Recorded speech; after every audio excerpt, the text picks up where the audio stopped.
poverty situations. Rep. Zuckus. Well, thank you, Representative. And of course, as you know, you're at the front lines because you know the town of Windham is one of the towns that has among the lowest net grand list per capita in the state. Windham and Hartford and Britain are in that very low group, between 80 and 90,000 per capita. At the other end of the scale is Greenwich, that now has a net grand list per capita of over $1 million. So they're able to provide a rich array of services at a very low effective tax rate. But with special ed, one of the problems that we're seeing is that we've talked about the problems of poverty and the sort of disabilities that causes. Many times, children who are struggling because of the consequences of poverty, because of that, they do wind up being labeled as in need of special ed because they're not able to perform at the expected level when they go to school, but it's because they haven't been prepared at that level. It's not because of any inherent problem in them. It's because they have not been prepared. So I think many school districts, the default position for kids who are unprepared is to put them in special ed. And I think we've seen an increase in a number of kids who are labeled that way, primarily because of the inadequacy of their preparation before going to school. Thank you so much. Thank you, Mr. Chair. Thank you, Mr. Chair. Thank you for coming. I just a comment. You know, I remember a couple of years ago, Senator made a comment about Mississippi, and I'm from Mississippi, born and raised. And Congratulations on that one count. and so well, yeah, there's a few, but not many. There's one person in my town, but no.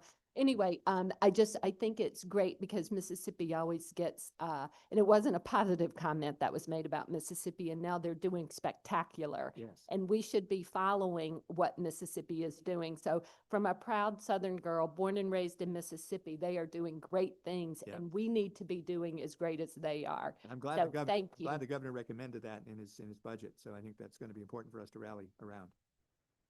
Rep. Zabalinsky online. Thank you, Mr. Chair. I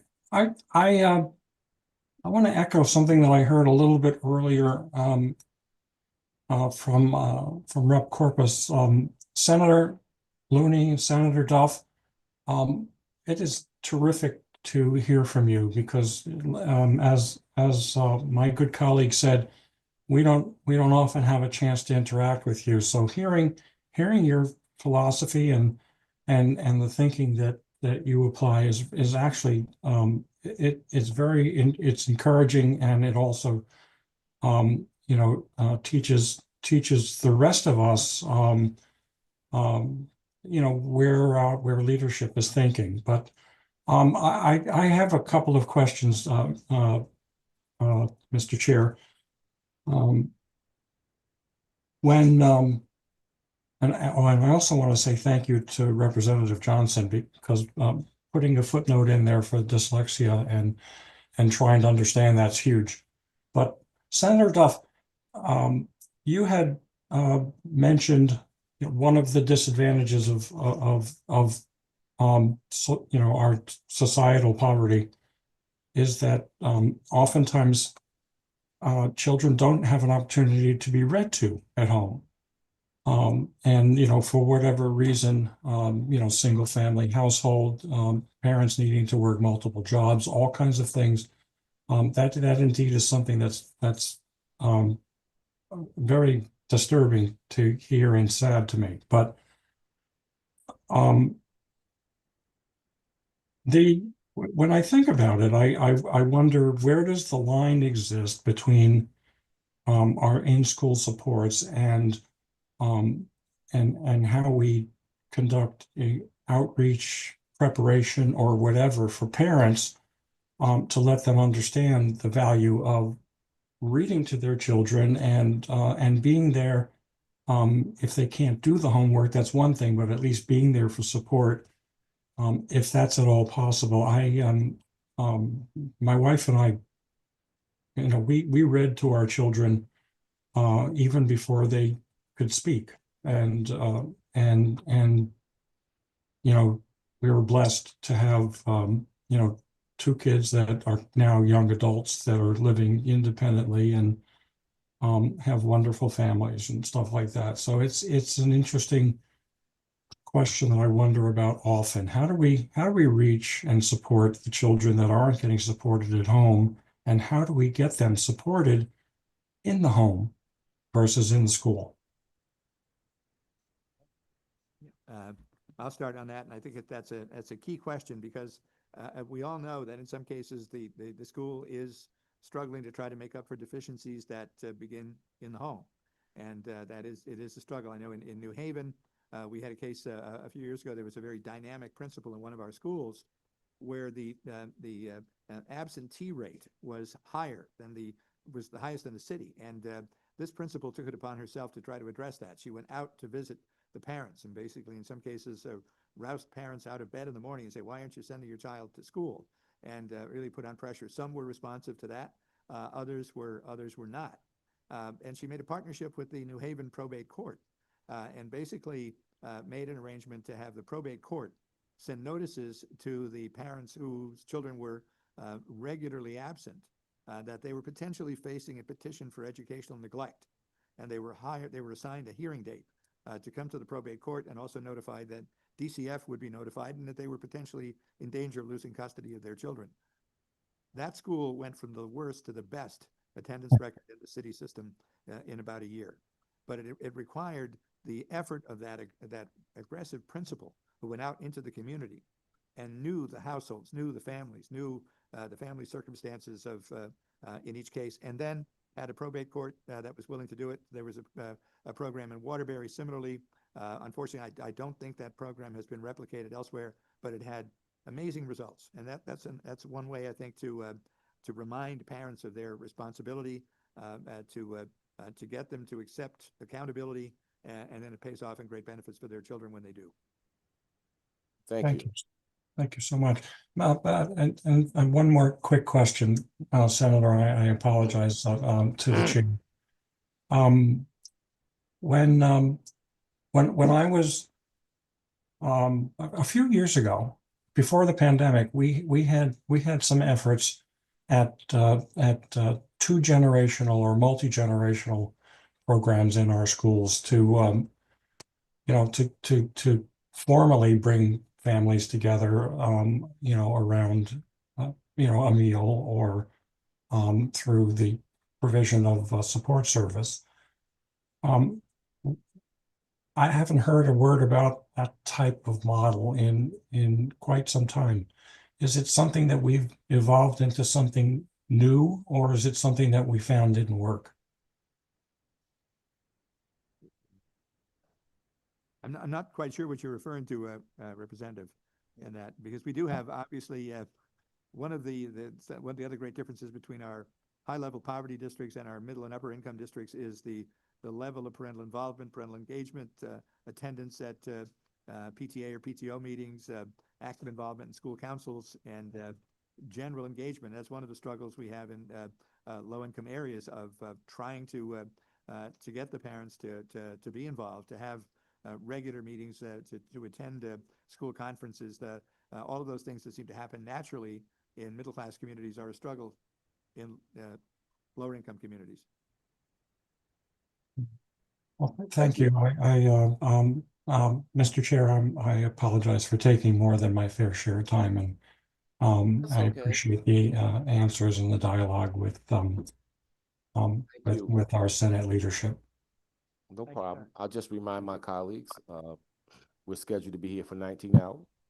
And I know you have a lot of questions, but if you have questions specifically to colleagues of your own, please have those questions at another time so you can be answered to.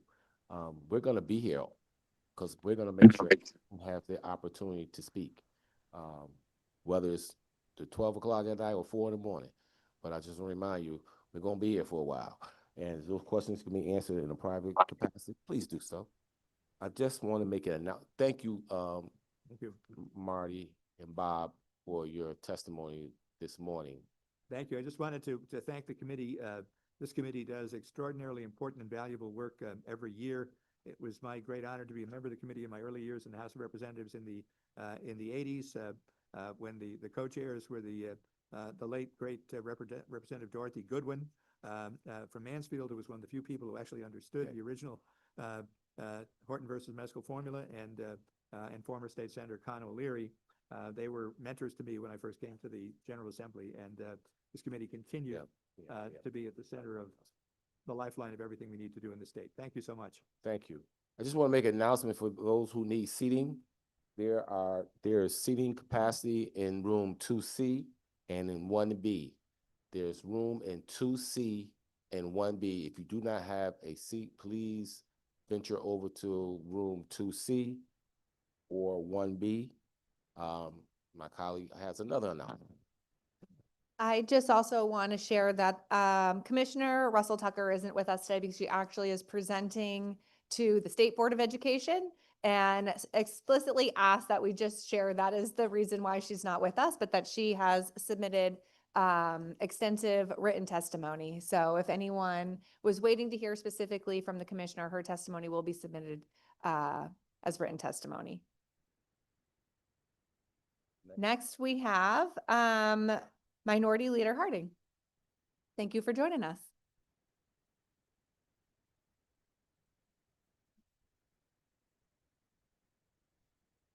Good morning, Chair Lieber, Chair McCrory, Ranking Member Zupkis. Thank you for having me. This is Ranking Member Berthel. Thank you for having me before this honorable commission this morning. I'm here with two local leaders that I'm fortunate to have in my district, in the 30th district.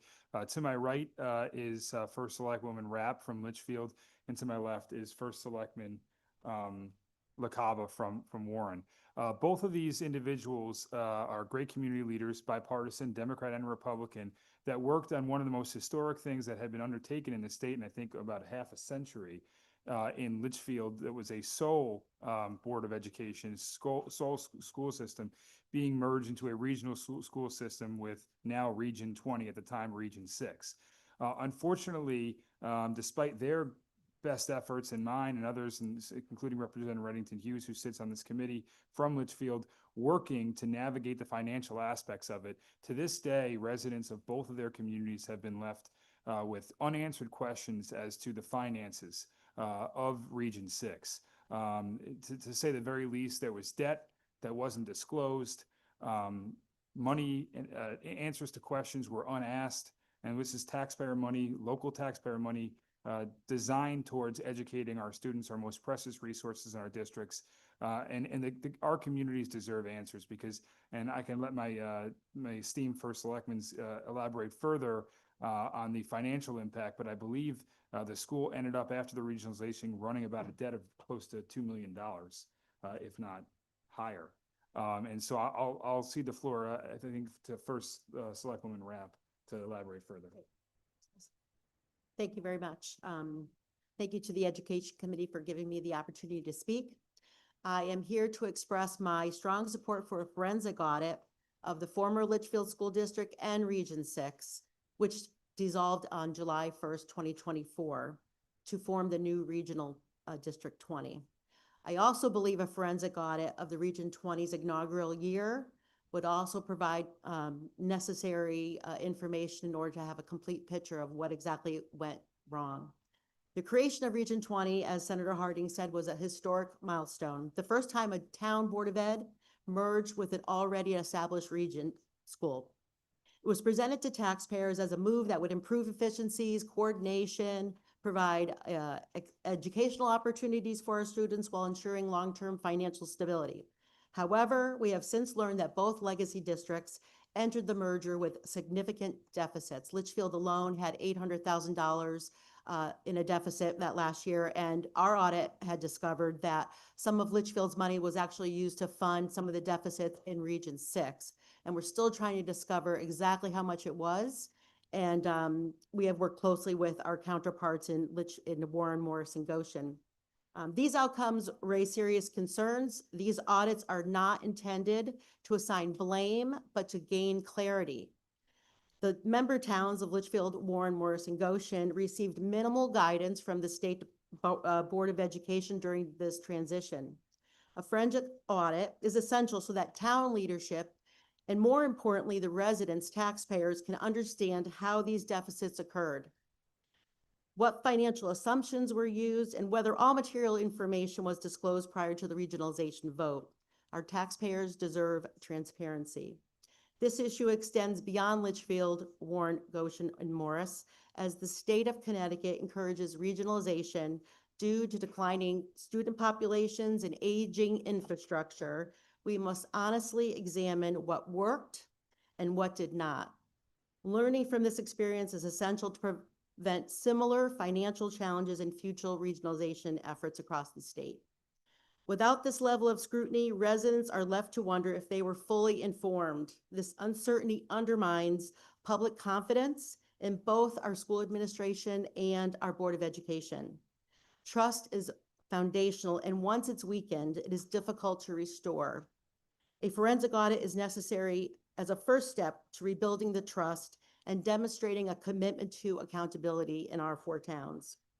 The audits will explain past decisions and provide the verified data needed for stronger fiscal controls moving forward. Our residents expect and deserve stewardship of their tax dollars.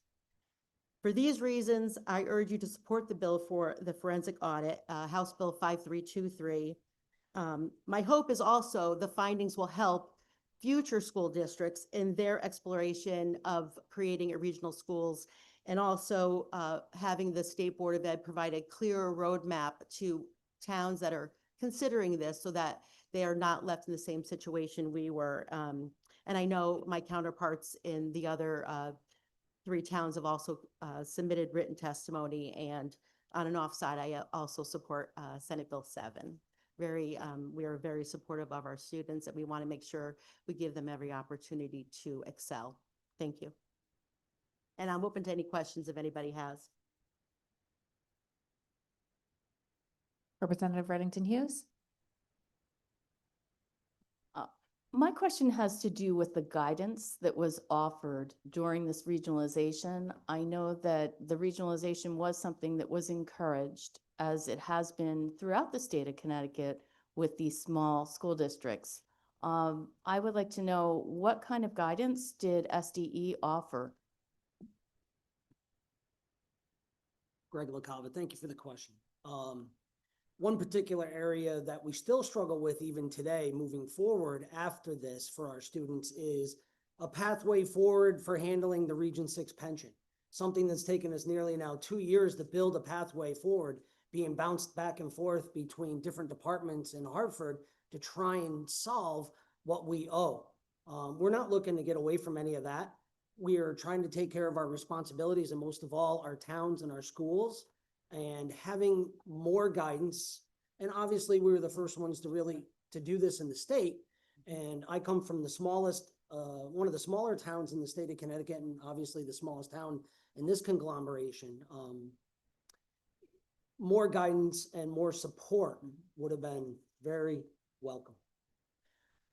One other quick question, and this has to do with the forensic audit itself and how you see this as enabling these schools to move forward in a positive direction with their attitude towards the regionalization. Do you see this as something that is needed in that way? I'll speak to that. I definitely do believe that the forensic audits of actually all 3 districts would help ensure to our taxpayers that we are not ignoring their concerns. And, for some of the reasons they did vote for the merger, they feel like they were duped, honestly. And I think in this last referendum that we had for the new Region 20, it went to 3 votes, and it really almost decimated our school system. Litchfield and Region 6 had a well-run school board. Our schools were excelling, and now we've had to eliminate a lot of the paraprofessionals and the interventionists that are so critical, especially in the early years of education. So I know for Litchfield, representing Litchfield, some of the parents are quite upset that we've lost those positions. On your first question, talking about what was the guidance from Board of Ed. Oh, yeah. So the concern that we have, and I believe First Selectman LaCava says as well, is that we had a superintendent that originally was for Region 6 alone. Back in 2019, that superintendent took on Litchfield as a second district. So we had a shared superintendent. And the thought that, or the expectation that that superintendent could then be the the one person that was working with the State Board of Ed to create a third district, in my opinion, was inadvantageous, and it was too much for one person to do. So I hope that the State Board of Ed will provide clearer guidelines and more help along the way, assistance along the way, to make sure that this falling off the track never happens again. And if I may, just to follow up on your question, Representative, I think a lot of it is confidence, and I think the first Selectwoman referenced it with the last budget vote. I think the taxpayers don't have confidence in the financials of the school system, and I think the students ultimately are paying for that, which is unfair.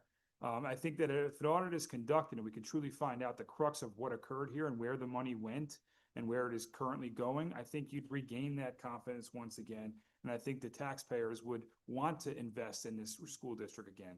I cannot tell you how many constituents I've spoken with, and I'm sure I speak for First Selectman Rapp and First Selectman LaCava, and constituents have said, if I had to vote for this referendum again, I would have no way voted for this. And it's really a sad state, because in order for this to occur, you needed a positive majority vote in every single town that's in this district. And it was pretty overwhelming, the support.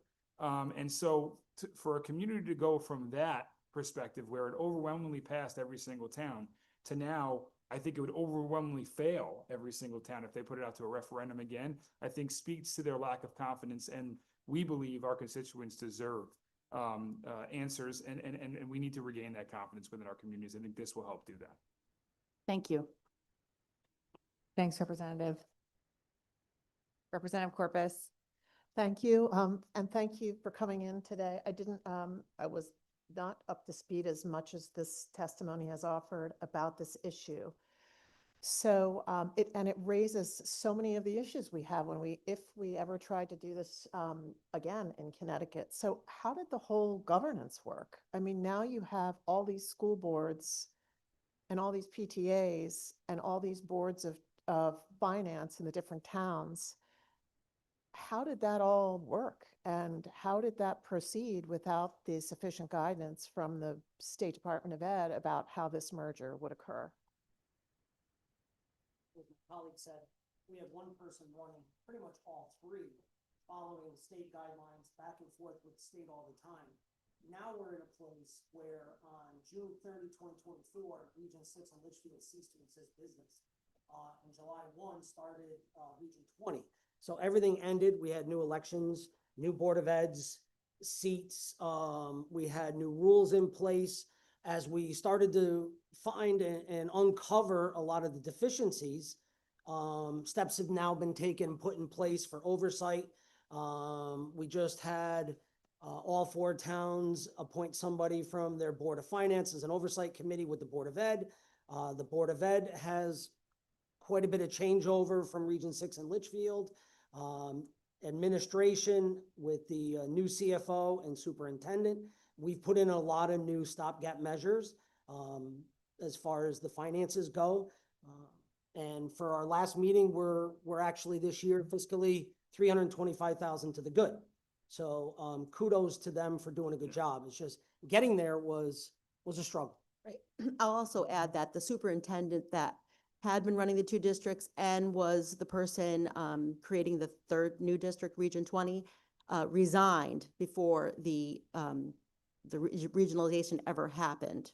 And that was back in May of 24. So really, we were left picking up the pieces. We're still discovering invoices that were unpaid from 2022 and 2023.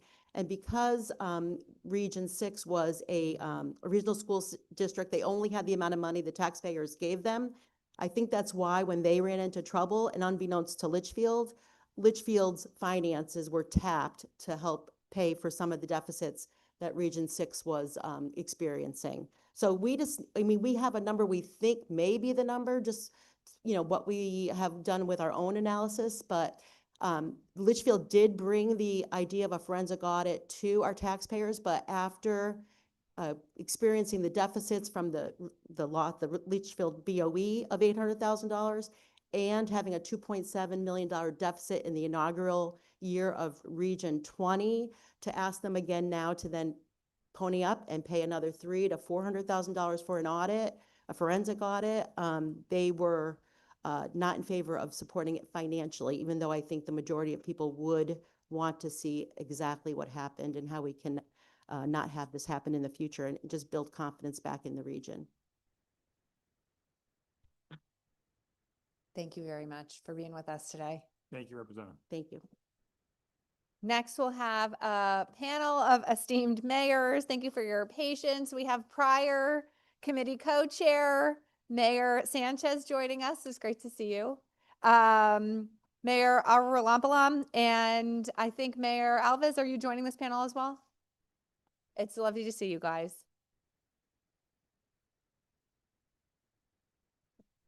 Good afternoon. Co-chairs McCrory and Leeper and Ranking Member Supkis. And it's always an honor to be here with you guys. Served on this committee for 14 years and also as co-chair for 4 years. So this is a really important committee, and more so today than ever before, because we need the funding. And so I'm here in full support of SB 7 and also HB 5002. I'm going to let my colleagues here who, I'm the rookie, by the way, but my colleagues here will talk a little more about what we're facing in our cities and how important these two bills are to all of us, to many towns and to the cities here in the state of Connecticut. So thank you. Well, Mayor Sanchez is never the rookie, especially in this building. It is great to be with all of you guys. Thank you for having us today. I'm happy to, in questions, go in depth into the financial struggles that we've had in the city of Hartford. But I think I've been mayor just over 2 years, and this is now the third go around of coming up here and talking about the deep fiscal challenges that we have year after year in the city of Hartford. And some of us mayors started to gather over the summer and into the fall. And said, we can't continue to have these conversations around fiscal states of emergency in our schools in 1-year cycles, that our schools don't have the ability to plan for the future, don't have the ability to build strong and thriving districts of excellence for the future. And it's a shame, because the state of Connecticut has excellent schools, some of the best in the country if you happen to be in the right zip code. And that is a choice that we make, to have school districts that are among the best in the country, and to have schools here in Hartford down the street where 8th graders, instead of having a math teacher, are sitting in front of a computer on Khan Academy because they don't have a math teacher in their classroom in 8th grade, the fundamental year before high school. We are failing our students because we make a choice year after year to have an education system that I think none of us would have built from scratch in this way. That is the most expensive way to do education in the country, and the least equitable way, the least fair way to do education in the country. And we believe that this is a year in which we can make a different choice as a state. And we just want to rise in support of Senate Bill 7, of House Bill 5002, House and Senate leadership, and many of you in this room who have prioritized education funding and taken a leadership role in determining to make this a different session, have a different approach to education funding. And I'll say this in closing, we had a press conference with a group of folks in this coalition that we have been talking to over the summer and the fall, and we were in 1B, and you couldn't fit in that room. It was spilling out in the hallways, and we had students there, and there you see many students around this room and in this building who we should all be really encouraged by the fact that young people are here in the people's house making their voice heard. We had teachers unions, along with education advocates, groups that don't always see eye to eye, but are seeing eye to eye on this issue. Mayors from all over the state, big cities, small towns, Democrats, Republicans, independents. We had superintendents there, faith leaders and community leaders. If you go out in the atrium, this place is still packed with folks who don't always see eye to eye, maybe have never been in the same room on education, literally, who were in the same room advocating for a change to the way in which we fund education, and would love to speak to the specifics of that. But want to start by saying it is a historic moment, and I think it's a time in which we can make a different decision for our state. And we just want to say thank you to our legislative leaders who are pushing the state in that direction. And I'll hand it over to my colleague, Mayor Alves. Thank you, Mayor. Good morning, everybody. I wanted to check my clock to make sure it wasn't afternoon. We've had an eventful morning here. It is afternoon? I checked my clock before Arun started talking. We're all politicians here, right? No. Madam Chair, Mr. Chair, thank you for the opportunity here. This is about equity. I have been coming to Hartford, testifying, rallying, begging, asking for funding for education long before I was mayor. I'm also on my third year now, second term, and I'm not going to stop until I see that equity has been delivered. I didn't choose to get into politics early in my life. I did it for a reason, and all of us have many reasons we did it. I got my citizenship in 2017 because of what I saw going on nationally, but I got involved in local politics because I was frustrated as a father. I left a great job because I wanted to serve and help our school systems in the city of Danbury. We were at one time the lowest funded school system per pupil expenditure in the state of Connecticut. And while the latest stats aren't out with our last budget, and I know we are way above last, the work isn't done. And while we did our part as a city, we're asking for help from the state. What I like about this bill is that we are looking at foundation changes in the amounts that go back to 2013. If we take this and look at it in the terms of repairing a home, you can paint a house, you can replace windows, you can fix leaky pipes. But if that foundation is cracked and you don't address that foundation, that house is going to crumble. And this legislature now, this year, I think we are the closest to addressing the foundation and the flaws and how it's calculated, closer than I've ever seen since I first started advocating for more education funding.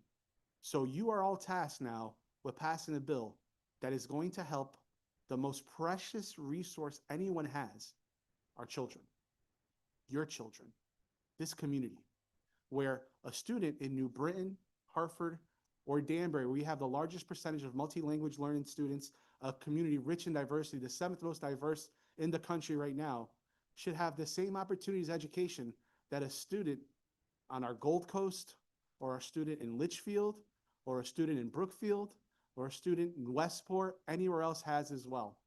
It's about fairness in their opportunity and fairness to our taxpayers. As Mayor Roonan said, if you were to create this system from scratch now, you wouldn't create it how it's drawn now. So we are passionate. We're not tired, and we'll keep coming back, but this is the opportunity to address a long-standing problem and do it incrementally.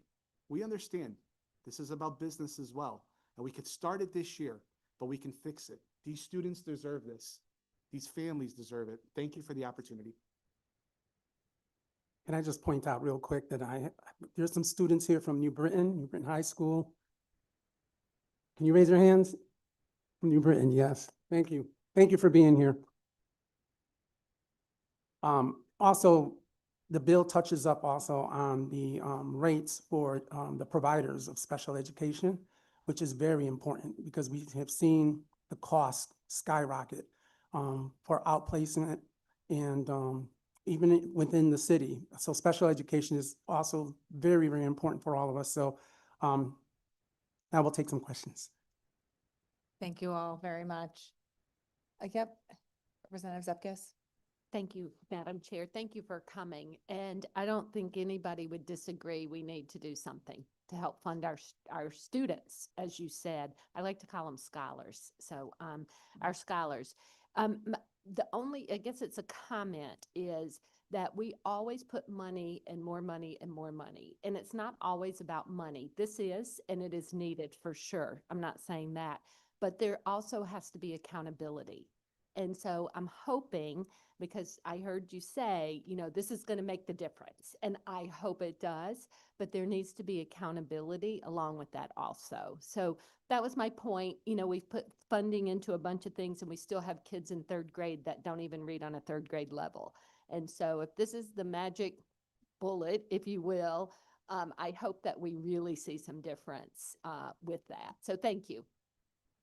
Thank you. And I will say that, you know, I think I speak for everyone when I say that we would love to work with you on what accountability looks like. It's, you know, if you watch news locally in Hartford, I obviously have taken some arrows for trying to push for structural changes within our schools as well.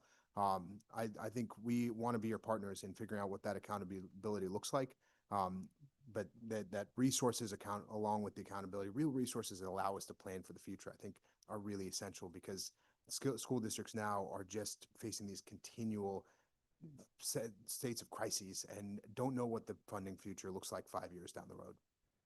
Thank you. Representative Johnson. Thank you so much, Madam Chair, and thank you so much for being here and talking about the districts that host their regions, the districts that provide for the homeless, the districts that have the housing authorities that don't get any payment in lieu of taxes, the districts that really take care of our state but don't get recognized for it. So the state has accountability measures to meet as well. When we talk about accountability, how are we looking at classroom sizes in your district compared to some of the wealthier districts? Could you tell me a little bit about that?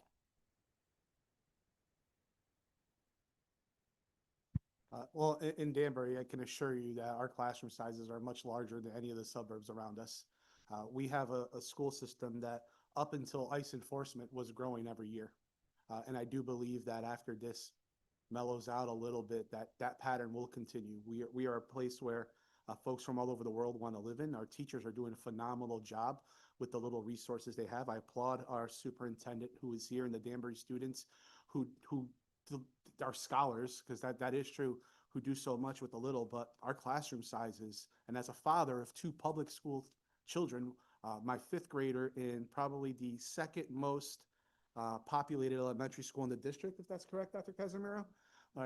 I am not just doing this as mayor, doing this as a father as well, where you'll have classrooms where you have 23 plus, 25 plus in neighboring communities where you know they are in the teens. And when you can have that education where you're touching them a little bit closer, we know what that means. So it is a resource. You can't hire more paras without the funding. You can't hire more teachers. You can't hire folks with the expertise to teach the MLL learners like so many of our communities have without the funding. So it is funding and accountability, but I rest assured that I know I can speak for Danbury that our teachers, our administrators are doing a phenomenal job. Thank you. Can I just add briefly to that? You know, it is more than just classroom size, because there's a lot that goes into an education system, it's paraeducators, it's school counselors, it's, reading and math specialists, it's music and arts education, it's physical education teachers. And when, similarly, a parent of young kids, a few of which are going to middle school now, and when my wife and I are looking through the options within Hartford Public Schools, we make these trade-offs. Do we want to go to a school that's got foreign languages? Because many of our middle schools don't, in spite of the fact that 43% of our city is Latino.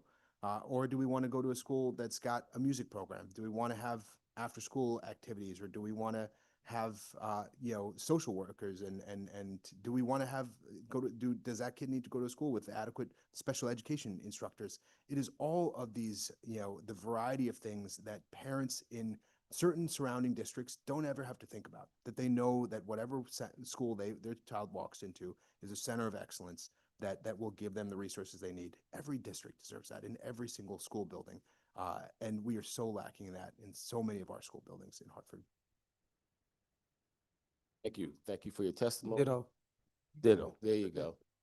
Representative Gucker. Thank you, Mr. Chair. Forgive me for my tardiness. I'm bouncing between 3 simultaneous public hearings and a committee vote. And as I'm sure the mayor from Danbury can attest to, the 2-hour drive to get up here that normally would take an hour because of the driving skills of those on I-84. I would like to, in fact, if I knew the schools were coming up, probably would have been quicker if I got on the bus with them and rode with them this morning than actually driving up here in my car. Can I direct to you, and I know this is an issue in Danbury, and a special issue with me is as a product of special education, I understand the massive amount of not only time constraints with the teachers with that, but also the financial stress that it puts onto the system. Can you talk to how special education affects your Board of Education budgets and why this is so important? And then also, I know in Danbury, English as second language classes, how much more resources that pulls away and also adds more to the needs of our public schools in their budget as well. Before you respond, you guys, I will ask you to be as concise as you can. We have students that have to get back on those buses to get back home, and they're waiting to speak up next. from Danbury. So can you please be very concise with your responses? Thank you. I'll be quick. Special ed is now fully a third of our budget, 33%. And in addition to that, 78% of our transportation costs are special ed related. And so it is eating up an increasing chunk of our budget, which just means that there's fewer dollars to spend in classrooms. Good thing, and multi-language learner is the highest percentage in Danbury. Special needs is something we need more funding on. It is difficult to teach kids who don't understand English. It takes a more dedicated resource there. So anything we can do on that end, and I'll end with this. English is my second language. And the reason I speak here like this, and nobody would realize that, is because we had more resources in the early 90s in Danbury to do these things than we do now. And when you invest in these students, what you get is maybe a future mayor or a future state rep like Representative Farley Sandlich, your colleague, who also went through the ESL programs that were more equitably funded then. But now the population is larger, the need is greater, and the time is now. Thank you. Any other questions? Seeing none, none online. Thank you, young men, for your testimony. Next up, we have a student from Danbury, and I'm going to butcher your name, Zuzana Bonathis, and I hear you have a team with you. So, Zuzana, come on up.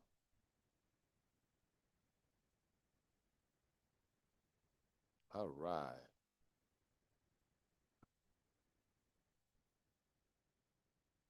Yep, bring the chairs together, you guys. All right.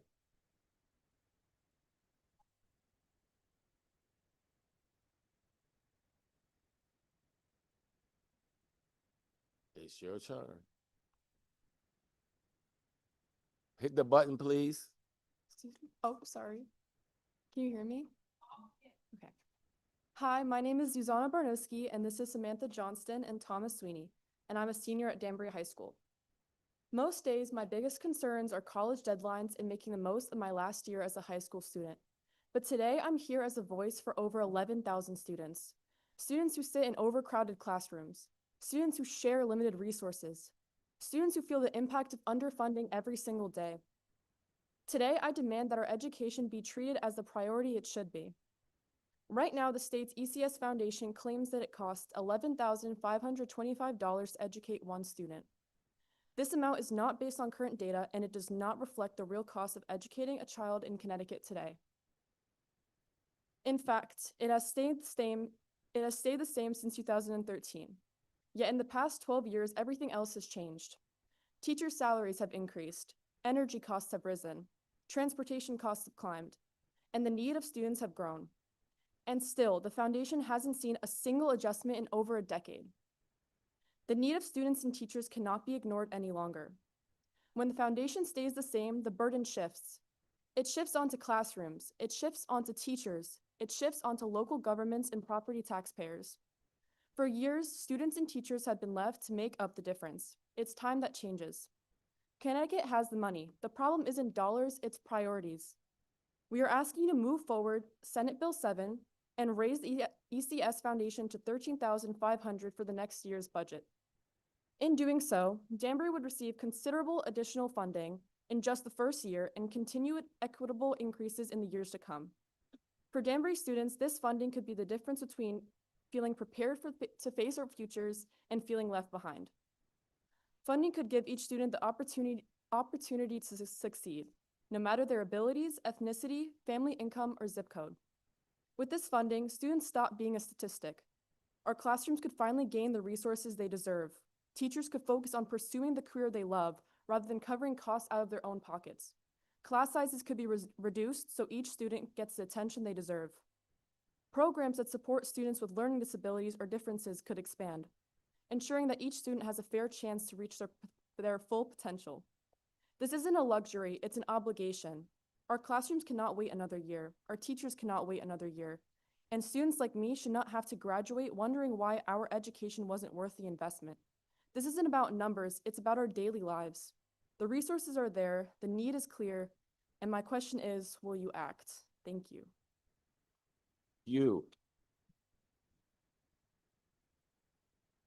I'm put my mean face on. I forgot to tell you the rules before this meeting started.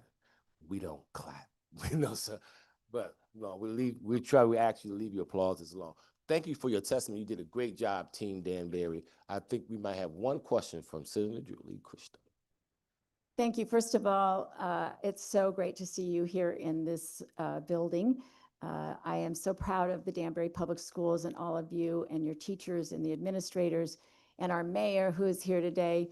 I know that Danbury was 169 out of 169 towns in terms of our per pupil spending in past years. And today we're inching up because of the courage of our mayor. And, but I want to say something that I think everyone maybe can recognize while we're sitting here looking at this incredible group of students. Even when we didn't have the proper funding, you guys excel, and you always have, and so does the Danbury Public Schools throughout. And I'm so proud to have been a resident of Danbury for more than 30 years, and that all three of my kids graduated from Danbury Public Schools and got a great education there.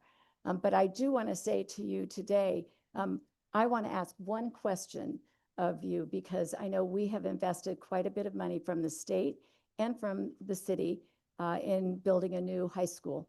And one of our goals in doing that was to have a major curriculum change. And I know you all aren't, because you're already, I'm guessing, seniors. Are you, most of you seniors?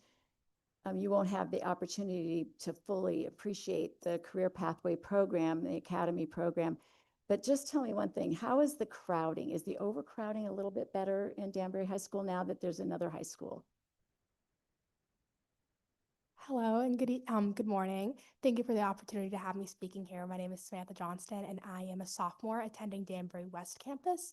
I am in the SIM Academy, so that is the medical pathway, and the overcrowding is it's a huge difference. I was a freshman last year. I attended the main campus, Danbury High School, and it was overcrowded. I was being pushed against the walls. I was a little freshman, and so it was a lot of students, and it was hard to get to my classes. And there's a clear difference today. Now that I attend West Campus, the overcrowding problem has changed substantially. And so, yes. That's great to hear. And I'm sorry I made the assumption you were all seniors, but it's great that you're here. How about somebody who's at Danbury, Maine? How is the overcrowding there?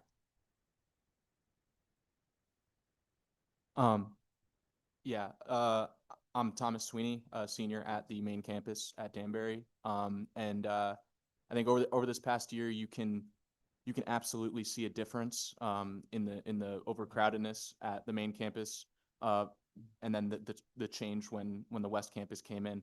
I will say there's still so many students at Danbury High School. It's still the largest high school in the state. You know, you're still walking through hallways. You're still walking through hallways.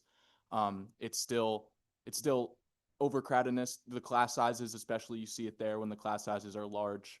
But you definitely can tell the overcrowdedness. But you can see the difference. You can see the difference from main campus to the West Campus, and it's a step forward, right? It's definitely a huge step forward, and that's what we're kind of looking for here.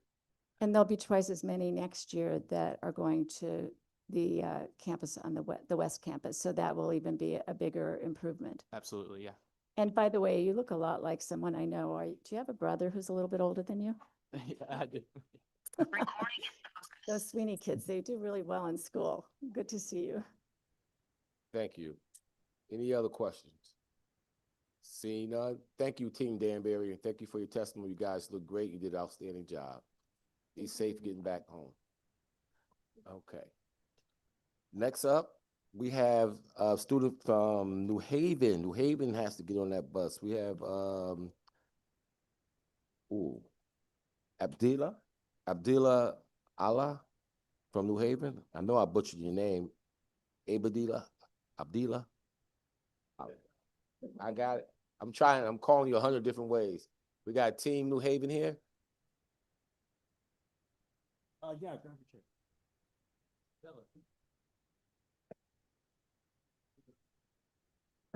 Oh, yeah, please.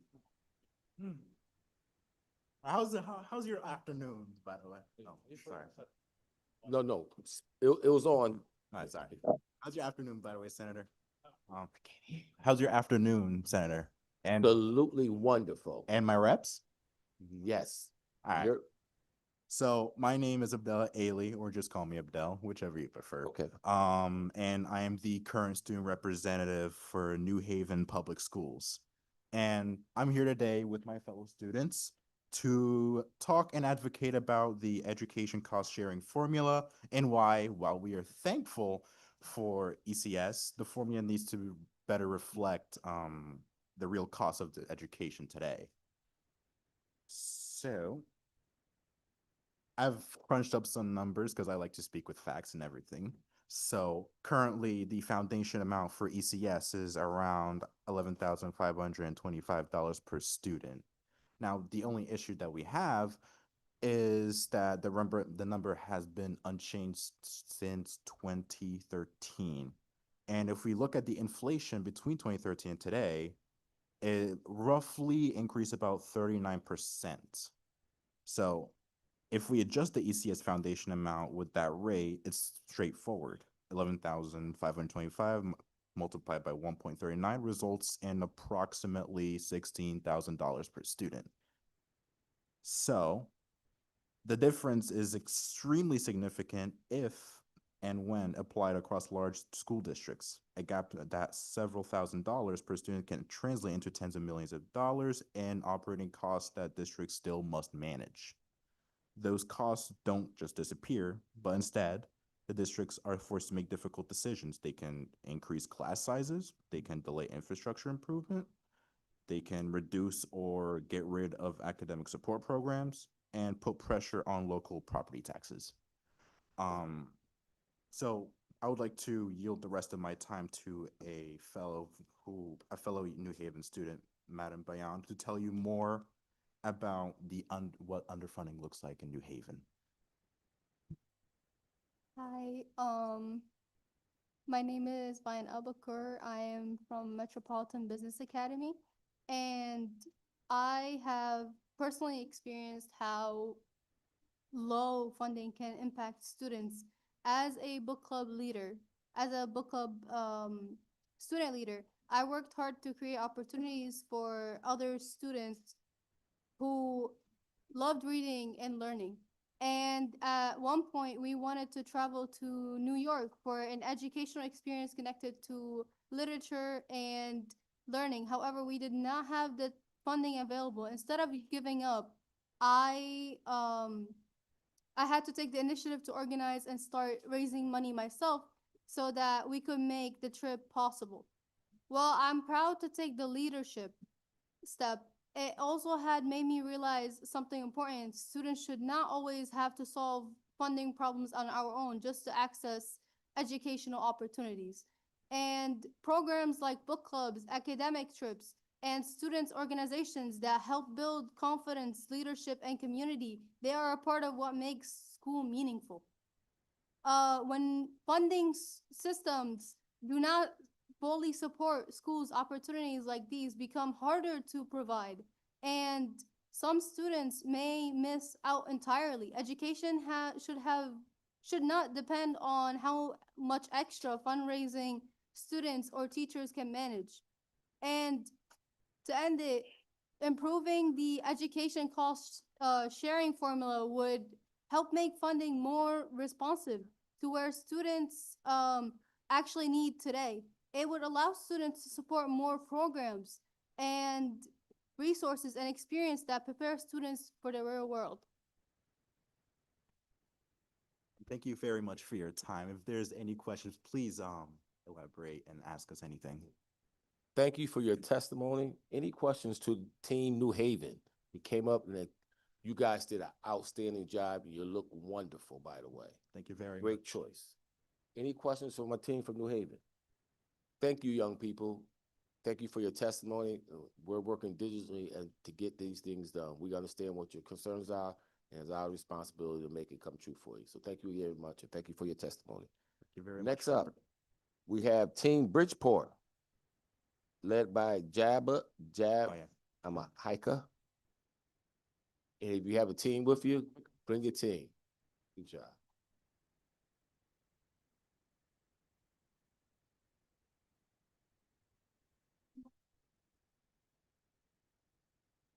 Bridgeport?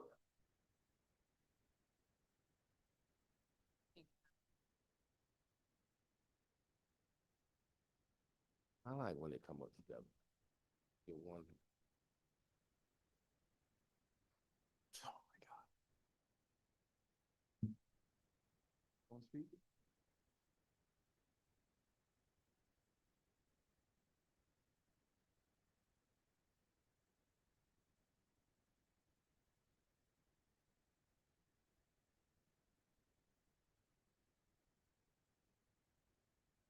Your show.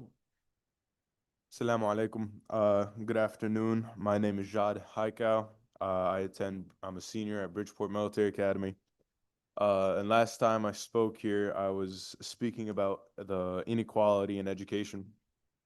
And today I want to focus on something more direct, which is funding, fairness, and responsibility. Because at the end of the day, funding is what decides everything. It decides what students have access to, it decides what they learn, and it decides how prepared they are for the future. So I want to ask a simple question. The question is, how or what does it say about a system when a school can go 4 years without a science teacher? 4 years. That's not only a gap, it is an entire group of students moving through school without a full science education. While other students are learning, experimenting, and preparing for college, we're trying to catch up with something we were never given. And then we are expected to compete at the same level. That's not equal, it's not fair, and it's not preparing students for success. This is what underfunding looks like in real life. It's not just members on a budget sheet. It is missing opportunities. It is lost knowledge. It is students being asked to do more with less while others are given everything they need to succeed. And students notice that. We notice what we do not have, we notice the gap, and we feel it. Because the truth is, funding is not just about money. It's about priorities. What you choose to invest in shows what you value. And right now, it does not feel like students in Bridgeport are being valued. Connecticut's Constitution makes it clear. Article 8, Section 1 states, education is a fundamental right of all citizens. That is not optional. It's not a suggestion. That is a guarantee. And the courts have confirmed it. In Horton versus Maskill, 1977, this Connecticut Supreme Court ruled that the state must provide equitable funding so all students, regarding of wealth or zip code, have access to a sustainably equal educational opportunity. 4 decades later, students in Bridgeport are still waiting for that equality.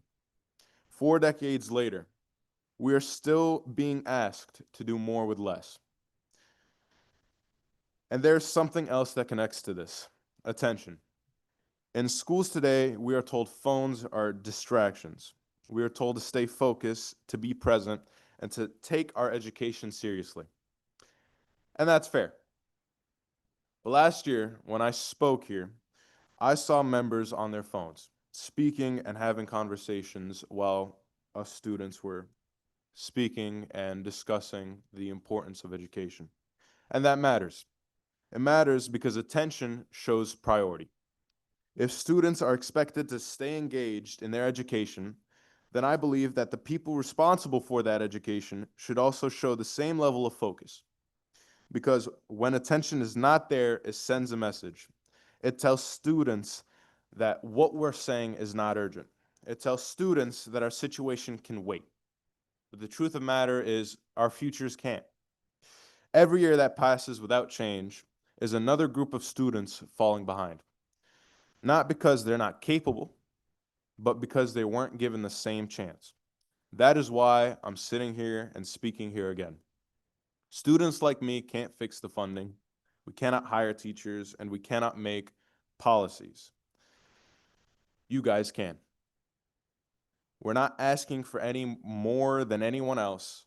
What we're asking for is what should already exist: the resources to learn, the support to grow, and a fair opportunity to succeed. Thank you. Outstanding.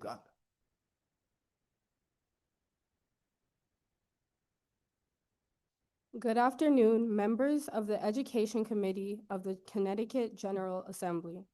My name is Oluwatofunmi Daini, and I am a senior attending Fairchild Wheeler Information Technology High School. I would like to thank the committee for this special opportunity to advocate for the future of Bridgeport's education.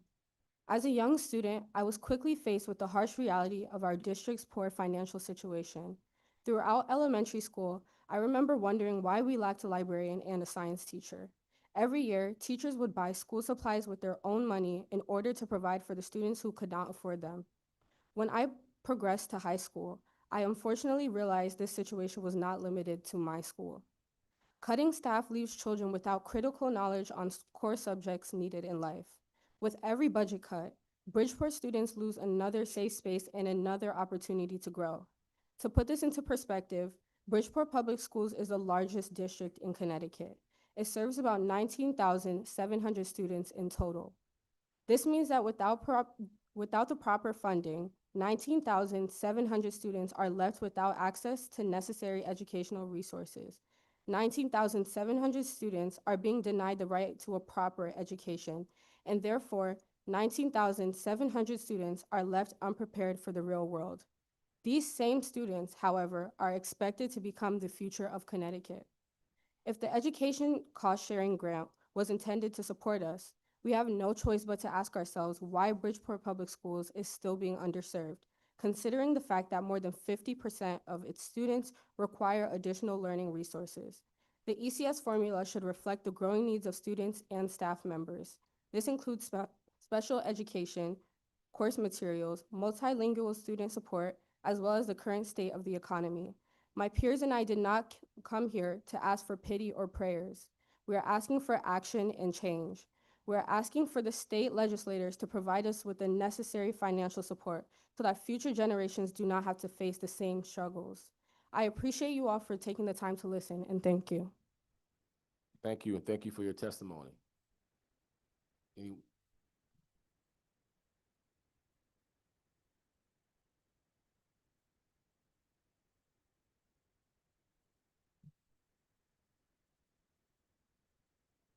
Good afternoon.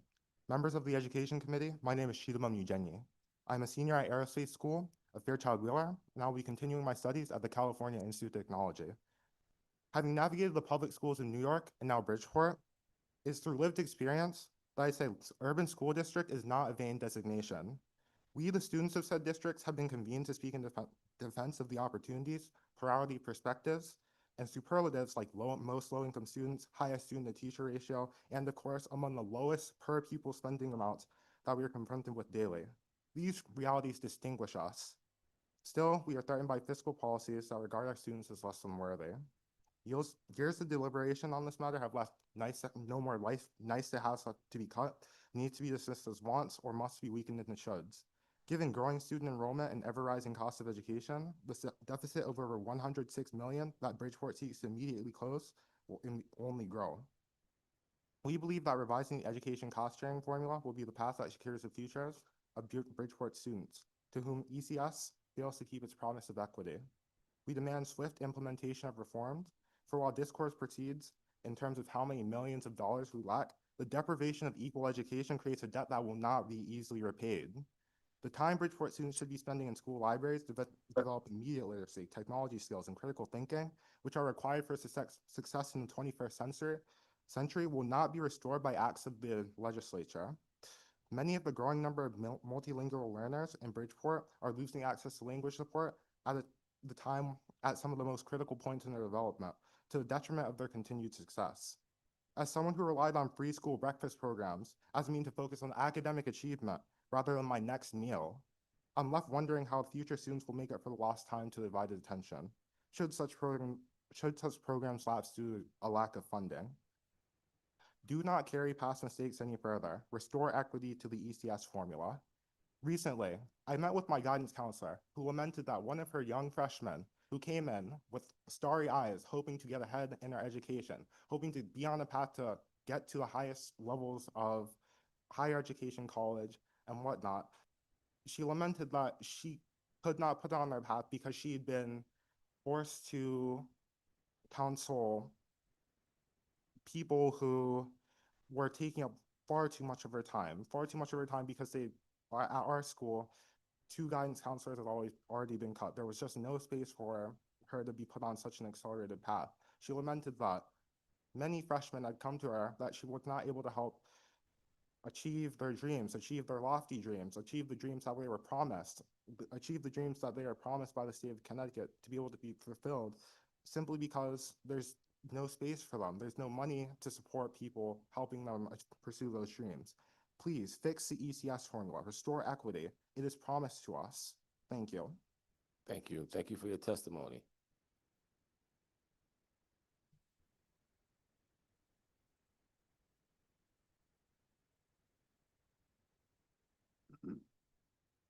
Good afternoon, esteemed members of the education community. My name is Maxwell Buze. I'm a soon-to-be first-generation college student, a student athlete, a student at Fairchild Weaver's Biotech School, and most importantly, a proud member of the Bridgeport community. I come to you today to show my support for Senate Bill 7, to call for reform to the ECS formula, and to put a face behind the statistics by sharing my story. I moved to Bridgeport from the poorest district in the Bronx. I attended Blackman School from grades 6 to 8, and now attend Fairchild Wheeler, where I formed some of my fondest memories. I am ingrained in my city and its public school system, and because of this, I am deeply aware of its budget struggles. With the approximately $45 million budget deficit, Bridgeport's education department faced major budget cuts. There was an approximate loss of over 80 key positions, including teachers, administrators, and student support personnel.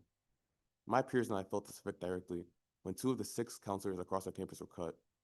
When I talked with my counselor, Ms. Pierce, she said that she was responsible for 245 students last year, and she is now responsible for 350. All the while, for best practice, it's recommended that counselors be responsible for 250 students. Our counselors are vital to so many students, like first-generation students like myself, who need guidance through the college application process, students seeking scholarships, students who might need tutoring, or students who are simply failing in class. These overburdens caused by the budget cuts are limiting our access to a fair and equitable education, and it's only a glimpse into one of our realities. So I strongly support Senate Bill 7 and its proposal to raise the foundation limit to $15,500. But I also want to once again bring light to the underlying issue, the dated and unrepresentative ECS formula. The current ECS formula represents a reality that simply does not exist anymore. It doesn't account for the 37% increase in multilingual learners in special education since 2022, or any other demographic change since 2013. The Supreme Court case that brought life to ECS formula, Horton v. Meskel, like he had mentioned, ruled that the right to education in Connecticut is so basic and fundamental that any intrusion on the right must be strictly scrutinized. As of now, the current ECS formula is intruding on that right itself. So I ask of you, members of the committee, to hear our pleas, hear our desire to support Senate Bill 7, hear our call to have the ECS formula be changed, and invest in the future of Bridgeport and all other districts. Thank you so much. Thank you. Thank you for your testimony. I'm going to go to Senator Wilcox. Thank you so much, Mr. Chair. Thank you all for being here. As the newest member of the Bridgeport delegation, and also representing Trumbull and Monroe, Fairchild Wheelers in Trumbull, I just want to say how proud I am of you to be here. And, you know, we often talk about education in deficit models, what we don't have the budget to support what we can't do. But you all are an example of the asset model of what it looks like when you invest in education, what it looks like, what we can produce, and what you will go on to do, who even knows, because you're obviously incredible leaders. And I just look forward to, you know, seeing all that you will do and continue to lead and push for education advocacy. So thank you so much for being here. Very proud to see that and to see you all here. Thank you. Representative Felipe. Thank you, Mr. Chair. And I just want to echo those sentiments. I'm also a member of the Bridgeport delegation. Actually, the exact reason that I came up here back in 2019 was the education cost sharing formula and also just the way that our Bridgeport schools are treated. I was only about 5 or 6 years older than you guys are now when I got here, and we're still here talking about this situation. But I do want to say to my colleagues to my left and to my right, you guys are paying attention. I know I met with a few of you this morning and asked a few questions. My guy Israel, I think he was in the back there, from Fairchild Wheeler, asked me about why aren't we looking at the programs within our budget and moving things around to make sure that we get the education funding that we need? And obviously there was a complex answer to that, but the point is, you guys are paying attention, not just to how much we're using our phones up here, but you're paying attention to all the things that matter. You're not just kids that got bussed up here to say the speech that your administrators gave you. You're thinking for yourselves, and I want to thank you for that. Thank you, you. Mr. Chair. I just want to say, you four young people, I'm proud of you. No one ever told you I'm proud of you. Campbell, you told your story. You wrote your story. And you made this conversation we having about education so real. Young man said, I went to school for 4 years and didn't have a science teacher. And yet we send them out to the world and say, now you gotta go compete with everybody else. It's unacceptable. Young man said your counselor have 400 students. You only have 180 days in the school year. There's absolutely no way that person can do a great job. We hear you. We're gonna do our best to get these resources to you. And thank you for persevering. I'll say this, thank you for surviving. Thank you for surviving. Okay? You got it in you. Talk to the next child that's behind you. You make sure they come up here next year. And you make sure they come up and tell their story. Because it's not fair. It's not fair for you. It's not fair for the state. When we can do better. And we will do better. Thank you for having us. Thank you for speaking. Yes, Representative. Thank you, Mr. Chair. Thank you so much for being here today. It's quite impressive that you come out and speak to us. We always enjoy listening to the youth, so thank you for being a voice for your schools. I wondered if any of you had considered that perhaps funding isn't the issue, but maybe mismanagement of the funding. Had that been anything that you had considered?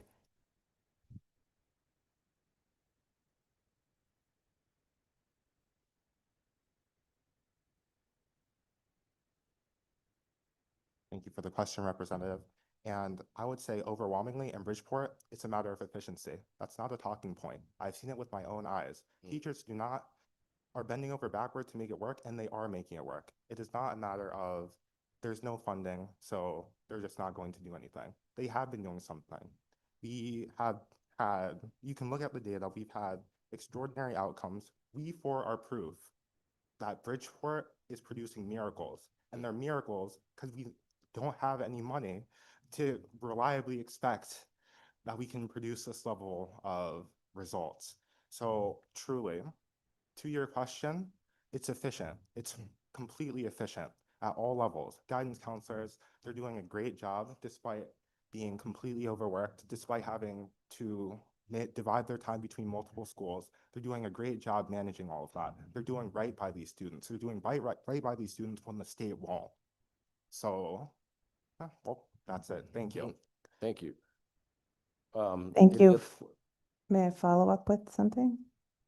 You have one more question? Yes. Okay, well, it's kind of a question statement, but we know that, probably getting too close to this, magnet schools, technical schools, parochial schools, charter schools, and the like are doing far more with far less, and their outcomes have been far higher. I had a little data here to share with you with regard to a particular school. Capital Prep is the lowest funded school in Bridgeport with the highest performing school in the state at preparing children for college. We have no library, no science labs, no gym, no fields, no guidance counselors. We are blacker and more Latin and as poor as Bridgeport. There are better models than the large neighborhood schools, and they're doing outstanding outcomes. I just wanted to share that with you to consider when you're looking at data and trying to understand what makes a good school. Thank you so much for coming today. Wait a minute, 1 second. We have 2 more comments or question for you. Representative Zupkis has a comment, and I think Rep. McGee might have. Thank you, Mr. Chair. Thank you for coming. It's really powerful to hear from you. And when the young man mentioned his no science teacher for 4 years, that is unacceptable. And I'm going to be questioning, why is that? Because there is funding. that goes to Bridgeport and New Haven. Understanding we need to look at the ECS formula and raise it for sure, but that's unacceptable. It really is. And so you do deserve more than that. Every student, I don't care where you are, deserves more than that. So I personally am going to be really digging into that because I don't understand that.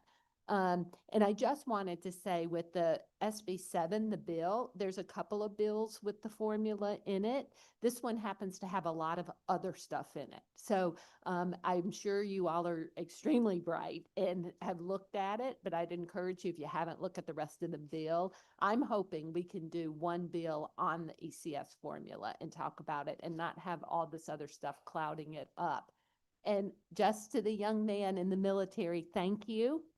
My daughter couldn't afford to go to the college she wanted to go, and she did ROTC, and now she's in the military. And so we're really proud. So thank you to each one of you. You are scholars for sure.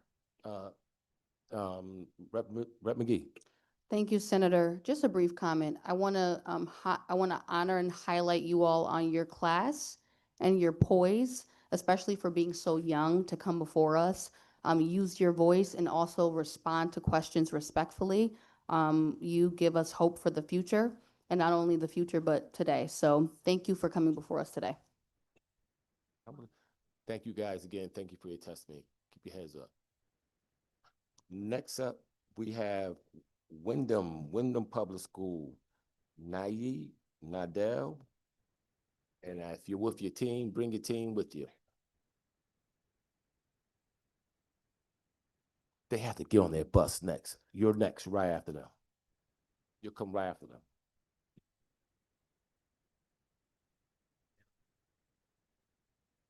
That's the whole team. They got a whole team.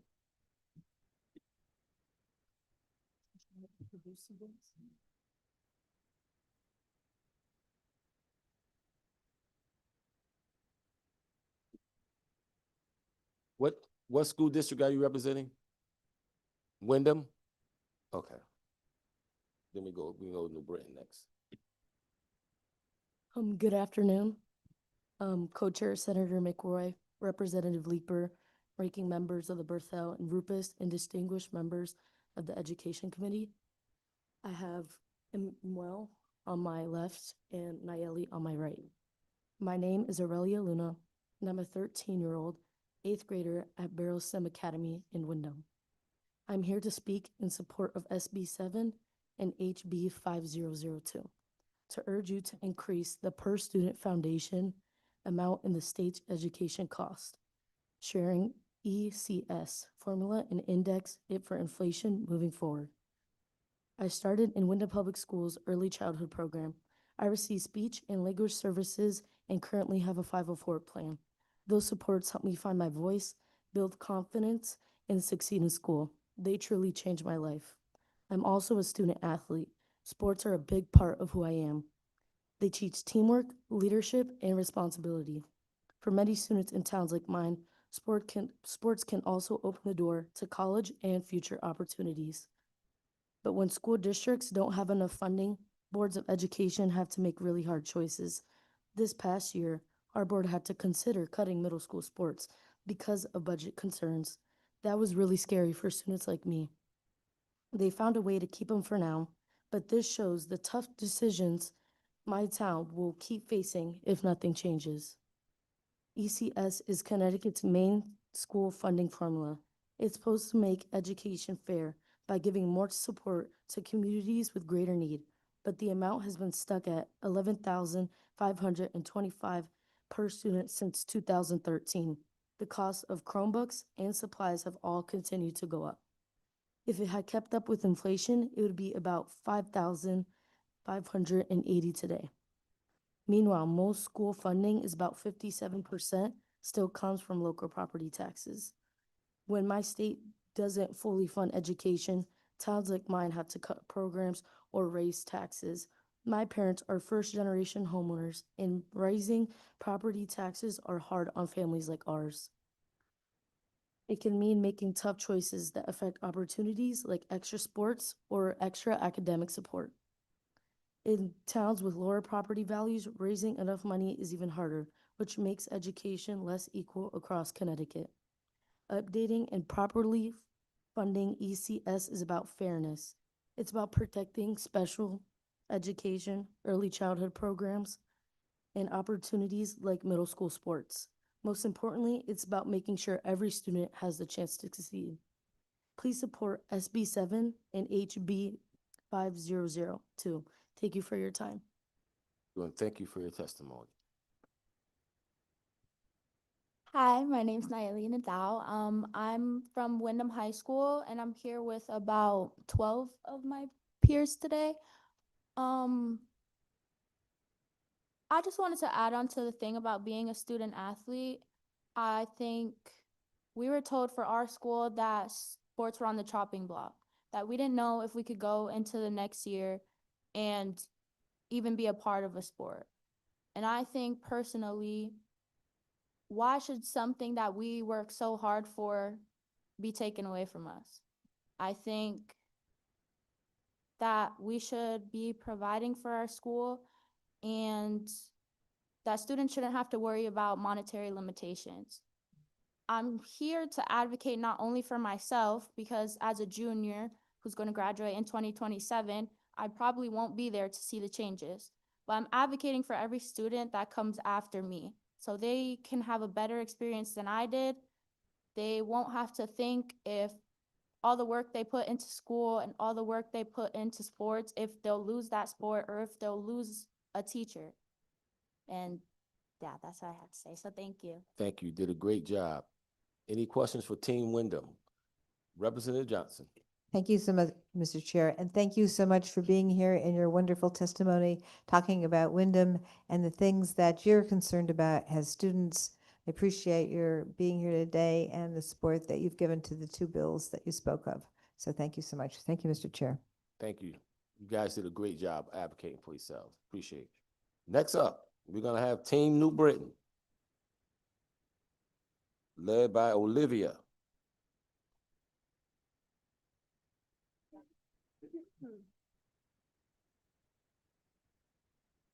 Good? All right. Hard hitting New Britain. Yes. Let's hear it. All right. Good morning. My name is Olivia Escobales. To my left, I have Kaylin Morgan, and to my right, I have Mariah. So good morning, senators and representatives, members of the Education Committee. Like I said, my name is Olivia Escobales, and I'm from New Britain High School. We are all students here from New Britain High School, and in the New Britain School District, I'm speaking here today as a trusted student voice in my community and a product of the CSDMB school system, correct? To urge you to support the Senate Bill 7 and House Bill 5002 and strengthen the education cost sharing formula, the per student foundation amount. In New Britain, our district is facing a critical budget shortfall, and without additional state support, we will be possibly facing numerous teacher and staff layoffs, program cuts, and overall just fewer resources for our students. And these are not just numbers on a spreadsheet. These are classrooms, mentors, counselors, and opportunities that will shape these students' futures. And this ECS formula, we have said prior, it has remained 11,525 since 2013. So essentially for over a decade, it has not kept pace with inflation. And my question is just, why are we allowing an outdated formula to shape these students' futures?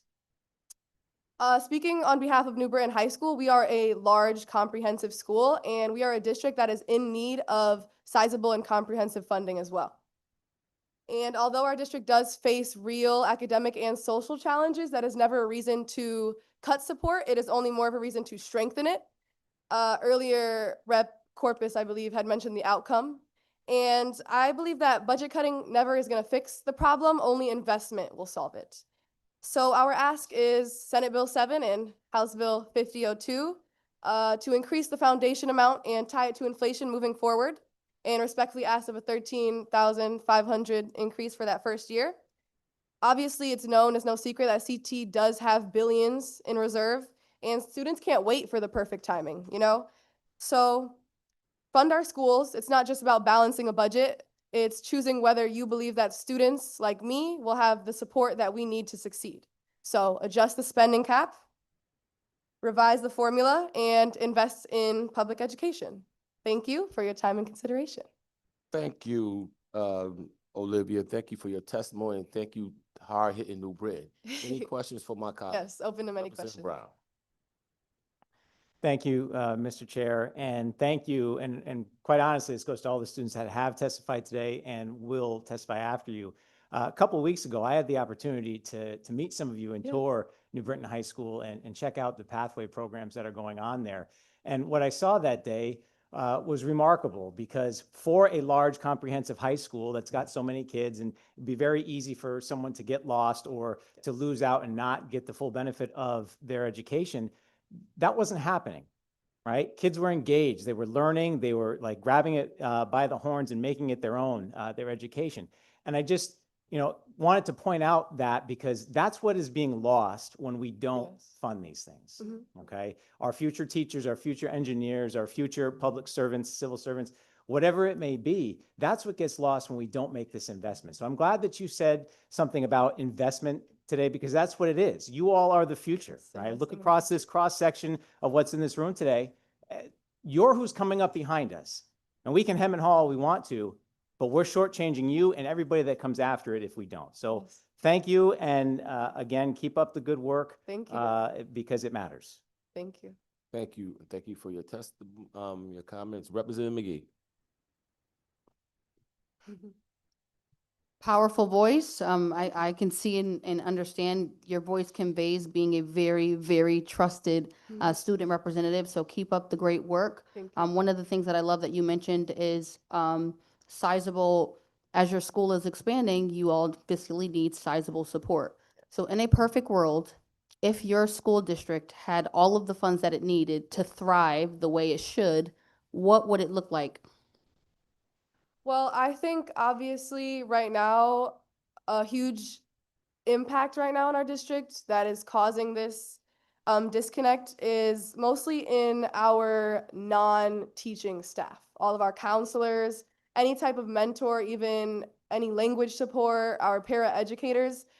My father is actually the assistant principal at my high school. And so I do hear a lot of what goes on behind the scenes. And we're actually lacking a very large amount of paraeducators when it comes to the high school specifically. And we do have a large population of students who are in special education. And I do think that every student deserves a chance, no matter what may be going on mentally, physically, and we do need those support systems. And I think we do have wonderful teachers, but we do also need wonderful people to help out those teachers and help out those students that are supposed to be learning. And sometimes it's never a problem if the student is engaged or not. Sometimes it's just a problem if will the teachers engage them, and will this school help to make sure these students are engaged. And so I'd say in the future, it would look more like more staff when it comes to the support systems. I think that would be a huge, huge, huge impact if we start off with that. And obviously when students feel supported and they feel like they belong in a place, behavior skyrockets in a positive degree. So I think that would be a huge, huge change for us if we just start with the support systems. Everything will gradually improve from then, and it'll just be an overall improved future. Thank you for your testimony today, Team New Britain, and have a great day. You as well. Thank you, guys. Thank you. Next up, we're going to have Team Bristol, followed by Team Hartford.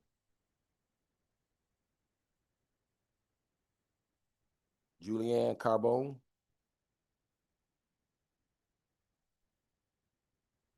No?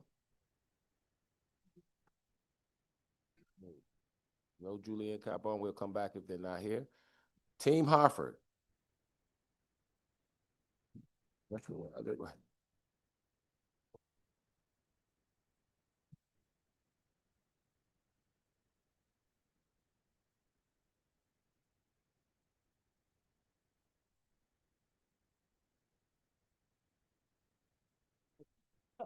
Yeah, I'm trying to get the kids out after this. We're gonna do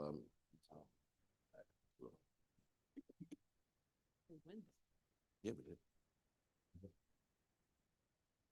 Good afternoon. My name is McQuandre Wright. I am the president of the Superintendent Student Advisory Council, and I'm joined by the vice president, vice president, there we go, and our secretary. I am from Buckley High School here in Hartford, and we're also joined by the rest of our advisory council and our superintendent. Before anything, we are students who have witnessed the devastating impact of the stagnant budget that has, we have witnessed the devastating impact this stagnant budget has had on our learning. I may be walking across the stage soon, but these students who are coming after me deserve the same, if not better, opportunities. Think about the freshmen who are just starting their high school journey, the middle schoolers preparing for high school, and the elementary students who don't even know what they're capable of yet. They shouldn't inherit the same funding problems we've faced for over 10 years. Sitting there, it may not look as bad, but let me paint you a picture. Empty libraries, no books, no librarians. Teachers being cut halfway through the year, leaving students to complete their classes on ingenuity. Teachers buying textbooks from their own pockets to use in AP classes and college level classes. Not enough social workers to support our students. No after school dinner programs to encourage extracurricular activities. So many missed opportunities for students to explore their interests, positions that no longer exist. Empty labs, no fun experiments. So many students wanting to pursue careers in STEM and no preparation for them to get there. The foundation amount in the education cost sharing formula has been frozen at $11,525 per student since 2013. Eggs were at $1.95 in 2013. Since then, inflation has risen nearly 40%. That brings it to $4 a dozen. If eggs have gotten a price change, why hasn't the price for student education changed? Why hasn't it not risen? Insanity is doing the same thing over and over again, expecting different results. If the budget isn't working, fix it, change it. Hartford students are just as capable and ambitious as students anywhere else in Connecticut. Every child can learn, and every child must learn. We just need the funding for it. I urge you to update the ECS formula and fully invest in public education. Thank you. Thank you. Thank you for your testimony. Anyone, your teammates want to speak? Very briefly, Superintendent. Oh, I thought, yeah. Oh. No, I guess. Hello, my name is Gia Bonde, and I am one of the representatives here with the Superintendent Student Advisory Council. I represent a school called Hartford Magnet Trinity College Academy. And one other addition I would like to add on is that I've noticed that the funding towards special education and those who are in need of it, like same thing with the funding issue, has not risen as much. And then I'm going to talk specifically as someone who used to have an IEP until last year. There was like a lot of outdated data when it comes to evaluating students and whether they have like a certain mental defect or not. And then that has wasted so much money where that money could have been towards general welfare upon students. So one, I would like to propose that we should have a funding system for those who specifically need it with a better evaluating system so that we can make use of our own money that can be towards Hartford Public Schools. Thank you. Thank you for your testimony. You guys are shining stars. And thank you for your testimony specifically. The fact that we do have an issue, not just for ECS formula, but our special ed formulas also. And the fact that you were actually able to get out is very unusual. So thank you for being a shining star in the city of Hartford. I understand. I worked there for a number of years. And you guys, you really show that with the resources, even without the resources you have, you're doing a great job. Just imagine what you would do if you had more resources. So thank you for coming up here and testifying on behalf of the city of Hartford. Any other questions for my colleagues? Seeing none, thank you very much. Next up, Team East Hartford.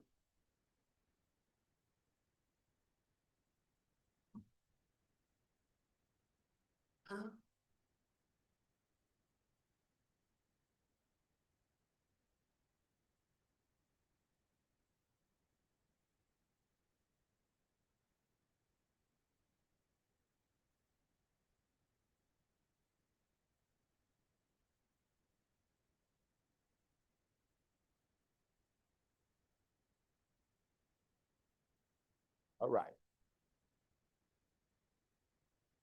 Good afternoon. I'm Danelia Edwards, and I want to thank you for allowing me the opportunity to represent the East Hartford community today. Our state of Connecticut is known nationally for access to quality education and high test scores. Unfortunately, however, we've proven time and again that this access is not for all. Connecticut has a deeply rooted history in racial disparities that transcend town lines. These disparities are severely affecting our most vulnerable communities. East Hartford is a diverse town serving a large majority of students of color, students receiving specialized services, and a fifth of our population are multilingual learners. Serving as an advisor to several students within East Hartford Public Schools, I consistently hear of what I'd like to call student apathy. It is a crisis affecting millions across the country today, but is even more prevalent in less affluent areas. In their classes, these students aren't receiving nearly as much specialized attention as students in wealthier areas due to large class sizes and the growing teacher shortage. As a result of this, students often begin to feel as if they're less capable than their peers who are fortunate enough to have the appropriate resources necessary to succeed. It is time that we prioritize our future, equally providing all students with the tools that they need to earn their success. Additionally, I'd like to give recognition to a program offered in the East Hartford Public Schools district that I believe should be more widely available in other districts. At East Hartford High School, Team Aspire is an academic team providing multilingual instruction to, on average, 100 students in the building coming from all across the globe with little to no experience with the English language. Team Aspire teachers are consistently educating themselves on new ways to provide the necessary support to their students, not only academically, but socially as well. As an East Hartford High School student outside of the team, I see Team Aspire as one of the most unique and important aspects of the thriving culture in our school community. In urging the legislature to implement an updated student-centered funding system, East Hartford and all school districts look forward to a future in which Connecticut strives to meet Article 26 of the Universal Declaration of Human Rights. Everyone has the right to an education. Thank you. Thank you, and thank you for your testimony. Team Inspire, are you part of Team Inspire? No, you. I'm not a part of Team Inspire. No, I heard it said some good. Any one of you part of Team Inspire? Tell me a little bit about it. You got a whole minute. It sounds like it's something interesting that you said that everyone else should be able to opportunity else. Talk to me a little about Team Inspire. Yeah, good afternoon, everyone. My name is Giselle. And yes, I used to be part of Team Aspire last year, and I spent the last 2 years of my high school on Team Aspire. And yes, I'm witness of how my teachers had to taught themselves how to connect with the students in the Team Aspire, how to learn different languages. I have a teacher that she learned Spanish just to talk to their students, which I see as something really big for us. And it helps all the students to learn English, which is something really important to get a job in this country, something really important to get to college, something really important to be someone in this country. And it's not only Spanish, it's people who came across the globe used to be better in this country. So yeah, there's people that had to put all of them to improve in this country, and the teachers are over there for them, always helping them. Thank Yeah. you. Thank you for explaining Team Inspire for us. Any questions for my colleagues? Seeing none? Oh, you're testifying? Come on, let me hear it. Your face looks familiar.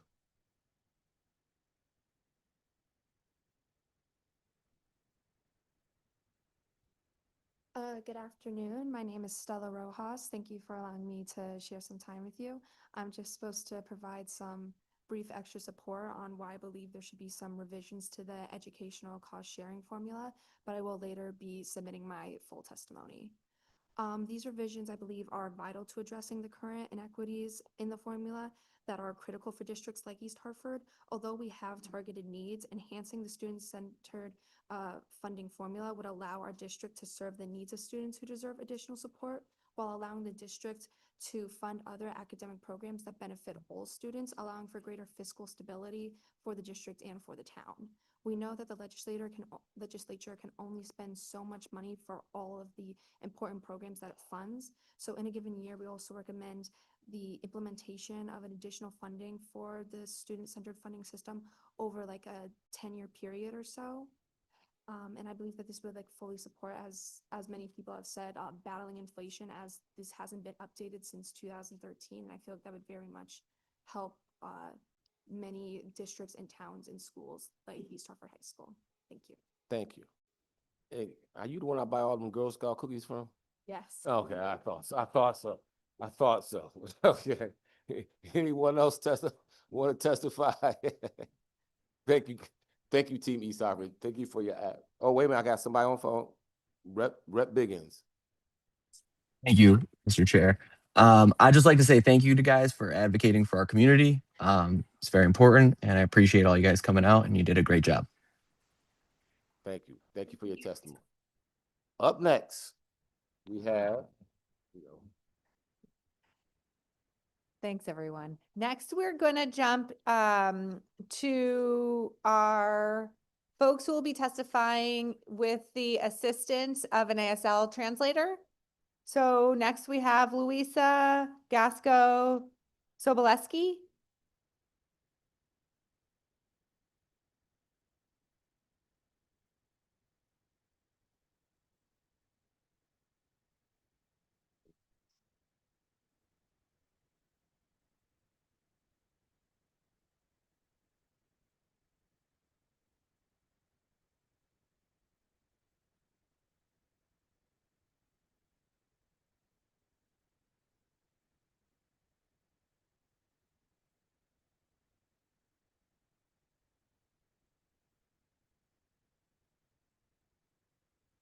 Hello everyone, and thank you for your time.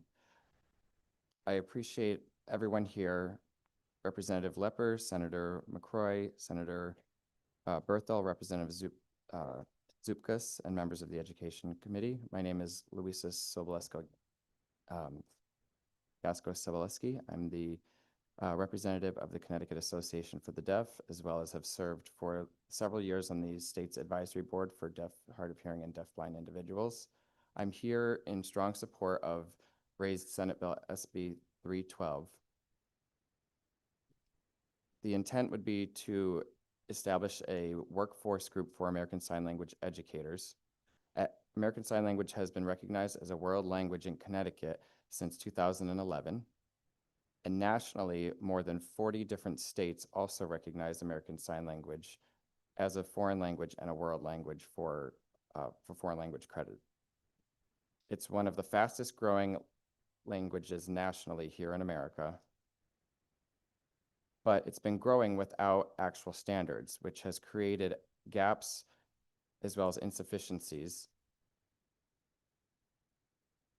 American Sign Language is the natural language of the deaf, deafblind, and hard of hearing community with its own grammar, rules, and syntax. And students who are learning this sign language in public schools are not having consistent curriculums, and a lot of these are lacking deaf advocates. I've been informed by several different deaf advocates that several sign language teachers here in Connecticut and around the country lack the basic skills to teach and may only have a basic fluency in American Sign Language. They may be taking these positions and teaching with only a rudimentary level of ASL fluency, which ends up impacting students' ability to acquire the language, as well as lowers the standards for ASL educators. Supporting this bill will help students gain a stronger foundation in learning American Sign Language, as well as increase the standards for American Sign Language instructors, which may also help feed the pipeline of the sign language interpreter shortage that we're facing in Connecticut and around the country. There are many critical and foundational skills that students need to be able to become proficient in ASL, yet they're expected to learn it while being presented with all of these gaps and inconsistencies. Additionally, teachers need to be aware of deaf culture and have lived experience. It's not just about teaching language and individual vocabulary. The instructors need to be competent as well as be able to know how to improve communication access within our schools as well. The ASL Language Teaching Association also promotes certificates for increasing standards. And since December 2025, we only have 4 ASL TA certified instructors, which also shows a clear gap in service delivery and education, as well as it inhibits the ability for programs to expand. We're looking to see if we can help Connecticut standards align with national teaching curriculums for ASL education, as well as be able to expose students to the cultural component of working in the deaf community. Now, this is not about limiting access for ASL teachers. It's about strengthening the quality of the ASL education and also being able to respect the deaf community and the language integrity of this community as well. These opportunities should be offered to members of the deaf and hard of hearing community as native users of the language. And I respectfully encourage you all to support raised House Bill, Senate Bill 312, Section 3 specifically. Thank you so much for your time and consideration. Thank you very much for your testimony. I don't see any, oh, I'm so sorry. Representative Poulos. Thank you. Thank you, Louisa, for your ongoing advocacy, your expertise, and your partnership in this great endeavor. We've done a lot of great things, starting with the establishment of the Bureau for the Deaf, Deafblind, and Hard of Hearing in 2024. You then hired staff, executive director, who led the legislation last session to create a interpretation standards board. And now this bill logically fulfills the next step of finding ways to recruit, to train more interpreters to fill those vacancies in Connecticut. As an educator, I'm a Spanish teacher. I teach a spoken language, but it's a language that exists in a shortage area. And there's lots of levers we pull to attract and retain teachers, instructors for my language. I'll share that when I became a teacher, I had come out of 27 months in the United States Peace Corps, so I had the language and an understanding of the culture. And I had to decide which path I was going to take. I could have gone back to college for 2 years to get a master's degree, but I had, there was also a program in the Department of Higher Education for the alternate route to teacher certification, which allowed me to return from Central America in December and start teaching the following August. I don't think I would be a teacher if I didn't have that alternate pathway. And so as you encourage, as you explore different options for certifications, please keep your standards high. You know, we have that interpretation standards board for a reason, so make sure we keep our standards high. But I also encourage you to find ways to bring people proficient in ASL through a certification process, an alternate certification process that will more rapidly fill the gaps and address the shortage. And so, again, I thank you for all your work. I'm proud to stand in support of this bill and encourage you to look at those alternate forms of certification. Thank you. Thank you, Representative. Thank you, Representative Poulos. Love you. I appreciate you so much.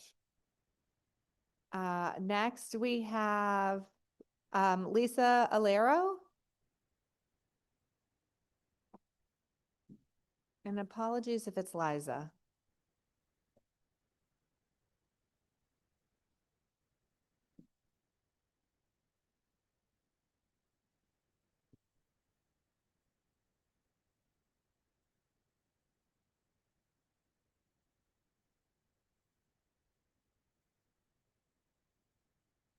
Hello and good afternoon, members of the Education Committee. My name is Liza Allers. I'm a deaf ASL teacher, and I'm in strong support of Senate Bill 312. I'd like to give you the simple truth. ASL is my first language.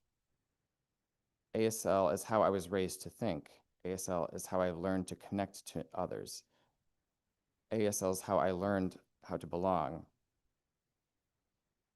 When I walk into a classroom, I'm not just teaching vocabulary. I'm teaching my culture. I'm teaching what it means to have an identity. I'm teaching students that deaf people are not born broken, that we are a linguistic and cultural community. But I also see another side to all of this. I have seen ASL taught without strong standards. I've seen students learn incorrect grammar as well. I've seen the perception of deaf culture often being misunderstood or erased entirely.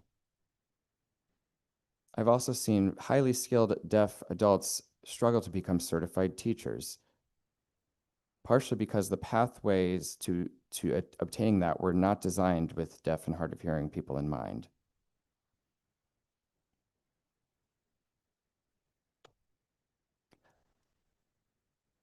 We'd like to align this teaching certificate as well as align it with the standards of the ASLTA certificate mentioned previously. That ensures that ASL proficiency, which is called the ASL Proficiency Interview, the ASLPI, adopting this and aligning it with the curriculum ensures that ASL instructors will be qualified and possess the skills needed. And it includes knowledge of more than just language, but also world knowledge, as well as being able to adhere to standards. At the same time, this bill could create an additional pathway. It creates another pathway for native users of American Sign Language to be able to teach and have an equal opportunity. And they're only able to bring their life experience, which only benefits students. We see ASL programs are growing. We see the motivation from students who want to learn. We want to offer more courses, but we need to first create a strong foundation now.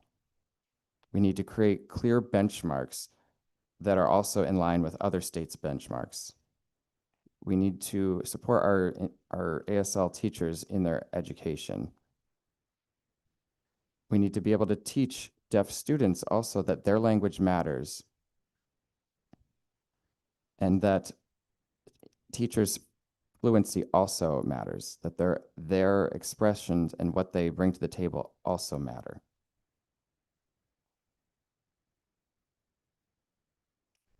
ASL is not just an extracurricular activity. It should not be viewed in that way. It's a highly respected language that deserves that respect in return.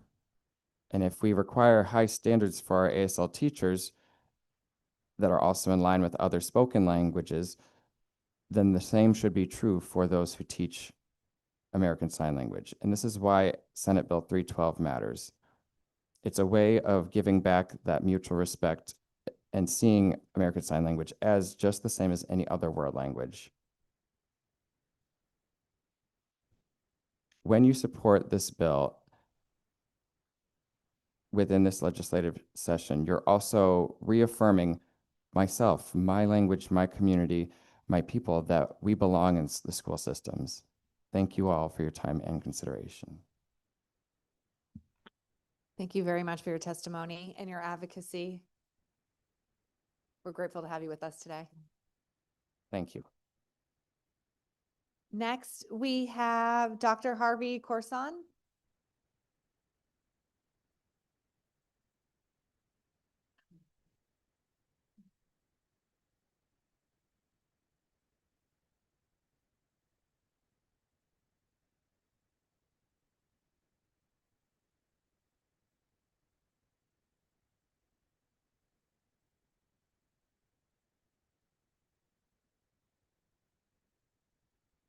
Senator McCrory and Representative Leeper, in addition to members of the Education Committee. My name is Dr. Harvey Corson. Today, I am serving as the Chair Emeritus of our Education and Legislative Committee of the Connecticut Association of the Deaf. I am here today to address Section 3 of Raised Bill, Senate Bill 312.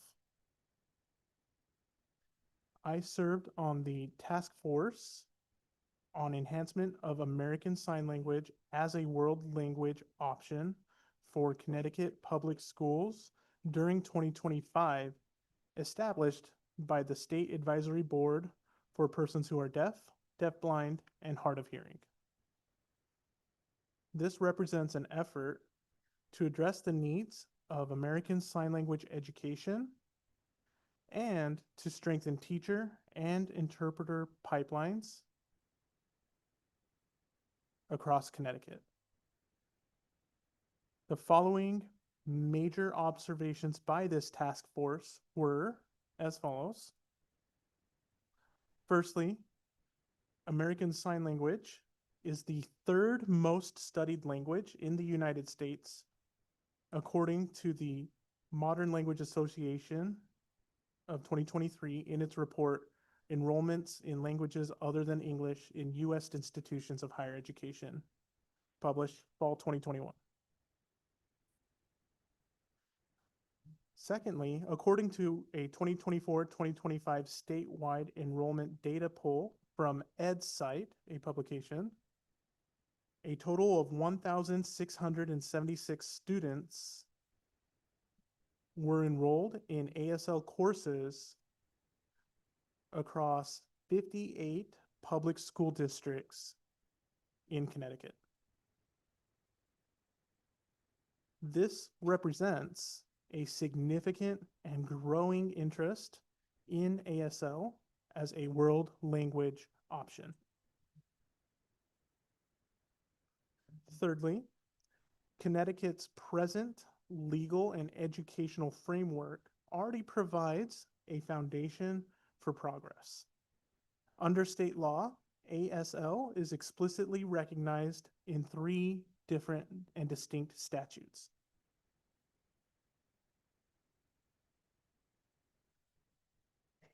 It is recognized in Section 10-5, which makes ASL proficiency eligible for the seal of biliteracy. It is recognized as equivalent to other world languages. In Section 10-16B, that includes ASL as a world language option within the prescribed public school curriculum since 2011. And thirdly, in Section 46A-33C, which establishes standards for interpreter certification with the recent establishment of the State Board of Interpreting Standards, referred to PA 25-144. Despite these provisions, the implementation of ASL education remains inconsistent. The availability of qualified ASL teachers and interpreters varies widely across school districts.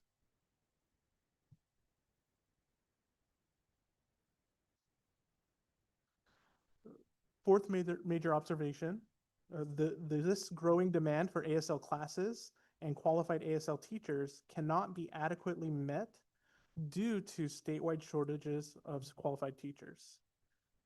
This state also faces a shortage of qualified interpreters serving deaf, deafblind, and hard of hearing children and adults and the public in various settings.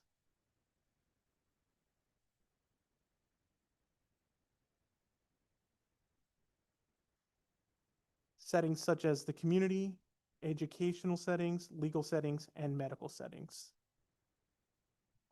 Currently, the state has only 3 ASLTA certified teachers. That is the American Sign Language Teachers Association. We had originally said 4, and that is accurate, but 1 just retired, so we're down to 3. And only 74 current resident registered certified ASL interpreters. This highlights the urgent need to strengthen recruitment, certification, and training pipelines for both ASL teachers and ASL interpreters. This shortage has been recognized by the Connecticut Department of Education. Thus, the need for systemic reform. Accordingly, the task force recommended the establishment of an ASL education work group within the Connecticut Department of Education. This group shall consist of representatives of the various agencies and community organizations as similarly specified in this raised bill. This work group would address and provide recommendations to the Department of Education regarding curriculum guidance for ASL instruction, teacher certification standards established by the ASLTA, and the sign language proficiency interview, alternate certification pathways for native ASL users and certified interpreters seeking teacher certification, reciprocity with ASL teaching certifications from other states, collaborations with higher education institutions, and workforce development boards to expand teacher and interpreter apprenticeships and credit-based training opportunities. The task force recommendations were endorsed by the State Advisory Board for persons who are deaf, deafblind, and hard of hearing on November the 7th, 2025, and subsequently endorsed by the following 3 major deaf community organizations: the Connecticut Association of the Deaf, or CAD, on December 9th, 2025, Connecticut Registry of Interpreters for the Deaf, CRID, December 12th, 2025, and finally, CCOSD, the Connecticut Coalition of Organizations Serving the Deaf, February 9th, 2026. Through this proposed legislation, as outlined in Section 3 in this raised bill, SB 312, Connecticut can emerge as a national leader in accessible education, world language and bilingual education,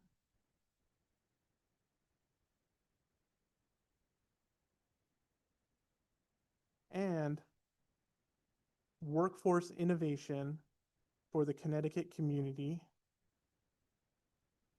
including the deaf, deafblind, and hard of hearing members of the community. The deaf, deafblind, and hard of hearing communities ask for your support of this legislation to include American Sign Language as a world language option for Connecticut public schools, improving language and cultural understanding, improving communication access, improving interpreting, improving healthcare, and improving public service. Thank you. Thank you so much for your testimony and your passion and advocacy. Lots of advocates could learn from you guys. Thank you. Take care. Next, we have Nick Dion.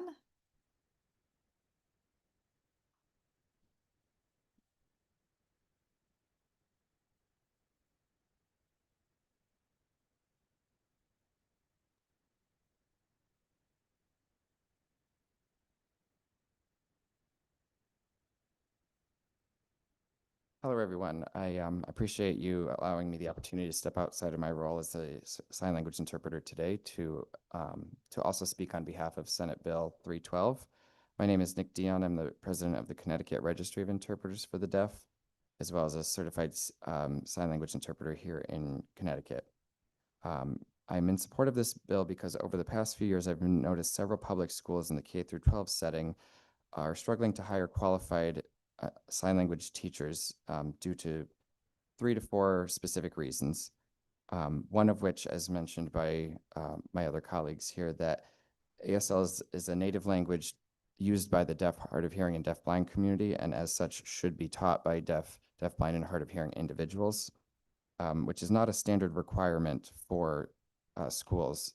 Sometimes they will prioritize individuals who can hear, who may have learned sign language as a second language and are not and lack the native fluency, as well as the cultural understanding. And simply by given the privilege of them being able to hear, they're often prioritized over deafblind and hard of hearing instructors themselves.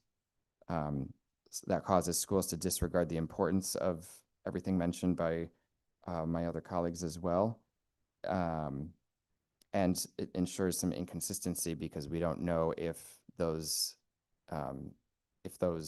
hearing teachers have actually developed language fluency and cultural understanding that is necessary for their students to acquire. In addition, a lot of schools require specific credentialing that is inconsistent. So some schools may require a master's degree, whereas others don't require a master's degree. Some require a teaching certificate, others don't. And the teaching certificate requirement varies whether it's a public school or a private school. And oftentimes, because of what Liza had mentioned, a lot of certificate programs and master's programs are not designed with deaf, hard of hearing, and deafblind people in mind, and oftentimes they're unable to achieve that or have access to that, yet they've had so many years of teaching ASL, but they're barred from even applying to these jobs.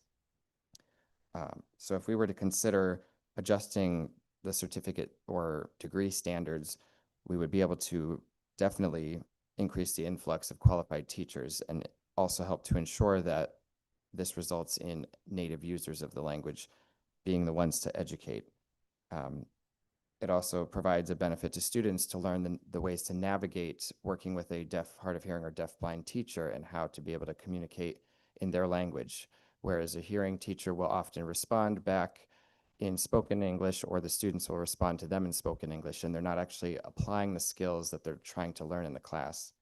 And then it becomes inhibitive of their actual learning. In addition to this, we've been seeing that a lot of schools consider, as mentioned before, ASL as an extracurricular activity. Summarize. Excuse me? This is your 3-minute mark. Can you please summarize? Thank you, yes. In addition, it's a lot of times schools can't fill these positions because they only offer them as part-time positions and they don't see the value in converting them to full-time. So for these reasons and more, I highly encourage you all to support Senate Bill 312, and thank you for your time. Thank you very much for your testimony. Oh, I have a quick question. Representative Poulos has a question for you. Hi, thank you for your service as an interpreter. My quick question is, what do you believe is the biggest barrier in scaling the ASL statewide within our schools? What's preventing this scaling effort? And how could we break down that barrier? What could we do to address that? Essentially, it's school districts recognizing it as a world language and the benefits of it as an alternative to the standard languages, which are often French, Spanish, Mandarin, maybe others as well, but recognizing the interest and being able to support students' interest in exposing them to that. A lot of school districts are not looking to other schools who already have programs to see what their numbers are with student enrollment. They're also not comparing it to college programs, which is where we see the largest influx of students. UConn and CCSU are growing exponentially in their ASL programs. So looking to the projected future of the numbers would help every school district for sure. Thank you. Thank you. Thank you, Representative. Next, we have Dr. Linda Pelletier.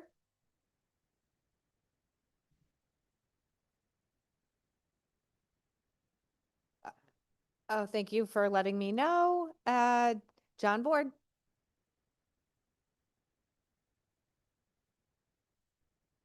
Oh, good afternoon, Representative Leeper. Chairs McCrory and Leeper, ranking members Berthel and Zupkis, members of the Education Committee. My name is John Boyd, and I'm a co-chair of the ASL Education Working Group. I'm here today in support of Section 3 of Senate Bill 312, which requires the Education Department to establish an ASL Education Working Group and deliver concrete recommendations on curriculum, certification, and educator preparation. Section 3 isn't just about language access, it's actually about workforce development. ASL, as my colleagues have said, is a full language, and Connecticut's offerings are still uneven across districts for really one simple reason when you think about it. We don't have a consistent, scalable pipeline of qualified ASL educators. Section 3 tackles this workforce problem by bringing together the right partners, including the DOL and Office of Higher Education, so then K-12 programming can align with the training capabilities, credentialed pathways, and real labor market needs.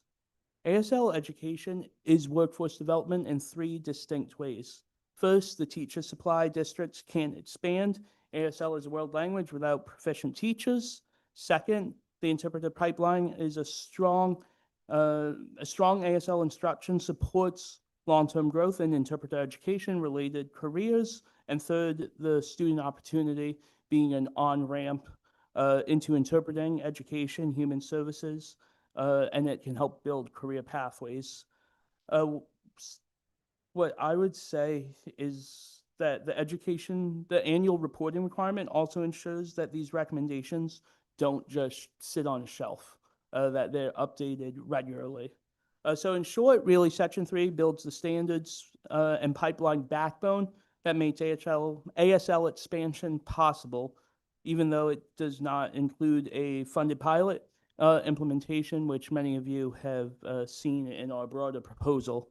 I would respectfully urge you to support Section 3 of Raised Bill 312, and I've submitted an expanded 12-page written testimony for the record. Thank you, Madam Chair, and as always, I'm prepared to answer any questions, comments, or concerns that the committee may have. Thank you. Thank you very much for your testimony. I don't see any questions, but grateful for everyone who came out today in support of this initiative. Thank you. Next, we have, some confines with translators, and we have Carmen Lanch, actually number 136, because we only have a Spanish language translator available until 2 o'clock. Is Carmen with us? Maybe online?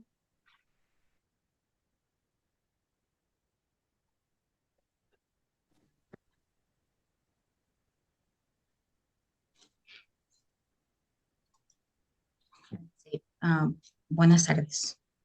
Good afternoon. Senadora McCrory, representante Lipper, senadora Bertel, representantes Sucus y miembros del Comité de Educación. Me llamo Carmen Lanche, vivo en Norwalk y soy la directora de la organización Comunidades Sin Fronteras.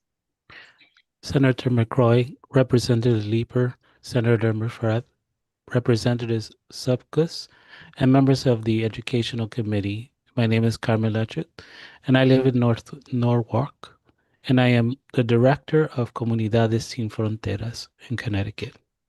Gracias por la oportunidad de hablar hoy. Testifico como madre que ve el impacto diario de las decisiones de financiación escolar en los estudiantes, las aulas y las familias. Thank you for the opportunity to speak today. I testify as a mother who sees the daily impact of school funding decisions on students, classrooms, and families. Testifico a favor de la SB 7 con algunas enmiendas necesarias para garantizar que satisfagamos las necesidades de los estudiantes en nuestro estado. I testify in favor of SB 7 with some necessary amendments to ensure that we meet the needs of students in our state. Ahora es el momento de corregir la fórmula, específicamente el monto de 11.525 de ayuda básica que se ha mantenido sin cambio desde el año 2013.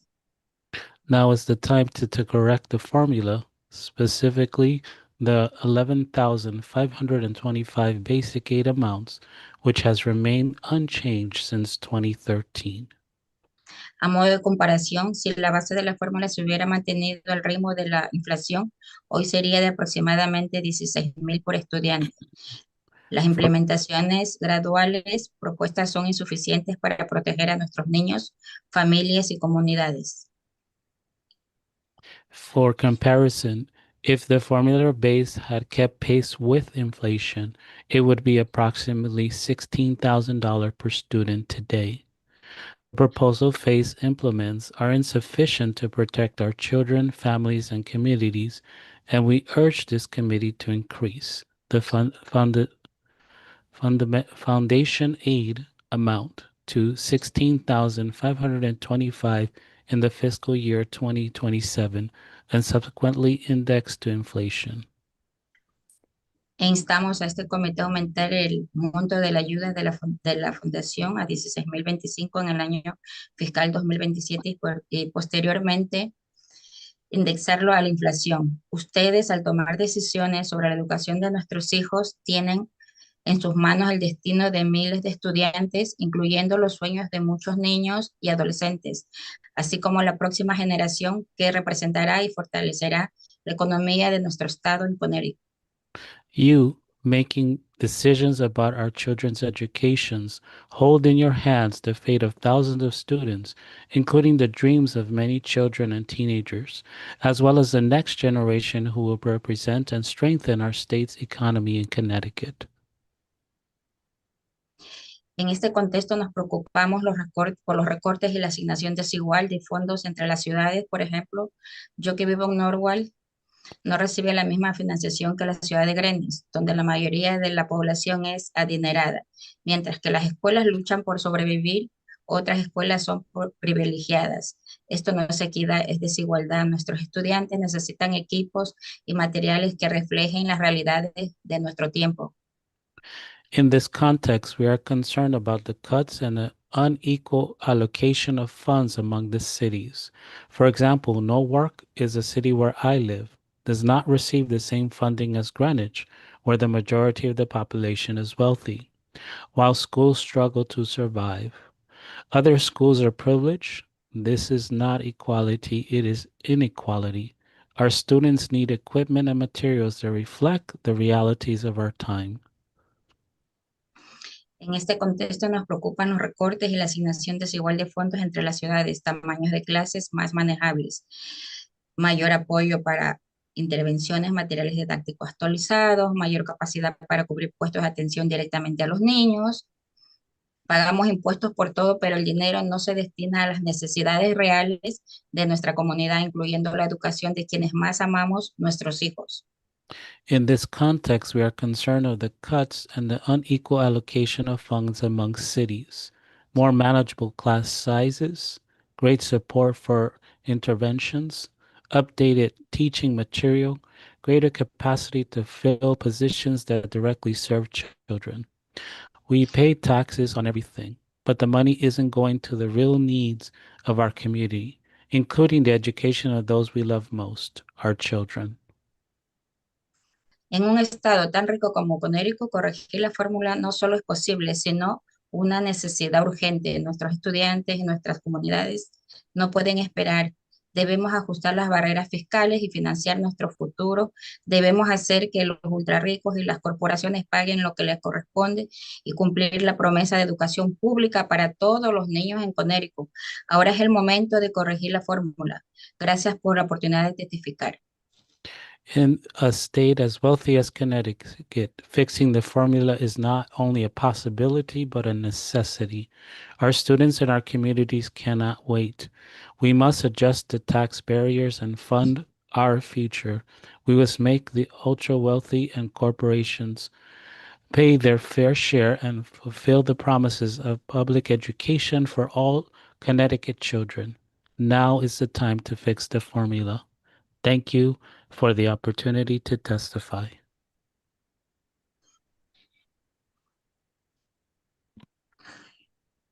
Thank you very much for your testimony. Muchas gracias por su testimonio. I don't see any questions for you. Have a great afternoon. No veo preguntas para usted. Que pase buenas tardes. Next, we have Ashley Pilot.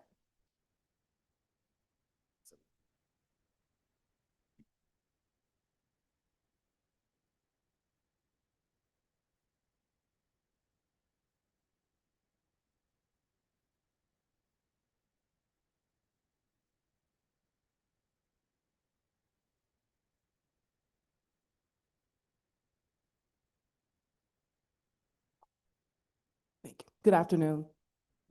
Good afternoon, everybody. My name is Kelvin Roque. I'm here in representation of Star Academy. This is my colleague, Ashley Pilot. Star Academy is a STEM-inspired, project-based school-within-a-school model that re-engages our disengaged middle schoolers. Myself, I was one of those students back whenever I was that age. I grew up about an hour and a half away from here in Nashville, New Hampshire. So I've seen the program work. I've seen the need for it. I've seen the successes of it, and I've seen what happens when students get disengaged and fall through the cracks and end up being disengaged adults. We try to correct that, but I'll give my colleague the opportunity to speak a little bit more about it. So we are here in support of Senate Bill 311. As a former teacher, I specifically worked with 8th grade. I am very well familiar and have seen students at that age decide whether they are going to finish high school, go on to college, and complete trade certifications. It is at this critical age that we need to intervene early. The earlier we can intervene, also the more money we can keep in our schools. We are a nationwide solution that has been a proven model. We have academies very near here in New Jersey. We have 2, one in Camden and one in Millville. Just yesterday, the Senate committee passed a bill through to expand more academies in New Jersey. We think that Connecticut will be a great partnership and opportunity to intervene with these students early to get the disconnected youth who have chronic absenteeism issues or behavior issues re-engaged and fall in love with education again. In Star Academy, the reason why we support this is because not only because we've seen it work, also we're changing lives. We're talking about 240 students per cohort for the entire 3 years per academy. And the cost of that is only $4,116 per student when it comes down to it.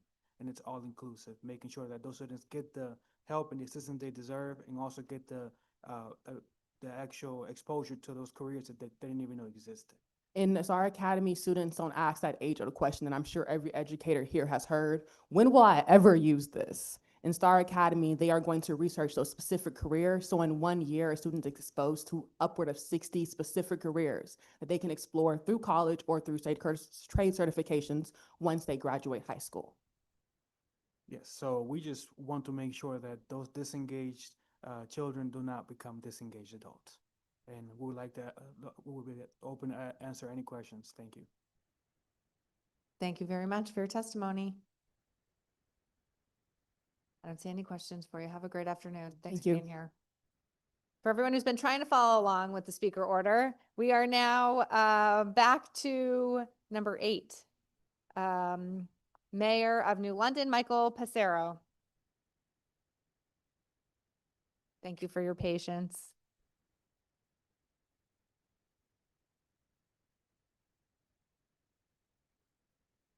I am joined by my colleague on the City Council of New London, Victoria Muller.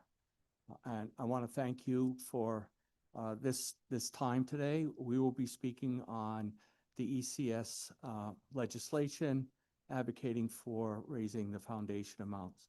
I want to first of all thank Senator McCrory for his support. I was at the press conference earlier, and I want to acknowledge the support of Senator Looney and Senator Duff. I believe we also have wide support on the House side, and we urgently need that support. I'm here in my capacity as the mayor of the City of New London. I'd like to also say that I'm honored to serve this year as the chair of the board of the Connecticut Conference of Municipalities, who also has a legislative priority on various education funding issues, and certainly this is one of them.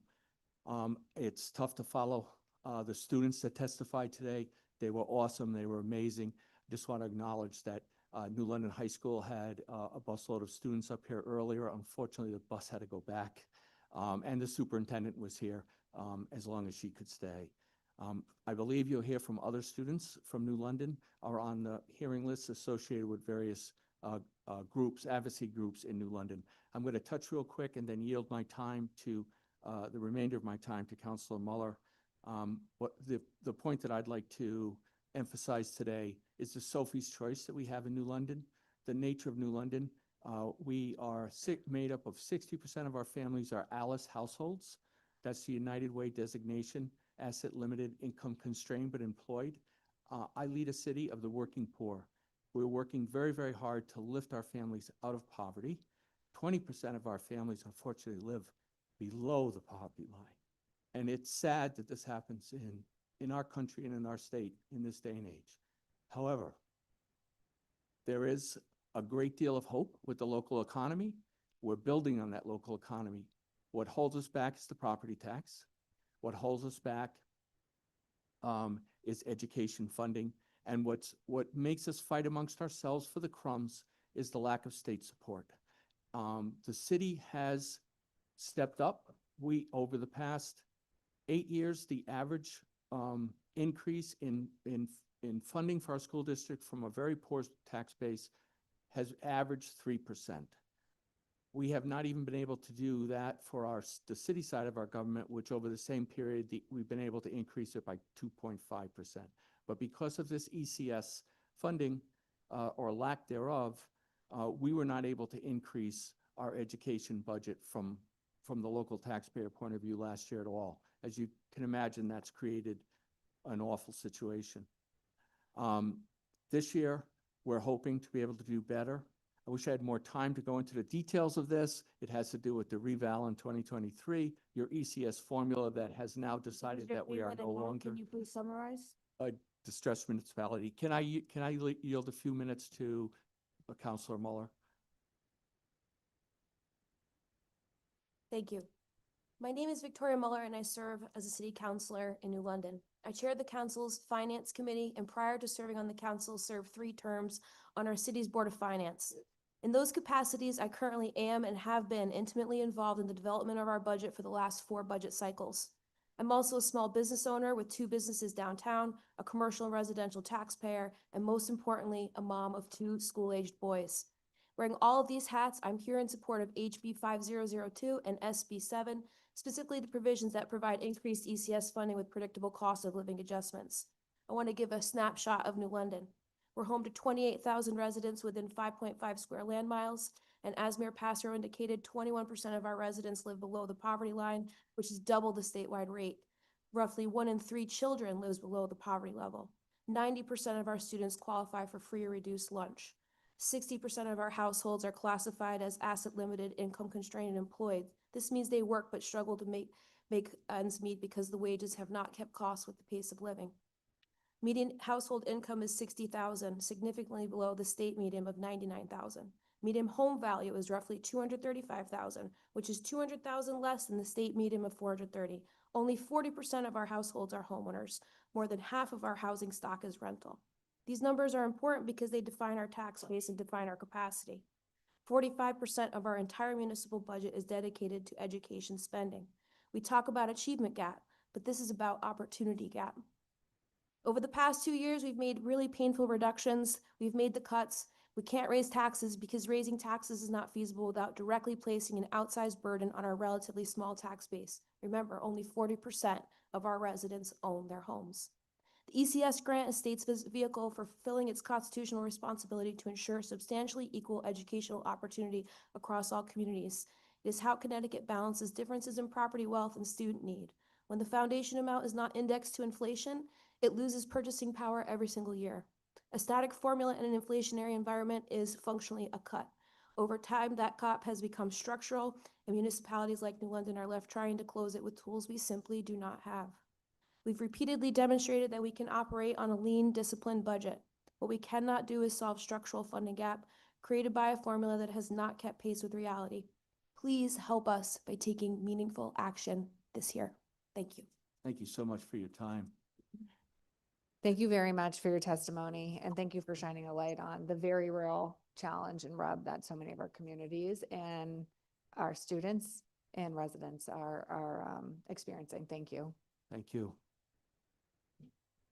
Next, we have Mayor of Stratford, David Chess.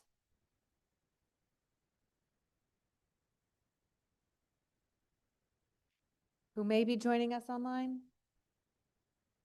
No, not with us right now. All right, then Mayor Elicker, you're up. You've been very patiently waiting, sir. Thank you. And I'll try to be quick. Thank you so much, Representative Leeper and other members of the esteemed committee here. I think everyone knows that why so many people are here today to support SB 7 and also HB 5002. I'm the mayor of New Haven, and in New Haven, we're currently in the midst of budget seasons like many of the other mayors. I just proposed a 4% tax increase, which would include an additional $5 million for our New Haven public schools from our city general fund. This is on top of many tax increases that I have issued previously and additional funds that we have put into New Haven public schools. New Haven, the city of New Haven has increased our funding in the last 6 years by over 60% to New Haven public schools. Meanwhile, the state's funding for public schools has increased by just around 8%, so it's just a little bit over 1% a year. We're asking you to change the formula. We need it. I wanted to specifically comment on a question that came up earlier that was interestingly asked to a student about mismanagement. I would encourage people to ask to the many superintendents that will speak after me about why their mismanagement is contributing to our students not being as successful. This is a question that typically comes up in a criticism, and I think it's important for us to step back and ask ourselves the question, why do we say that all of the districts that happen to have low-income students are mismanaged, and then all of the other districts that don't educate low-income students are not mismanaged? It is a farce, and it is a question that we should encourage all of you to ask to other folks in this room. The reason we have this problem is because our students are underfunded and oftentimes facing way more challenges than many of our suburban counterparts. We in New Haven spend less than the state average per pupil. And I would note that Plainville spends more than the state average. Sterling spends more than the state average. Killingly spends more than the state average per pupil on their students. We spend less on administrators in New Haven than the state average as well. The fundamental challenge here is that our students who face all kinds of trauma at home, they're trying to learn English as a second language, they're often moving all the time because their parents are trying to find a job, need more resources and more support. That's the core of the issue today, and that is why we need to fully address and tie to inflation the ECS formula in the future. Thank you. Thank you very much, Mayor Elicker. Representative Zupkis. Thank you, Mayor. And I'm not going, it is freezing up here, so that's why I have my coat on. I wanted to put that wasn't my comment for you, but I've been in some of your schools in New Haven. I live in Prospect, which is right down the road, and Celentano actually is one of my favorite schools. They do wonderful things, and I don't know if you've ever been there or not. They do really super things, and they are struggling. And so I've had a couple of conversations with the principal about, I said, well, go to the mayor and find out what's going on. And I completely understand your comment about, I met a little girl there who saw her father murder her mother. And, this is forget reading, like they need resources. And so I understand where that piece of it. I am hopeful that this will help. I appreciate New Haven spends less than other schools and all those. So I am hopeful this will help. I know we just heard from STAR, and I know there's some other organizations that really do great things. So I'm hopeful that we can include those as well, because some of the resources teachers cannot deal with. And we need some help outside of that realm. And so I'm hopeful because of the little girl that I met, and I've met a few of them, that, some of these organizations can be partnered with to come in and provide those services that the school cannot provide.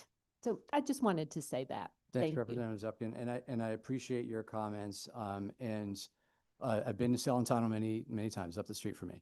I just note that I think charter schools have their place for innovation in our state, but they should not replace public schools. And ultimately, I think it's a kind of false question that we have of, can we solve the problems of urban districts through charter schools? So the math that was shared earlier on is, not by you, but by another representative, is incorrect, because we in New Haven Public Schools have to pay for their transportation. We in New Haven Public Schools have to pay for the majority of the special education. And so it is actually not oftentimes cheaper at a charter school to get the results that we're seeing. And in addition, we have to pick up the pieces when students are not successful in charter schools, whether it's students with extreme special needs or students that may be suspended from charter schools. We are the ones that have to do that work. And it's not to say that charter schools don't have their place, but I think it's really important that we have a conversation about the funding, the public school funding, and the inequities across our state in public school funding. Thank you, and I can appreciate that. And even outside of charter schools, there are other organizations that are not public schools that provide services that follow the child. If something's going on at home, that child can call this person because they may not have the resources at home or a home to do that. So I understand about charter schools. I think we can all learn from each other in those incidences, but even further from that, outside, there are organizations that are not a public school or a school, in fact, that can really provide some services that our schools cannot. They just can't. They're not trained to do that. And we want our teachers to teach, because we have a child here in 4 years never had a science teacher. And so thank you. I appreciate it. And we're all in it for our children. Yeah, we're happy to Absolutely. we're happy to collaborate whenever there's an area of partnership that doesn't take away from the resources to our public school children. Thank you. Thank you, Representative. Representative Wheelander? Thank you, Madam Chair. Thank you for being here, Mr. Mayor. And I just wanted to quickly ask if there were any additional resources or supports that you would see as being helpful and supportive of providing a more successful educational journey for your students besides the ECS funding increase? There are all kinds of resources, but fundamentally are in all of our school districts, the cost that is driving, the increase in costs that is driving our challenges is around staffing, right? Our teachers deserve raises. It helps us be competitive and attract good teachers. Our principals deserve raises, just like all the state employees get raises. And the state budget increases, our budget increases as well. And the ECS formula has just not kept up. And so I think oftentimes we try to find solutions like, let's put a couple $1 million into after-school programs. That's helpful, but it doesn't address the core of the problem, where in our schools, we are fundamentally not able to provide the resources to our kids. I appreciate that. Thank you very much. Thank you, Madam. Thank you, Representative. And I appreciate you commenting on districts with different challenges, different means. Addressing and doing the best for their students is not necessarily a reflection on mismanagement or proper management. And I think that's always helpful to remember. Thank you. Thank you. Thanks for your patience and thanks for being with us. Thanks, everyone. Is Dorinda Boer with us? I saw her earlier, but I think she had to head back to West Haven, but I didn't want to skip over her if she had joined us online.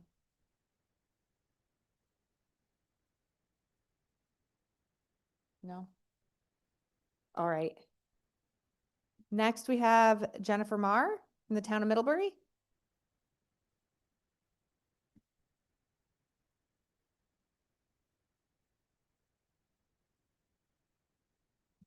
Good afternoon, Madam Chair, members of the committee. Thank you so much for your time today. My name is Jennifer Marr, and I'm the newly elected First Select Woman of Middlebury. And having just recently been on the election campaign trail, I bring a message from homeowners directly to you. I'm speaking today in support of HB 5002 and SB 7, particularly as it relates to the impact of the inverse relationship between programs and services being mandated for education and the costs of those mandates for all towns, but particularly small towns. So to give you some context, Middlebury partners with Southbury in Region 15. Middlebury is the smaller town by half. The school budget is approximately almost 70% of my town budget. And the impact that that has on our town is significant, especially for seniors on fixed incomes. And Middlebury is an older town with an older population. So the comment that I hear, or that I did hear on the campaign trail was, I'm a senior on a fixed income, the school budget keeps rising, and that affects me, and what can you do about that? The fact that the per student cost in the ECS formula has not changed, but all other costs impacting towns and school districts has moved significantly since 2013, represents basically a mandated additional tax or cost share placed on municipalities and then homeowners in turn. Small, primarily residential towns such as Middlebury do not have a large commercial tax base to absorb the impact of inflation on education budgets. And I would add that for Region 15, special education costs are about 25% of the budget, and Region 15 has a very excellent reputation for special education services, which attracts families to our district. So there is additional pressure in that regard. When state funding is reduced, even modestly, the consequences in a small town are immediate and significant. Not indexing the ECS grant to inflation is essentially cutting state support as each year passes. As a result, we are faced with two difficult options: cut educational services for our students or increase the burden on our local taxpayers. Neither option is good for families, seniors on fixed incomes, or the long-term health of our communities. It also creates significant pressure for small towns to accept development that would profoundly alter their character and quality of life just for the sake of additional tax dollars. And I'm not willing to ask my town to sacrifice its soul in that way. Predictability and stability in state education funding is essential for small municipalities. We build our budgets carefully and conservatively, and now I'm at the point where I have to choose between fuel for police cruisers, a children's librarian, a traveling nurse for the senior center, or oil for my town buildings. HB 5002 and SB 7 provides the opportunity to prevent these outcomes. Increasing the ECS Foundation grant is a swift and easy way to deliver on your promise to make Connecticut more affordable. Thank you. Thank you very much for your testimony and advocacy.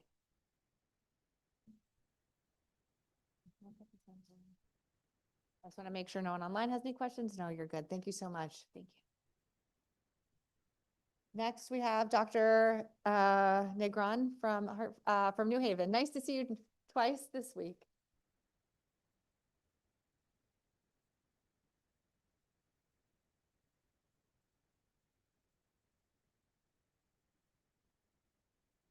Good afternoon, Representative Leeper and esteemed members of the Education Committee. My name is Dr. Marilyn Negron. I am the proud superintendent of the New Haven Public Schools. You heard earlier from my students and as well as my other colleagues who brought our students today. And I am here for one reason: to stand up for the children of New Haven and every student in Connecticut who has been forced to learn on a 2013 budget in a 2026 world. We are currently operating under a foundation funding amount that hasn't moved in over a decade. Since 2013, the state has told us that $11,525 isn't enough to educate a child. We all know the cost of bread, gas, and electricity hasn't stayed the same since 2013. Neither has the cost of running a school. When the state fails to keep pace, that burden falls straight onto the back of our local taxpayers, people who are already stretched to their breaking point. I am thankful to Senator Looney, Senator Duff, Senator Anwar, and others for introducing a visionary piece of legislation, Senate Bill 7, but I caution that it only works if the math is honest. To keep our heads above water, the foundation amount must be raised to at least $13,500 for the 2027 fiscal year. To be clear, if we adjusted for inflation, that number should be $16,000. So when I ask for $13,500, I am not presenting a wish list. I am presenting the bare minimum required to keep our doors open and our programs running without cutting staff. What makes SB 7 different is that it stops the begging cycle, and I feel that that's the world I've been living in all my years in administration in the state of Connecticut. I am pleased that it introduces economic indexing. This is a game changer. It means school funding will finally be tied to the actual economy, not political whims. Second, it builds a pipeline for educators. By paying for student teachers in low-income districts, we are removing the financial barriers that keep talented, diverse candidates out of our classrooms. And I want to make it clear, and I am grateful to Mayor Elicker, who provided some insight into the statement that we heard posed to the Bridgeport students earlier today. Deflecting state responsibility with the argument that we often hear, it is not an issue of funding, it is an issue of mismanagement, and especially directed at large urban districts where many of 3 us, minutes expired, please summarize. people of color, have the courage and the fight to go into these roles to fight for our children. So there is no more efficiency to squeeze out of our budgets. There are no more cuts I can make. What other building am I going to close? I already did that. I do leverage community business partners, many of them, and grateful for them. But let's be real.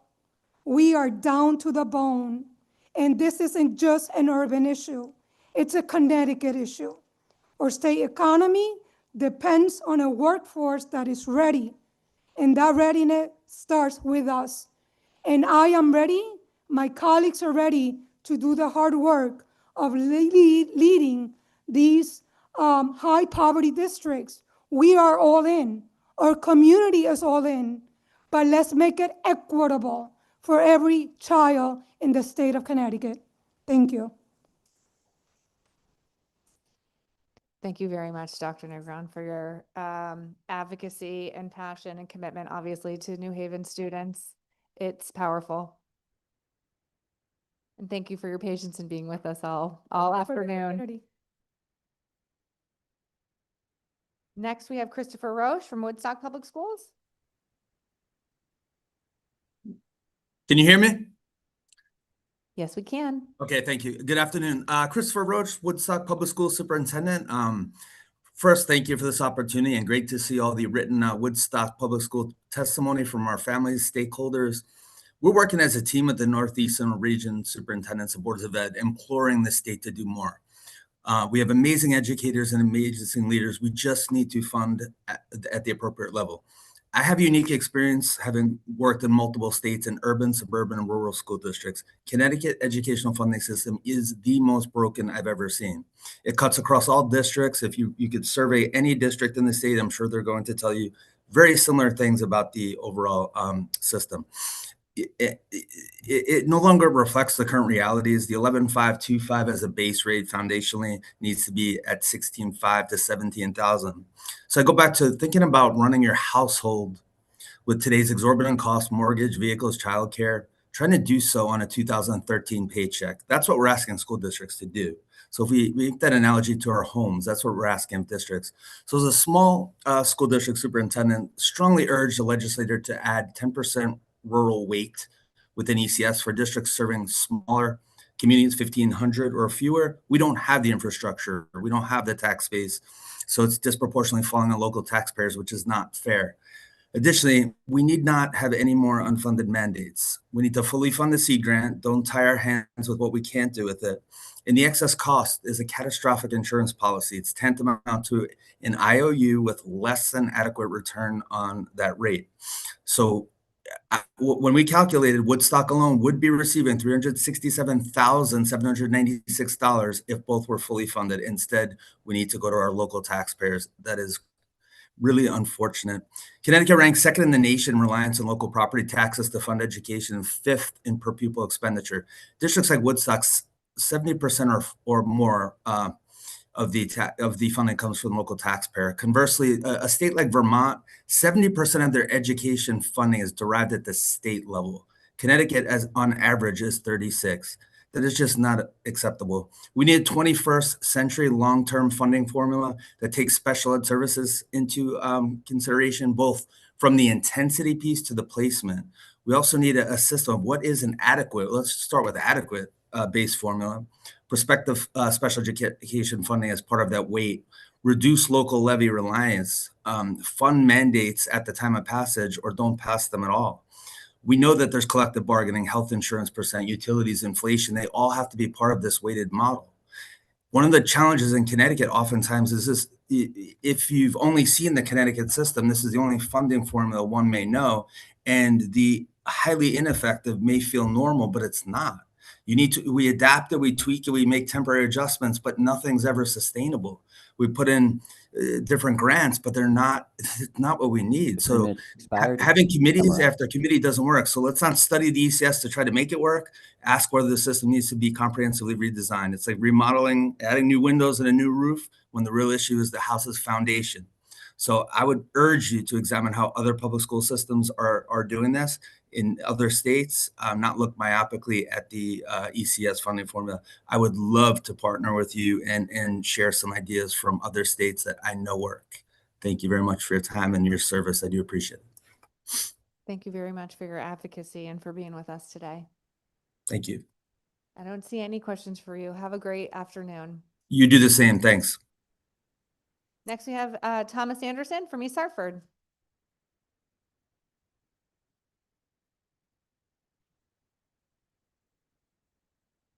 Good afternoon.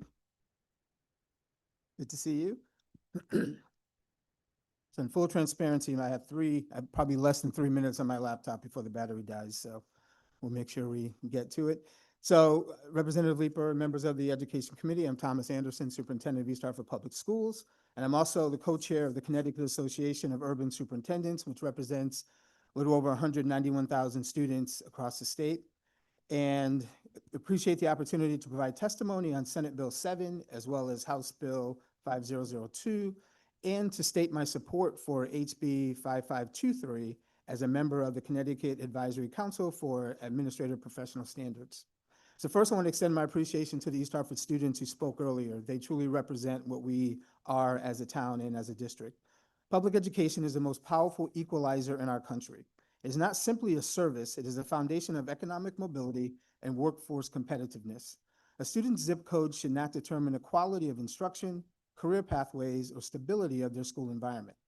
Educational excellence must be the expectation in every community.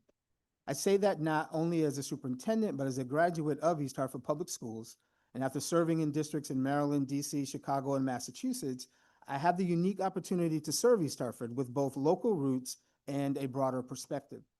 We serve approximately 6,300 students in East Hartford, 77% high needs, 25% with IEPs, 19% learning English. We're the 5th lowest funded district in the state and spend roughly 30% less per pupil than the state average. With that context, I'll focus on 2 issues. First, inflation erosion is silent inequity. The ECS Foundation has remained essentially flat for over a decade, while labor, transportation, utilities, and special education costs have risen significantly. When funding doesn't adjust for inflation, districts experience a real decline in purchasing power. That erosion causes delayed curriculum adoption, staffing constraints, and reduced program continuity. Indexing the foundation grant is not expansion, it's preservation. Without it, cost pressures shift to municipalities, often resulting in higher taxes or reduced services. Secondly, stability is an economic strategy. When funding is volatile, we delay curriculum upgrades, slow technology refresh cycles, and limit career-connected learning opportunities. In East Hartford, that contributes to approximately 15 to 20% of resident families choosing to attend schools outside of the district. The current system already carries costs. They're simply distributed unevenly across municipalities. These bills shift volatility to the state, which is better positioned to manage risk at scale. A phased implementation allows responsible absorption of costs while reducing municipal instability. The question is not whether we spend, but whether we spend efficiently. Stable, predictable ECS funding allows us to sustain literacy gains, protect graduation progress, expand career pathways, and retain strong educators. In closing, these proposals modernize a formula that no longer reflects the cost of educating students in 2026. This is not about expanding government, it is about protecting the promise we have already made to our students and preserving purchasing powers so all districts can continue strengthening outcomes and economic viability. As these bills move forward, I respectfully encourage maintaining phased implementation for sustainability and strong indexing provisions so gains can be made this year, so gains will not be eroded over time. So stable education funding is one of the only investments that strengthens municipalities, families, and the economies at the same time. Thank you for your leadership and your consideration. Thank you. Thank you, Superintendent. I think Representative Brown has a question for you. Thank you, Superintendent, and agreed with much of what you said there. My question actually is on something you didn't get a chance to talk about much. It's Section 7 of 5323 about an administrative mentor program. Could you speak a little bit to that? So there's been a lot of work done over the last year or so, coming up with all administrators need to have a level of mentorship. Individuals end up going into positions that they're ready for it on paper, but the reality of being able to have resources and support to be able to do that is not always provided. So we're looking to see mentors to be provided to new administrators in all districts across the state. Obviously, you start off a little bit small, being able to expand that work so that way when we're talking about turnover, in all positions, you're going to have less turnover with administrators because they're ready to be in those positions and getting some of that additional support during that time. Thank you. And as a classroom teacher who has worked for a number of administrators in my teaching career, the importance of that administrator setting the tone for the building. And when they are trained and when they have a mentor, somebody who's showing them the ropes in the same way that a new teacher comes in and has a mentor teacher, that sets a more positive tone for the whole building and for the whole school year. So thank you for your work on that, and thank you for your testimony today. Thank you. Appreciate it. Thank you, Representative. Thank you very much. Thank you very much. Have a good afternoon. You too. Next, we have Matt Conway.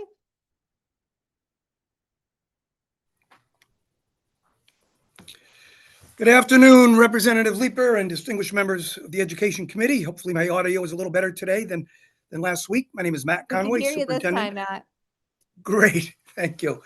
Privileged Superintendent of Derby Public Schools and co-chair of the Legislative Committee for the Connecticut Association of Public Schools Superintendents. And I thank you for the opportunity to testify today on Senate Bill 7. And the most significant provision in this bill is the phased increase in the Education Cost Sharing Foundation amount, as you've heard from many others who have testified, beginning in 2027 through 2031, followed by ongoing annual adjustments tied to inflation. As you know, for more than a decade, the ECS Foundation and many others testified today has not reflected the real cost of educating our scholars. And for alliance districts and distressed municipalities like Derby, what this really means, this disconnect, is funds that are statutorily, through the alliance district, designated as supplemental supports for our most disadvantaged scholars and families are actually used for fundamental core classroom teachers and instruction, leaving behind those who need it most. And it sustains the inequities that we see across the state and perpetuates the reality that zip code does matter. Section 2 expands the ECS bonus to include towns that tuition students to other districts for high school when they don't operate their own high school. And the change recognizes the legitimacy in the tuition-based models and promotes fairness across different district structures. Section 3 establishes a legislative working group to study ECS formula and broad public education funding. A comprehensive review of the formula components and fiscal sustainability is both prudent and necessary, and I would ask that committee to consider the mobility of our scholars, the number of times families move as we provide weight to other variables. Think about that as a variable as well. It's significant in terms of the data and the impact, especially on our special education costs for those with multiple moves. Section 5 requires the State Board of Education to expand the definition of excused absences to include specified religious observances, and this is great. It provides a statewide consistency and reflects the cultural and religious diversity of Connecticut students. We would just ask that we consider how this will impact how we measure chronic absenteeism as well. Finally, Section 6 establishes the stipend program, providing weekly stipends to student teachers completing placements in distressed municipalities. And for communities like Derby, strengthening the educator pipeline is essential. The program reduces financial barriers while tying investment to service commitments in high-need districts, creating accountability and long-term workforce stability. That ends my testimony. I'd be happy to answer any questions you might have. Thank you very much for your testimony and for going through the bill with so much detail. We haven't heard that yet, and I appreciate it. I don't see any questions for you today, Matt, but we always know how to reach All you. righty. Thank you for everything. Have a good afternoon. Dr. Townsell from Hartford Public Schools.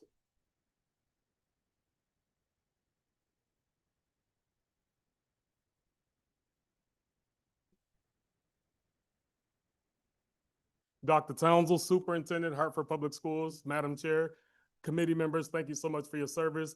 I just want to share the field of education has a bad perception, bad reputation. You probably could finish this sentence. Those that can do, those that can't what? Teach. And they said it back there. That's the reality. It's just a bad percent. Our best and brightest are not going into the field of education. Why? It's a tug of war all the time. It's gotten so bad, the reality is, even when everyone that's in education is saying the same thing, the voice still doesn't have the value. The question is why? For example, when I think about Hartford Public Schools, and I started August 25, I get 4 reports: a Blue Ribbon Commission, a Public Works report on financial efficiency, special education report, and also our magnet schools. Nothing in there said mismanagement of funds. As a matter of fact, in December 25, we get a certified letter from the State Department of Education praising the direction in which the district is going in. As a matter of fact, today alone, we were just praised with our financial management, and one of our schools, for example, was given an extension because of the academic progress made. So my question is, what more can I say? In the words of Jay-Z, what do I say? Men lie, women lie, the numbers don't. Hartford Public School has a structural deficit. Everything says structure, structure, structure. All of the reports came with 64 plus recommendations. The most they said we could save was $400,000. In the last 10 years, we've lost $200 million and 600 bodies. In the last 3 fiscal years, $40 million, 400 bodies. My question is, what are we afraid of? I think it's tough and it's hard work. We're overworked, underappreciated. Yes, it's hard, but it's power and it's politics. But what I learned about politics is it's also people, and we have to make the hard decisions. But my charge to making the hard decisions, don't wish it was easier, wish that you were better. Don't wish that it took less challenges, wish that you have more skill. Don't wish that it took less work, wish that you have more work ethic. Because bottom line is, we have to add value to the voices of the educators doing the work every single day on the front lines. And my prayer is that SB 7 and HB 5002 is supported, is passed, because there's a structural deficit. It does not say mismanagement. That was from the city, that's from the state, and with my own eyes, I do not see that. So my prayer is that it's supported, and the goal in Hartford Public School is simple, but it's powerful. Set the bar, meet the bar, exceed the bar, raise the bar. The charge, raise the bar. I will park my bus, open the floor for any questions. Thank you very much for your testimony and for advocating for your schools and your students.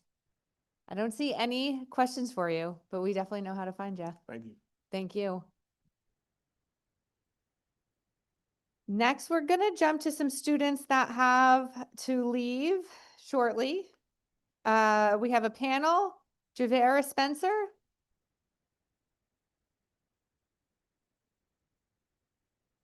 And I think you have with you Vegas Phillips, Morgan Lindsay, Anaya Wilkes, Jada Lawrence.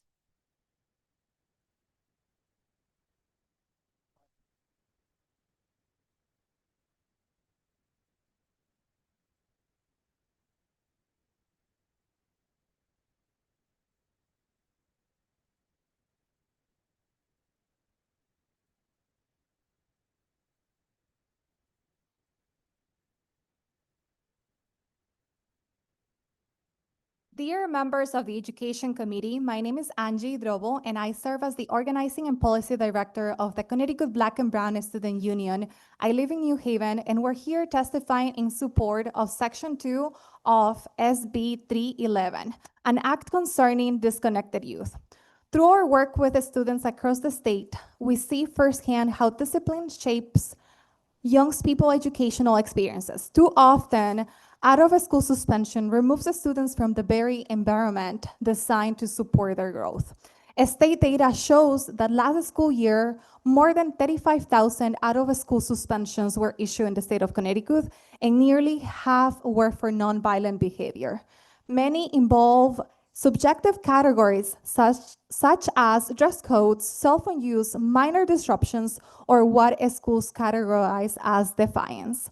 These removals are part of what researchers describe as exclusionary discipline policies that pushes the students out of the learning environments instead of addressing the root cause behavior. Research shows that a student who suspended just once is 23% less likely to graduate. Each suspension represents time a student is removed from learning instead of remaining connected to the classroom where progress is most likely to happen. In Connecticut, these outcomes also fall unevenly across the students. In 2023-2024 school year, 1 in 7 Black students, 1 in 11 Latino students receive a suspension or expulsion compared to 1 in 23 white students.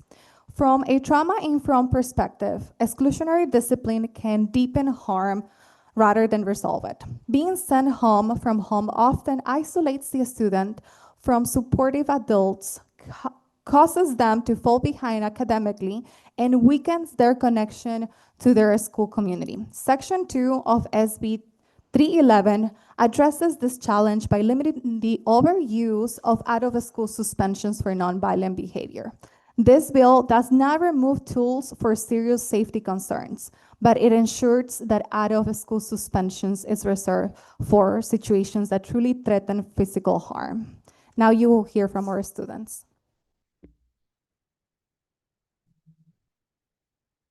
My name is Javar Spencer, and I'm a student at Capital Preparatory Magnet School. And I'm here today because school discipline policies directly impact students and families like mine. Across Connecticut and under current law, students are being removed from classrooms for nonviolent behaviors like dress code violations, phone use, or defiance. Broad and subjective categories that are inconsistently applied and disproportionately impact Black and brown students. I've seen and experienced how school suspensions affect students. Last year, I got suspended for a nonviolent offense. While punishment was warranted and deserved, I feel that the punishment was harsh, especially for my good intentions and track record for being a great student. During my 5-day suspension, I felt isolated, bored, and overall a horrible kid, despite being very much the opposite. I also missed valuable class time, which caused my grades and understanding in some subjects to suffer a little bit. If the school took a more supportive and reasonable approach, the message would have still been received, minus the mental and educational setbacks that were caused by the suspension. While I'm lucky enough to have the guidance, sense, and support to not absorb the full negative effects of what suspensions can do to kids like me, I'm able to realize that some kids aren't as blessed to have the same resources or be around the same environment that I am, which is why I support the coalition's proposal to remove out-of-school suspensions for nonviolent behavior and strengthen restorative practices passed in 2023. I urge the committee to vote for the favor of Bill 311 so that Connecticut schools can prioritize support over exclusion to keep students in classrooms where they belong. Thank you for your time.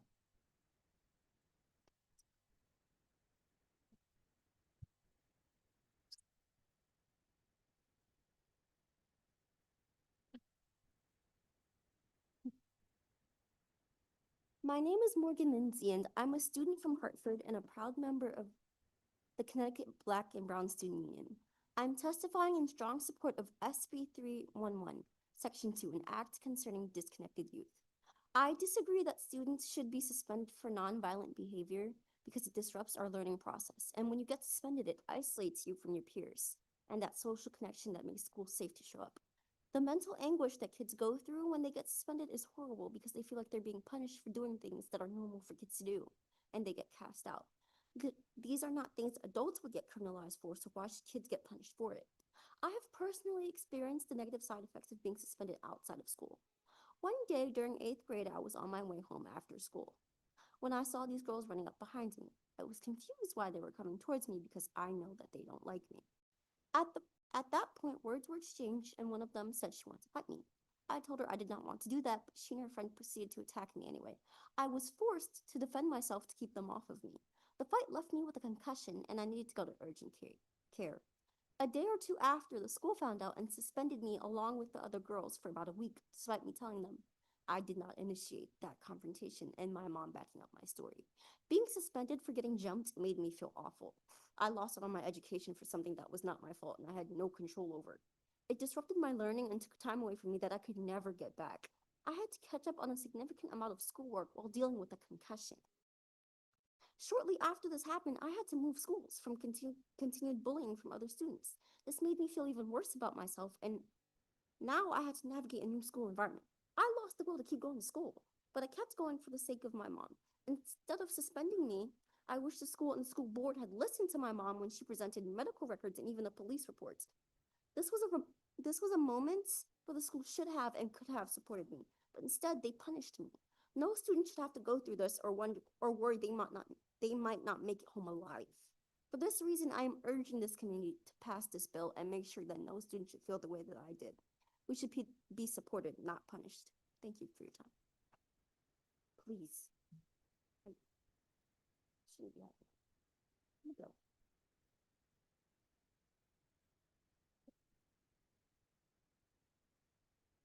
My name is Anaya Wilkes. My name is Anaya Wilkes, and I'm a student in Hartford. I am part of the CT Black and Brown Student Union. I am testifying in strong support of Section 2 of SB 311, an act concerning disconnected youth. I'm here today because school discipline policy directly impacts students and families like mine. Although I have not personally been suspended, I've seen multiple students go down the wrong path due to criminalization in our school system. I have seen repetitive change in my peers over the years, ever since the rise of student criminalization and unreasonable punishments when students are participating in nonviolent activities, such as talking back to teachers, dress code violations, using phones, slouching, disrupting class, or minor vague interactions. There is no reason for students to be removed from the classroom or from school in general and have to miss out on their learning and education. They are more likely to fall behind in classwork because they are restricted from being on school grounds, and it also stops them from seeing the peers who motivate them to continue in school. Instead of removing them from the classroom or sending them home, schools should actually try to listen to the students and listen to why they act the way they are. Out of school suspensions or expulsions does not give opportunity for students to grow and learn from their behaviors. School administrators don't know what the students' home lives are, and they may not have the resources or the ability to stay caught up in school when they're outside of school.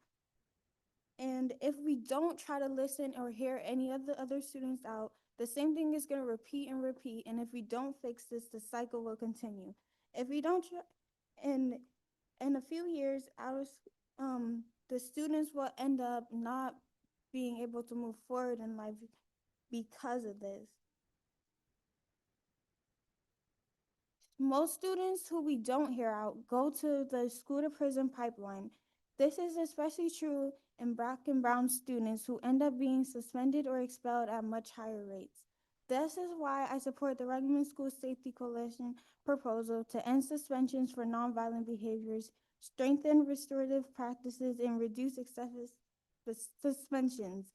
Time I urge this committee to vote in favor of SB 311, Section 2, and end the disparities and injustice created current law. Thank you for your time.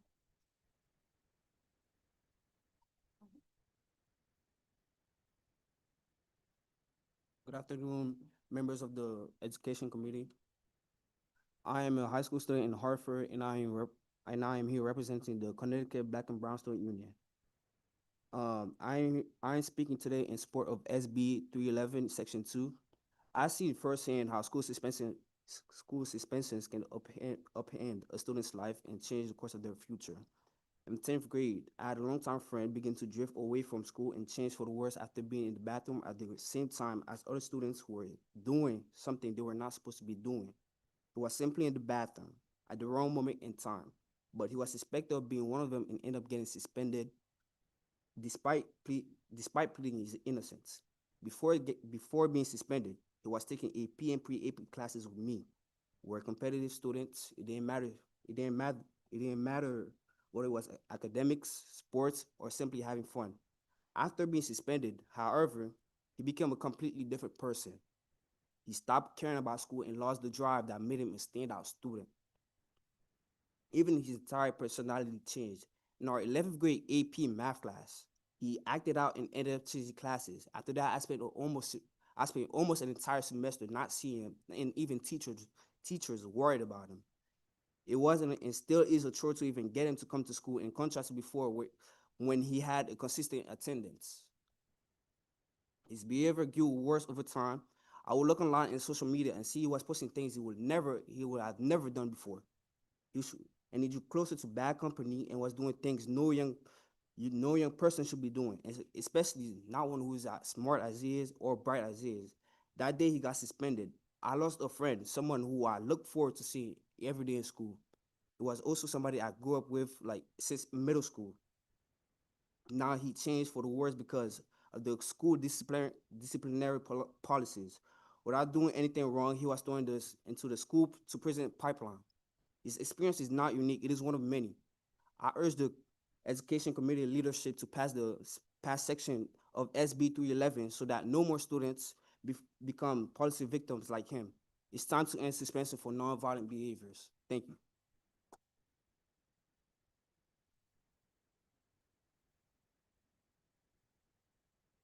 Members of the Education Committee. My name is Mars Rodriguez, and I'm from Newington, and I'm the regional organizer of the Connecticut Black and Brown Student Union. I have the pleasure and the privilege of working with these kids and hearing their stories and watching them grow.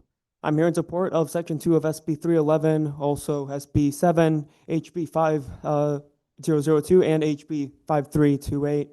For Section 2 of HB 311, it is beyond vital that we ensure students stop being taken out of the classroom for nonviolent behaviors. Earlier in this hearing, you've heard my students and you will hear others after them about how isolating it is to be sent home. It demoralizes them, prevents them from excelling in their schoolwork. These are students who want to succeed. They want to be engaged, but because of the current policies, they feel marginalized. We've heard many of these powerful testimonies from them of getting suspended for nonviolent behaviors and for even situations of which they had no fault in, and then facing cascading consequences as a result of that. They fall further and further with no support from the schools, falling down what we call the school to prison pipeline. But this issue is just a microcosm of what is a greater issue. I graduated from UConn with a master's in political science, where I studied significantly our criminal justice system and the impacts of policing in this country. And I am devastated to see that the very same punitive and racialized systems that have plagued our nation since its inception, targeting Black and brown communities, exists within our schools in Connecticut. I am urging you to listen to their stories and ensure that they get the dignity and the respect that they deserve. But I'm also going to speak on behalf of HB 5328. I'm urging you now more than ever to ensure that there are protections and proactive measures in place to fight back against Islamophobia and anti-Muslim bigotry in our schools. We have seen a drastic resurgence of Islamophobia and anti-Muslim sentiment since our federal government under Joe Biden decided to fund Israel's genocide of the Palestinians. And we are now seeing yet another escalation of this bigotry with Trump's unjustifiable war on Iran. When Islamophobia is so normalized and integrated within US imperialism and domestic policy, we need to ensure that Muslim students and students of Middle Eastern descent feel safe in their schools. Establish a working group led by Muslim students and community members, and ensure that anti-Muslim bigotry does not fester in our education system. Our children are growing up in very dark and grim times, and we need to give them hope. We need to make them feel safe. We need to make them feel heard. So please, I urge you to pass all of these policies and ensure that Connecticut schools actually live up for the values that we allegedly say that we believe in. Thank you. Thank you all. Oh, sorry. Thank you. We're happy to take questions. Thank you all for your testimony. You guys are really powerful. It's always, I think, the most impactful when our students and young people come and share their experiences with us. So thanks for being here today. Representative Khan? Thank you. So first, I was just going to ask, as a former high school, middle school, elementary school teacher, and as a parent of young children, I just want to be clear. Students are here today asking us to let them stay in school. Is that correct? Yeah. Okay, because my kids always ask me to stay home from school. So I just want to be sure. I think it's honorable that we have so many students here asking us to allow them to stay and continue their education. Your story spoke volumes, and I thank you for that. The question I did have, and if you don't have an experience that speaks to this, feel free to just say no. Is there any time that any of you have experienced a school responding to something where, without a suspension, but something that you felt was positive? So in a way that they dealt with a behavior that occurred that was not according to school policy, where they did not suspend, but they did something that was different that you feel was useful.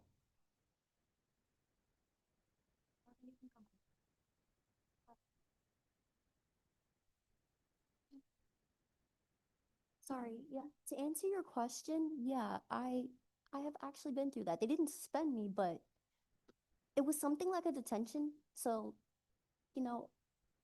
I personally was like, I didn't do anything wrong because I did not initiate that confrontation that was had at the time. And it's like, why am I being punished when this person did something to me and nobody sees that? But if I do something to them, apparently people can just be like, you did this, but they don't see what happened before then. And then it's like, what am I being punished for? I'm trying to defend myself any way I know how, verbally, like, I'm not trying to do anything wrong. And apparently, to some people, that's a problem. But it's okay when other people do things to me and nobody sees it. I think your story specifically, it points to the issue of especially the subjective nature of suspensions in general. That while there are policies that schools have on what is acceptable and what is not, oftentimes it is one individual that is deciding whether a student should be suspended or not. So I think it brings up a good point, and I look forward to discussing in committee. Thank you so much. Thank you. Representative Brown? Thank you, Madam Chair, and thank you, students, for being here today. I echo my colleague, Representative Khan, that your stories are so valuable to this process, your lived experiences. I've spent 20 years in the classroom, and the majority of my teaching career have been in schools where Black and brown students were the majority.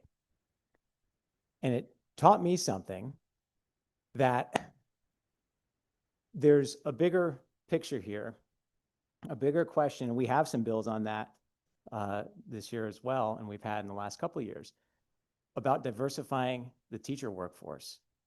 When you build those cultural competencies in the classroom, some of these small behaviors that result in these long extended suspensions, some of that stuff goes away when you start to have people in the classrooms in front of students who understand what it's like to come from that community. And I've seen it time and time and time again in my teaching career, where colleagues of mine who I respect and I enjoy working with, who unintentionally kind of criminalize the behavior of the students that are in their classroom, and they really weren't doing anything wrong, much to like many of your points. So we've got to really look at that. I've never understood why putting somebody out of school, other than for something that was truly dangerous to themselves or others, why that's the most appropriate way to approach it. Because I'm sure, and this I guess would be my one question to you, how many of you were nervous to come here and do this today? Yeah. But in doing so and sharing your story, which could otherwise have marked you as somebody that wasn't worth investing in, that was somebody that's going to get caught up in that pipeline that you referenced, you rose above your fear and your anxiety to do this, to tell your story, and that's important because that's what's happening in our schools. That's the reality. And so we've got to look at that. And it's on us to look at the policies that allow for things like that to happen, because at the end of the day, we want you in school. We need you in school because that's how you take over the communities, and you do a better job than we did. So thank you for being here, and please don't give up. Keep up the good work. Thank you, Representative Brown. Thank you guys so much for being with us.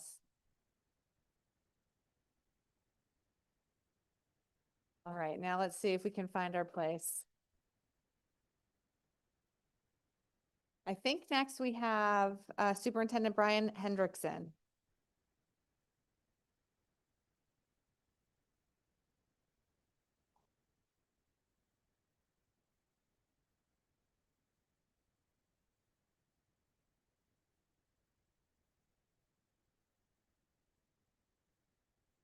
Good afternoon. To begin, I want to sincerely thank the members of the Education Committee for your service and continued support of public education across the state of Connecticut.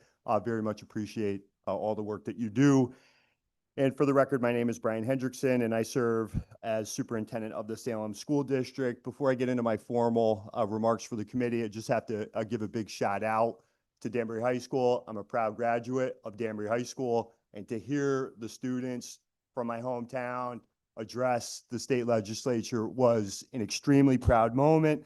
Listening to students from New Haven and Hartford, I have tremendous amount of faith in the future of our state, and hopefully, to the points referenced by Representative Brown, maybe one day they'll be sitting in your seats and they'll be in charge of our future. So I'm very proud of that. So I am here today to express support for amended language in Senate Bill 7 that expands the educational cost sharing regional bonus to towns who do not participate in a high school and instead pay tuition for their students to attend a neighboring public school. This amended language recognizes an important reality in Connecticut. Not all forms of regional cooperation occur within a formal regional school district structure. Salem is a small rural district that does not maintain its own high school. For decades, we've educated our students through a tuition agreement with East Lyme High School.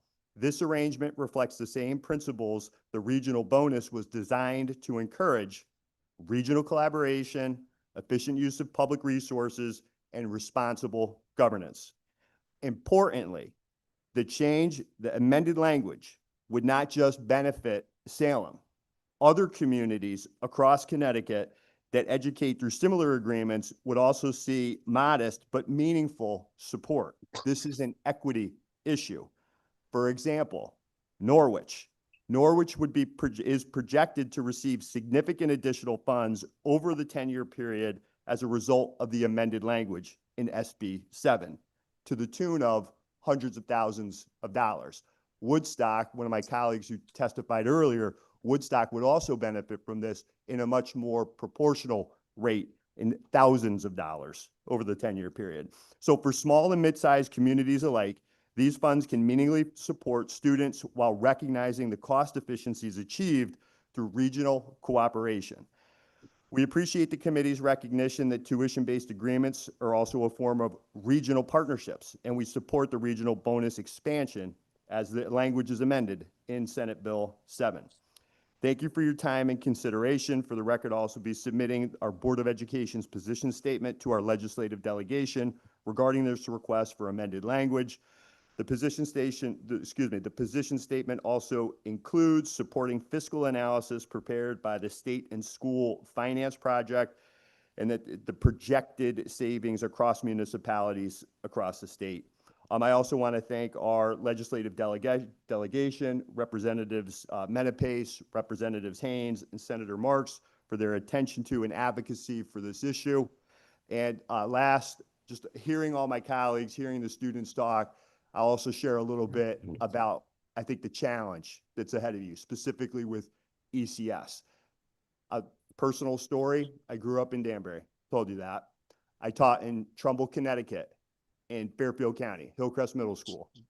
Then I went and I was a principal in Naugatuck Elementary Middle School. Central office, the Hartford area, and now I'm a part-time superintendent in Salem. My kids grow up and go to Groton Public Schools. I could tell you, growing up in Connecticut, working as a teacher, a principal, and now a superintendent, the zip code does have an impact. And you have a finite amount of resources, and what you're hearing through ECS, and you heard Superintendent Negro say, we're down to the bone. You have a very challenging task in front of you, and I don't envy you. And I would just challenge you to look at that and understand that there's an opportunity within the state to look at equitable resources, so it doesn't matter what your zip code is, where you grow up, what your education is going to be.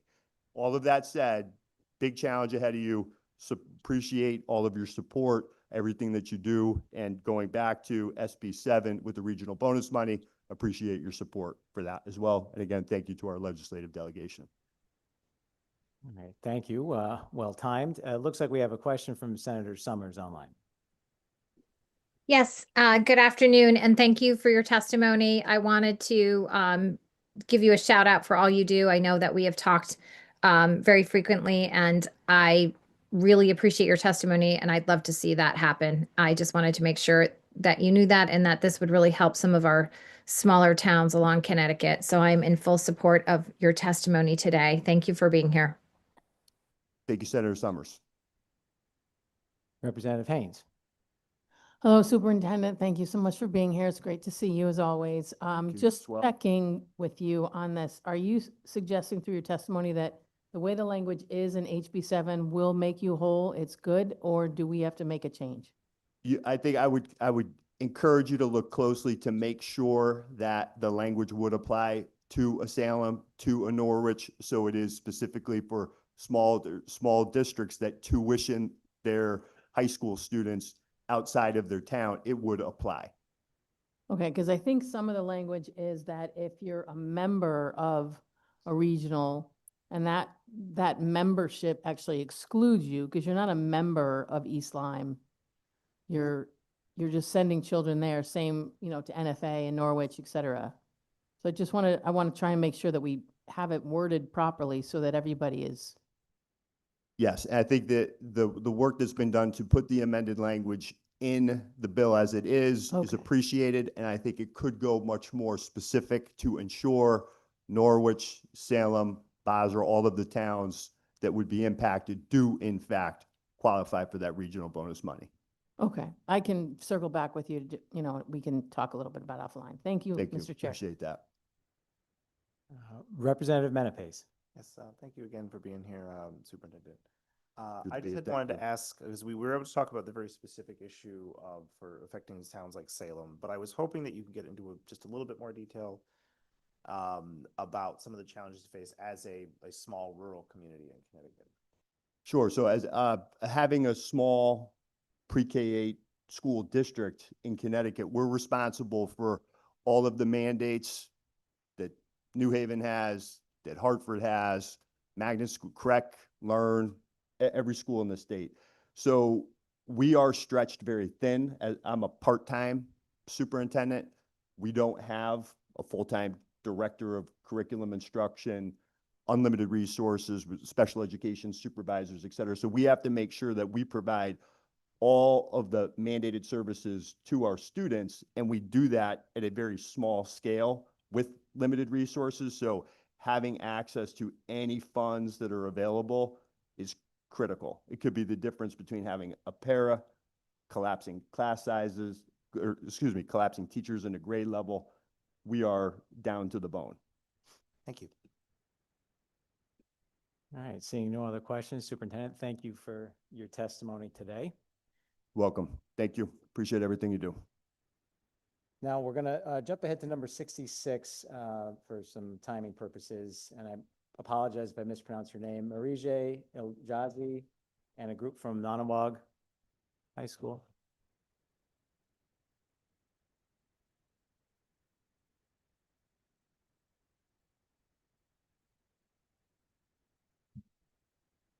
Good afternoon. My name is Lee Whalen. I'm the director of the Ellis Clark Regional Agri-Science Program at Nanawag High School. Behind me are some of the best students in the state. I know I might be biased, but I know a lot of teachers say that, but they are the best of the best. We represent Connecticut that educates more than 3,000 students from communities across the state who attend more than our 20 regional agri-science and technology, what we call ASTE programs. These programs are not an add-on to public education, but they're essential and a proven part of Connecticut public school system and its public school choice network. We're here in support of HB 5002 with the equitable funding for students across all of our regional agri-science programs.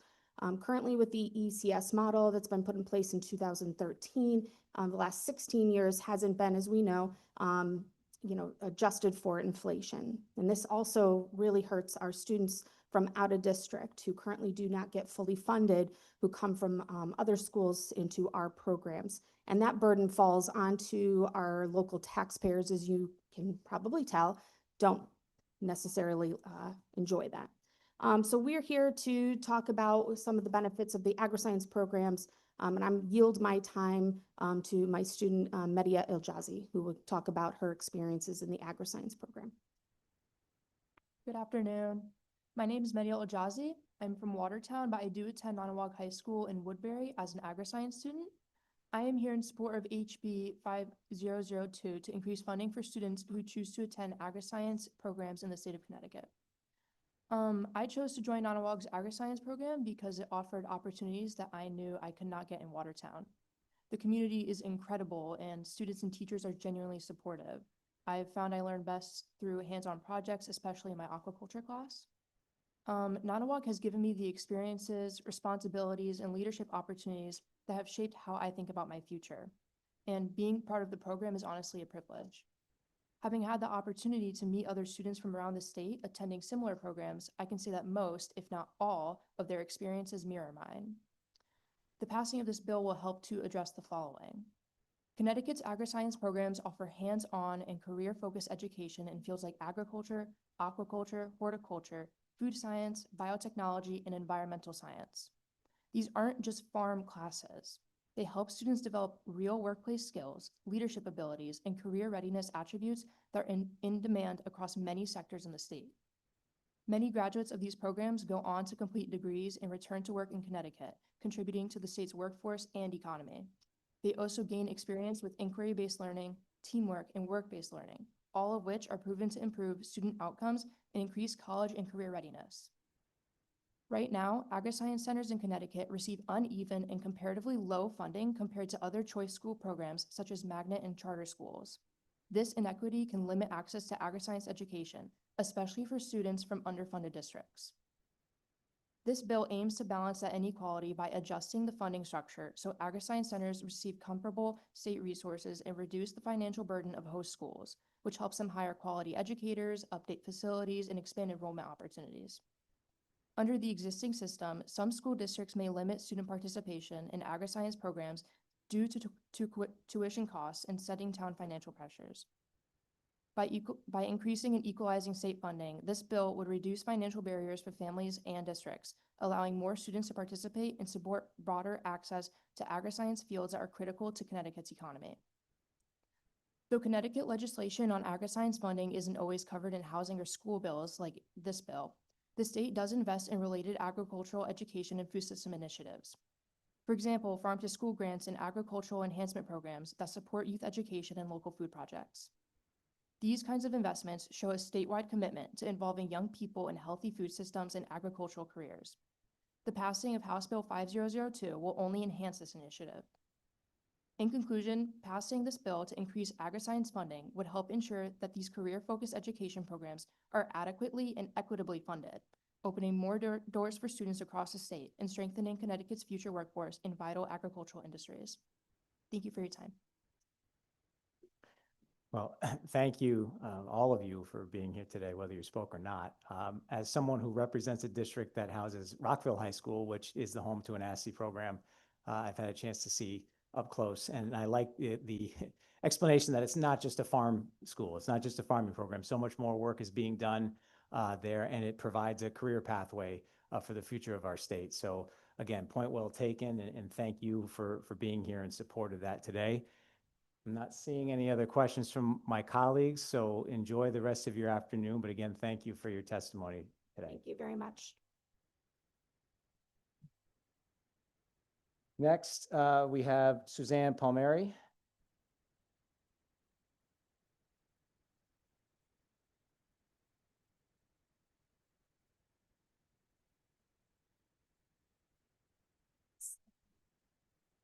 Floor is yours.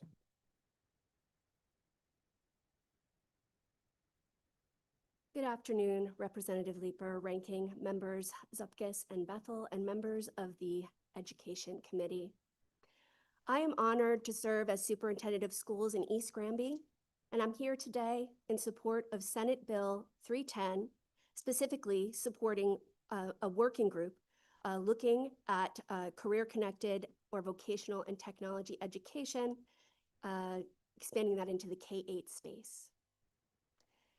Through recent community workshops, we heard directly from our students and families about their desire to better connect what they are learning with future opportunities. Students as young as second grade asked about visiting colleges, spurring a second grade field trip to UConn, which everyone is very excited about. And while middle and high school students expressed feelings of being rushed, that they would have benefited by more exposure to career-connected learning earlier in their academic experience. In smaller districts like ours, we see students asking earlier and earlier how what they are learning connects to the real careers and real opportunities in those communities. Many younger students are reaching out to learn career-connected skills via simulations like Minecraft, The Sims, Roblox, Power Wash, Farmville, Euro Truck, and on and on. I believe the popularity of these screen-based experiences provides us with powerful data around what our youngest learners are craving and how naturally they connect learning with real-world systems and careers. Connecticut has also moved thoughtfully toward play-based learning and inquiry in the early grades. Career-connected learning will strengthen that approach when students design, build, solve problems, and explore their worlds. They are naturally connecting to real-world systems. Districts like ours are working to build a vertically aligned K-12 experiences and curriculum that move from awareness to meaningful exploration. However, it can be difficult to innovate in those lower grade bands without supports that already exist in secondary spaces. And without those resources similar to those supported through frameworks and grant funding like the Perkins. A thoughtful study would help identify how early awareness and exploration might connect to stronger regional pathways and workforce partnerships later in a student's education, and not later in a student's education. Thank you for the opportunity to testify, and I'm happy to answer any questions. Thank you for your testimony this afternoon. I'm not seeing any questions, so enjoy the rest of your day. Next, we have Maureen Brummett from Newington. Good afternoon, Representative Leeper and esteemed members of the Education Committee. Just want to say I'm proud of the previous speaker. She's one of my former interns, and she's now a superintendent. My name is Maureen Brummett, and I'm superintendent of Newington Public Schools, where I was actually educated many, many years ago. And I bring that up only because things have changed here quite a bit. I'm also immediate past president of the Connecticut Association of Public School Superintendents and the co-chair of the Teaching and Learning Committee. But I want to urge unwavering support for Senate Bill 7. I also want to commend the students today, and there were so many, and they're so hard to follow, who spoke up today about this important issue. They represented their communities very, very well.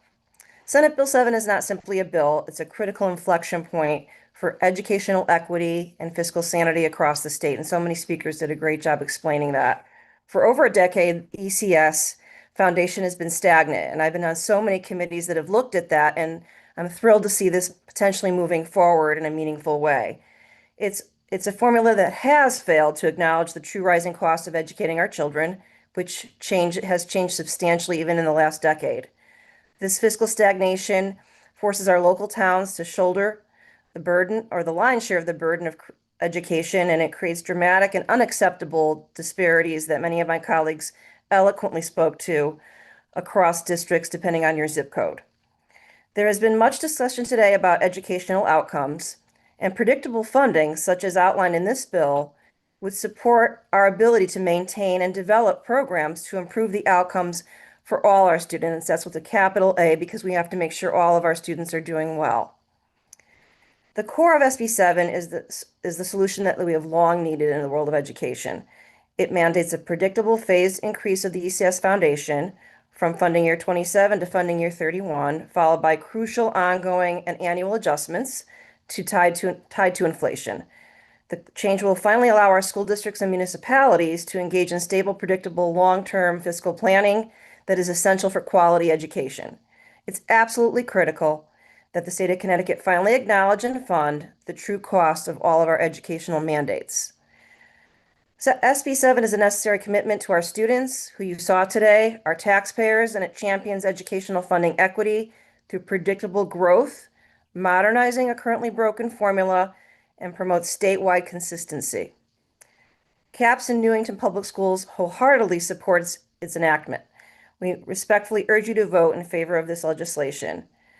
It's important to note, and this has not been said today that I've heard at least, that school systems do not receive the ECS funding directly. That we advocate for this on behalf of our towns as they receive the funding and determine our budget allocations that go to the Board of Education. As you may be aware, Connecticut is unique in its heavy reliance on our local taxpayers to fund education. That is why advocating for these modifications, as outlined in Senate Bill 7, is in the best interest of our children and in our local taxpayers. So I thank you for your time and support of our children from Connecticut, as you so kindly heard today, and gave them the proper attention and respect that they deserve. So thank you, and I appreciate this opportunity. Well, thank you, Superintendent. Not seeing any questions in the room or online, so thank you again for your testimony today. Next, we have Dr. Iris Gomero, Wyndham Public Schools. Not seeing Dr. Gomero, so we'll move along to Royce Avery, Bridgeport Schools.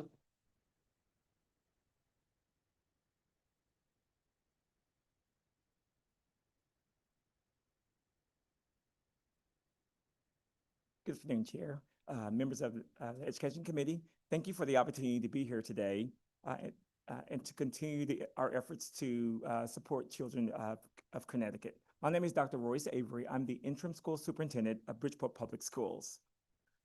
I came before the Finance Committee last week to discuss the removal of the fiscal guardrails and the importance of fully funding the education cost formula. Today, I'm here to support Senate Bill 7. Senate Bill 7 is a strong step forward. Increasing ECF funding and removing fiscal guardrails moves us closer to a structure that reflects the real cost of educating students today. Bridgeport serves more than 19,000 students. Nearly half of those students, 10,000 of those students, are special education or multilingual language. They receive special education services and multilingual language services. Their needs are real, and the cost associated with educating them is rising as we speak. I want to address the misconceptions regarding the finances in Bridgeport Public Schools. Working with the Connecticut Department of Education and the Commissioner of Education, we conducted a financial audit and continue to work closely with 2 state technical assistance teams to ensure that the processes and procedures regarding finances are in order in Bridgeport. The perspective presented earlier to our Bridgeport students here on this panel both is dangerous and is misleading, and does not reflect the full scope of our efforts in Bridgeport to responsibly manage resources while meeting students' needs. While I won't debate open choice, it's important to recognize that Bridgeport Public Schools is responsible for educating every single student that comes through our doors. Comparison of charters and other programs are not appropriate, and suggestions that these programs inherently do more with less is completely wrong. The real matter of the fact is it's a lack of funding by the state of Connecticut. I invite you and every one of you to come to our district, come to Bridgeport, see our classrooms, programs, and students firsthand. Is the best way to understand the dedication, innovations, and the challenges that Bridgeport has every single day, and hopefully to dismiss some of those misconceptions. I would like to take a step backwards and speak personally for a moment. I spent almost 35 years in this business. 2 years ago, I came to Bridgeport. Didn't have to come to Bridgeport, but I came to support the educational system in this district. And I came in as a deputy superintendent, and now I'm currently the interim school superintendent. Been sitting in the seat for over a year and a half now, trying to understand and make sure that the city, the state, and everybody that involves themselves with the Bridgeport community understands that there's not a mismanagement of funding in this district. It's a lack of funding by the state of Connecticut. And so I think it's important that we understand that, and want to make sure that I dismiss those misconceptions. Educating students costs money. It is the reality that we deal with, and it's our duty as educators, as Connecticut residents, and as elected officials to ensure that we are creating strong pathways for student success. Senate Bill 7 moves us closer to a funding structure that is more responsive and aligns to students' needs. I respectfully urge you to support Senate Bill 7. Thank you. Thank you, Dr. Avery. It looks like we have a question from Representative Corpus. Thank you, Mr. Chair. Thank you so much, Dr. Avery. You're right in many things you said, but that there is a misconception or a conception that charter schools, magnet schools, whatever it is, do more with less. And you were very adamant that that's not the case. So I would love to hear more about that, because this is what you live every day and what you know better than probably anyone here. And I would love to hear a little bit more about that. Yeah, talking about, I think when you look at, until you get into the system, like I have over the last 2 years, and really understanding exactly how we're doing things and how we're building programs to meet the needs of children, and understanding that if we had the additional dollars to do a broader casting of the net to do more for kids, we have a small pot of money that we use to build programs as best we can to provide those services for children in Bridgeport.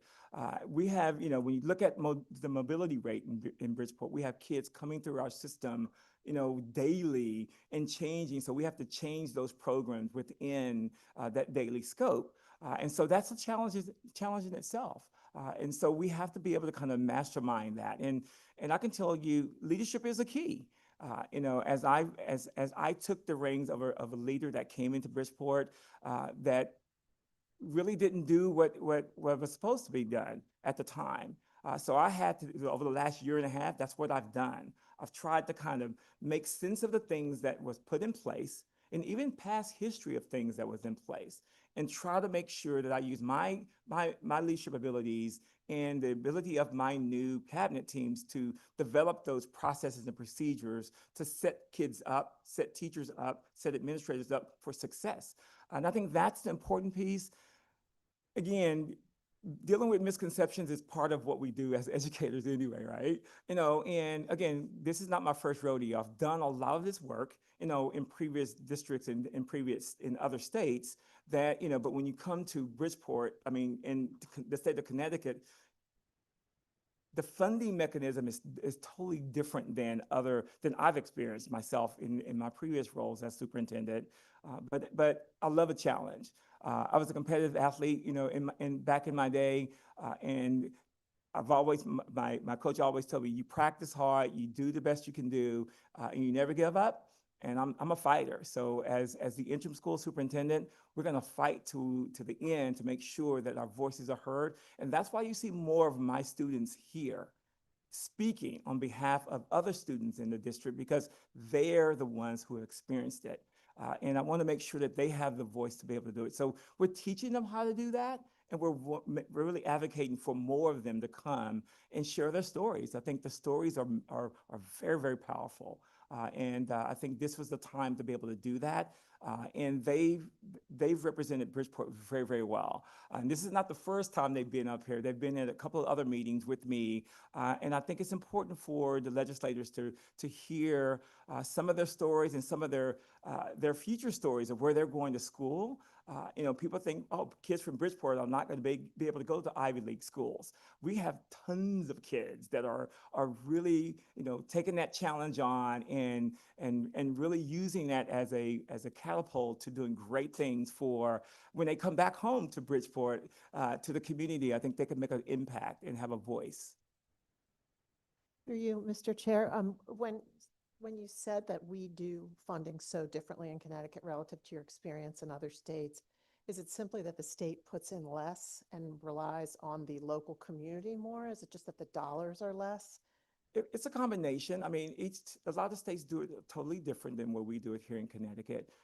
You know, but I think if the fundings were given starting back in 2013, when this whole ECS formula was put out there, and if the state would have carried that through, we wouldn't be at the table talking to you about asking for additional funding, you know, currently.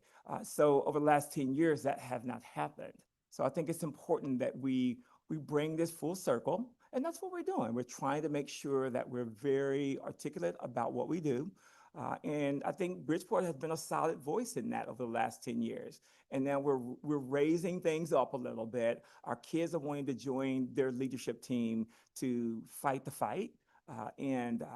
We had our mayor here this morning. We have delegations here. We have our city council member, my staff, teachers, administrators.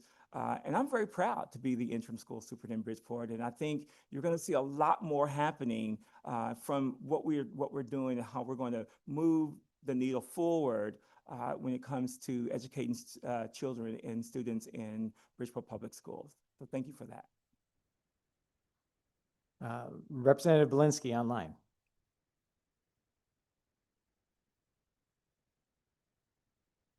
Thank you very much, Mr. Chair.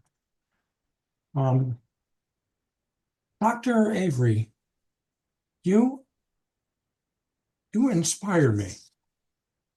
Your words and your demeanor and your preparation and the way you have led so many people into this hearing to testify is remarkable.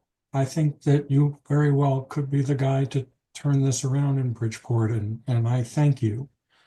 I have a very simple question, and it has less to do with your job than it does with mine. You're testifying before us about Senate Bill 7, which I understand. It's a multi-geared tier correction to the ECS, and hopefully it is a permanent one.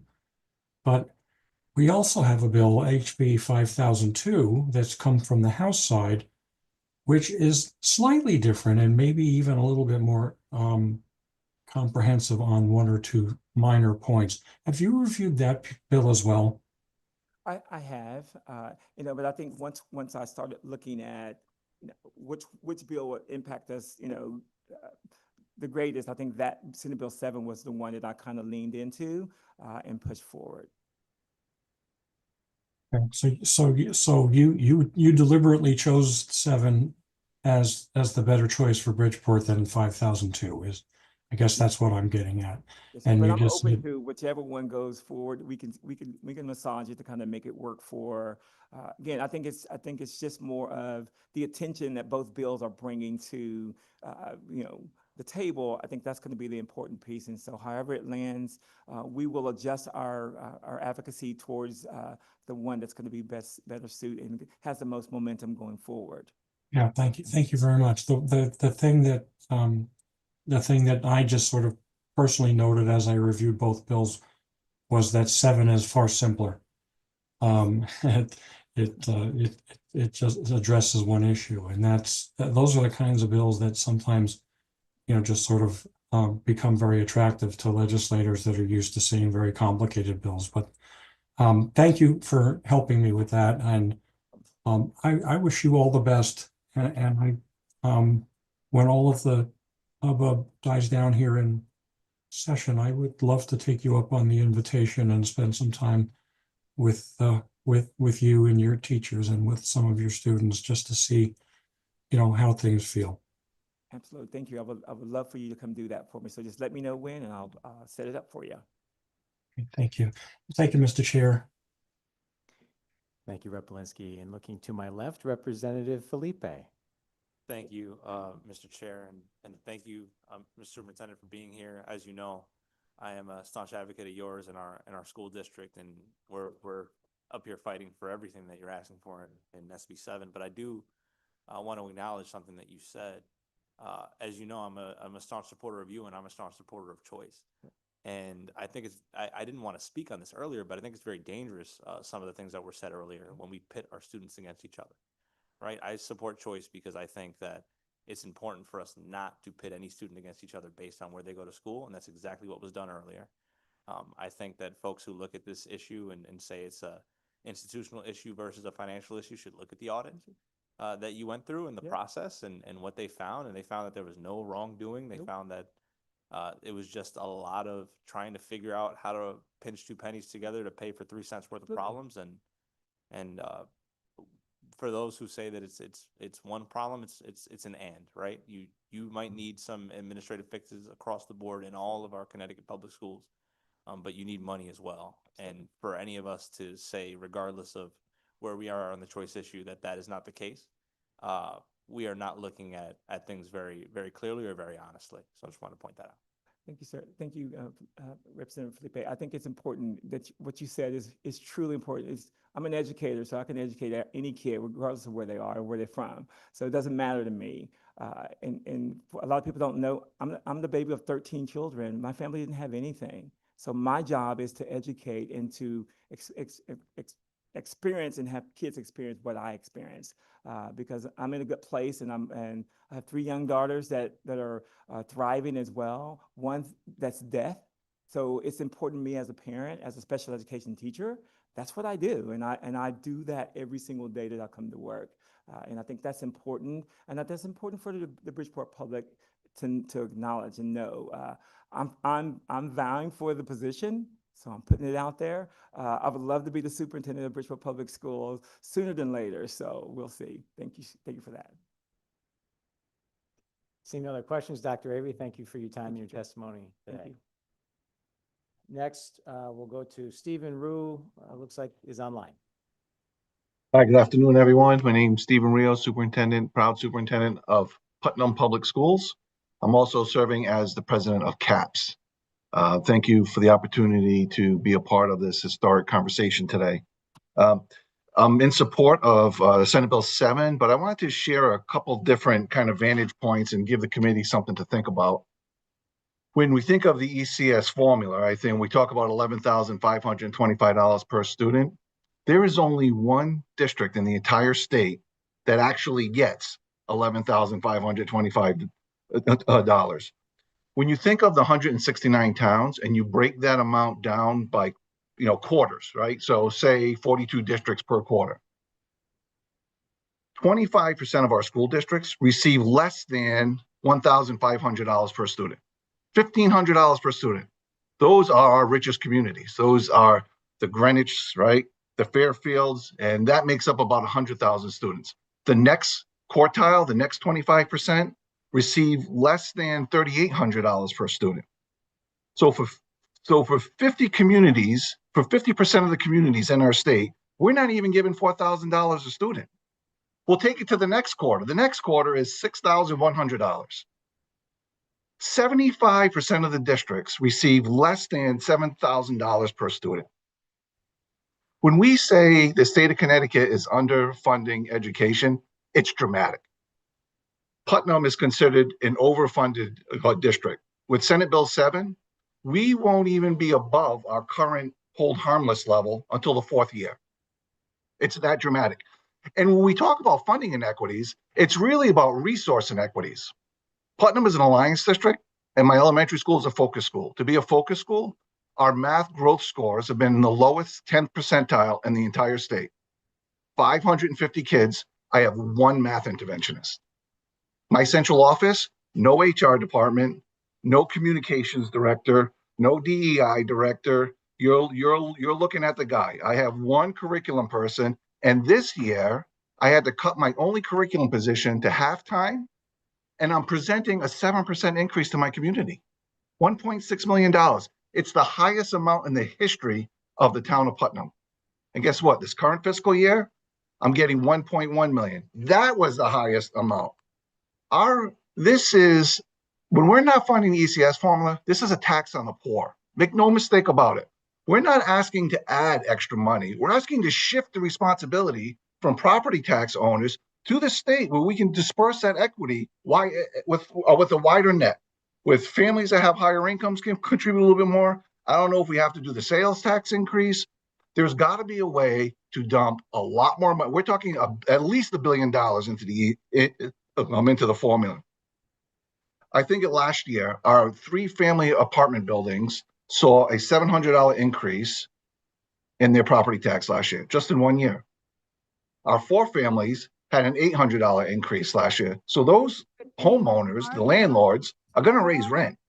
So when we are shifting our responsibilities from funding the ECS formula, it's being put on the communities. Putnam is a community where the median income is $60,000 a year. How can I continue to ask this community for 5%, 7%, 8%? My middle school of 380 kids, 75% of the students are below grade level in math. I have one math interventionist, and in order to get that one math interventionist, I cut the world language program. There's no world language program in our district. Our middle school has one reading interventionist, just one, for all those kids. And this is an alliance district, right? So we're supposed to be getting a lot of extra state funding. So I share some of this to just kind of share that no action on this bill is actually a tax on the people. And the people that are being taxed the most are the homeowners. I am really in favor of the blue ribbon to look at ECS funding, but I implore you to consider the rural district voice, right? 50% of the communities in the state have less than 1,500 kids. Oh, I'm sorry, your voice was low. I couldn't hear you. I'll summarize by saying I really appreciate the time. As you can see, I've dived deep into the ECS formula and happy to answer any questions. Well, Superintendent Ryu, as I stated the last meeting when you testified, I spent some time teaching in Putnam, so I understand what you're up against in your community. It's important to look at it in terms of not just money, but what that money provides as far as resources. So this is a resourcing issue and what that means for the students in those schools. Not seeing any questions. So thank you again for your testimony and have a great rest of your afternoon. Okay, next we are on to Patrick Gibson.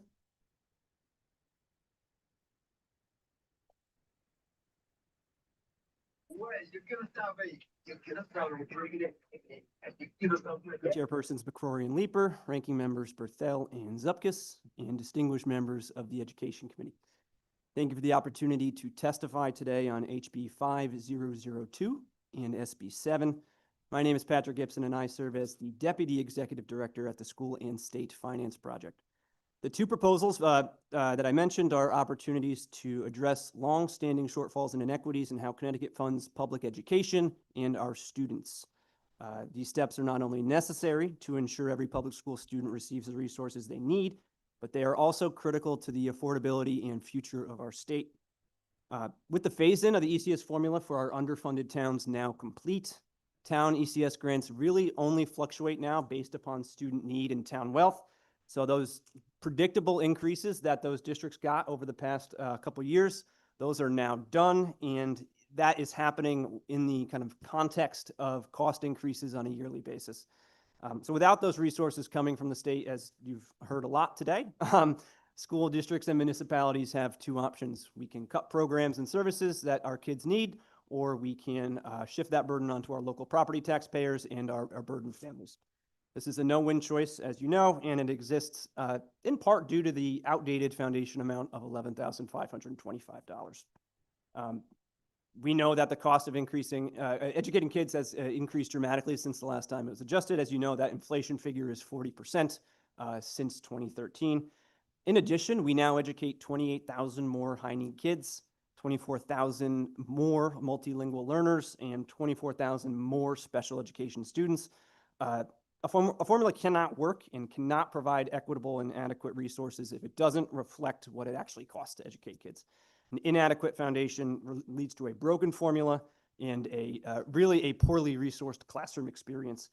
And so while we appreciate that these two proposals take a positive, much needed, and really long overdue step of adjusting that foundation, we urge the committee to go further and provide a higher increase, a greater increase than is currently called for. We think that that is necessary to make up some of the historical underfunding that we've seen in our communities and give our students the resources they need to succeed. We also welcome the student-centered funding phase-in HB 5002 of the weighted need-based funding for our choice programs and the phase-out and eventual elimination of the general education tuition burden found in that bill. This specific policy addresses a long-standing disparity in Connecticut's education system and ensures that all students, no matter where they come from and where they're going to school, get the resources they need to succeed. In the current setup where we are now, we're kind of stuck in limbo on that choice program funding. We have students going to those programs only receive about 42% of what the formula says they should receive from the state. And so HB 5002 really starts the process of getting them to full funding through a 4-year phase-in starting in fiscal 27. Importantly, the kind of commensurate side of this thing is to also phase down the general education tuition burden, ensuring that the programs do not create additional financial strain.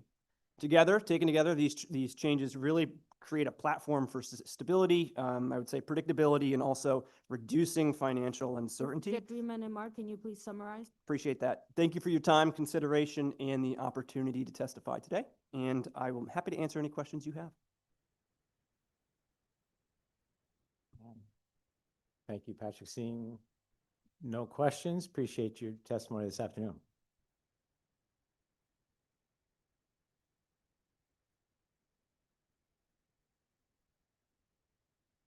Next up, Lon Seidman from CABE, followed by Jennifer Perez from the Bridgeport Board of Education. Good afternoon, Mr. Chairman and members of the committee. I appreciate you having me here today. My name is Lon Seidman. I'm the chairman of the Essex Board of Education, a member of the Region 4 Board of Education, and I'm here in my capacity as the vice president of CABE today.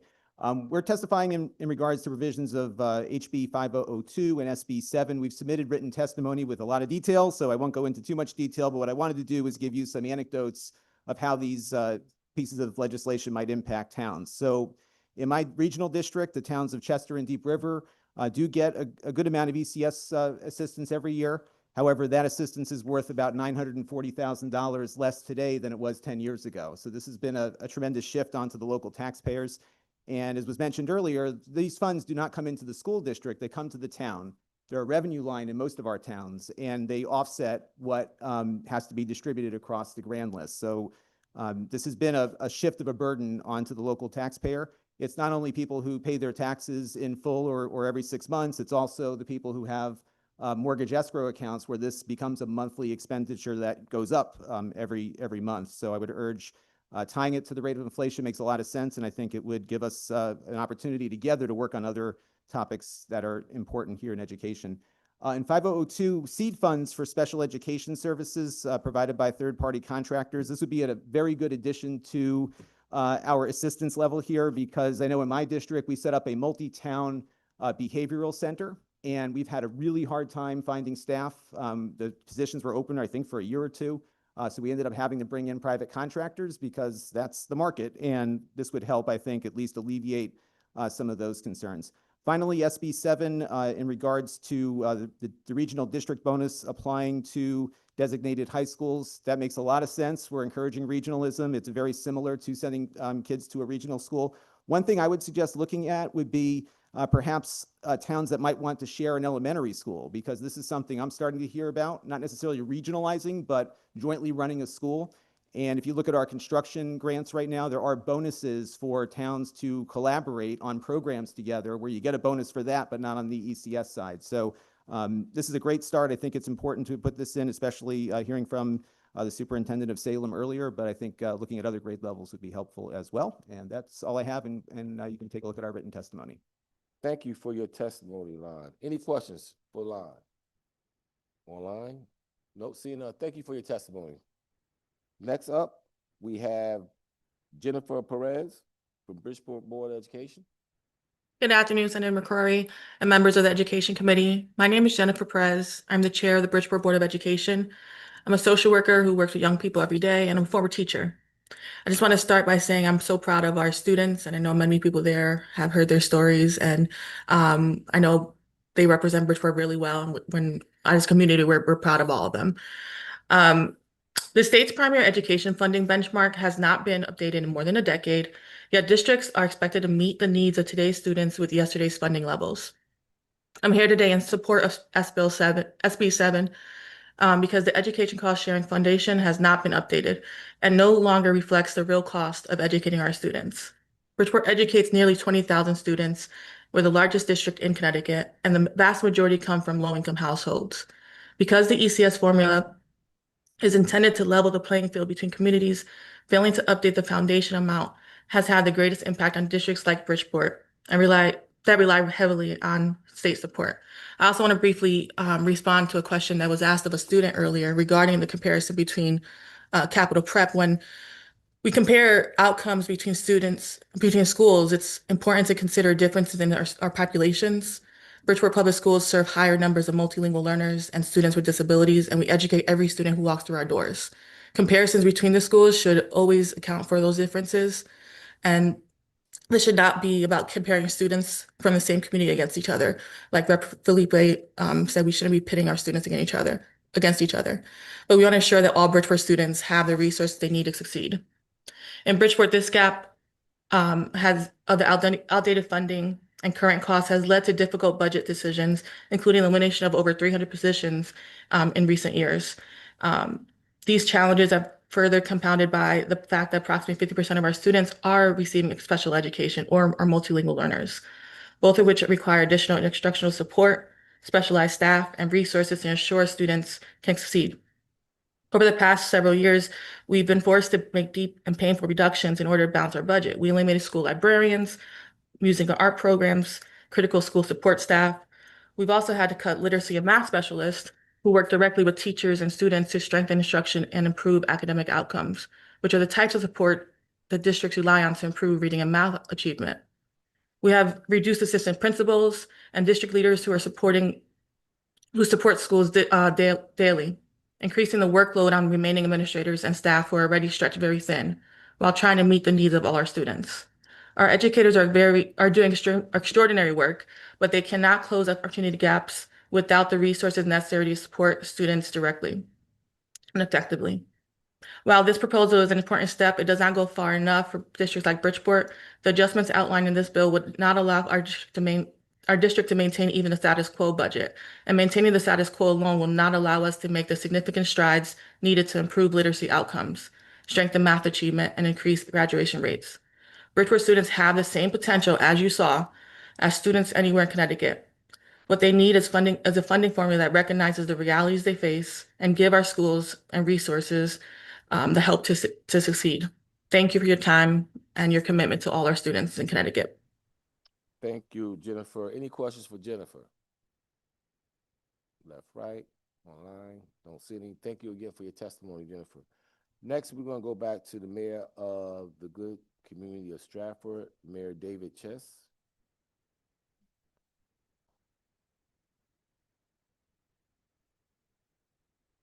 Stratford Mayor David. Oh, David. Thought he was here. He's online? Yes, hold on one second.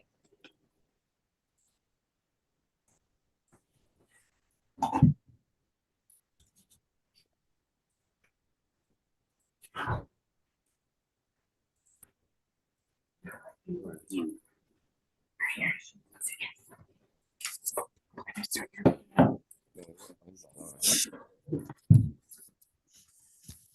there it is. Hello? Hello, you're there. Oh, I'm sorry. Hi, thank you for this opportunity to speak in reference to supporting HB 5002 and SB 7. Co-chairs McCrory, Leeper, ranking members Berthel, Zupkis, chairs Winfield and Brown, and members of the committee. I'm David Chess. I'm the mayor of Stratford, and your work is incredibly important to us in Stratford. Our town, fewer than 1 in 3 students are meeting grade level expectations. Only 29% made math grade level last year, and 32% in reading. Over the last 10 years, because there's no adjustment in funding, and because everything sits on the backs of our taxpayers, there has been an elimination of key programs. Class sizes have gotten larger. Our magnet schools disappeared. We had to remove librarians, math teachers, reading specialists. So this funding is key to the health of our communities. And this is not just an education issue, it's an economic development issue. Our largest employers have told me directly that they struggle to recruit employees because of concerns about our public school system. Families with young children look at our schools and make difficult choices. Many feel they would need to pay for private education, an added burden in an already expensive region. Others move to surrounding communities with stronger school systems. We're losing families, we're losing workers, we're losing talent. And when companies consider where to locate or expand, we know they look closely at the strength of the school system. Increasingly, they choose somewhere other than Stratford, and that's not going to happen on my watch. We're turning this around, and I need your help. We can't do it otherwise. As you all know, the ECS formula has remained flat since 2013. It's time that changed. We need your help to bring it up to standards, bring it up to where we could afford the education that our children deserve. And education is not a cost, it's an investment. It's not a cost, it's an investment in our future, in the future of our families, the future of our economic state. So we need you to help us get this over the finish line and be able to serve our students, our schools. We're proud to support our schools, but relying more heavily on property taxes is not sustainable. It puts increasing pressure on seniors, on fixed incomes, on working families. Without stronger state partnership, making the investments our students need. Mayor Chess, this is Yes. your 3-minute mark. Can you please summarize? Our children are capable, our educators are dedicated. With the right level of state support, we can deliver the outcomes our students and our economy deserve. Thank you. Thank you, Mayor, for your testimony. Any questions for the mayor? Seeing none, again, thank you for your testimony. Next up, we have Salman Memon, a student.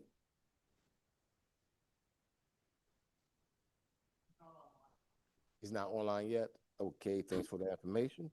Let's go to Mary Cuevas Corona, student from Domus. That's great. No? Okay. Let's go to Sarah from Care, Connecticut. Sarah Ashraf? No Sarah? How about Farah Swade?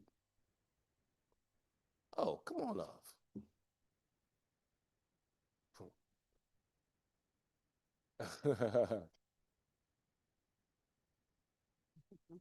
Ooh.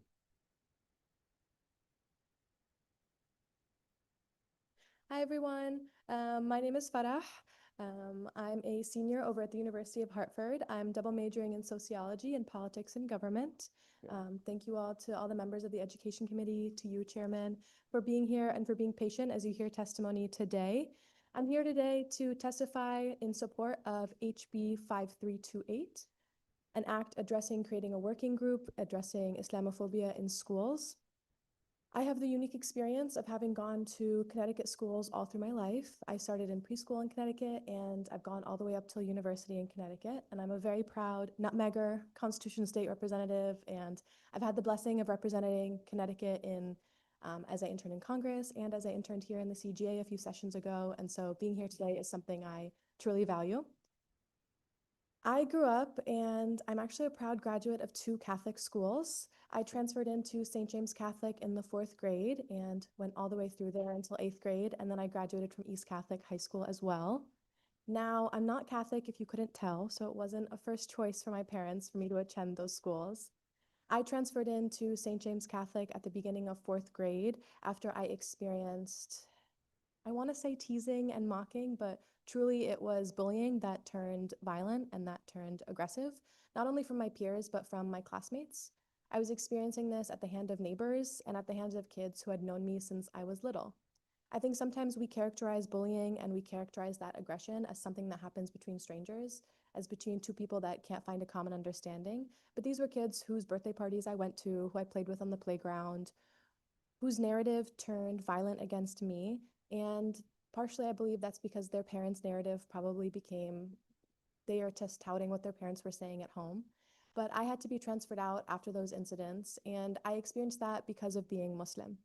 My mom wore hijab my entire life, and I often received questions from other students about what she wore on her head, or why I was fasting, or why I did certain things, or why I was the way I was. Now, don't get me wrong, I was a kid that looked like the typical character of the kid that gets bullied in the movies. I had big glasses, I had buck teeth, I always had my head in a book, but I wasn't targeted for those differences. I was targeted because I was Muslim. And having that experience leads me to be here today to talk about HB 5328. Creating a working group would better equip you guys, would better equip the commissioner to make legislation that truly empowers Muslim students, but also empowers teachers and other educators to properly address curriculum, which is why I believe that HB 5328 should be strengthened, not only to talk about being a working group, but also making sure that the people a part of the working group truly understand the experience of being Muslim and having gone through the education system here, which is why I believe that Muslims should be added as representatives, or there should be a way that our community can substantially contribute to the legislation and to the findings that will come out of this working group. Outside of that, I think the language should be strengthened to make sure that this working group is not just something that creates findings that are thrown out into the ether.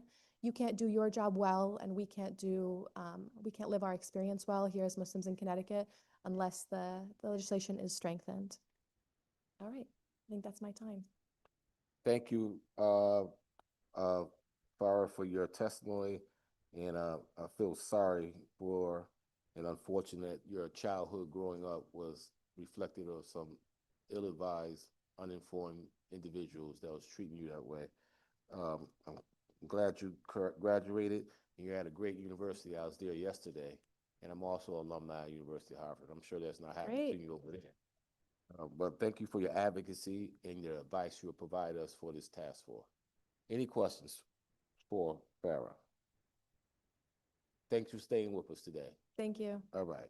Next up, we have Muhammad. I'm going to butcher your last name, so I'm going to just say El Sabal. Muhammad? You know Muhammad from...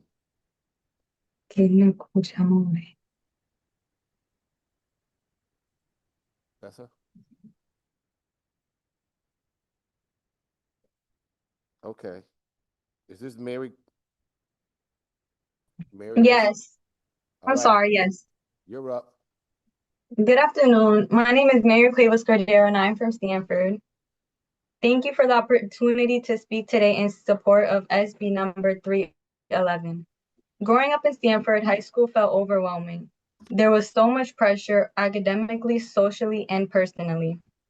I started to disengage. I was struggling in class, cutting school, and getting in trouble.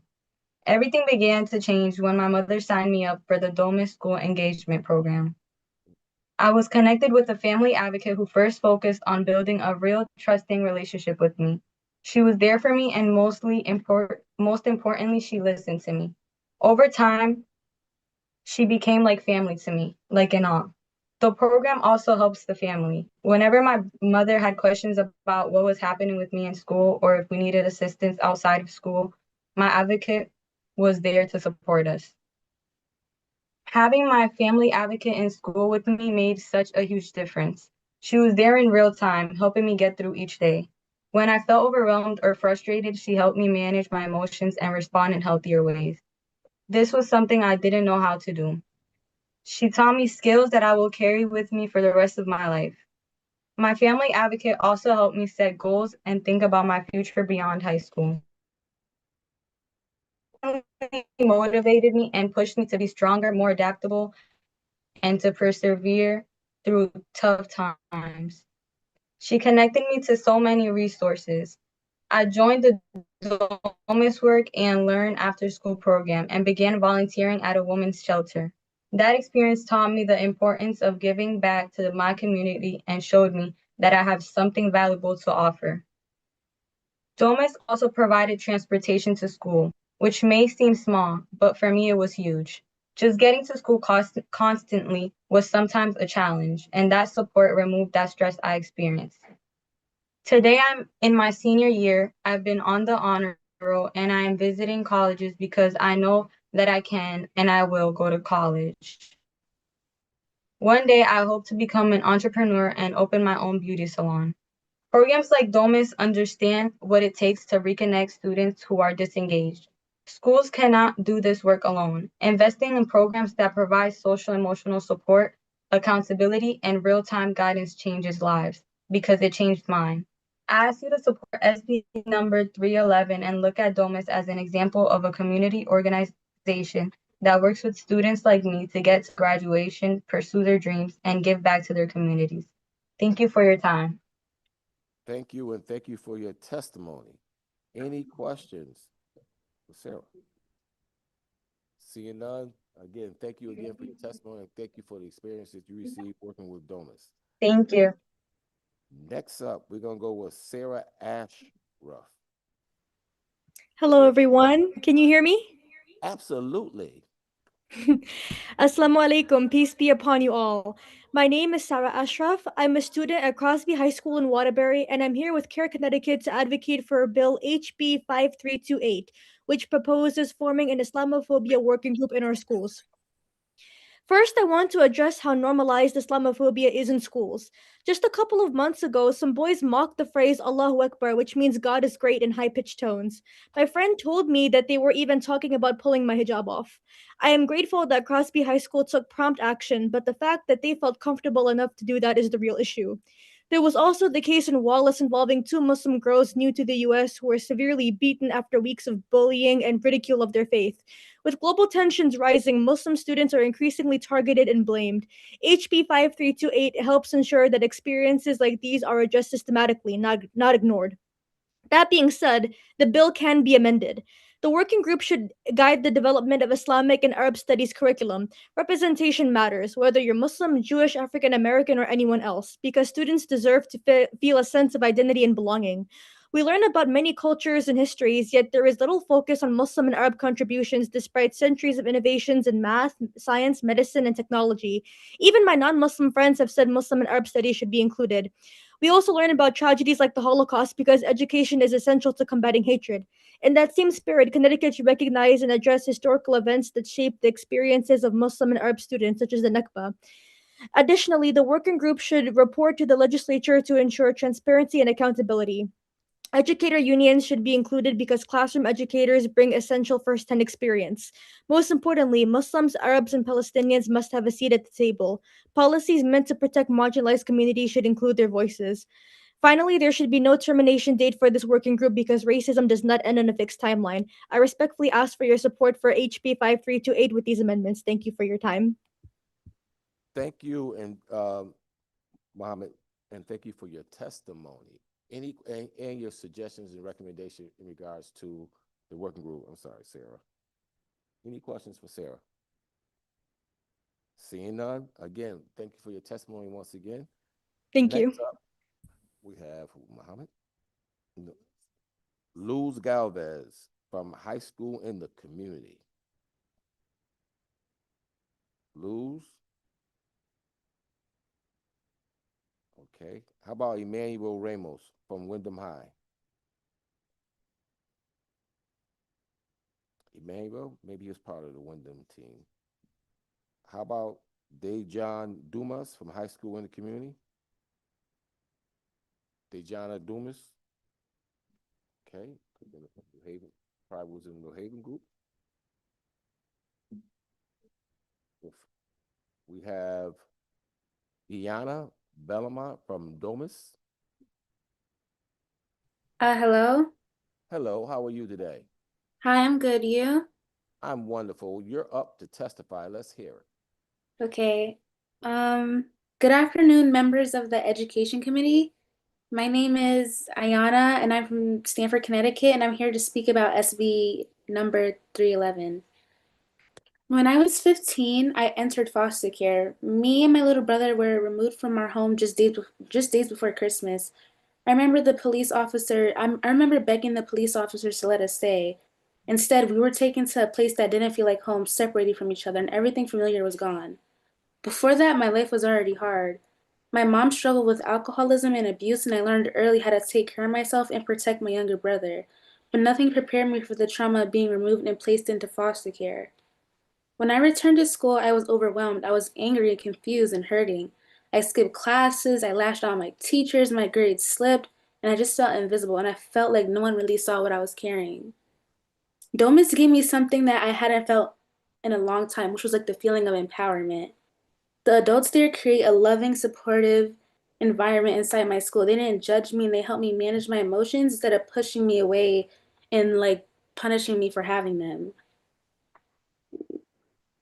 They checked in on me, listened to me, and they helped me rebuild my confidence. Domus didn't just help me stay in school, they also helped me believe in myself again. Today, I am 17 years old, and despite everything I've been through, I've been accepted into over 13 colleges, with many offering strong financial aid packages. And that didn't happen by accident. That happened because someone invested in me when I needed it the most. Programs like Domus should be in every school. There are so many young people carrying heavy loads that no one sees. Without the right support and people pushing you and motivating you, the alternative in school can be worse off. But with the right programs in school, it can turn into resilience and achievement. And I am living proof of that. I asked the committee to pass SB number 311 and to invest in the Domus program so that more students like me can have a chance to just survive and succeed. Thank you for listening to my story. Yes. Representative Zupkis. Thank you. I just want to say thank you for coming. I'm proud of you, and I know Domus is a wonderful organization, and you're very strong and going to do great things, and it's just so nice to hear how great you're doing now. So congratulations, and we're all rooting for you and your little brother. Thank you. Sorry, I'm sorry. Thank you, though. That's okay. That's great. You need that personality. Thank you for sharing your story with us.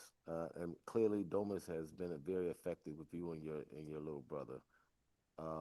Any other questions? Seeing again, thank you again, and keep up the good work, and make sure you get in one of those colleges. All right, thank you guys. Bye. All right. William Paulson from Wheeler Multi-Magnets campus. William? No William? How about this? They're already up, right? Jarvis. 51. Brandon DeLay. Brandon Daly. I got them scratched out already. How about Elin Lita from Hearing Youth Voices? Hi, hello, I'm here. Well, hello there. Hi. You're Oh, up. how are you doing today? Wonderful. Sorry, let me just get my testimony. Okay. Hello, everyone, members of the Education Committee. My name is Ellen, and I am a student and member of Hearing Youth Voices from New London. I am testifying in strong support of Section 2 of Race Bill 311, which limits the use of out-of-school suspensions for nonviolent behavior and reduces reliance on exclusionary discipline in Connecticut schools. I believe that there are much more effective disciplinary acts for nonviolent behavior. Excuse me. In school, the main goal is for students to learn. That won't happen if they keep getting suspended for unnecessary stuff. Smoking on campus, being defiant, these are the few of many things that get students suspended, leaving them behind, isolated, and out of school. Not only are they missing out on learning over these suspensions, they're not getting support. When kids are skipping class, being disrespectful, we have to understand where this is coming from.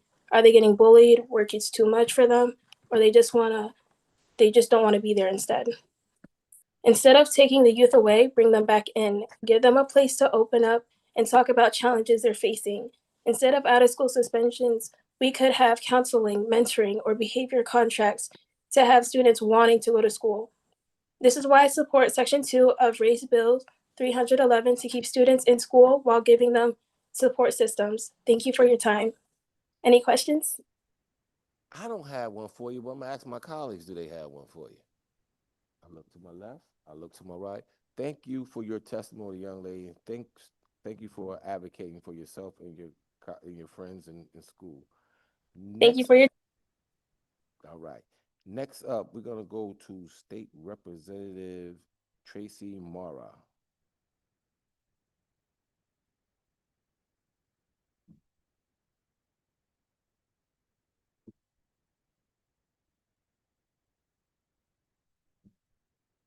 Thank you so much, chairs and members of the Education Committee. I will have testimony that you can read later. So today I would just like to speak to you personally. I am here in support of Bill 5327. My town has gone through a very difficult time. We had a teacher that was arrested for inappropriate contact with a minor who came in early for help. This was all over our news. Unfortunately, this teacher worked in 2 other districts across the state, of which there were allegations in those districts as well. This is a really tough time for my town right now. You will see many people that are sending in testimony. They're not coming forward to you today, and I know it's because many of them just don't know how to speak about this issue.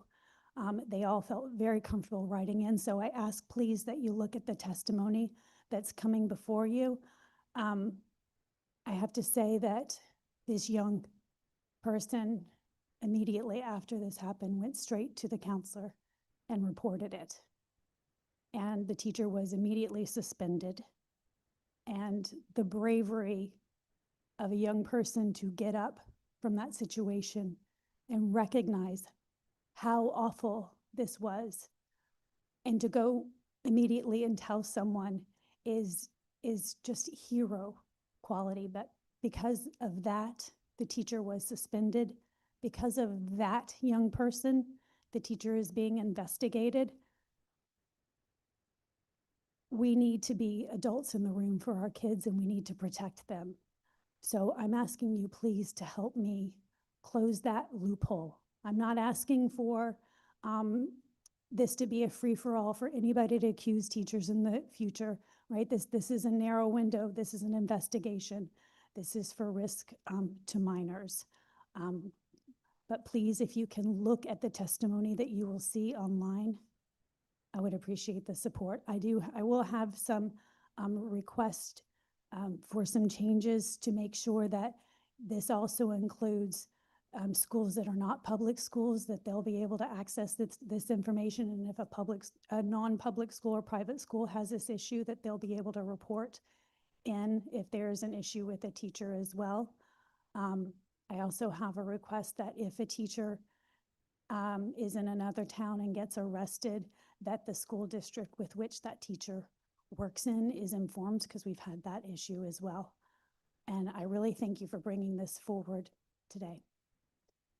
Thank you, and thank you for your testimony. I know this is a very challenging situation that has happened in our school districts across the state, and clearly we have to fill in the gaps where we're missing opportunities to protect our children while they're in our schools. So again, thank you for your testimony. Any questions? Rep. Zupkis. Thank you. It's just more of a comment. Thank you, Representative, for coming in and talking about this. I've looked, well, people have actually sent me things. That's not the only incident that has happened in the last few months, actually. There was one in Waterbury. There was an incident in Meriden. So it is something that we really need to take a serious look at. And we definitely, our children are our first priority. So Thank you. And I think one of the things that I struggle with is talking to the many people that have had this teacher before and are all reassessing their own relationship with this person. Like, oh, but he was so nice to me. And now it's triggering in their head, was this grooming or was this not? And they're all really painful conversations. So thank you for taking this seriously. I really appreciate it. Thank you. Representative Hayes.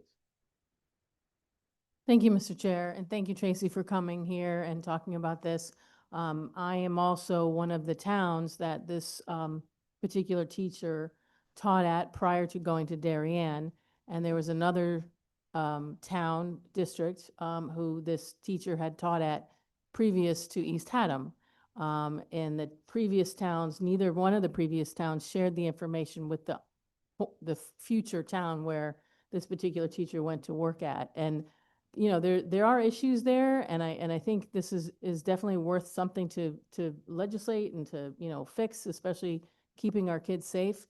And at the same time, you know, we have to make sure that if there is any predatory accusations, that is a strong enough violation that should be shared as you know, in personnel matters. And that's what this bill is all about. So I think it's really important for all of us to read the testimony. I've had very difficult conversations in my town recently to see if there would be anybody that would be willing to come up here and testify. And you're right, they're very reticent about coming up and opening up, you know, old wounds. Both my two daughters, who are 26 and 28 now, had this teacher, the one that was in Darien and got arrested. So just think about that. Like, how did this even happen? We're in the same building, doing the same job, and we have the same teacher who my children actually had prior to his getting arrested for the same kind of, you know, conduct. And I do feel that you are absolutely right that they are thinking, you know, what kind of student-teacher relationship that they had with this teacher, wondering whether or not what was he saying really, and all of that. It is heartbreaking that districts are not sharing this information, and at the same time, you know, I don't know if this goes up to SDE, and they have to say that when there's this kind of allegation, when there's this kind of report, whether there's this kind of discipline or any kind of conversation whatsoever, it's not about the victims, it's about what this guy is doing to people. And if this guy is doing it in one school, and then he moves to another, and then he moves to a third, and he finally gets arrested, shame on us. So thank you, Tracy, and I'm looking forward to seeing all the testimony and making this happen this year. Thank you, everybody. Thank you so much. I appreciate that. Any other questions for the good rep? Online? Someone online?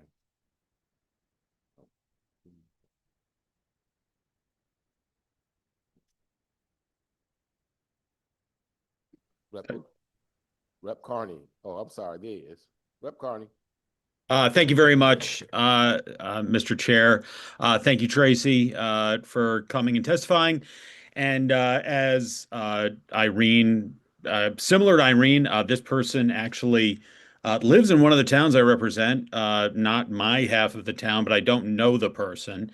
And when I saw it when I saw it came out, what happened, I actually went and asked someone I'm very close to, who I figured would probably know this person. And his response to me was, they are the nicest family. And to me, that speaks about why this is so important, is because, if somebody comes in and seems very nice and very genuine and, maybe in that town has a decent reputation, you can never be um, too cautious. And that's why I think this is so important. And I want to thank you for speaking up about this. And, certainly, I'm supportive and, we'll do whatever I can to make sure this goes through, because it's so important and you never know who's going to do what. So thank you very much, Tracy. Thank you. We are representatives of our district, and my district knows that I am here fighting hard for them. And it is our job to protect our kids. Thank you. Thank you. Any other questions, comments? Seeing none, thank you again for your Thank you so testimony. much. We'll go to one more state rep, and then we're gonna go back to public. Tammy Nuccio. Up next. She's online. Sorry about that. They just gave me the okay to sign on. Thank you very much for recognizing me. I appreciate that. And I want to thank the chairs, ranking members, and the members of the Education Committee for hearing my testimony today. I am here today to testify in favor of House Bill 5002. Any of you that have talked to me in the last 6 years about education up at the Capitol has heard me very often refer to our education cost sharing grant as the fatally flawed formula, and how much I think it has really just harmed our school system in the last 10, 12 years now. This bill in 5002 is doing something that I think we are all finally at absolute consensus of in this building, and that is reconsidering looking at the ECS formula. I have a lot of things that I would like to do with it, but I know I'm starting small, and our caucus bill is that step forward to rebase the ECS formula up to inflation. I think that is a pretty general consensus across the board. On all sides of the aisle and in both chambers. So I'm very, very hopeful that we're going to see something come forward this year that will take into consideration the exorbitant cost of education in the state of Connecticut paying its fair share. I would say the difference between the bill that we have and some of the other bills that have been talked about is that, all of the places that I'm aware of, I don't know of any Board of Education budgets that have gone down. Inflation goes up, the contracts go up, spending goes up, and we have to absorb that into our local budgets. The bill that we have here is looking at making sure those dollars go towards property tax relief, so we can then equalize that and make sure that the taxpayers are seeing the return that they should be getting from the state of Connecticut's responsibility for that portion of the cost. I think that it's important that we recognize the shift that we've seen with education costs falling back on local taxpayers.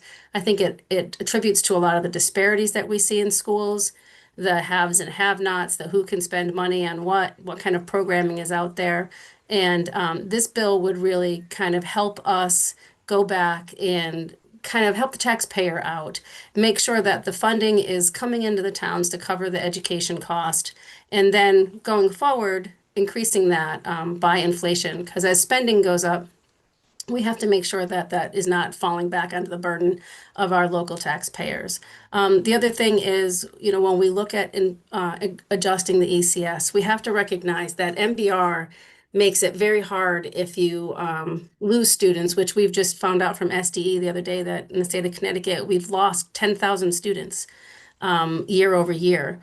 We're going down. Not as many people are having as many kids as they used to. But what we've seen go up is special ed costs. And again, those are not costs that can be mitigated, and they are costs that have to be paid. So when you have to pay increased special ed costs, what you're doing is you're taking away from the regular ed budget, because a lot of towns just don't have the money to continue to keep increasing and increasing. The cost of education is anywhere between 70 and 80% of any budget. So I'm grateful Thank you very much for letting me testimony. I'm grateful to testify. I'm grateful that we're all on the same boat at least, or at least we're in the same pond right now. We're all in the same pond on the fact that ECS has to be changed and our funding has to be reflective of inflation. So I'm hoping we can all work together and find some compromise, find a way to increase this spending, reduce property taxes, and kind of even out our portion of the state of Connecticut's bill for educating our young children. Thank you, Representative Nuccio. Any questions for the good rep? Seeing none, I think we got the message. Thank you. Thank you. Enjoy the rest of your day. Next up, we're going to go back to, I believe, 52, Chloe Lawson. Is Chloe there? Yes, I'm right here. You're up. Thank you. Good morning, members of the education committees. My name is Chloe Lawson, and I am a student at Hamden High School and a student leader for the Citywide Youth Coalition from New Haven. I am testifying in strong support of Section 2 of SB 311, which limits the use of out-of-school suspensions for nonviolent behaviors and reduces reliance on expulsionary discipline in Connecticut schools. Across Connecticut and under current law, students are being removed from the classroom for nonviolent behaviors like dress code violations, phone use, or defiance. Broad categories that are inconsistently applied and disproportionately impacting Black and Brown students. I am here today to share the facts because this issue directly impacts me and my community as a Connecticut high school student. Let me start with a question. What does out-of-school suspension mean? By definition, it means a disciplinary tool to maintain safe, orderly learning environments by removing disruptive, violent, or disobedient students. To me, that doesn't sound right. I'll read it again. Removing of disruptive, violent, or disobedient students. To me, as a Hamden High student, this means that if I talk back or stand up for myself or others, or even just simply speaking my mind on something I think is wrong, I can be suspended. Now, I'm sure that has to be some certain extreme to which it is regulated and who decides that. But I looked it up too. It is up to the teachers, administrators, and staff discretion. So everyone or no one. Disruptive, causing radical change in an existing industry or market through being innovative. For those wondering, I looked it up as well. A school is considered an industry. However, what this means for a student like me is that if I cause change on a radical level in a school by being innovative, I can get suspended. But I thought that schools were supposed to help create the leaders of the futures. But how can we be leaders if we're stuck in an unchangeable box? Isn't that what we're all doing here today? Causing change on a radical level for the schools our tax dollars pay for? Should we all get suspended for this? Disobedient, refusing to obey rules or someone in authority. So simply because I disagree with someone or don't want to follow their rules, I can get suspended. In my school, we aren't allowed to go to the bathroom without a bathroom pass and permission from a teacher. If I go to the bathroom without those things, could I be suspended? And lastly, violence, behavior involving physical force intended to hurt, damage, or kill someone or something. I, as a Hamden High School student, completely agree. A school's number one priority should be to protect the students at all times. Countless amounts of research and studies have shown that school suspensions generally do more harm than good as they are inefficient at improving behavior. In Connecticut alone, out-of-school suspensions cause lower academic achievement, higher dropout rates, and increased juvenile justice system involvement. Because these are just definitions, the real problem is how it affects students' lives. Let's all take a moment to honestly ask ourselves if we want to build a friendship with someone you know has been suspended. If you thought no, that's completely reasonable. OSS creates alienation for students from their schools. A student recently shared his testimony with me. One of his friends was suspended, which led that friend to Chloe? act out. This is Yes. Athena and Mark. Can you please summarize? Thank you. A student shared his testimony, and the absence of his friends suffered not only caused him to suffer in his performance, but also his peers. Thank you for your time. Thank you, Chloe, and thank you for your testimony. Any questions for Chloe? Seeing none, thank you again, Chloe, for advocating for yourself and for your classmates. Next up, we're going to go back to 41, Luz Galvis from high school and community. Hello, everyone. My name is Luz Galvez, and I'm here to represent high school in the community. I'm there to support SB 7 to raise the foundation amount in the ESCS formula. 2 students live in the same state, have the same dream, and work just as hard. But guess what? One will succeed simply because their school district has more funding. But what about the other?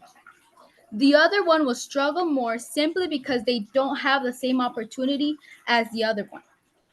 Education is supposed to be the great equalizer, yet unfunded schools are turning into a system of inequality. About half of my life, I have been attending the New Haven public schools. And growing up, I would always notice the teachers would just randomly disappear from my school. I would sometimes wonder and ask other teachers, hey, where has this teacher gone? I don't see them anymore. The response would be, oh, they just changed districts because they found a better opportunity there than here. It got to the point where in my last year of middle school, I did not even have a math teacher because of this issue, and this made a very severe impact on my education. And I personally believe that my case is not the only one, but my case is one of many, many other students in the New Haven Public School District. Something wonderful I have noticed in my school is that there are many teachers who come to the school every day with a smile and this energy that makes the school more enjoyable. But it makes me so upset how our classrooms look so dead and so soulless that if it were not for these teachers who, even though they get paid a misery, they take money out of their own pockets, out of their own salary to make these students a more enjoyable environment in their classrooms. My question for you all is, why does a child's zip code decide if they are set up for success or forced to fall behind? Why are we accepting a system where money has to matter more than a student? One thing I have noticed is in the NHPS students that they are some of the most brightest students I have ever heard and seen, and I know you all know that. I personally firmly believe that these students will make a big change in our city, our state, and our country, whether you like it or not. But in order for these students to make a change, they need proper resources for it. I am proud to say that I'm a daughter of 2 Mexican immigrant parents that came to this country looking for a better future for their children. And now it is my personal goal to pay them back for everything they have done. I also have 4 younger siblings who are also students attending the New Haven Public School District, and I want them to have the attention and the opportunity that I didn't have growing up. My request for you all today is for you to listen and to understand that these students are the future of this country. And it is your job for you to listen to them because if it were not for these kids, these students, the district would be nothing. It is time for you to take action and give these students a future to believe it, whether you like it or not. And we won't stop asking until you listen to us. Thank you. Thank you. Thank you, Luz. Any questions for Luz? Thank you for oh, yes, absolutely. Luz, I just want to say thank you. You were incredibly powerful and persuasive, and I'm so glad that you are feeling like supported and empowered in your school, and keep at it. And I hope we continue to hear from you every year. Thank you so much. Thank you. Thank you so much for your time. Next up, we have from Hearing Youth Voices, Elin Lita. We did that one? Stephanie Forrestal. Here I am. All right, Steph. Hi, Education Committee members. My name is Stephanie Forrestal, and I am a student from New London High School. I am testifying in strong support of Section 2 of Ray's Bill 311, which limits the use of out-of-school suspensions for nonviolent behavior and reduces reliance on exclusionary discipline in Connecticut schools. I have a friend who was suspended for a nonviolent offense. It was just one day, but that one day made her fall behind in school. She missed out on vital instruction time, all due to a simple mistake. Yes, what she did was wrong, but her learning time shouldn't have been taken away from her. Right now, in our school, students are being suspended for either smoking or skipping class. These things disrupt their learning. If a kid already doesn't want to be in class, why remove them from school? You're essentially rewarding the bad behavior. Kids often skip class due to not understanding the material, anxiety, or bullying or harassment from other students. This shows that sometimes these behaviors are a cry for help. Instead of pushing them out of school, they should offer in-school support to get to the cause of why the students are doing these things. By not doing so, they are basically telling students that their education comes second. Passing Section 2 would show that these students aren't problems that need to be removed, but instead students who need support. Thank you. Thank you for your testimony. Any questions? Seeing none, once again, thank you. Camila Willis.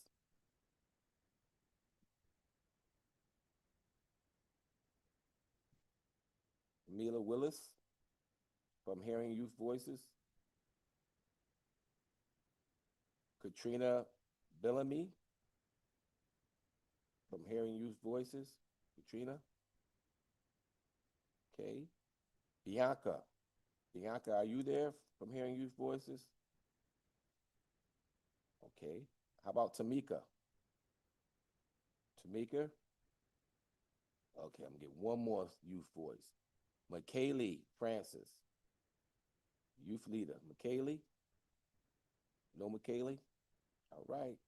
We're gonna go to from the School Plus State Financing Project, Ariane Jengo. Followed by Julia Dindovin.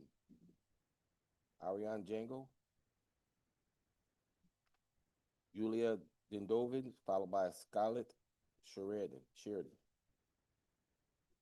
Uh-oh. Come on down.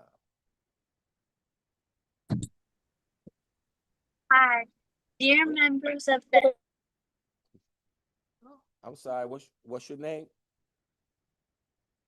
No. Actually, I'm talking to the person, the young lady online. There was someone online that was speaking. Sorry, she thought it was her turn. Oh, okay. 1 second. Go ahead, Julia.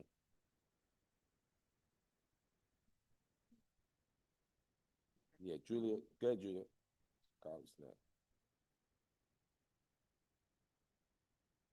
Turn that micro on for you. Yeah. My name is Julia Dendovin Bueno, and this is my mother, Luz Bueno.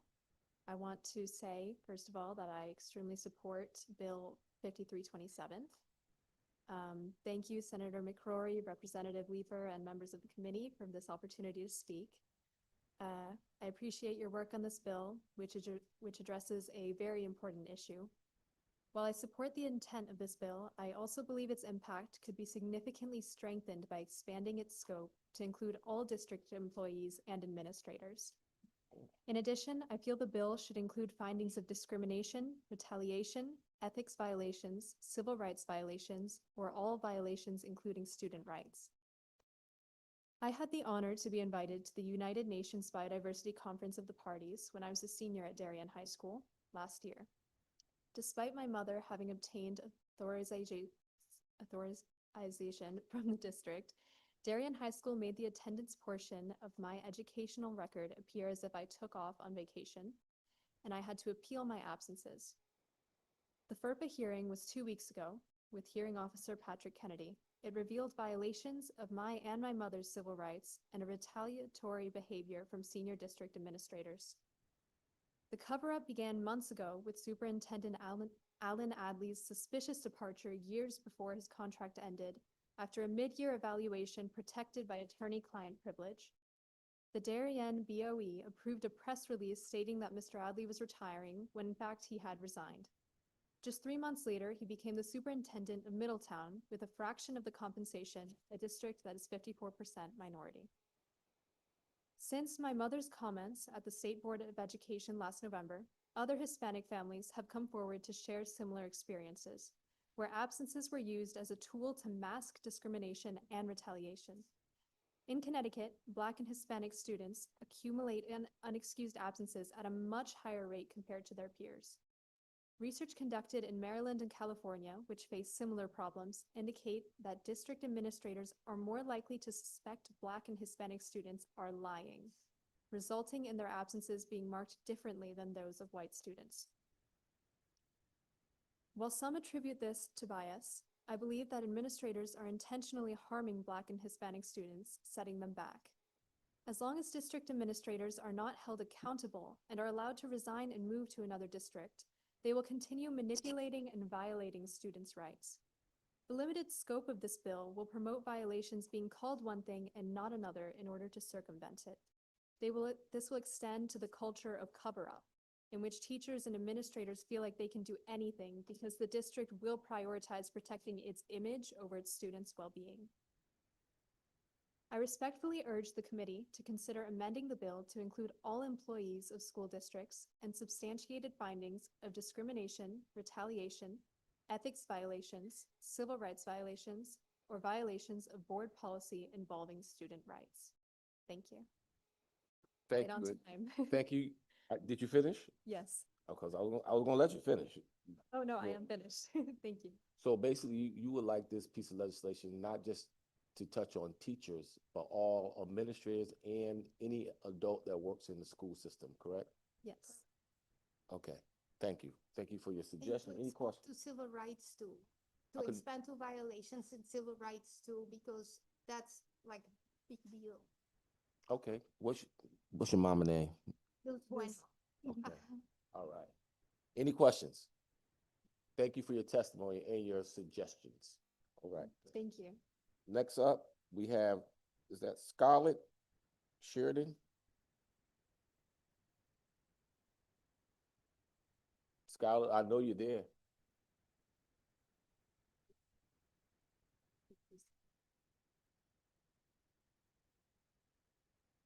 I know she there, we just saw. Scarlett, I'm gonna come back to you. What number? Katrina? Katrina, are you there? Yeah. All right, Katrina, you're up next. Hi, guys. Dear members of the Education Committee, my name is Katrina Benjamin, and I'm a junior from Newland High School, and I'm here with Hearing Your Voices to support Section 2 of Raised Bill 311. This bill is really about one thing, keeping students in school instead of pushing them out. Right now, students can get suspended for non-violent things like defiance, which honestly can mean a lot of different things, depending on who's deciding. Instead of helping students do better, it takes them out of class and makes things worse. I know that from experience. I was suspended before, and when I came back, I was completely behind. I missed so much work that it felt impossible to catch up. My grades dropped a lot, and I was honestly just trying to pass at this point. It didn't help me. It just made school more stressful and harder. That's why we need better ways to handle things, not just sending students home, but actually working with them.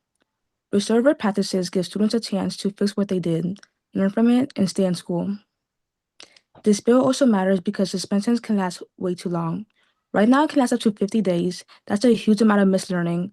Cutting that down helps students stay on track. And we also have to talk about fairness. In the 2024-2025 school year, Black students were 6.5 times more likely to be suspended than white students.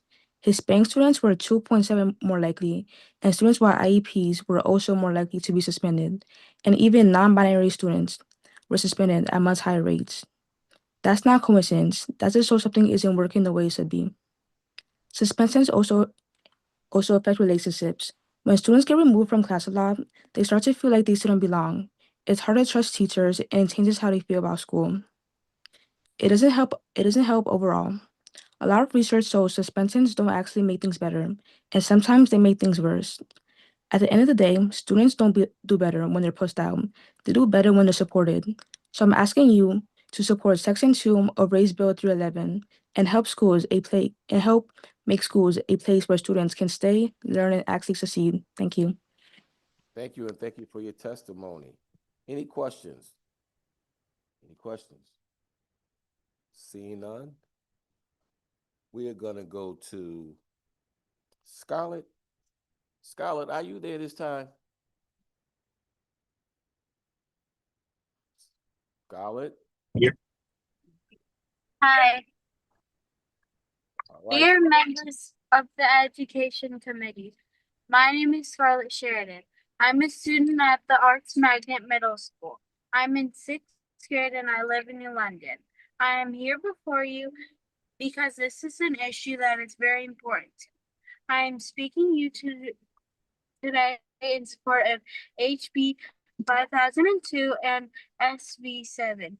These bills can help our schools fund important programs and activities to help keep our schools a place that kids want to be. I have been in all of my school plays since I could jump. I love theater class. If our district does not receive more funding, programs like the theater program could be cut.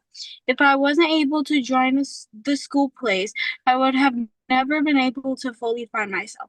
Theater has changed my life. When I started acting, I was nervous at first, but over time I began to warm up. Acting in plays has shown me to have the confidence to speak up and believe in myself. All students should have this opportunity too. Changes to the ECF fundings would help close the funding gap we are facing and provide an equal education for all students. In conclusion, I am asking for the Education Committee members to support HB 5002 and SB 7 and support our schools. Thank you. Thank you, Scarlett. I think someone has a question for you, Scarlett. Scarlett, hi. Actually, it's just a little comment. You were here earlier today, weren't you? Mm-hmm. Happy birthday. Thank you. You're welcome. Thank you. You're in 6th grade. Thank you for testifying today and enjoy your birthday. Thank you. And tell your chauffeur we said thank you also for getting you getting to your location. All right. All right. Next up, we have Victoria. Hello. Okay. Okay. I was gonna butcher your last name. I didn't have to do it. Go ahead. It's fine. All right. Good afternoon, everybody. My name is Victoria, and I'm a high school student who participated this year in the Connecticut High School Science and Humanities Symposium, a program hosted by the Connecticut Area Health Education Center. I'm here today to testify in support for HB 5329, an act establishing the Connecticut Education Innovation Grant Program. A state science fair is a great opportunity for students to showcase their research, receive feedback from professionals, connect with like-minded peers, and exchange ideas. Participation in science fairs is viewed favorably by college admissions, scholarship committees, and employers. This benefits students pursuing STEM projects and motivates them to eventually choose STEM careers. As someone who's been doing research for the past 2 years, I can tell you that there are many ways a student's STEM project can also benefit their local community. Personally, the most rewarding part of my research experience was being able to address a problem I've encountered in my hometown of Stamford. Thank you for supporting programs that give students opportunities like this. Thank you, and thank you for your testimony. Any questions? Any questions for Victoria? Seeing none. Next up, Manali Fatima. Manali? Okay. We're going to go next with Draydon Mintara. Draydon? Now I'm gonna figure this out. Go ahead, take it. Find out who's here. 67, Taiba Kadir.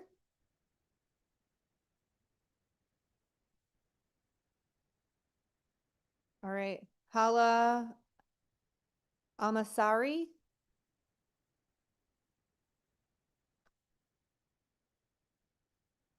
Nope. Hamza Qureshi. Hello? Oh, you're here. Great. Yeah. Go ahead. Good afternoon, Senator McCroy, Representative Leeper, and members of the Education Committee. My name is Taba Kader, and I'm a 10th grade student at Brian McMahon High School in Norwalk, Connecticut.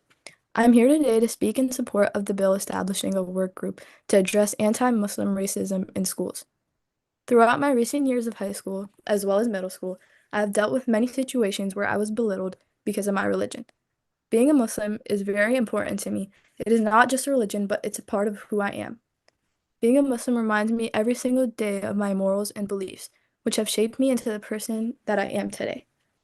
Muslims believe that the Prophet Muhammad, peace be upon him, was a role model of Islam, and that we should build our character to be just like his. One of his teachings advises us to treat people with kindness, even if they have wronged us. This does not mean that we should let people walk over us.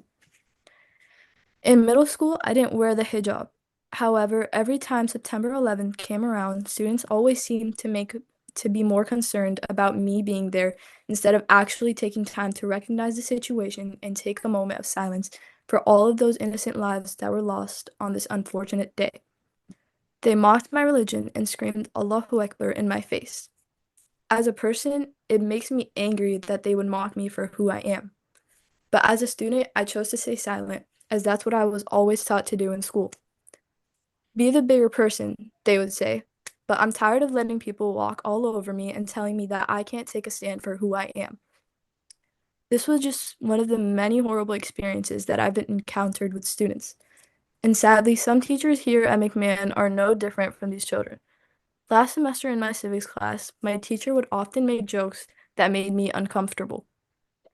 He would make eye contact with me almost every time he was addressing worldly affairs, especially ones that were tied to bombings. I'm sure he noticed this, as he claims he was only looking at me because I was making eye contact with him. And I chose to just assume the best of him by believing him when he said that. I didn't think much of it until he made some unnecessary and unusual comments to my sister about my hijab.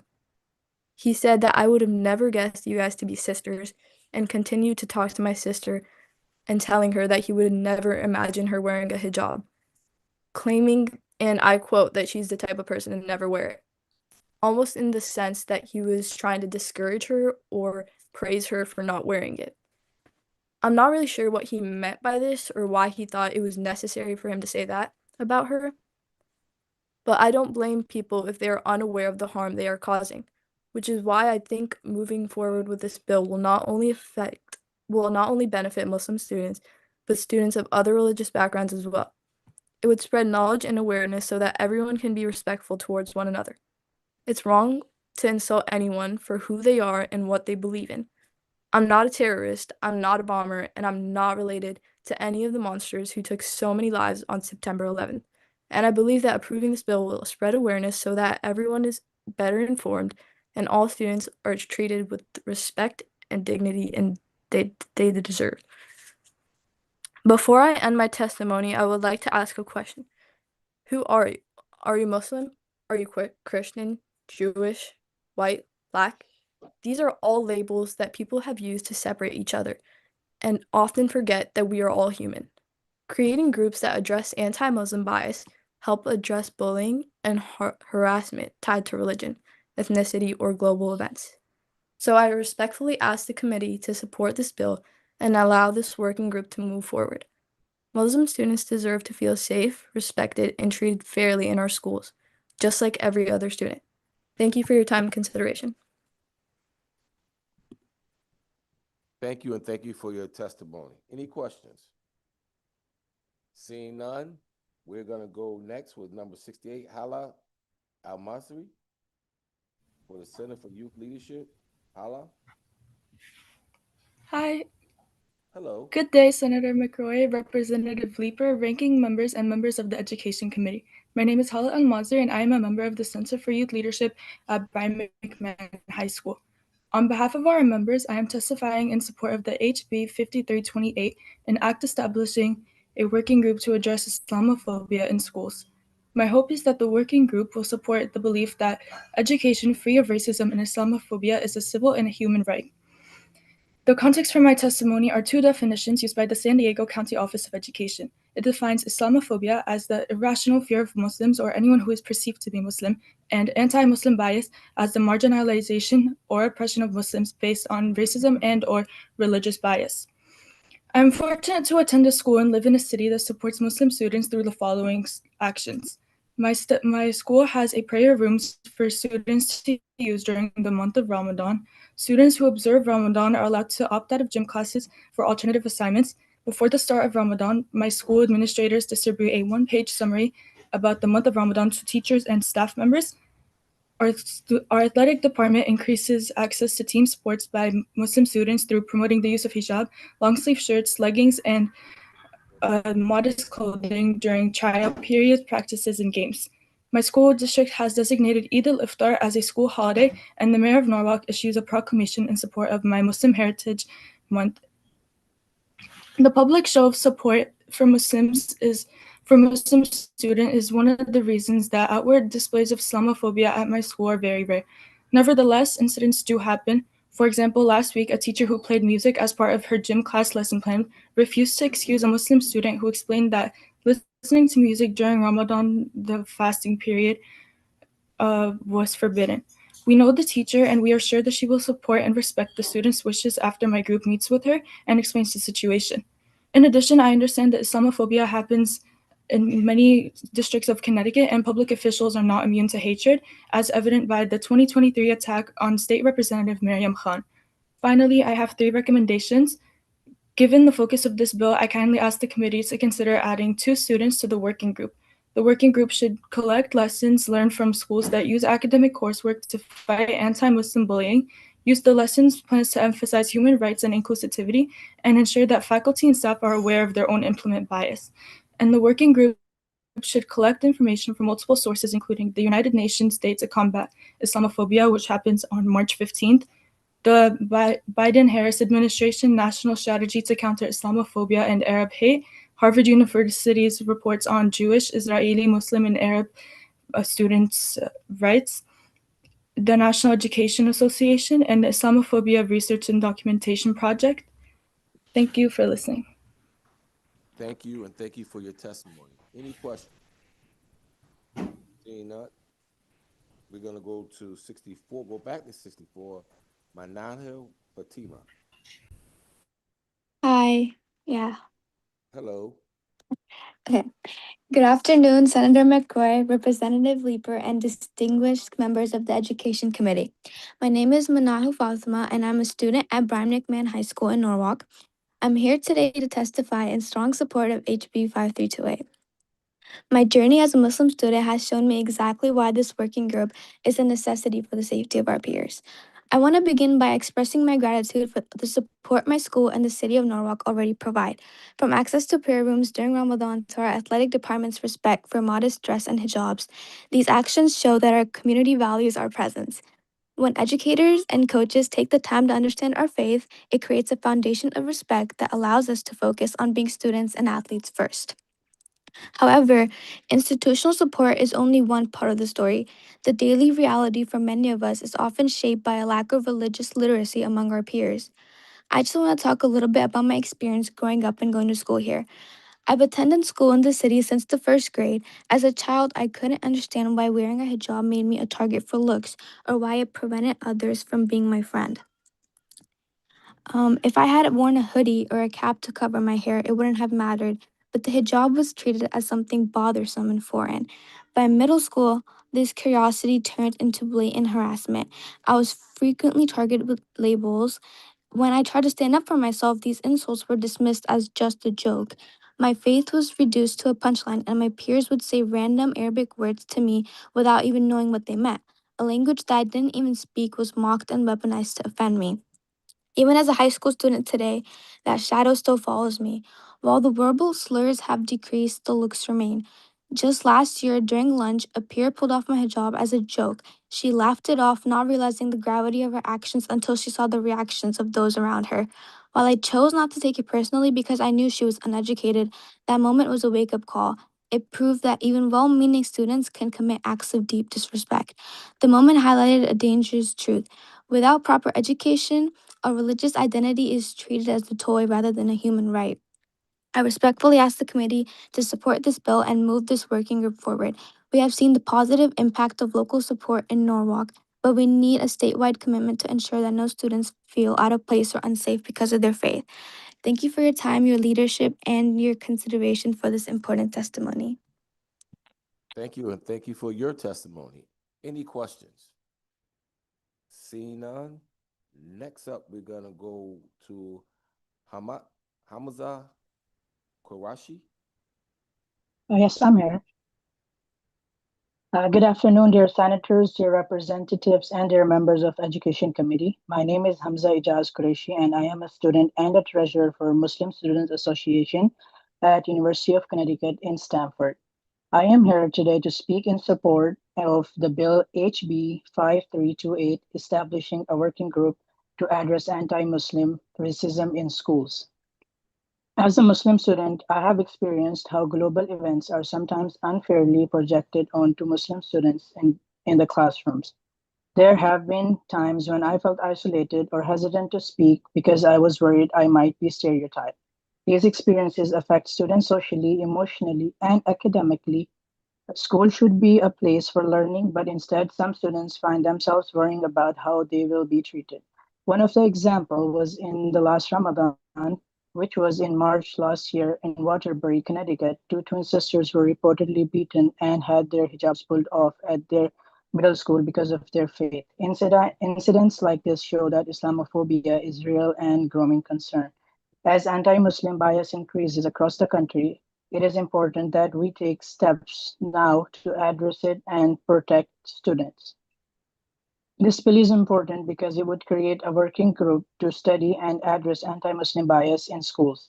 It would help examine whether school policies are being applied fairly and consistently.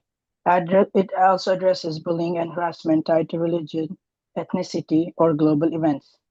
It would help provide guidance and resources so educators know how to respond when tensions arise. It also helps ensure Muslim students are not singled out or stereotyped. This is not about regulating political speech or taking positions on foreign policy.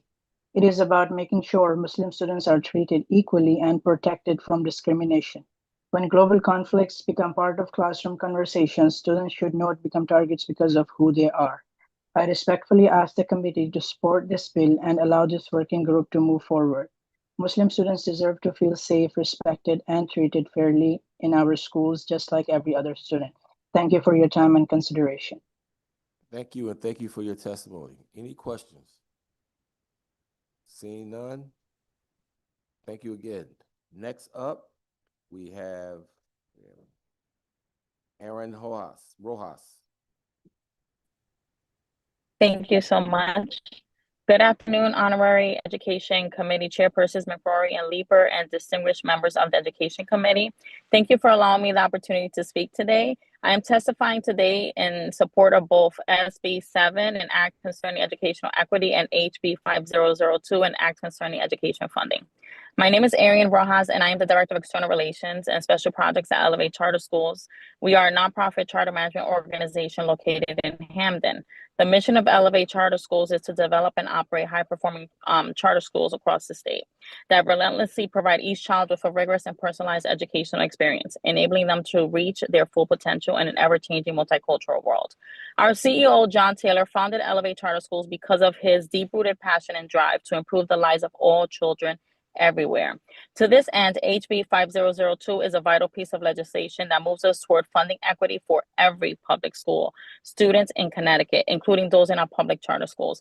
I wholeheartedly believe that regardless of the school building, a student attends or enters, regardless of the type of public school that the child attends. It is the state's responsibility to ensure all public schools are funded fairly and fully in the per pupil state grant. Without an increase in weighted funding being put into statute, the state's public charter schools will see their weighted funding remain static at 56.7% indefinitely. Despite limited resources posed by this outdated funding formula, our organization has continued to empower our public charter schools to ensure that our students are receiving a life-changing education, just like our fellow traditional public school peers. We as public schools are all doing our best. We're not competing with one another. Traditional public schools and public charter schools are equally devoted to serving each of our respective communities. With that being said, we need to ensure that funding needs are met consistently for all public schools. The needs of our students and families are at their peak, and they will continue to peak. It is imperative that funding increases support equalized experiences across all our public schools and public school choices. Therefore, I also fully support SB 7, which seeks to modernize the education cost sharing formula or foundation for every public school student in Connecticut. As this committee knows, the foundation amount has been frozen at $11,525 since 2013. In the 13 years since that figure was set, inflation has surged by 40%. This bill presents a critical opportunity to rectify the disparity and ensure that all public charter schools have equitable access to resources that ensure our students are thriving, as stated in our mission for all life-changing educational experiences. I hope that these bills serve as an impetus to analyze and recommend further improvements to the state's education funding formula on an ongoing basis. We continue to grow and evolve in education, and the funding should as well. For a scholar to be ready to learn, we as educators, leaders, and administration must be ready to provide essential resources. So we need an improved steady funding formula. As representatives of the Education Committee, your support for SB 7 and HB 5002 is crucial. Please stand with us in our mission to provide every child with the opportunities they deserve and everything they're entitled to in all our public schools. Thank you for your attention to this matter and for your dedication to advancing educational equity across the state. Thank you. Perfect timing. Any questions? Seeing none, we're going to go to Anum Karishi, 71. Anum? Okay.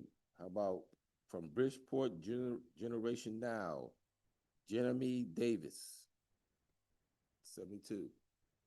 Hello? Yes. Hi, how are you? I'm doing well. How you doing this evening? All right, thank you so much. Good evening to you, Senator McCrory, Representative Leeper, and members of the Education Committee. My name is Jameem Davis, and I am the co-director of Bridgeport Generation Now. We are a grassroots community organization with over 300 members, and we have been fighting for more equitable public school funding on the state and city level for the better part of 10 years. I'm testifying today in support of SB 7, and I know you've already heard from Bridgeport students, our interim superintendent, Dr. Avery, and members of our Board of Education, so I'll keep my comments brief. We have a basic math problem. Since 2013, prices have gone up, which means people need more income to afford basic necessities. Because the state has failed to increase the foundation amount of the ECS formula to at least keep up with inflation since 2013, our district has lacked the adequate income to fund our schools. Our children and their education are in a crisis of the state's making. This needs to be corrected immediately. In this school year alone, all kindergarten paraprofessionals are gone. 20 classroom teachers' positions have been eliminated. 33 teachers were accessed to max out class sizes. All 15 of our school librarians have lost their job, leaving our district with no librarians. The FAME Performing Arts After School program was defunded. 4 social workers and 4 guidance counselors were also fired. If the state does not raise the ECS formula foundation to at least $16.5 thousand per student, we will have no choice but to cut $26 million more in services and close schools. And lastly, I just wanted to say there is no debate about mismanagement of funds in Bridgeport, and I was shocked that a legislator on this committee would question a child about that and ask them to even consider that as an excuse for the state's neglect. Thank you. All right. Thank you, and thank you for your testimony. Any questions for Jameen. Jameen? I know, I'm sorry, I'm looking at different things. Any questions for Jameen? That's all right. Seeing none, again, thank you for your testimony, Jameen. Thank you for staying with, oh, wait a minute, Rep. Comey has a question. I don't have a question, but I want to say thank you. Those statistics that you just read off were quite shocking. And I appreciate you bringing them, bringing it to our attention. And I hope that we can do what's right for your schools and for your students. Thank you so much. Thank you very much. Have a good evening. Comments? Seeing none. Next up, Hadiya Quadir, followed by Eli Sabin. Hadiya? Hadiya? Eli? Eli, followed by Mahajibi Naset. Okay, Hadiya, Eli. We're gonna go to Lisa Carol Fabin next from Stratford Town. 75 is on? Okay. Good afternoon, Senator McCrory, Representative Leeper, and members of the Education Committee. My name is Majiba Nisat, and I'm a junior at Brian McMahon High School in Norwalk. I'm here in support of HB 5328. As a Muslim student, I have experienced people looking at me differently simply because of my faith. Instead of seeing me as a person first, with my own character, values, and aspirations,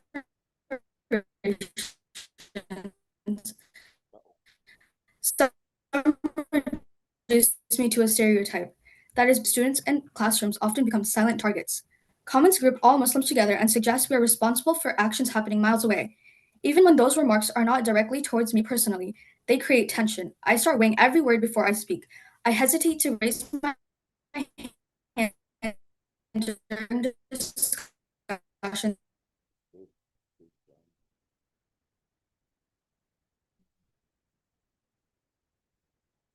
My identity will overshadow my actual opinion. Entire religion just to participate in class. As Muslim students, we dress modestly, which means we do not wear shorts or certain types of clothing. If we want to eat school lunch, we have to be very cautious and mindful about what we're choosing, because much of it is not halal. During Ramadan, gym class can also be very challenging. These practices are part of our faith, but instead of being understood, they sometimes draw unnecessary attention or judgment. This discrimination also shows up in more subtle ways, special treatment. Hello? Yeah, your Wi-Fi is coming in a little distorted, but continue. Sorry about that. Can you hear me now? Yeah, yes. This discrimination shows up in more subtle ways. I have classmates who wear the hijab and have experienced what feels like special treatment. Peers or classmates single them out in conversations about religion or world events. While this may seem harmless, it feels backhanded. It separates them from everyone else, leaving them feeling alienated rather than included.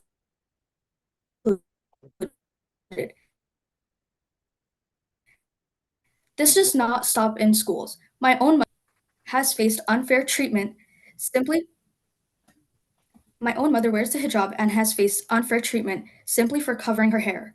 She has been turned away many times because she came off as a threat. Again, just for simply covering her hair. It is painful to see someone judged.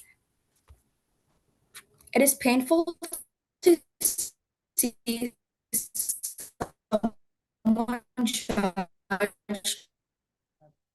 not by their character, but by a visible expression of their faith.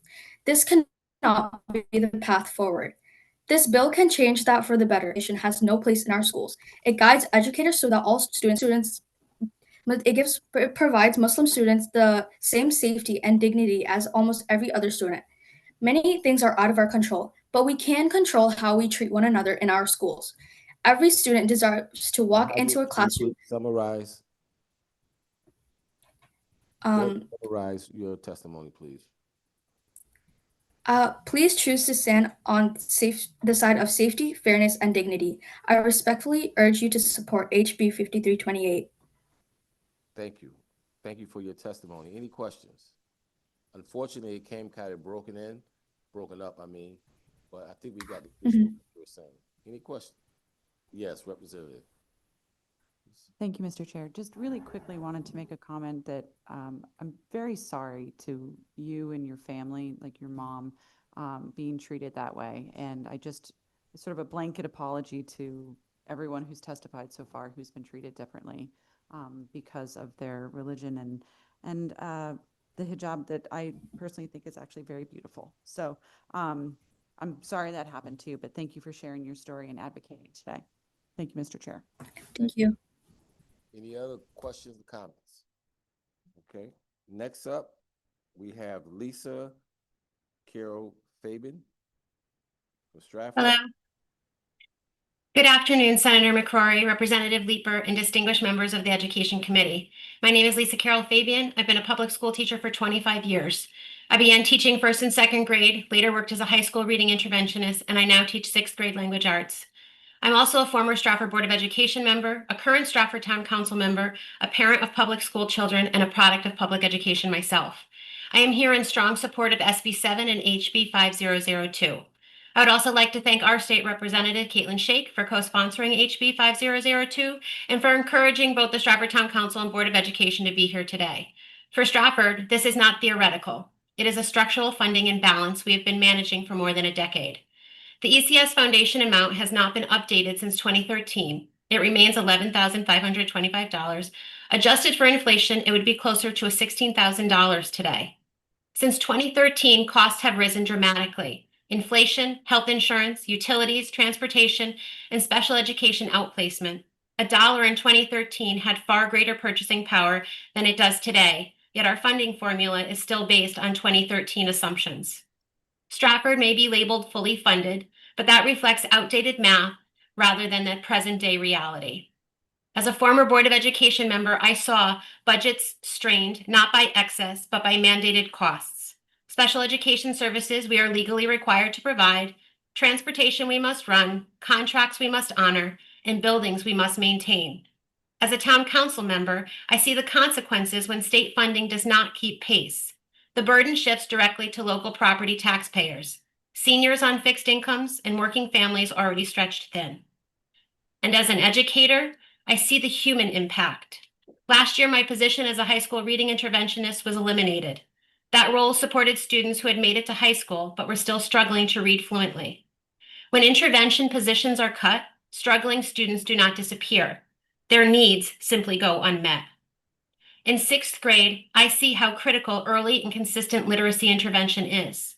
These supports are not extra, they are essential. Post-pandemic students returned with deeper academic gaps and greater social emotional needs. Those needs did not disappear when federal relief funds expired.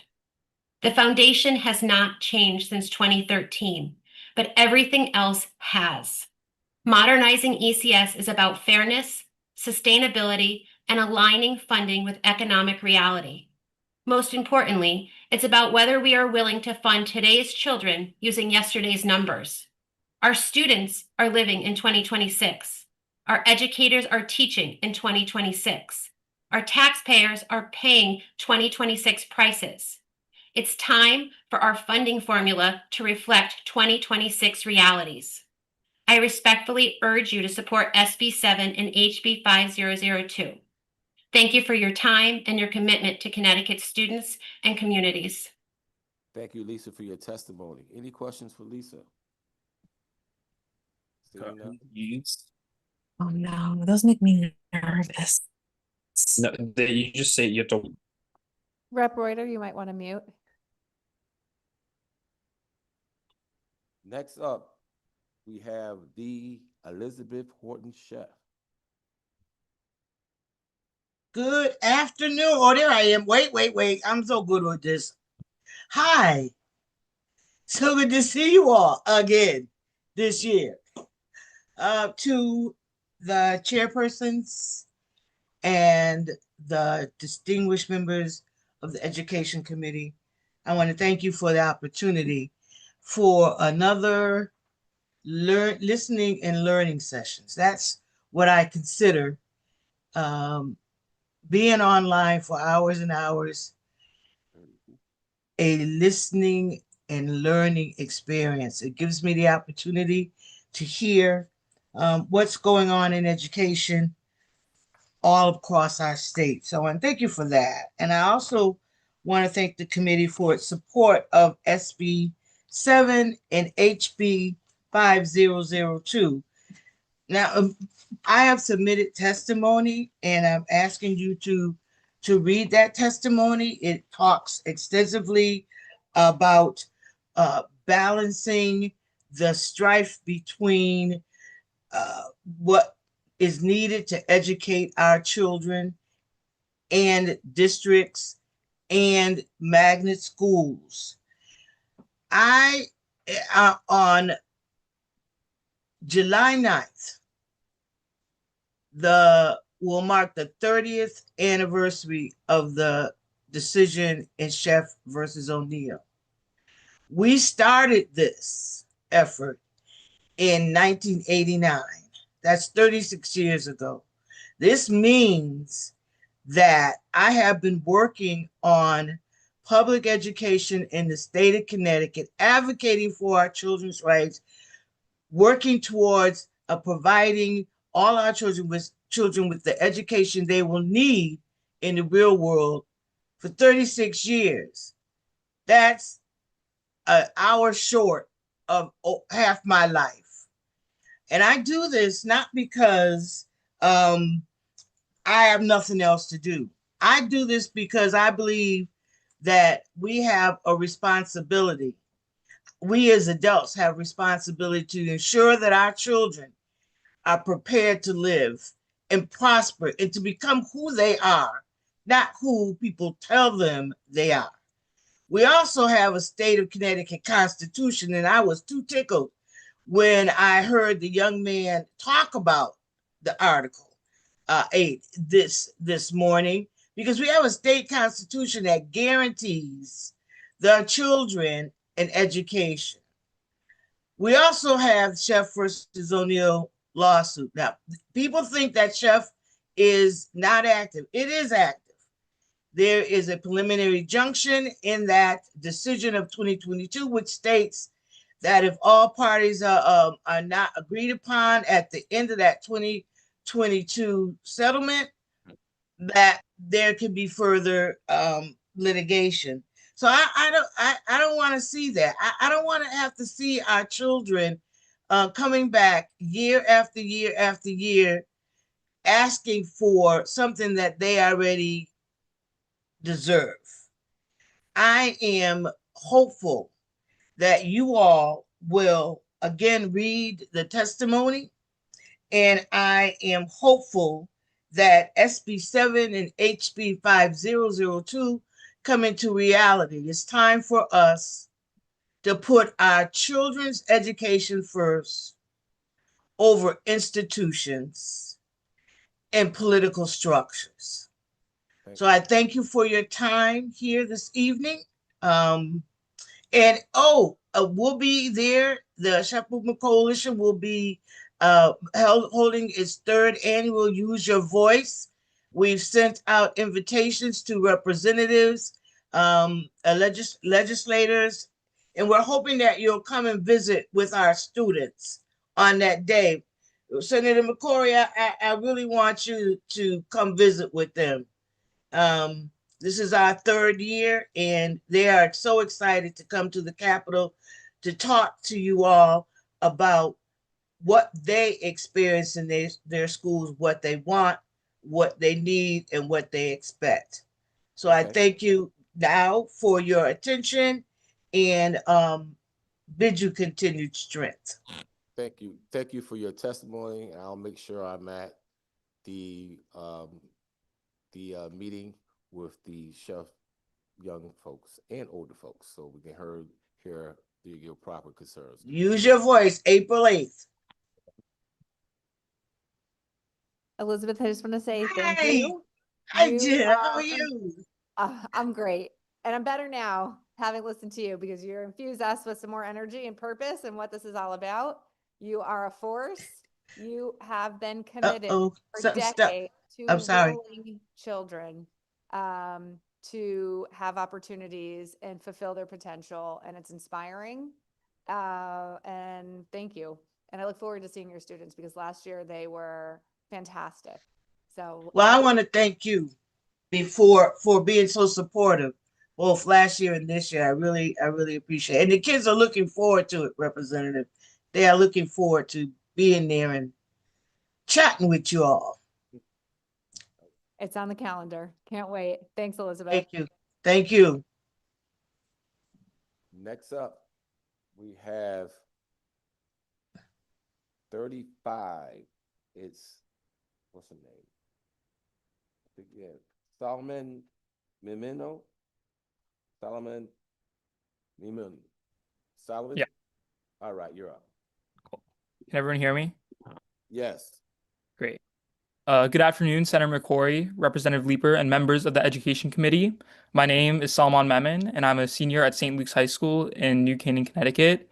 And I'm here today to speak in support of Bill 5328, establishing a working group to address Islamophobia in our schools. As the U.S. once again finds itself on the eve of war in the Middle East, I believe that it's time we learn from our history when it comes to protecting Muslim students. Whether it be Iraq, Afghanistan, or the Gulf War, U.S. operations in the Middle East have consistently coincided with spikes in Islamophobia in the classroom. When global conflict intensifies, Muslim students often bear the consequences locally through slurs, stereotyping, social exclusion, and sometimes outright harassment. This pattern is not abstract to me. It is something every Muslim student anticipates whenever headlines turns towards conflict. It creates a quiet but powerful pressure, a sense that we must distance ourselves from events we did not cause or shrink to ourselves to avoid becoming targets. That pressure produces a chilling effect. Students begin to self-censor, they avoid raising their hands in history or government classes when the Middle East is discussed, and they hesitate to correct misinformation about their faith. They refrain from participating in debates about foreign policy, not because they lack opinions, but they fear that being reduced to representatives of a conflict rather than recognized as individuals. Schools are meant to be spaces of intellectual risk-taking and civic growth, but when Muslim students fear they must calculate the personal safety cost of speaking, the classroom ceases to be a space of equal participation. This working group is not about granting special treatment or cherry-picking minority groups. It is about recognizing a reoccurring pattern and responding proactively by studying data, developing guidance for educators, and ensuring schools have the tools to respond quickly and thoughtfully. Connecticut can lead in preventing discrimination before it escalates. No student should feel that their faith makes them a suspect, and no student should feel compelled to shrink their voice in the very spaces designed to cultivate it. And no community should have to brace itself each time international tensions rise. I urge you to support this bill and affirm that Connecticut schools remain places of safety, dignity, and full participation for every student. Thank you for your time and consideration. Thank you, and thank you for your testimony. Any questions? Again, once again, thank you for your testimony. Next up, we have Amira Hassan, 78, Amira.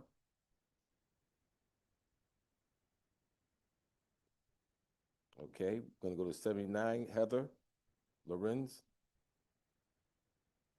Heather's online. Unmute yourself. There you Hi, how are you? Sorry Well, about that. Good.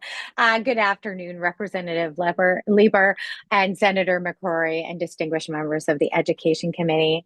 I'm here today to testify on behalf of all Danbury students, teachers, and residents in support of efforts to modernize Connecticut's education cost-sharing formula as proposed in Senate Bill 7.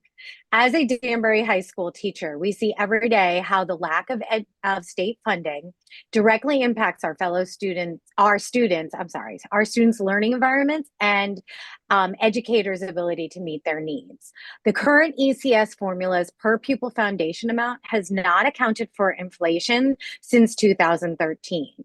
Costs have actually risen by 39% between 2013 and 2026, meaning the state's investment in education has lost significant purchasing power. To match the 2013 purchasing power, this per pupil foundation amount should be roughly $16,000 per student in 2026. The lack of state funding adjustments has forced our municipalities to increase their own education contributions year after year, putting a significant financial burden on the residents of our districts. This inflationary pressure with no increased state funding has effectively caused our districts to cut programs, increase class sizes, and limit enrichment opportunities for students, including the arts and library media science. While our teachers and communities have attempted to address these issues, we have reached a breaking point. For example, we now have issues with the retention of qualified educators and the ability to fill those positions, which leave students with substitute teachers for weeks or months at a time, or teachers needing to take on overages, which stresses our teachers out even more. We appreciate the committee's commitment to addressing the resource challenges Connecticut's educators and students face. So modernizing ECS is about fairness. Every student deserves adequately funded schools regardless of their zip code. And we know that Connecticut has the extra money to do this. We have held for 5 years in a row, we have had significant overages that have gone into our rainy day funds. So now is the time to act.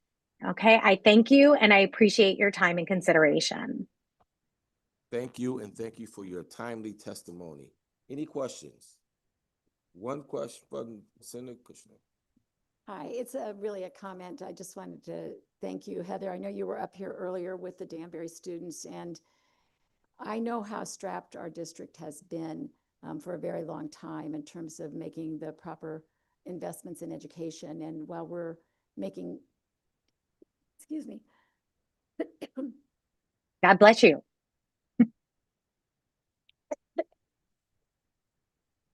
I can finish. Sorry, I lost my voice for a moment, but you've made That's okay. strides, and we really appreciate what you do with so little. Thank you. Well, thank you so much. And I do believe that our city has made significant strides the last couple of years, and now we need the state to do that as well for, for our students. So thank you. Thank you. Any other questions? Seeing none, again, thank you for your testimony. Up next is Adora Levington from Freedom to Learn. First in person I've seen, so am I right here? Absolutely, right in front of that mic. Beautiful, thank you. Dear Senator McCrory, Representative Leeper, Senator Winfield, Representative Brown, and the members of the Education Committee. My name is Isadora Goldman Leviton. I'm an educational researcher, a teacher, and I'm currently working as a social emotional specialist with elementary school students. I am part of the Freedom to Learn Coalition, and I am testifying today in support of HB 5328 with amendments. I'm also devoutly Jewish. I became an educator because I believe that every young person has something extraordinary to share with the world. It brings me deep sadness to know that many of the voices and histories of our most vulnerable students are being silenced or simply not being spoken at all. In the last 3 years, I've grappled with what it means to be a teacher to a diverse population of students post-October 7th. To love each student as if they were my own, regardless of their background, religious beliefs, race, or ethnicity. I carry my Jewish identity into every room I enter. Anti-Semitism frightens me. Holocaust education is essential. Learning Jewish history is vital. I hold all of that without reservation. But my Judaism does not protect me. My Judaism does not protect me from my obligation to speak up for my Muslim, Palestinian, and Arab students. However, in fact, it demands it. Creating a working group for anti-Semitism while leaving anti-Muslim, anti-Palestinian, and anti-Arab racism unaddressed does not honor our Jewish suffering. It scapegoats it. It uses our pain as a reason not to protect others. I wish for a world where Jewish and Muslim students could learn together about how hatred towards one group only fuels hatred towards another, about our shared histories of persecution, and about the beauty of choosing to protect one another. That world begins in our classrooms. Safe and inclusive schools are not a zero-sum proposition. They never have been. To honor one community is not to diminish another. I urge you to think like a teacher, to choose love, even when it is the hardest decision. Thank you for the opportunity to testify. I'd be happy to answer any questions you may have. Thank you, and thank you for your testimony. Any questions? You did such a great job. No one has a question for you. I'll take it.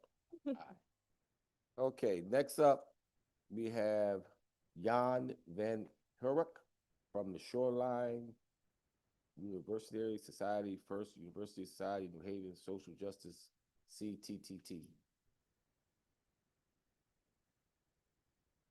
No, Jan? Okay. How about Greg Perry from CEA? I am here. All right. All right. Well, thank you for giving me the ability to submit my testimony here. I want to start by saying that an increase in the foundational ECS formula would be a game changer, and I really hope not too little too late. So my name is Greg Perry. My job is to represent certified school staff in Southeastern Connecticut. That's what I'm here to do.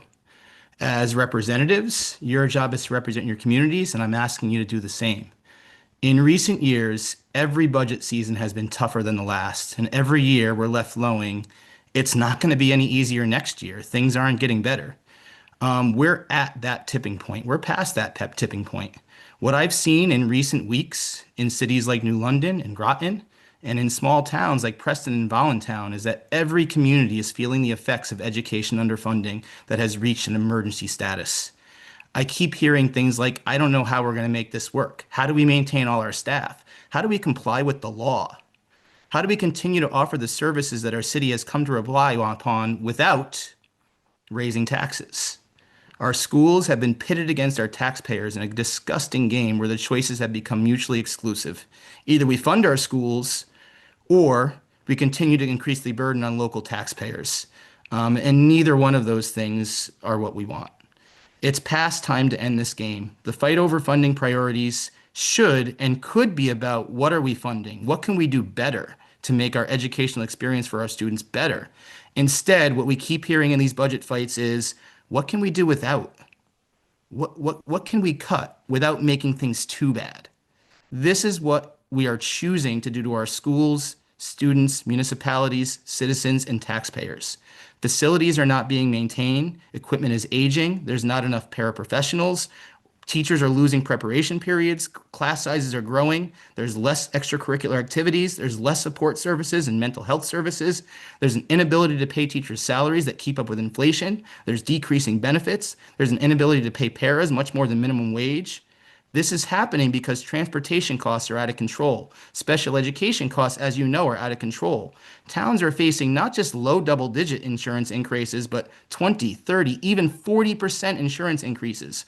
Board of Education after Board of Education is asking towns for 6 or 7% increases just to operate a bare bones budget that reduces offerings. And this is while boards of finance and town councils are saying, well, what else can you cut? Because we can't do that. These are real conversations that are happening right now. Things like, we used to offer elementary Spanish, but we can't anymore. We would like to do that, but we can't.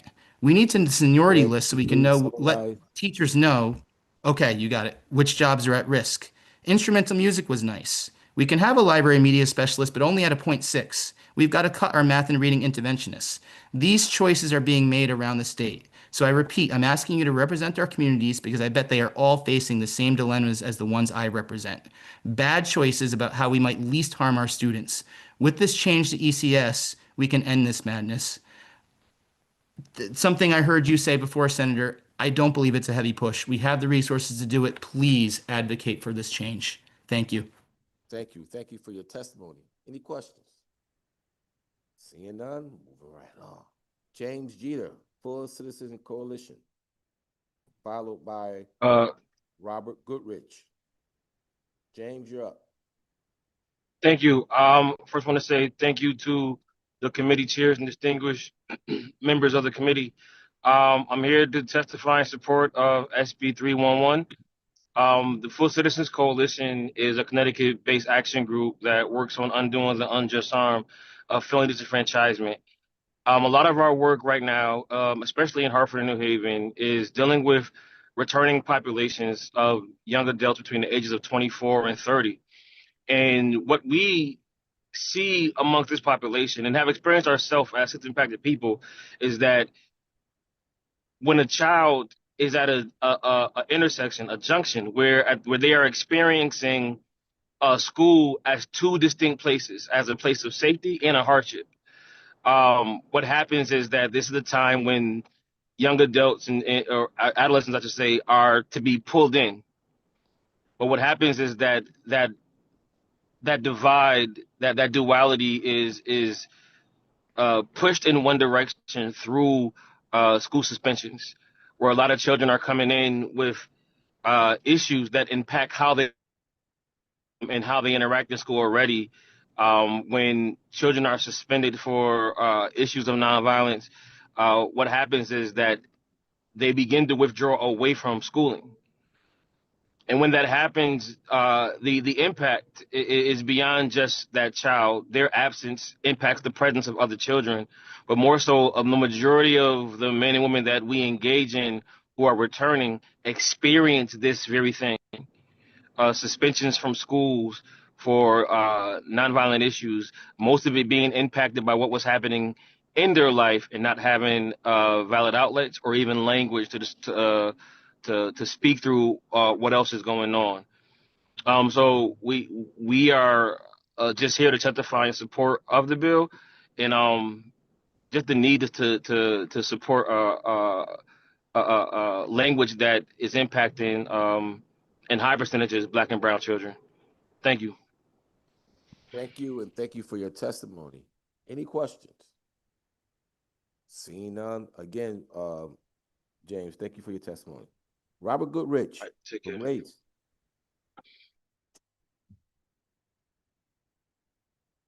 Robert, you not there? Okay, moving right along. Porita Scott from Bridgeport Public Schools. Portia Scott Cham. Portia Scott Cham from Bridgeport. There you go. All right. Greetings, esteemed members of the Education Committee and Senator McGorry. My name is Portia Scott Cham. I am a 28-year veteran in education, a parent, a grandparent, district administrator, and a proud member of the Bridgeport community. I'm writing to emphatically urge you to pass the SB 7 and 5002 on behalf of students of Bridgeport Public Schools. Every child in Connecticut deserves an equitable education, yet the Senate proposal to phase in SB 7 over 4 years falls short of the urgency our students require. The SB 7 funding rate, the ECS funding rate has remained unchanged since 2013, and we know an entire generation of learners have come through our schools without the level of support they deserve. The consequences of this frozen rate are not abstract. They're real, they're measurable, and they're deeply harmful. SB 7 correctly decides to meet this inflation rate, but it is proposed to be phased in over 4 years. Why are we waiting 4 years when children's lives are at stake right now? If we can help them now, why wait? We are at a pivotal moment in our state's history as public education slowly is eroding due to chronic underfunding. In science education, the impact has been devastating. My department is in dire need of personnel, and basic resources. My classrooms lack essential lab equipment, current textbooks, consumable materials for experiments, and updated technology.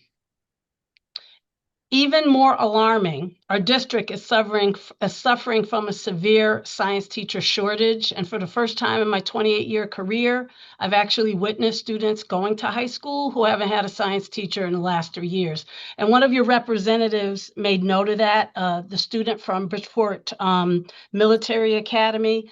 There's a shortage. We cannot compete with our neighbors. And consequently, we're not getting science teachers who are actually coming to our district. This has a huge impact on our kids, and it has an impact on our performance. So without qualified teachers, they don't get a chance to do the labs. So that whole idea of science and engineering practices that are driven by science, technology, and innovation is missing. So how are we preparing our kids for the future? when they can't even have a foundation in a public school system. So Connecticut's future depends on our children's education foundation. So when we age, we know Portia, that. will you please summarize? Yes, I will. I'll get right to the cut. We need money. We need help. And you have the ability to do that.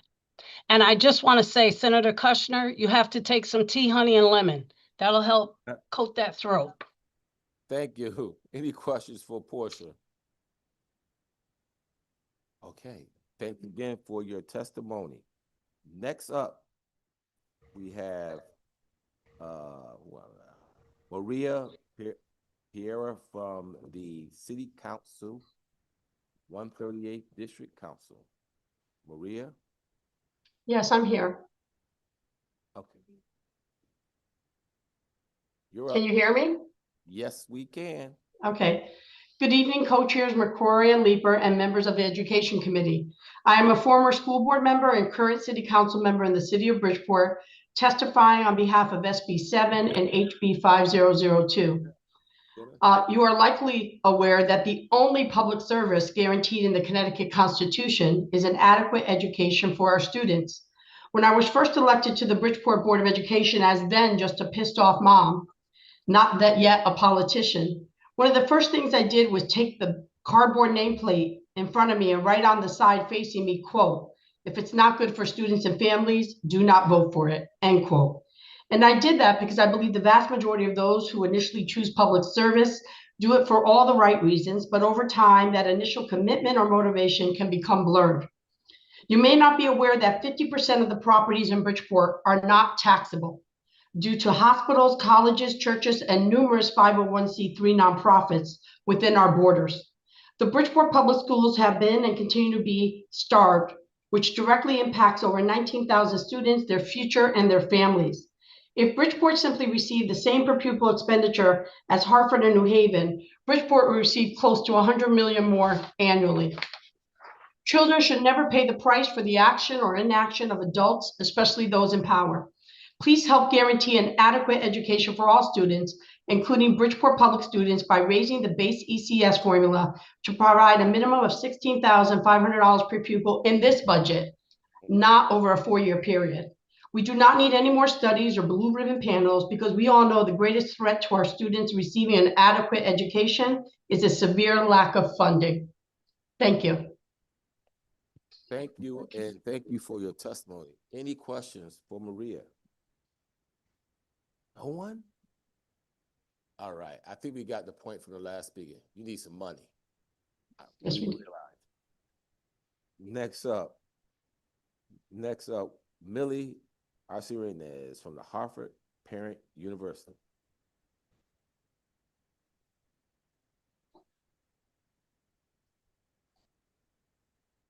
Okay.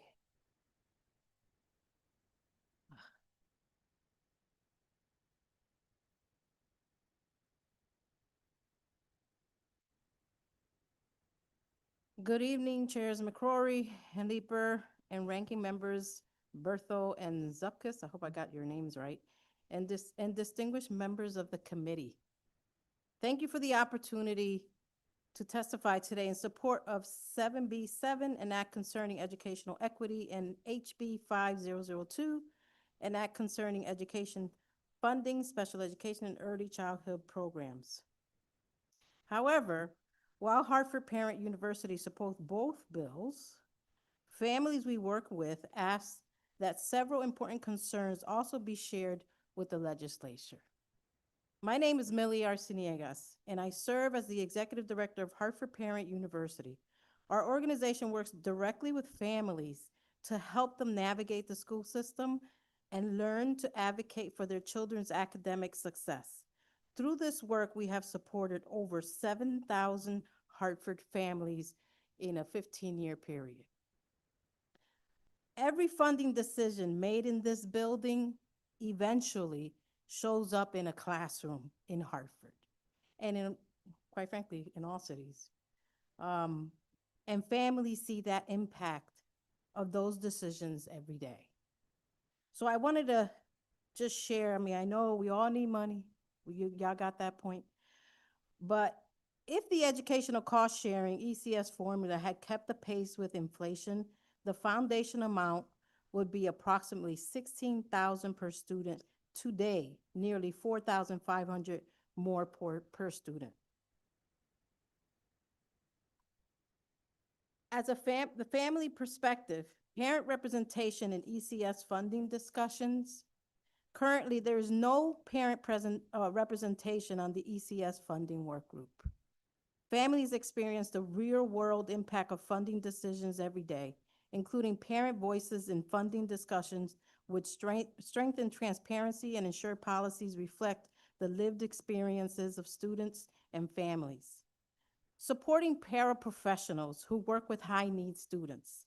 Families consistently raise concerns about the availability of paraprofessionals who support students with significant learning and behavioral needs. Hartford Public Schools serves over 3,000 students receiving special education services, and many classrooms require paraprofessional support to ensure students receive the assistance they need to succeed. However, schools often struggle to recruit and retain paraprofessionals because starting pay make these positions difficult to fill. Paraprofessionals play a critical role in supporting teachers implementing individualized education plans and helping students fully access their education. Strengthening recruitment and retention of these essential staff members is an important part of advocacy, advancing educational equity. And I'll wrap up, because I know everybody wants to go home. But I just wanted to highlight that we already have school governance councils. But the problem is that they're not doing the elections appropriately, and they're not functionable school governance council because of the lack of training. And when I say the lack of training, I'm talking about the parent piece. So, if you want parents to participate in the decision-making process so that we can come up here and do all this great stuff, then we need the training. We need for them to be trained so that they can learn what is a Google platform, right? We have machines that are teaching kids nowadays, and some of the parents are lost. They're looking for homework, like a paper, and it's an actual machine. So I leave you with that. But I hope that you pass these two bills, SB 7 and 5002. Thank you so much. Thank you. Thank you for your testimony. Any questions? Go ahead, comment. Thank you. Thank you for coming, and I so appreciate your parents' comment, because that's the key. Yes. Right? We need our parents involved, and how do we do that? And where does that fall? Is that in the education committee? Is it where, right? But you hit it, because I truly believe when you peel back the onion on all this stuff, it comes down to some kind of a family. That's right. Right? And how do we bring them along with us? So I love that. And if you have suggestions, I would appreciate that you share them with me. I will do so. Zupkis, thank you. Thank But you. you can send it if anybody else is interested also. Okay, Thank you. great. Thank you so much. Thank you, and thank you for your testimony. Next up, Alyssa Gatu. Oh, I'm sorry. I want to go back to 73. Hadia Quadir,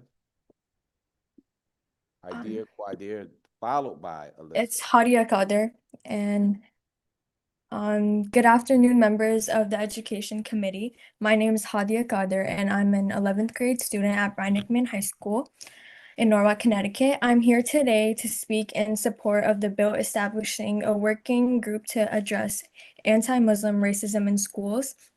Before sharing concerns, I want to recognize the positive steps my school has taken. During Ramadan, Muslim students are given a space to pray, and that means a lot. It shows that our faith is acknowledged and respected. As a student athlete at McMahon, I run cross country and track. I appreciate that my coaches respect my choice to dress modestly, even in hot weather. They have never made me feel uncomfortable about it. However, inclusion is also about how students treat each other. I'm often questioned about what I wear and why I wear it. While I do not mind explaining, repeated comments can start to feel like less curiosity and more like judgment. True inclusion means not just accommodations, but everyday respect from peers as well. And while comments may seem small, they remind me that for some people, visible expressions of faith can become targets. About a year or two ago, a close family friend of mine had her hijab pulled and was bullied because she was Muslim. She eventually left her school because she could not tolerate the environment anymore.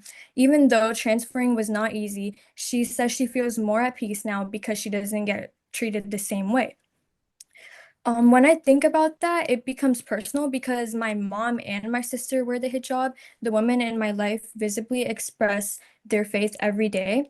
When I imagine someone grabbing my mother's or my sister's hijab the way my friends was grabbed, it stops being just a story. It becomes something that could happen to someone I love. No student should feel singled out or stereotyped or physically targeted because of their religion. That's why the bill matters. As a student and a member of the Muslim community in this state, I strongly support HB 5328 and Act establishing a working group to address Islamophobia in schools. An education free from racism and Islamophobia is not a privilege. It is a civil and human right.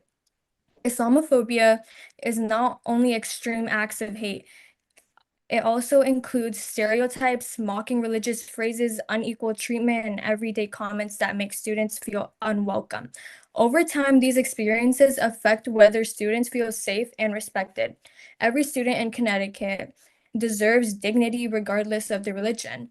This working group would help schools better understand and address anti-Muslim bias while sending a clear message that Muslim students are individuals and not stereotypes. I respectfully urge you to support this bill.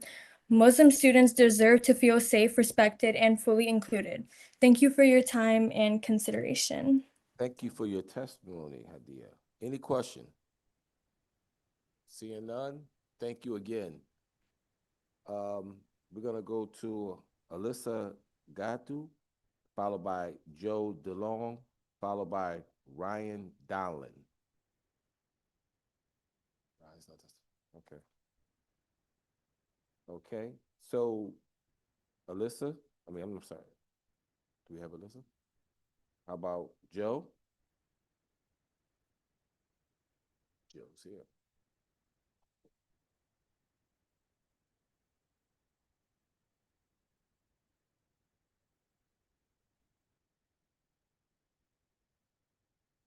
Good evening. I'm Joe DeLong, Executive Director and CEO of the Connecticut Conference of Municipalities, and I'm here to testify about Senate Bill 707 and House Bill 5002. I want to begin my comments this evening by saying that any frustration I express in my comments is directed at years of state policy failures and not at this committee. In fact, it was this committee last year that attempted to address this issue, and those efforts were ultimately blocked by the governor and others later in the process. Connecticut is facing a very serious affordability crisis. As we sit here in this beautiful taxpayer-funded building this evening, we have to sit here with the knowledge of knowing that families are choosing between prescription medications and groceries. After years of declining, homelessness in this state is once again rising at an alarming rate. Seniors are being priced out of homes that they've already paid off. And single mothers are facing massive rent increases that they simply cannot absorb. A major driver of this crisis has been the state's failure to adjust the ECS Foundation grant for more than a decade. You've heard many times this evening, and you already know this, that since 2013, the foundation amount has not increased by a single dollar. But what we have not talked about very much is during that same period of time, state revenues have grown faster than inflation. So yet the state has effectively required local property taxpayers to absorb 100% of the rising education cost. The cumulative result, as you have also heard, is an estimated 800 to 900 million of annual expenses being shifted into local property taxpayers.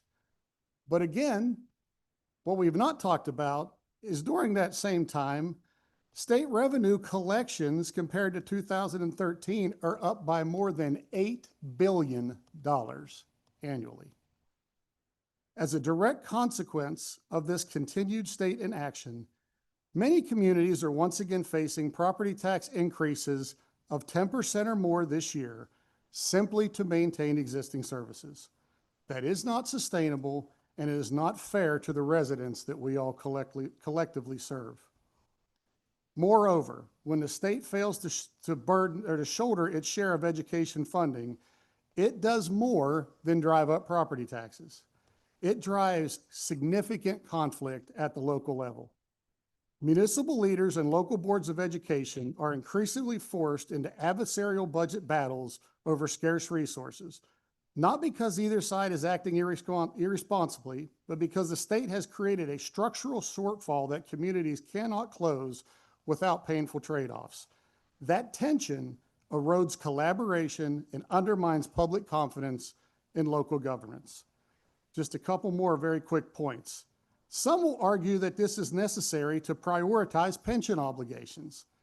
And I will say that addressing those liabilities is important, but it is absolutely unreasonable to expect one generation of taxpayers to shoulder the full cost of fixing a problem that has been created over multiple decades, especially when it comes at the direct expense of affordability and local stability.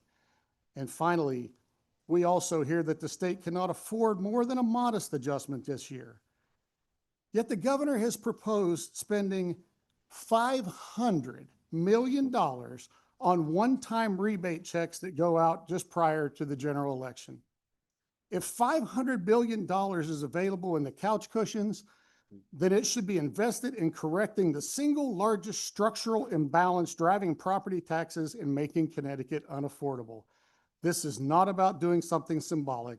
It is about doing something meaningful. Joe, can you summarize, please?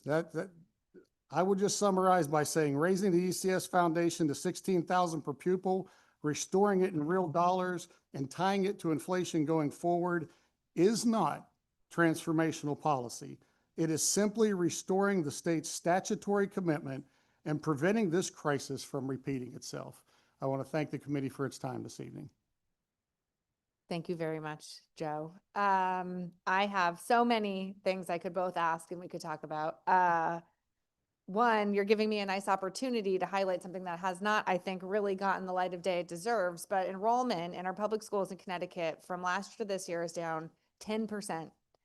That means about 139 of our districts actually would receive a cut in ECS if we don't continue the hold harmless we did last year. So I guess now is sort of my turn to maybe put this back on you. If you were us, what would you do to help fully fund our schools and access the revenue we know we have? Well, first of all, thank you for that question. And I do respect the fact that you have a very difficult job. You have guardrails, you have volatility caps, you have other priorities. Quite simply, what I would do is I would restore the ECS foundation formula to make up for inflation to the $16,000 per student. And I would create a phase-in to meet that over the next 3 to 5 years. And as part of that phase-in, to jumpstart that phase-in process, I would take the $500 million this year and invest it into ECS to get us over halfway to that $16,000 full funding goal, as opposed to doing something symbolic in advance of an election. That's what I would do.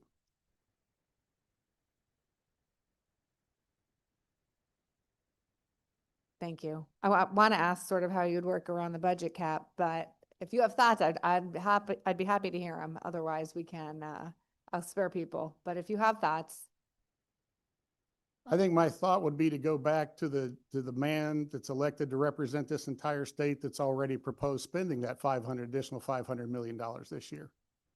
If you can spend it in one place, you can spend it in another. Thanks, Joe. Does anyone else have any questions? Representative Zupkis. Thank you. Just a comment. And there's an accountability piece in here also, right? Yes. So I think we have to think about that as well. I think everybody knows that schools need money and we want to fund our students. Great. And then what's the accountability for that? Our kids will be reading on grade level, hopefully, we'll see. But thank you. Certainly. Thank you. And I don't disagree with that at all. I would just add that until we can agree to and put the reforms in place that many people believe are necessary, we must adequately fund the system that we currently have. Thanks, Joe. Thanks for hanging with us. I'm sure when you saw your number, you didn't think you'd be at 6 p.m. I thought I'd be later, Madam Chair. So thank you for your efficiency this evening. Thank you very much. Oh, I'm so sorry, Representative Haynes. Hi, Joe. Thank you so much for being here. It's good to see you I again. don't want to talk to you. You used to be one of my members and you left me. I'm very sad about that. So There you go. So question for you. Do you know what the shortfall is of the ECS funding is for now to go into next year being at the 16 grand where it needs to be? Do you yeah, have it's, any idea it's what that between total is? 800 million and $900 million. Yes. Okay, so the 500 would certainly pay a good portion of that. Would pay a good portion of that, leading into an ultimate phase in over the next, 3 to 5 years. Yes. Okay, thank you so much. Appreciate it. And again, sorry I left, but I am too. I'm sort of glad I left. I don't know. Yeah. Mixed reviews. Everybody to see says you. I ran you off. I hope that's not true. Thank you. Take care. Thanks, Madam Chair. Thanks, Representative. Thank you, Joe. Thank you, ma'am. Next, we'll have a panel of our RESC executive directors. We have, I think actually Ryan's not testifying, but we have Eric Pertulis, Tom Danahy, and Kate Erickson. Thanks, everyone. Thank you, Representative Leeper and committee members. Wanted to thank you and give our heartfelt gratitude for raising Senate Bill 7 and House Bill 5002. It's just a great idea to fund Connecticut students appropriately. Before we get there, I just wanted to remind folks that we're hoping for the reinstatement of $12 million that the governor took out of his budget. And on that note, once again, we thank you. And I wanted to turn it over to Kate Erickson from Learn to talk about the merits of each of those two bills, Senate Bill 7 and 5002. Good evening. Thank you for all your service today. It's been a long day and I know you're not even halfway done. So thank you. We just hope that we can continue to increase, this conversation has been amazing about continuing to increase foundation amount for the state grant, phasing out the tuitions for districts for all of us as RESCs. We definitely would love to get rid of that. Maintaining the student weight components for the MLL students, multilingual learners, the special education students, and making sure we have the magnet weights to support us, recognizing that we don't have a tax base as RESCs and magnet operators.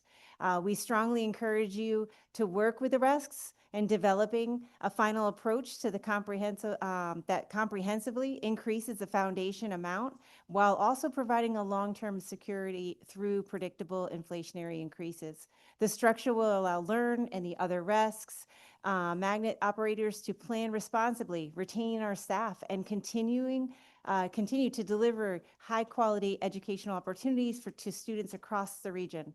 Just as importantly, it sends a clear message and a powerful message from the state that the magnet school students matter. Thank you, and I will pass it over to Eric Petrulis from EastCon. Good evening, I'm Eric Protoulis, Executive Director for EastCon. Just want to thank you, first of all, for taking up fair funding and education in Connecticut. As you hear throughout the day, this is such a critical issue that's affecting not only us as magnet operators, but our communities that we serve. And so we're so appreciative that you're taking this up. I do want to address a couple of things related to special education, specifically in House Bill 5002, that we would fully support the removal of restricting the seed funds, which we think is a fantastic move for our districts to be able to program for their most in-need students. But currently third-party vendors are not able to be contracted with. And so our communities cannot use their RESCs that they normally would. So we would fully support the removal of that third-party restriction. Additionally, we would ask that the commissioners committee on rate setting. Currently, we support that CONCASE and CAPCEF have a seat at the table, but there's no provision for the RESCs. We provide for about 25%, sometimes a little bit more than that on a given year, of the students who are placed by their school districts in an out-of-district placement. And we currently don't have a seat at that table when they're going to be talking about rate setting, which would most certainly impact us. So we would ask that the committee make a change on that language and include us in that. And that's where we're at. Yeah. We'll take any questions. You guys, that was quick. Thank you. You've been waiting for a long time. Thanks very much. I appreciate everything you do for our communities and our kids. Thanks for being with us. I think next we're at 91. Fernando Valenzuela. Yep, that would be it. Venezuela. Is he with online? Hi, good evening. I'm here and currently stuck on the 84. Is it possible to come back to me after a couple more people so I can read my testimony? Absolutely. Thank you so much.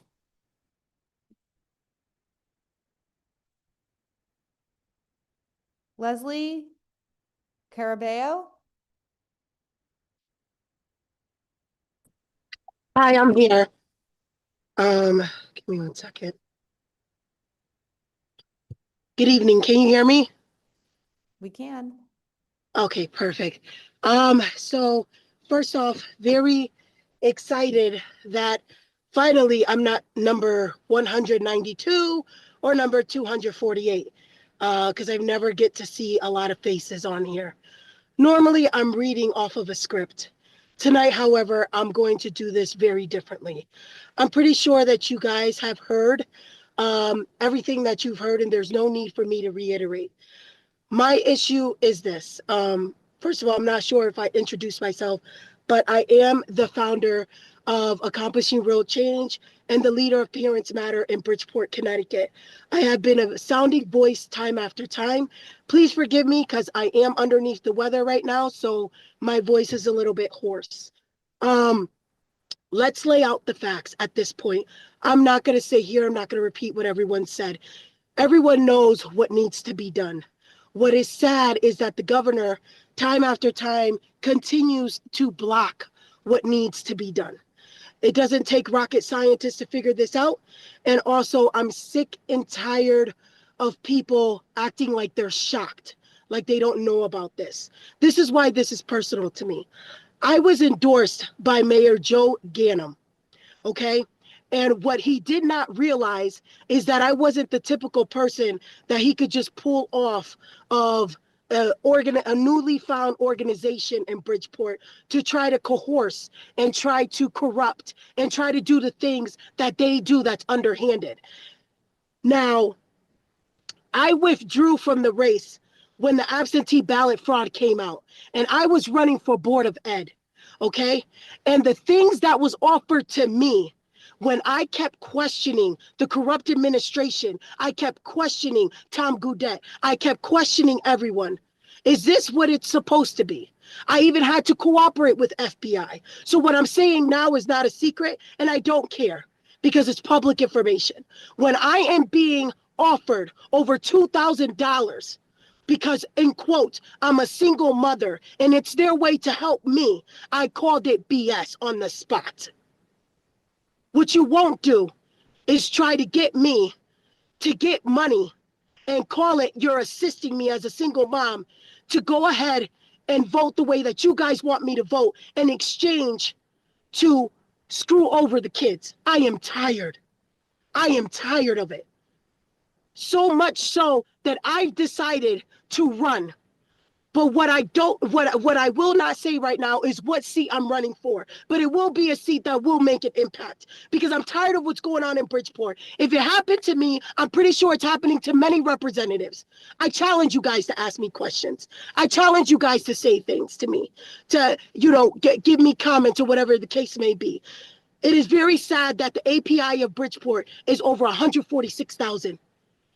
Yet the kids get the bare minimum. Greenwich, the API is very small compared to Bridgeport, and they get over 26,000 per kids. That's not false, that's stats, that's facts. Another thing, Okay? Because there was a situation when Carmela Levy David came from Texas to destroy Bridgeport education, that superintendent. And unfortunately, she said that she was going to close all these schools. We as community organizers got together and formed appearance that she can't do that. We read the bylaws back. What happened? She went on FMLA. But who took over? The other devil. Avery took over. This is public information. I'm calling it the way that it needs to be called. Avery is from Texas. You guys can look this up. Please summarize.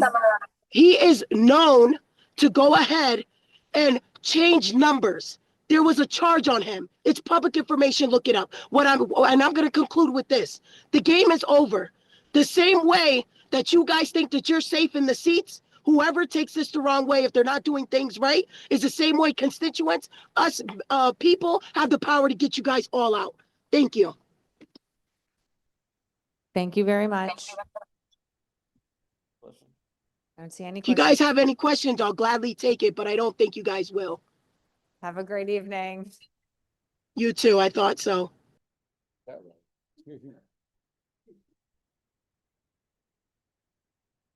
Um,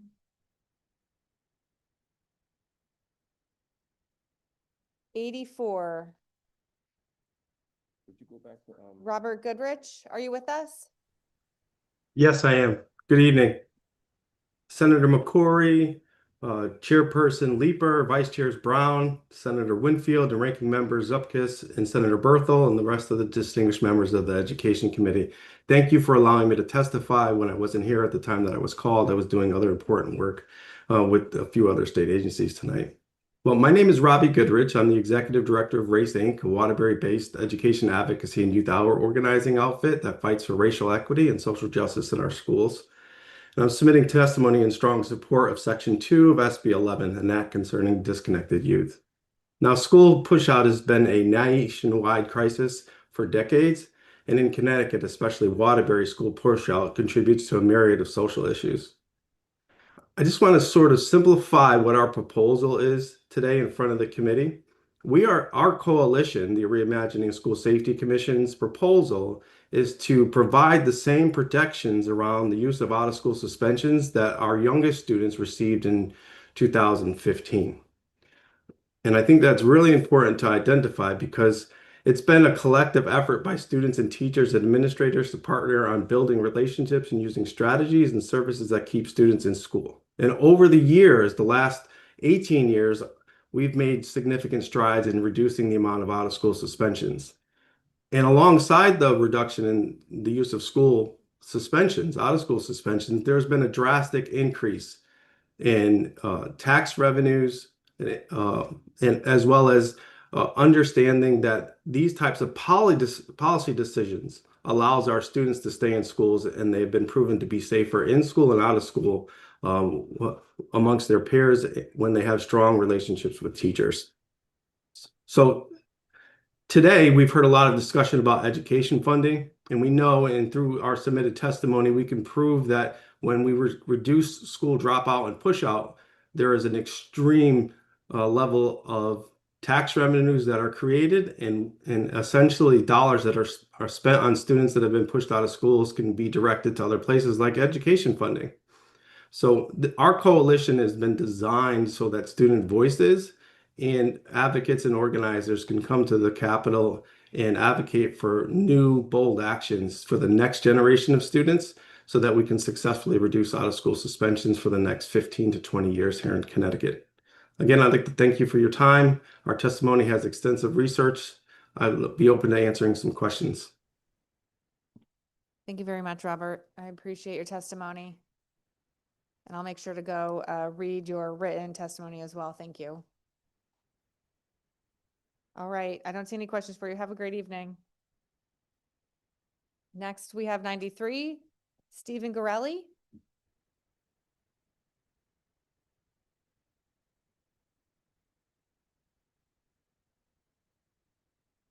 '94, Seed Pepic.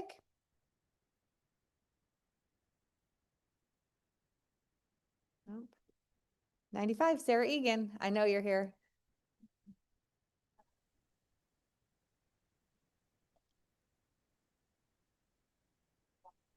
Good evening. We're going to try to speed round with my colleague, Catherine Meyer. I'm Sarah Egan. I run the Center for Children's Advocacy, which is a statewide legal rights organization that does individual and systemic advocacy on behalf of children.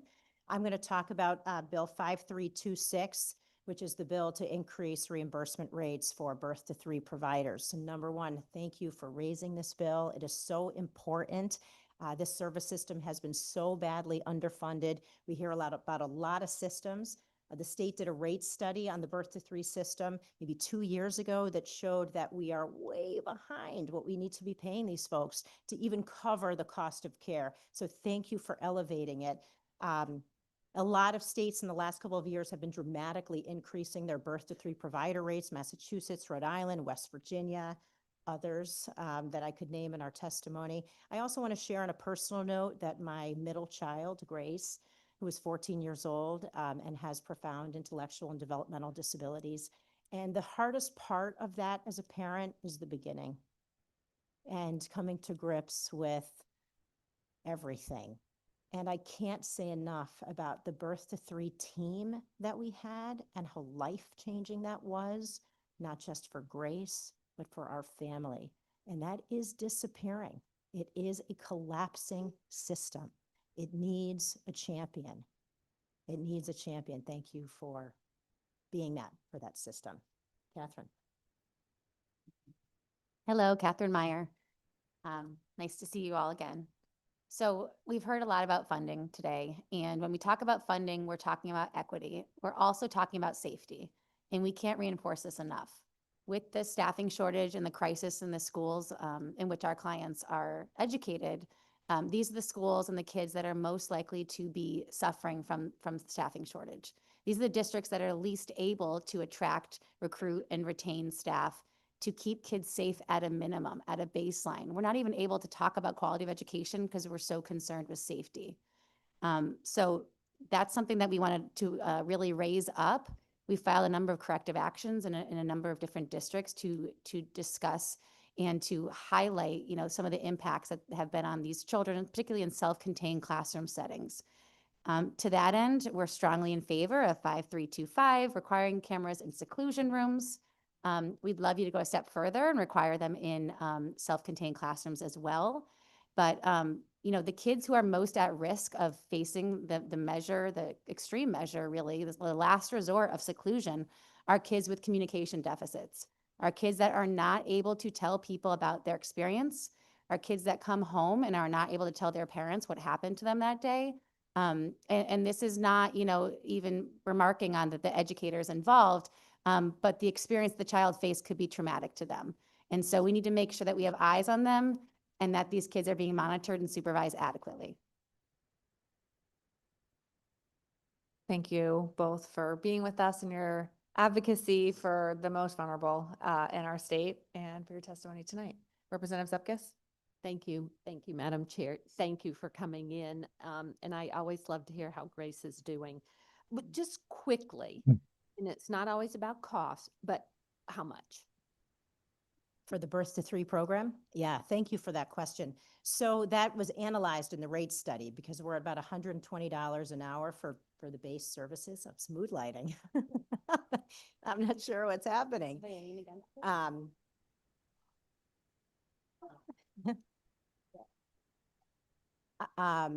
So the rate study analyzed both payment and the cost of care and found that it was $167 an hour would need to be the new rate, right? So that's, extrapolated over the cost of that service system. We have those dollars. The governor's budget proposes some increase, does not come close to the actual increase. And I think we can't sustain that system if the providers continue to take a loss on it, right? Because they can't hire. Thank you. Thank you. Thank you, Representative. Representative Wheelander. Thank you, Madam Chair. Oh, sorry. Oh, thank you, Madam Chair.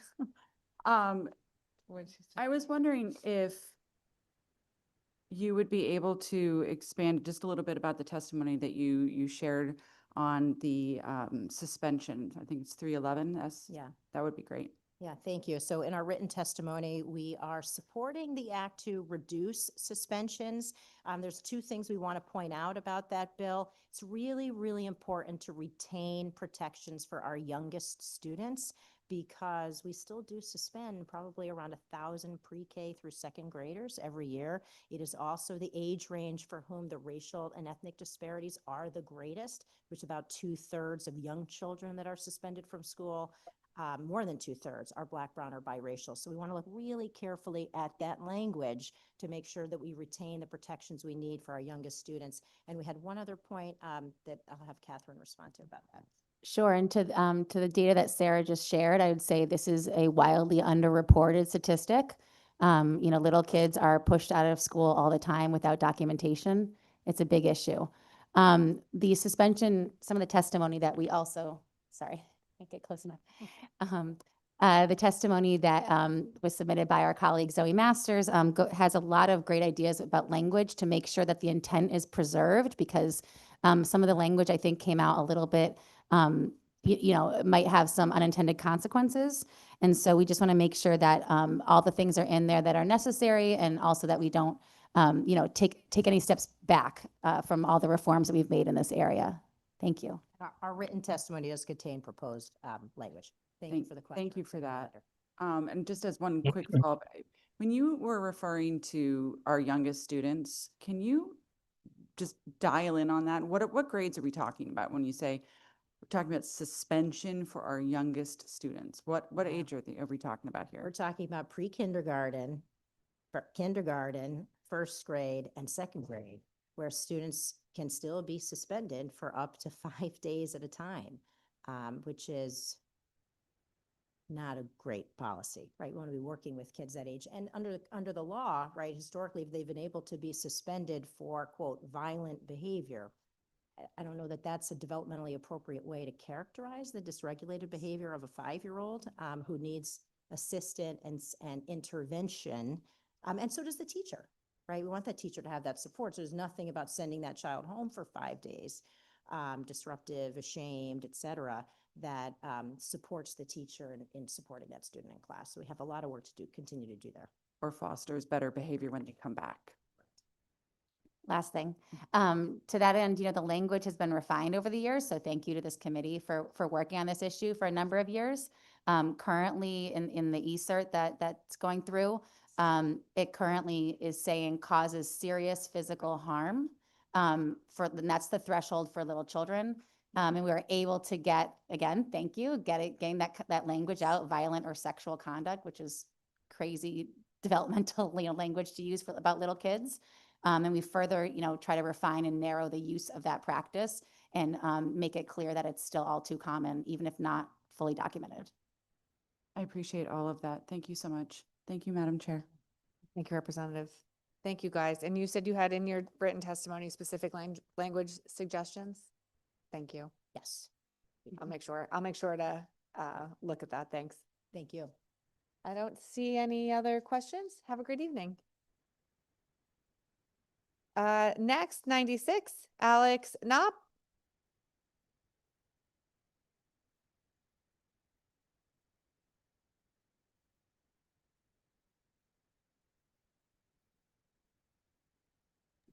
Alex, please. Thank you. Yes, I'm here. Thank you. My name is Alex Knopp. Serve as the plaintiff's representative in the Sheff versus O'Neill case since 2012. I had the privilege to serve in the General Assembly from 1987 to 2001. Back then, we didn't have an internet, so we didn't have these late night opportunities to present testimony. And thank you all for staying and hearing from all of these citizens.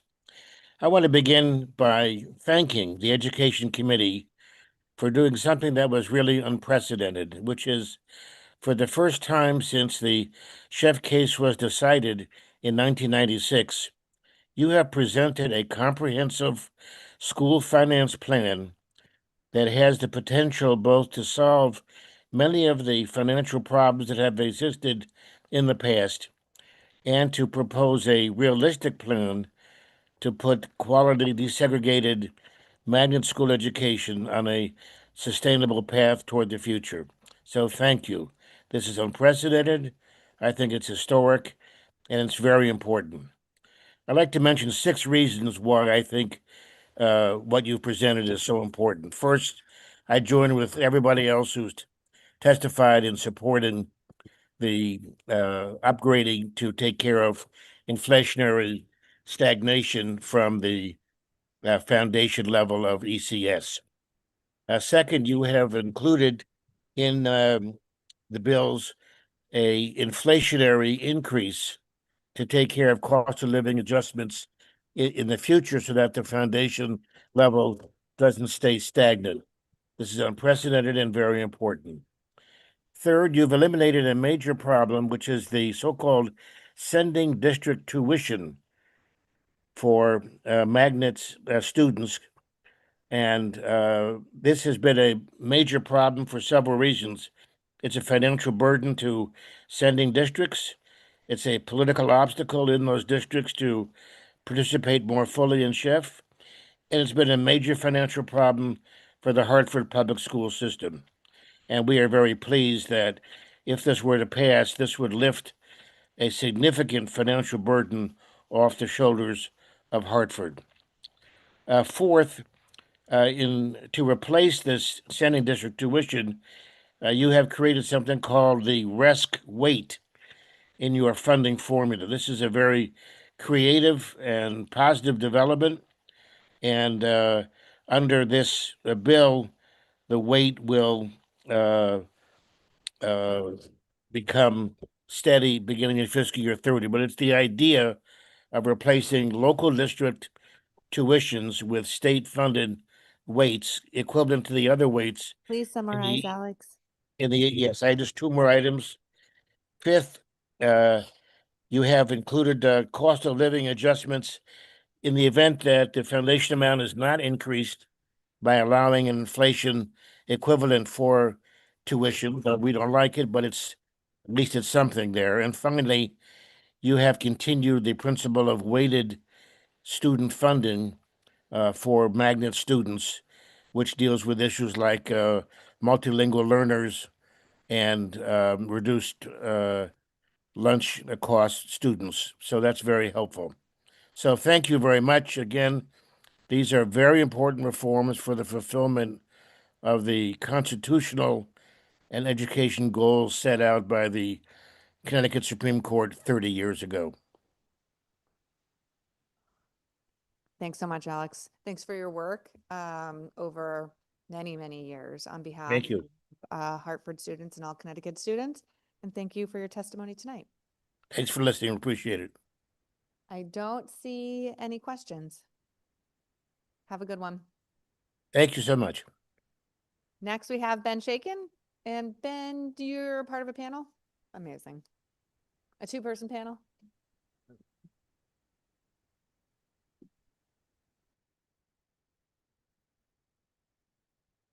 Good evening, Madam Chair, members of the committee. Thank you all for taking the time to hear from us and several hundred more people after us this evening.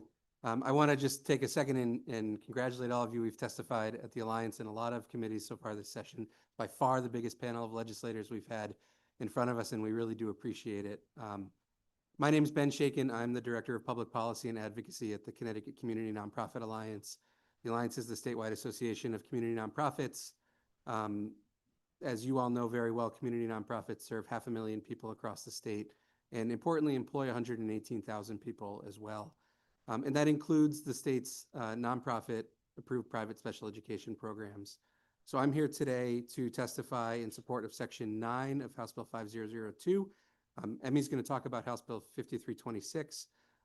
Section 9 makes a clarifying change to last year's landmark special education legislation, House Bill 5001. And so we are here to support that change that clarifies the rate setting process for the State Department of Education. Also would urge the committee to work with us to further amend that section and take a closer look at the legislative approval process for that rate setting process that was passed last year.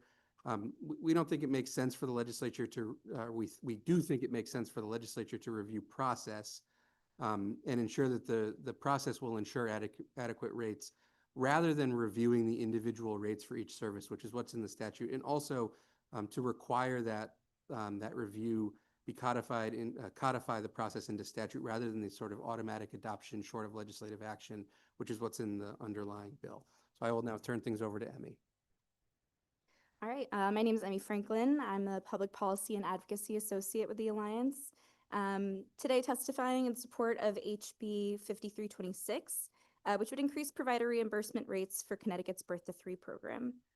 Rates have not increased since 2017, and inflation has significantly eroded providers' ability to cover the true cost of care. The OEC rate study showed that current rates simply do not reflect what it takes to deliver these services. Nearly all Birth to 3 practitioners hold college degrees, many at the master's or doctoral level, yet they're paid far less than comparable professions in schools or hospitals. And without competitive compensation, providers really struggle to recruit and retain staff, which creates service gaps for families. Early intervention works. A stable, well-supported workforce ensures timely services during a critical period of brain development, and helps reduce the need for more intensive and costly services later in life. And I will just add, I know our time is up, but I have an answer to the good ranking member's question of Ms. Egan just now. The total budgetary impact of the full funding of the rate study from the Office of Early Childhood is about $41 million, about $24 million to the Office of Early Childhood, and then about $18 million to the Department of Social Services for the portion of that program that's funded by Medicaid. Thank you for that. It's very helpful.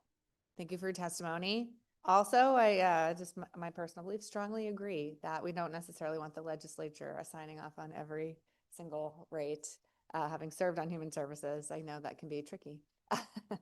I don't see any questions for you guys, but thanks for all the work you do in our communities. Next, I think we have another panel with our Educators for Excellence. I have Janelle Small and co.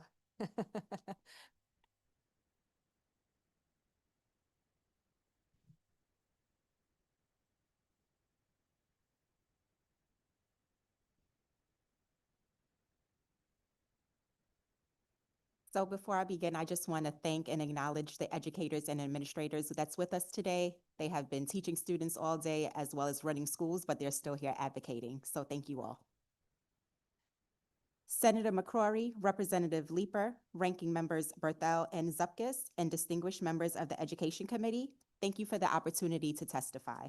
My name is Janelle Small, and I am the Chief of Staff for Educators for Excellence Connecticut, a teacher-led nonprofit focused on student equity and elevating teachers' voices in policy decisions, with recommended changes to HB 5329, HB 5002, SB 7, and Section 2 of SB 311. With these changes implemented, EFER ECT is excited to support these bills that will drive innovation and equity for the state's students. The Education Innovation Grant Program will bolster the state's ability to play one of its central roles in K-12 education, jumpstarting innovation by empowering local communities to test and scale what works. EFER ECT supports the fund and the bill's passage, but specifically requests that innovative staffing and compensation models be included as one of the bill's listed priorities and allowable uses. The world has changed rapidly in the last 100 years, and even the last 5. But our approach to K-12 teaching and learning has remained stagnant. The Education Innovation Grant Program, and in particular, its recommended focus on innovative staffing and compensation models, can help us unblock that stagnancy, address acute teacher vacancies, further diversify our workforce, and ultimately deliver to our students the education that they deserve. Connecticut is one of the wealthiest states in the country. We are not broke. We are just unbalanced. For too long, we've asked our teachers to do more with less, and our students, they have paid the price. Together, HB 5002 and SB 7 create building blocks of a real solution. Neither bill alone will get us there, but combined strategically, they do.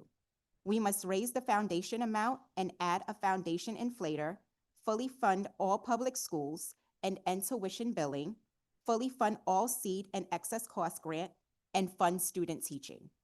Throughout my nearly 2 decades career as a former educator and dean of students, I led the implementation of restorative practices, not because it was required, but because I saw firsthand what happened when students were excluded rather than supported. I remember one student who was repeatedly suspended for what adults label defiant. That word masked the reality that he was struggling, hurting, and desperate for connection. Each suspension pushed him further from learning and further from trust. It took months for him to believe school was a place where he could succeed again. But when we shifted from removal to restorative conversations and chose accountability with support instead of punishment alone, everything changed.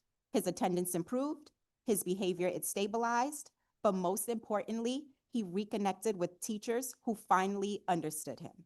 That lived experience is why I strongly support Section 2 of SB 311. I respectfully urge you to support these bills so that Connecticut schools uplift every student and educator with dignity, equity, and opportunity. Thank you for your time and for your leadership. Thank you so much for your testimony. And thanks for hanging with us for quite a while. We really are grateful for it. Have a great evening.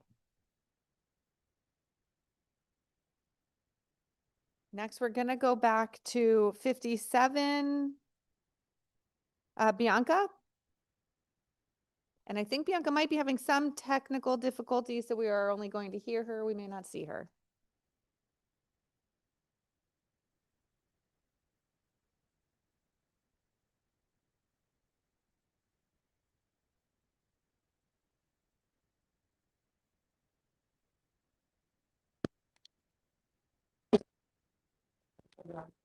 And we can see you.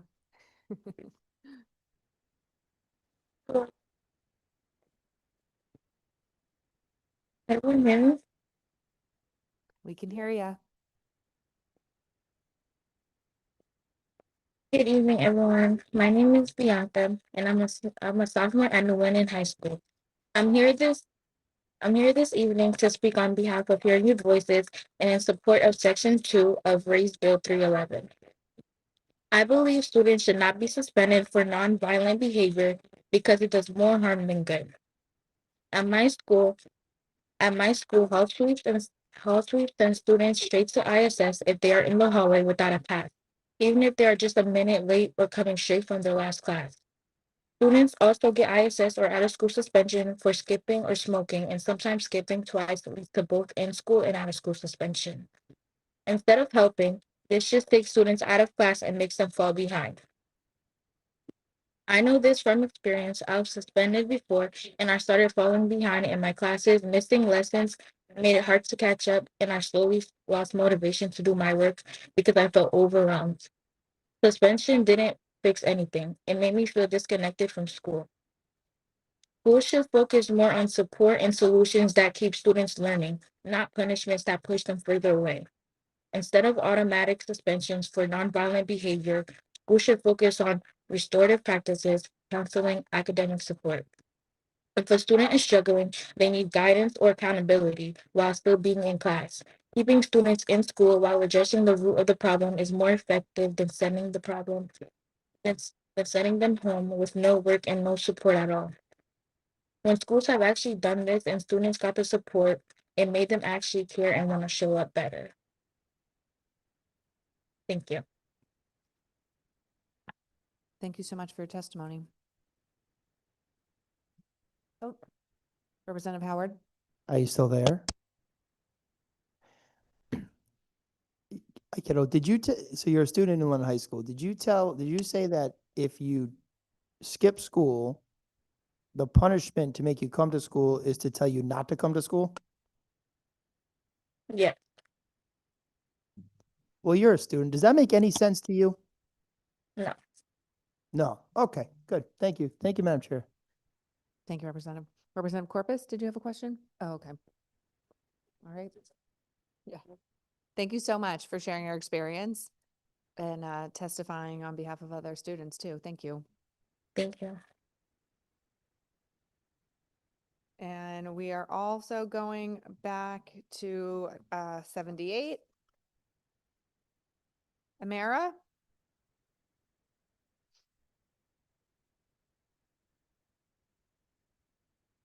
Amara Hassan, are you on? No? Is it?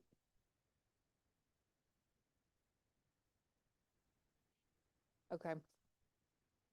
Next we have Pearl Granat. Granite? I'm sorry, thank you. Pearl, are you with us?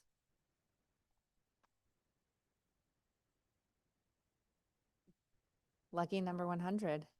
I know you're here. Chinzia, so great to see you and your cat in the hat. Oh. It's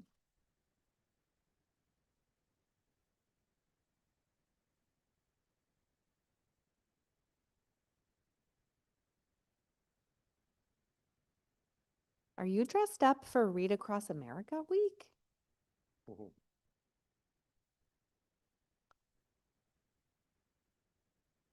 It's amazing. You know, I'm supposed to be in an elementary school bright and early tomorrow morning for Read Across America, but I don't have a cute hat like that.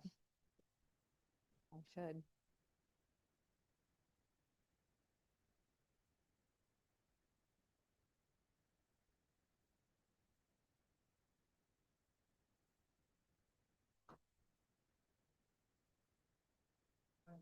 All right, perfect. Yes, I'm Chinzia Lettieri. I am from Clinton, Connecticut, and I am a Hampden public school teacher. Good evening, senators, representatives, and members of the committee. I am here today as an educator, but also as a mother and a community leader who cares deeply about the future of our schools and the communities they serve. I'm here to testify in support of SB 7 and HB 5002. The Education Cost Sharing Grant is the backbone of Connecticut's school funding system, and it plays a critical role in ensuring that every child, regardless of where they live, has access to quality education. But today, the formula is being asked to support students with a foundation amount that has not kept pace with the real and actual cost of our education.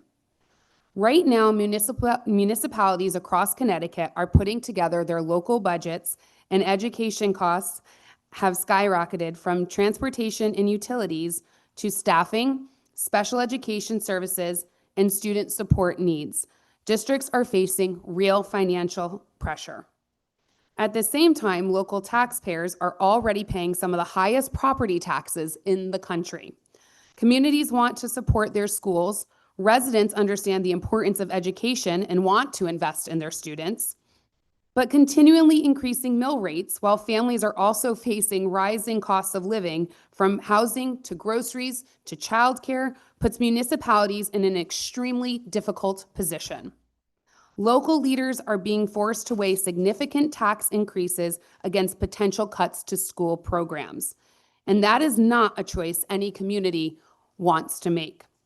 This challenge is visible in districts of all sizes. In Hampden, where I teach, funding pressures can directly affect classroom supports and student services.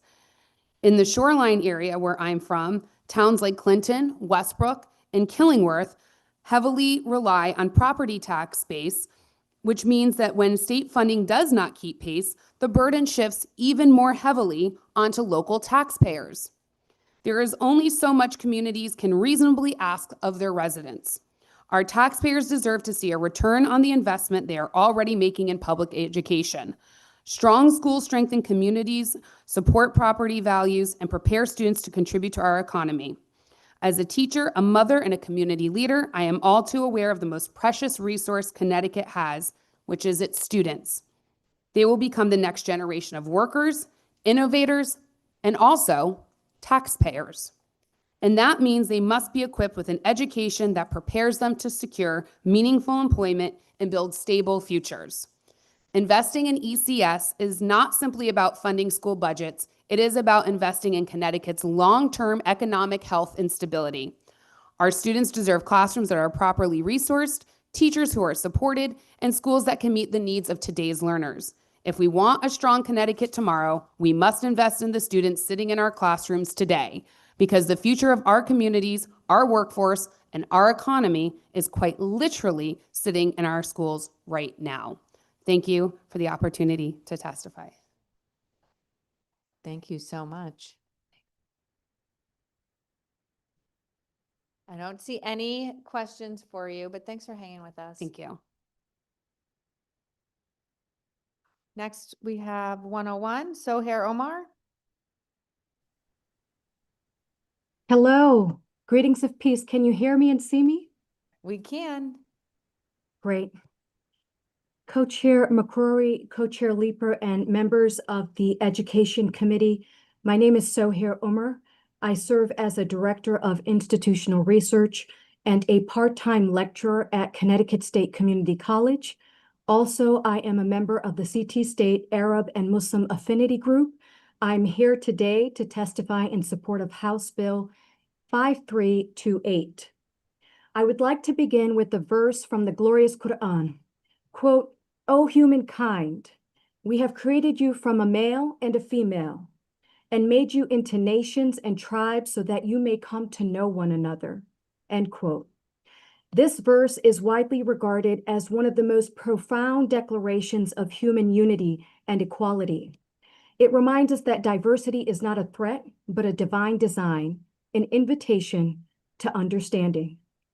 As people of faith and people of goodwill, we must actively cultivate, foster, create, and sustain environments in which diverse communities can peacefully coexist. Yet the reality is that hate remains prevalent in our country, in our state, and within our educational institutions.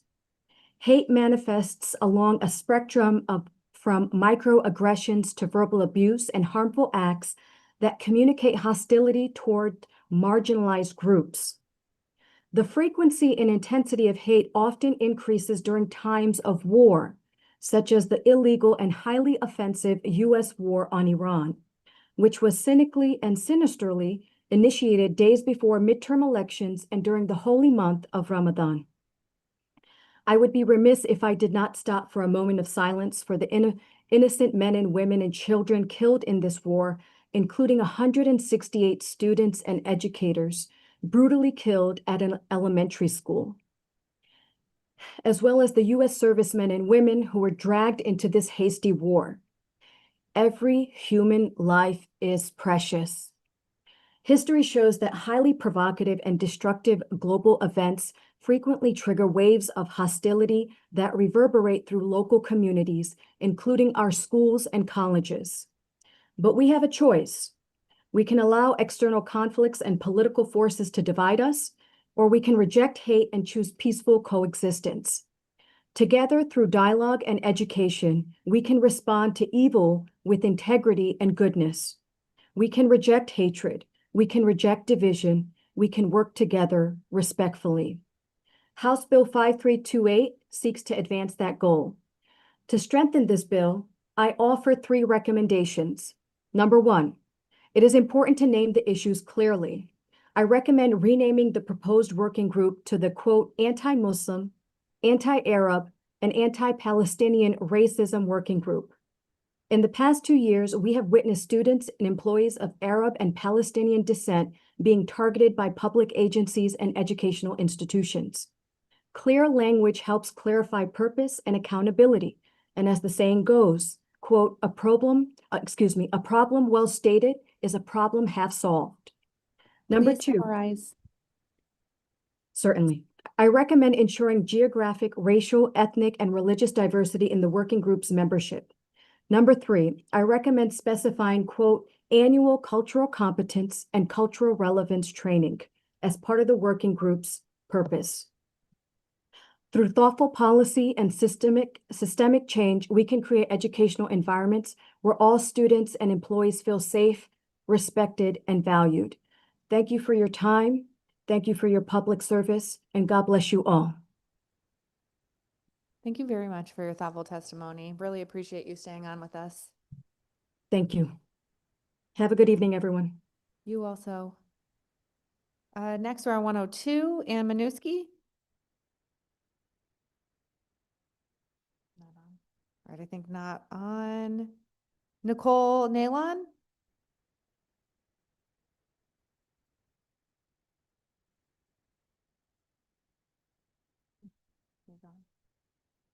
Hello. Thanks for being with us. Thanks so much, everybody, for being here. Senator McCrory, Representative Leeper, and distinguished committee members, my name is Nicole Nalon. I'm a certified special education teacher and assistant director of a Birth to 3 program. I'm honored that HB 5326 was raised specifically to support our system and our youngest constituents. I am in support, obviously, of an increase in rates to Birth to 3. However, I do need to share my concerns with some of the proposals. The rate study that was shared with you gave 2 suggestions for rates. The first was to simply raise rates in their current structure to cover the cost of providing our services. The second was a multiple tier for para and professional reimbursement. I promise you that adopting this expanded tier system is really going to place a burden on all of the programs. All of the programs agree that this multi-tiered rate system needs to be rejected. The OEC has shared some information with you about how professionals might gain different credentials to move themselves up into the tiers for increased program reimbursement. What they may not have shared with you is that in all of the years that they've been offering this particular credentialing, the highest one, the EI specialist, there are only 2 providers in the entire state that have earned this title. One of them is in my program. It took her an entire year while working to complete this process. So in addition to her caseload, she actually needed to utilize additional hours, non-billable hours, to be able to complete all of the work associated with this credentialing. It took her about 55 additional hours over the course of the year. And so within her work week, that was lost revenue for our agency. She wasn't doing visits in the home. And as you know, we're only reimbursed for the billable time with families. I also don't know how many mentors exist in the OEC's cadre, but these mentors are also working providers in the field. So if I have to send all 130 of my staff to get this credential, and I will need to do that because we will need to be able to submit for reimbursement at this highest level so that I can pay the salary of my providers. I would imagine that the OEC does not have capacity to test and provide the training and credential all of my providers. So I have 130, and there are 16 other Birth to 3 programs in the state. This proposed tier system also devalues our experienced professionals, and it risks driving them out of our system entirely. We're struggling to retain and recruit our staff in the Birth to 3 system right now. Clinician salaries are often a lot higher in other workforce areas. Sure. And so I want to be able to maintain the professionals that we have. The last comment I want to share is that it's really imperative that you please reinstate the statute that gives us our $200 gap payment for children. And so really my 2 requests, please. I recommend that you modify the bill to establish the statewide rates for Birth to 3 that's consistent with our current professional and paraprofessional tiered structure. And then the Office of Early Childhood could give different stipends and incentives to us for our providers who do have some additional experience in credentialing. Thank you so much for raising this bill and for considering our programs. I really appreciate it. Have a good night. Thank you so much. And thank you to Rehab Associates for all you guys do. You provide tons of coordinated services to people of all age, but particularly our young people. Thank you. I don't see any questions, and I hope you have a great evening. Thank you. You too. Next, 104, Barbara Pivarnik.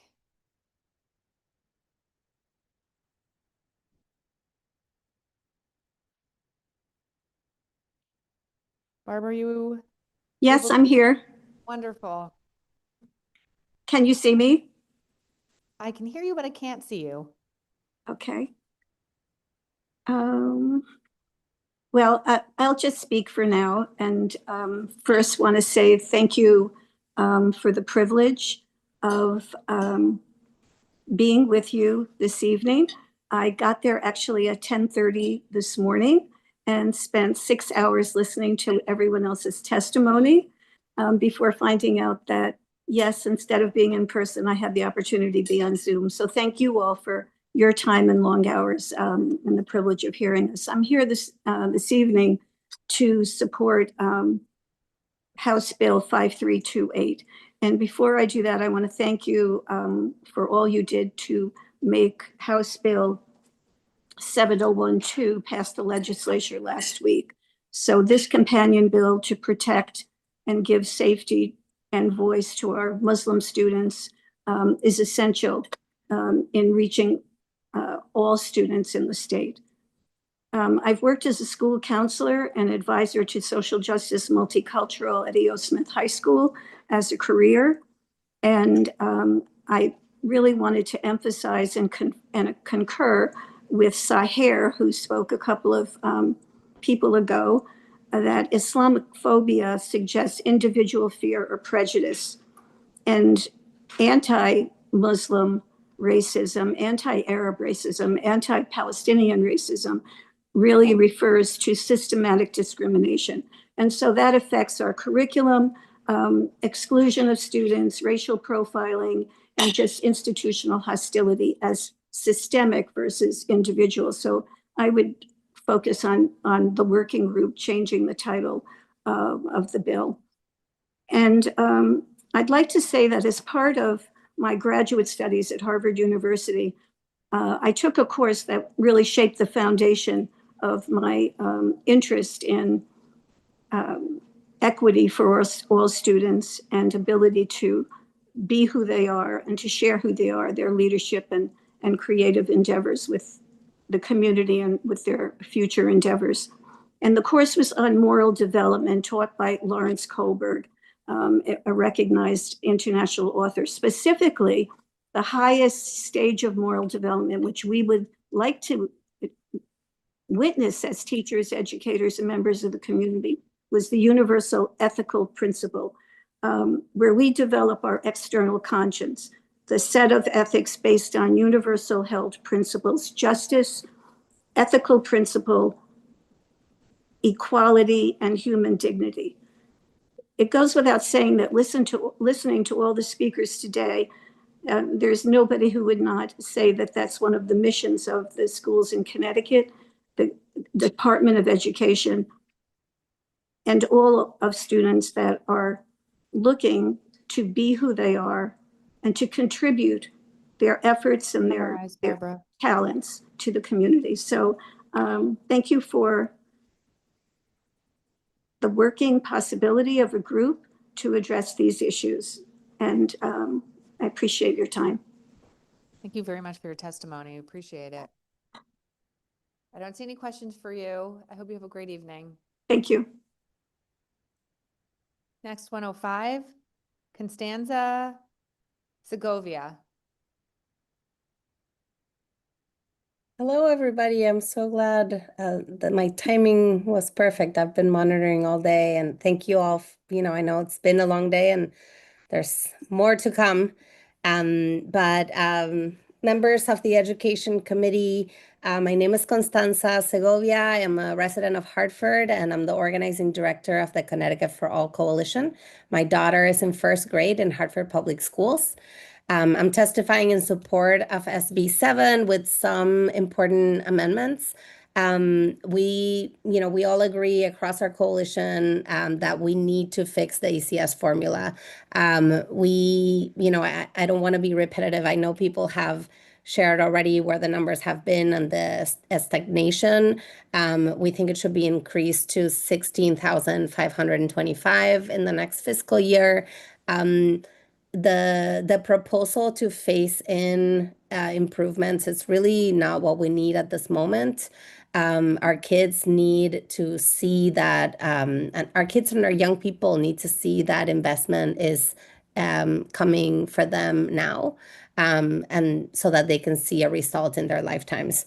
I've testified in this committee before, and I've asked for adequate funding for public schools in the past. I have advocated at the city level with my neighbors because we know our kids deserve better, and we know that quality public education is a human right. For us, parents in Hartford, we don't want to keep sending our kids to districts around the state because HPS can't deliver the bare minimum. My friends who have kids with special needs have told me that they want their kid to simply learn how to read or do extracurricular activities, but they have to send them to another district in order for their kids to have access to that education.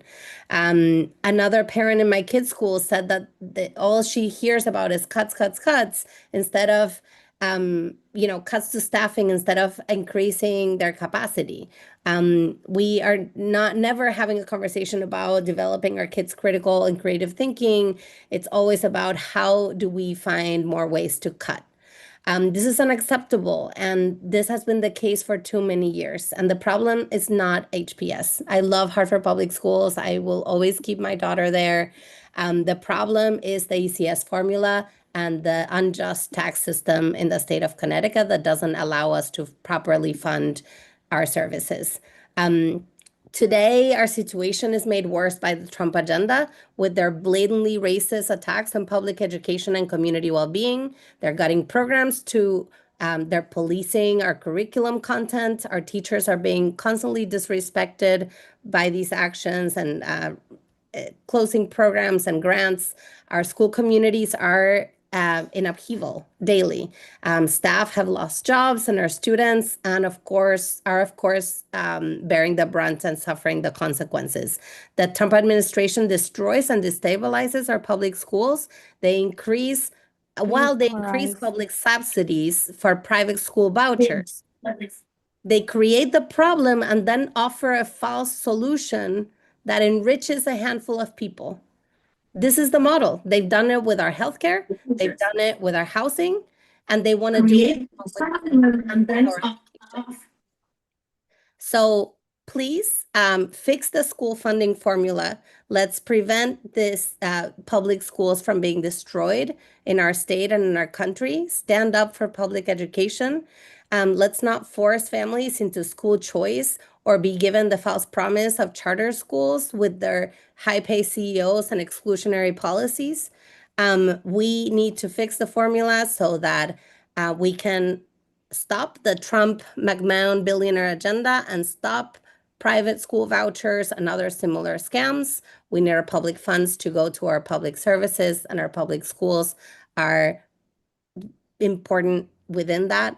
We want our schools to be governed by boards of educations that we elect, and that's why we need our schools to be public. Our state is one of the wealthiest in the wealthiest country in the world. It is unconscionable that we cannot properly fund our schools. Your time is over. Thank you so much for your testimony. I don't see any questions for you. Hope you have a great evening. Thank you. You too. Next, we have 106, Claire Matthews.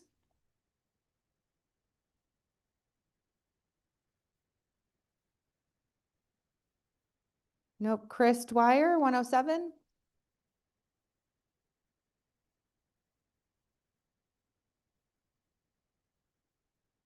No.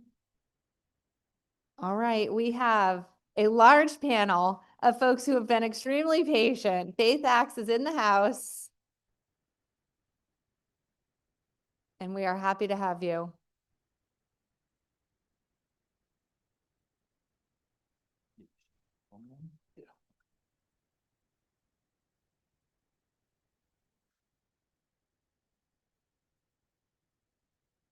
Y'all always lift our spirits when you're here. Thank y'all so much.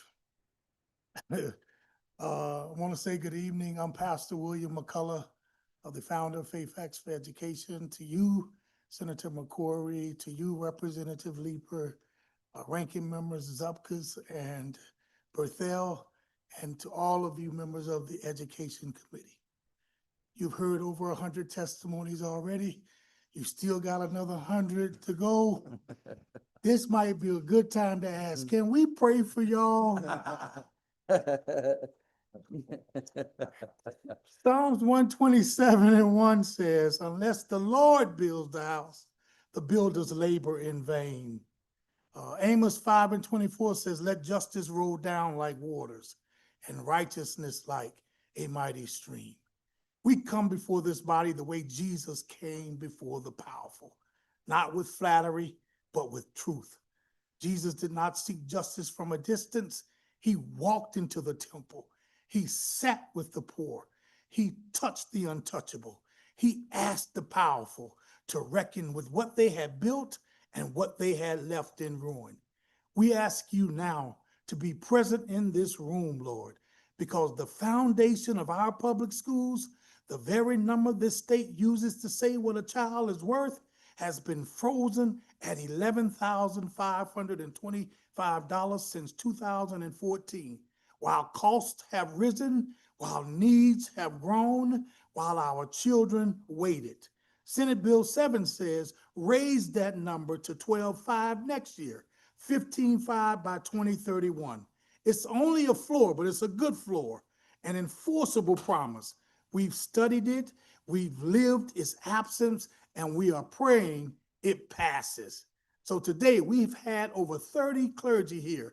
We represent over 100 churches, 11,000 congregants, 8,000 registered, verified, committed voters. They say they sent us here because a foundation frozen for a decade is not a foundation, it's a failure. Find the funds or forfeit the future. Amen. My name is Bishop John Diamond. I'm a clergy organizer for Faith Acts for Education. Education Committee, distinguished members, can I pray for you? Micah says, he has shown you what is good. And what does the Lord require of you? To act justly, to love mercy, and to walk humbly with your God. Our work is rooted in prayer, but our outcomes require action. To this end, I organize clergy from Bridgeport to Hartford. I sit with parents in fellowship halls and school parking lots. I know what underfunding looks like at 7 in the morning when a teacher opens her own wallet for supplies, and at 7 at night when a child has no one left to help them. The Lord sees what we see. The Lord knows what we know. Jesus sought justice across every kind of community, the synagogue and the street, the wealthy home and the roadside. And so we pray and stand for every kind of school. Our traditional public school, whose legacy deserves deep and sustained investment. Our charter schools, which have carried Black and Latino children living in poverty, multilingual learners, without full state backing. HB 5002 promises to change that, phasing charter grants toward full-weighted funding by 2030. We pray it holds. Our magnet programs, the one born out of Chef versus O'Neill, deserve full grants and the elimination of tuition charges that have kept families out. And every educator who carries these children to and through their educational careers deserve thriving wages. SB 7 stipend, $1,000 a week for student teachers in distressed communities, is a start. So Lord, we pray, let it be more than a start. Find the funds or forfeit the future. Amen. My name is Reverend Iona Smith NZ. So to Senator McCrory and Representative Leeper, and protocol having been established for all other participants of the Education Committee, I'm really asking, can I pray? We are reminded in the Old Testament book of Isaiah, chapter 1:17, learn to do right, seek justice, defend the oppressed, take up the cause of the fatherless, and plead the case of the widow. Lord, we have done the work alongside our partners, educators, policy analysts, and community organizations. We have read every section of these bills.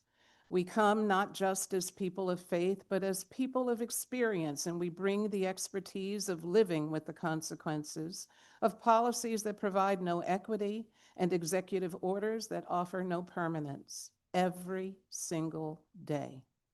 Lord, we pray for the families who lost their Care for Kids child care subsidy because their income rose by $1 too many. And we believe HB 5002's Early Start Connecticut provision will finally help close gaps and deficits and remove families from the brink of financial disaster. Lord, we pray for the children in special education classrooms whose districts have been absorbing the costs the state was supposed to share. We believe HB 5002 helps redefine what reasonable costs are for speech, behavioral, and occupational therapies, removing the presumption that actual cost equal true cost or reasonable cost. This bill will help lawmakers and school districts to determine actual costs for these services and establish a rate that means to cover these costs, a single change that will matter to thousands of Connecticut families. But Lord, for all of the benefits HB 5002 may yield, there are still some unknowns, and we are demanding answers from those you have put in place to help us. We have a problem. Connecticut's per pupil spending formula has been capped for 12 years at the same rate. The impact of the coronavirus pandemic is alleged to have left many Connecticut students 2 years behind and frustrated. All of this compounded by persistent food insecurity, which grows gangs, not graduates. Not because we lack resources, because we have lacked the will to change the formulas, to package resources equitably for all of Connecticut's children. Good intentions are not a budget line item. The children of Bridgeport, New Haven, Hartford, and beyond are not asking for a new promise. They are asking that you keep the promises you have already made. God, help them to find the funds, or they will forfeit the future. Amen. As we come to a close, we thank God for the men and women in this room who carry the weight of these decisions. And we ask that you would give them courage, not courage to do what is easy, but courage to do what is right. The courage Jesus showed when he turned over the tables, the courage of every prophet who stood before power and said, this is not just, this is not enough. Do better. Pass SB 7, pass HB 502, fund the foundation, fund the magnets, fund the charters, fund the teachers, fund the children sitting in classrooms right now. Right now, in schools in this state has chosen year after year to underinvest in. We will be at the hearings. We will return to our congregations and our communities. We will be back with more voices, with more fire, and we are not going anywhere, as faith without works is dead.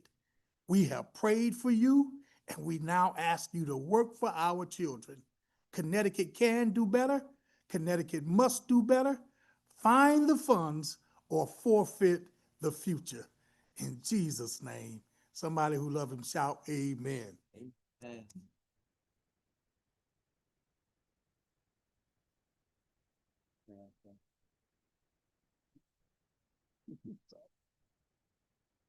You guys know, every time you make me want to cry because you bring the spirit and you remind us why we're here. You have held your communities on your shoulders a long time. And I appreciate the reminder of the responsibility we have here for all the children in Connecticut. You're very powerful. Our faith leaders are essential to our communities and our state and our future. And I'm so grateful that you don't shy away from that. You keep holding our feet to the fire. Thank you. And I'm sorry.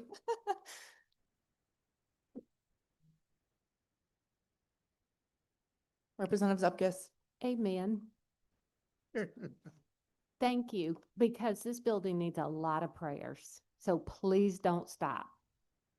not just in this room, but everywhere. And I just want to say thank you. So it is difficult decisions, right?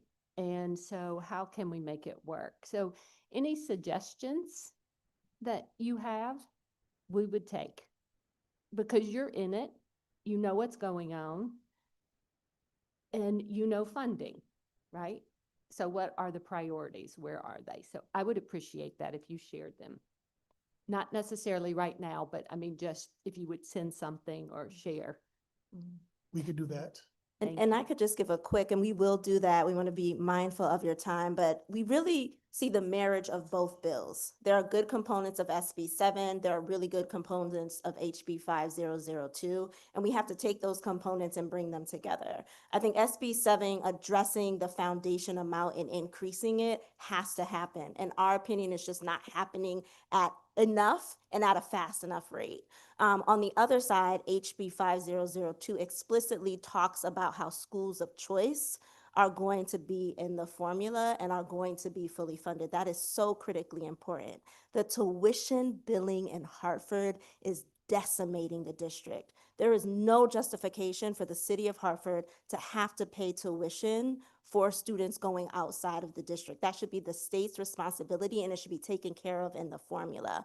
We have to figure out how to get around this spending cap, right? The governor's proposing $500 million for everyone to get $200. We have talked to everyday folk, right?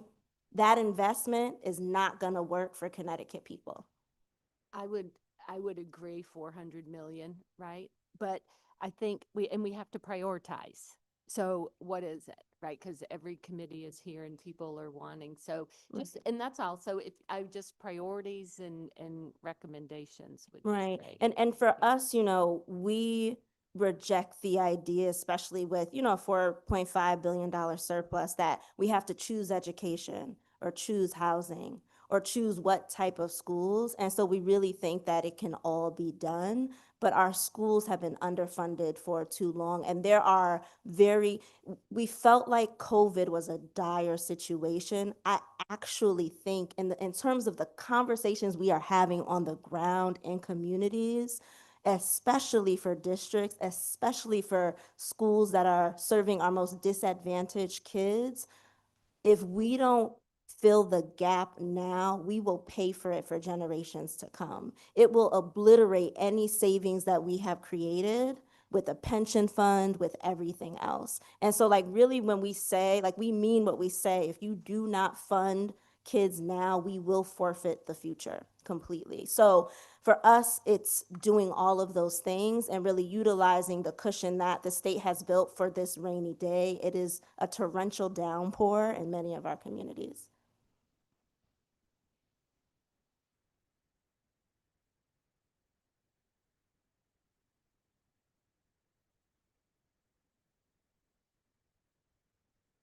Representative McGee. Thank you, Madam Chairwoman, and thank you for that prayer. I echo the sentiments of you know, the good representatives who spoke before me. This building needs obviously a lot of prayer, and as faith leaders in our community, you are always assigned to be more than just a spiritual leader. You are a father, you are a friend, you are a nurturer, you are really truly the voice of impact and survival. And so I want to thank you for your perseverance and your tenacity, because it takes a lot of work to uphold and carry the cross that you all have been carrying for decades, being the voice for an area that you see needs work and improvement, not only education, but the survival of your community and your congregation. And I just have to shout out the cameraman that you brought with you from the great 116th, Mr. Freddie. I better answer the phone when Uncle Freddie calls. So thank you for bringing one of my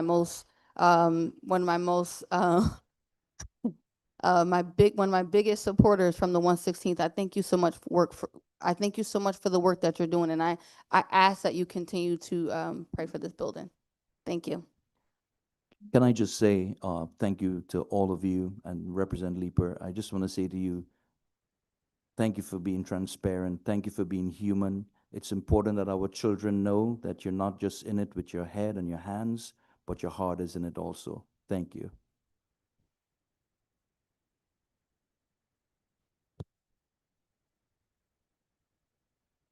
Okay, Jamila, starting off from this weekend to this point today, I just want to say thank you. You individually first. So watch you start here. I watched when you first came in this building. And I watched how you advocated for children and families as a kid, as a young person, before you was a mother.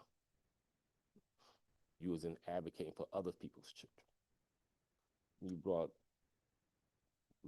my man from Bridgeport. And I would say you guys are the most respectful people I've walked in, I see in this building. You're dignified, you have your facts, you don't criticize anyone, you bring it to us straight, you pray for us, you care about us, you're intelligent. You remind me of my ancestors from the 50s and 60s. You remind me of civil rights leaders. But all you want is what's best for our children. And all we have to do is do what's right. Because everybody in this circle knows everything they said was true. They've been coming here for years, year after year after year. And they don't discriminate about what's method of education vehicles being used. They don't pit public schools, traditional public schools versus charters or MAC. They don't do that. They just ask us to do what's right in a state that has all the money it needs. We have all the money we need. So it's something about this session that's very spiritual. I mean, to me it is. There's something about Romans 8:18. When you're up against the trouble don't last all the time. We're in trouble right now. But it don't have to be that way, because we're going to get this done. I promise you. And I never make promises. They want it. They want it. The Senate want it. There's only one. It's not too many people that we have to, it's not too many people that we have to convince that this is the right thing to do for Connecticut. If you want a democracy, you want educated folks in a democracy. You want to educate residents so they can make intelligent decisions when they get older. Unless you are anti that, then that's problematic. But again, thank you. Thank you for praying for us. Thank you for showing up. Thank you for stepping in the gap for the mama and the grandmother and the uncle and auntie that can't come up here. They got you. They got you. And you're doing the best service, whether you in cloth or just as human beings. And you all have our ear. So we're not your problem. We're not your problem. And I know my friends over at the Appropriations Committee, they're not your problem. So you know where to go to. My leadership wants this bill. This is our priority bill. Their leadership wants this bill. Okay? So bring that message to the person that needs to hear it. Thank you.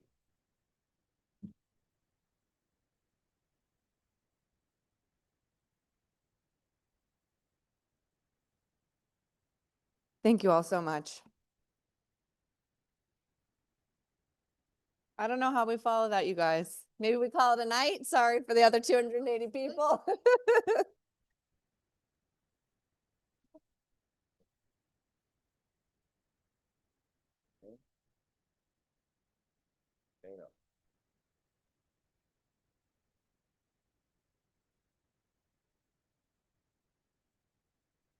Next, we have 109. Khaled Elathy.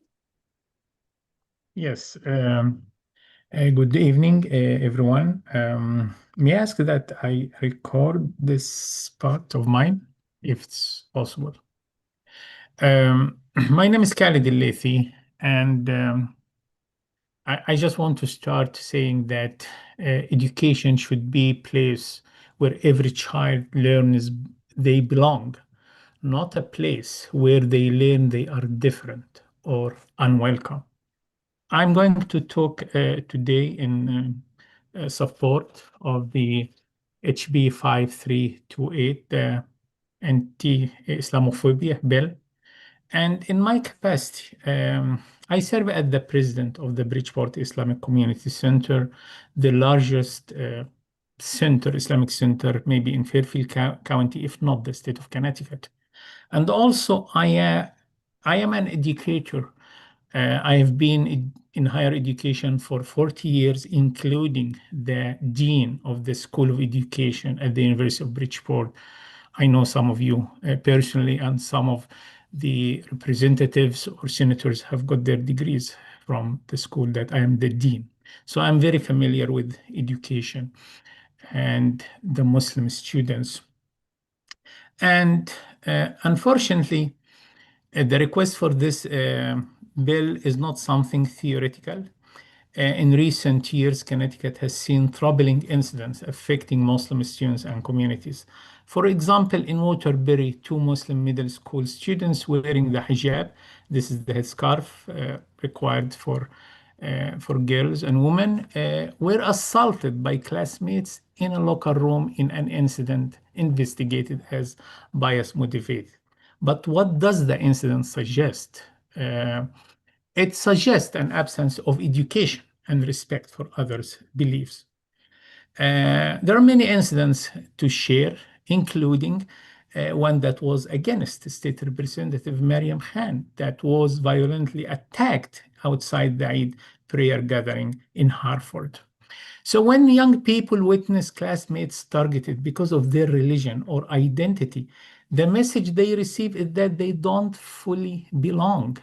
That feeling can undermine their confidence, their participation in the school life, and ultimately their ability to learn. Education must be the part of the solution. Teachers should be prepared to recognize bias, respond appropriately when discrimination occurs, and build classrooms based on respect and inclusion. This legislation affirms a simple principle that every student, not only Muslims, in Connecticut deserve dignity, safety, and equal opportunity in schools. So when we protect the dignity of every student, we strengthen the future of our state. I respectfully argue to support HB 5328, emphasizing anti-Islamophobia, highlighting anti-Arab and anti-Palestinian, which has increased significantly in the past 2 years. Thank you very much. Thank you so much for your testimony. Seeing no questions or concerns, we appreciate your time tonight. Thank you. Thank you. Up next, we have number 110, Husseini Farhat, followed by Anthony Lepore and Marianne Marino. Is Husseini on? Or Husni Farhat? No. Anthony Lepore? Okay, Anthony, the floor is yours. Hey, good evening, guys. Thanks for hanging in there. I'm sure it's been a long day for you. To the Education Committee, excuse me, my name is Anthony Lepore, and I am Principal Officer of Teamsters Local 671 in Bloomfield, Connecticut. Our union represents over 4,000 members, including 2,000 school bus workers and 35 yards across the counties of Hartford, New Haven, Middlesex, Tolland, and Litchfield, who have the sacred duty of getting our children to school safely every day.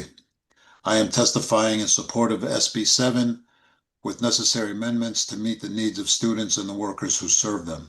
As a charter member of the International Brotherhood of Teamsters Passenger Transportation Division, I've spent more than 25 years fighting for school bus workers.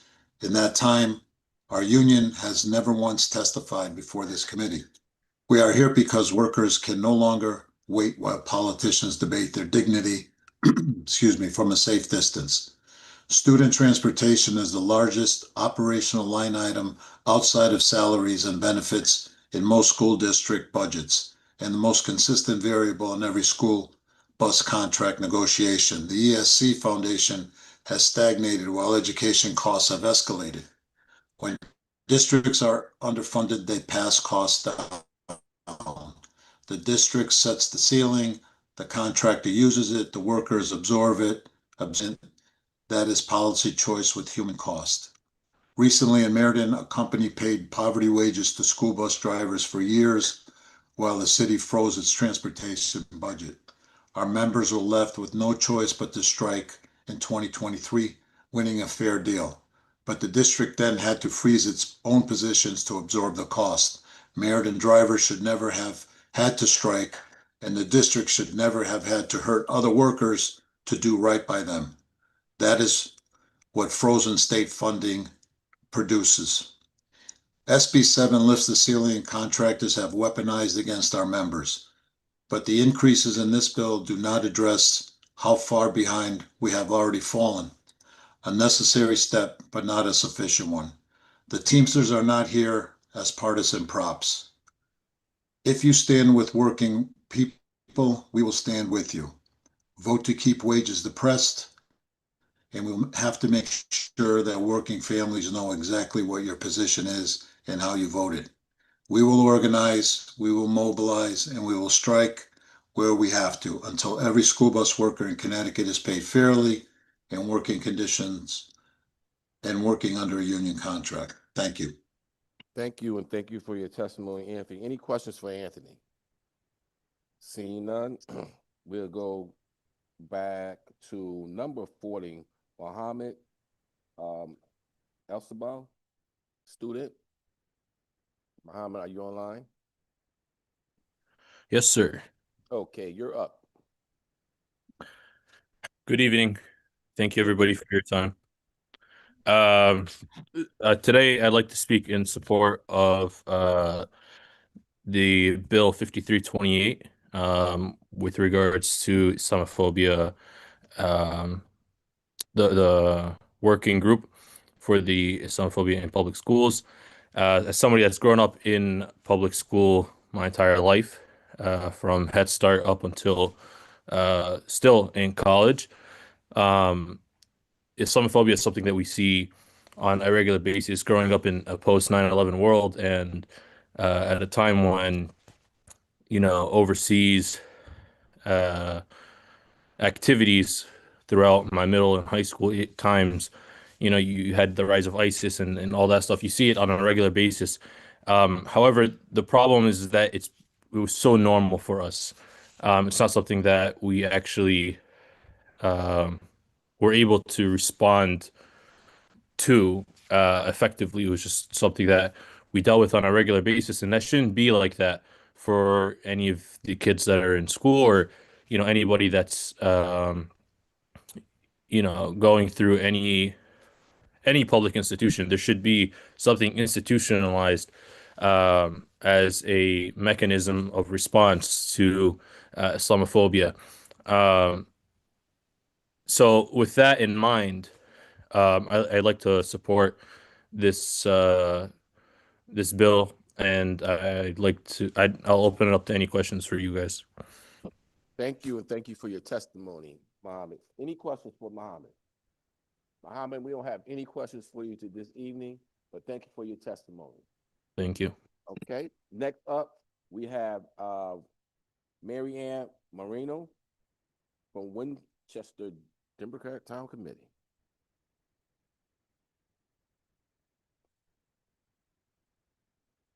Mary Ann? Mary Ann, you gave up on us? Okay. Next, Jacqueline Santiago from Compass Youth Collaborative. Jacqueline? Jacqueline, you're not here. Okay. Next, Harold Mackin, Connecticut FFA alumni.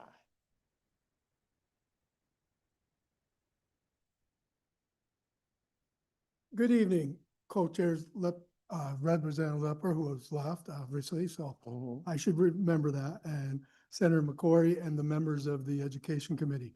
It's appropriate that you're all getting food to eat right now because I'm here representing our agricultural programs, the 20 schools across the state. And without them, Connecticut isn't as strong agriculturally.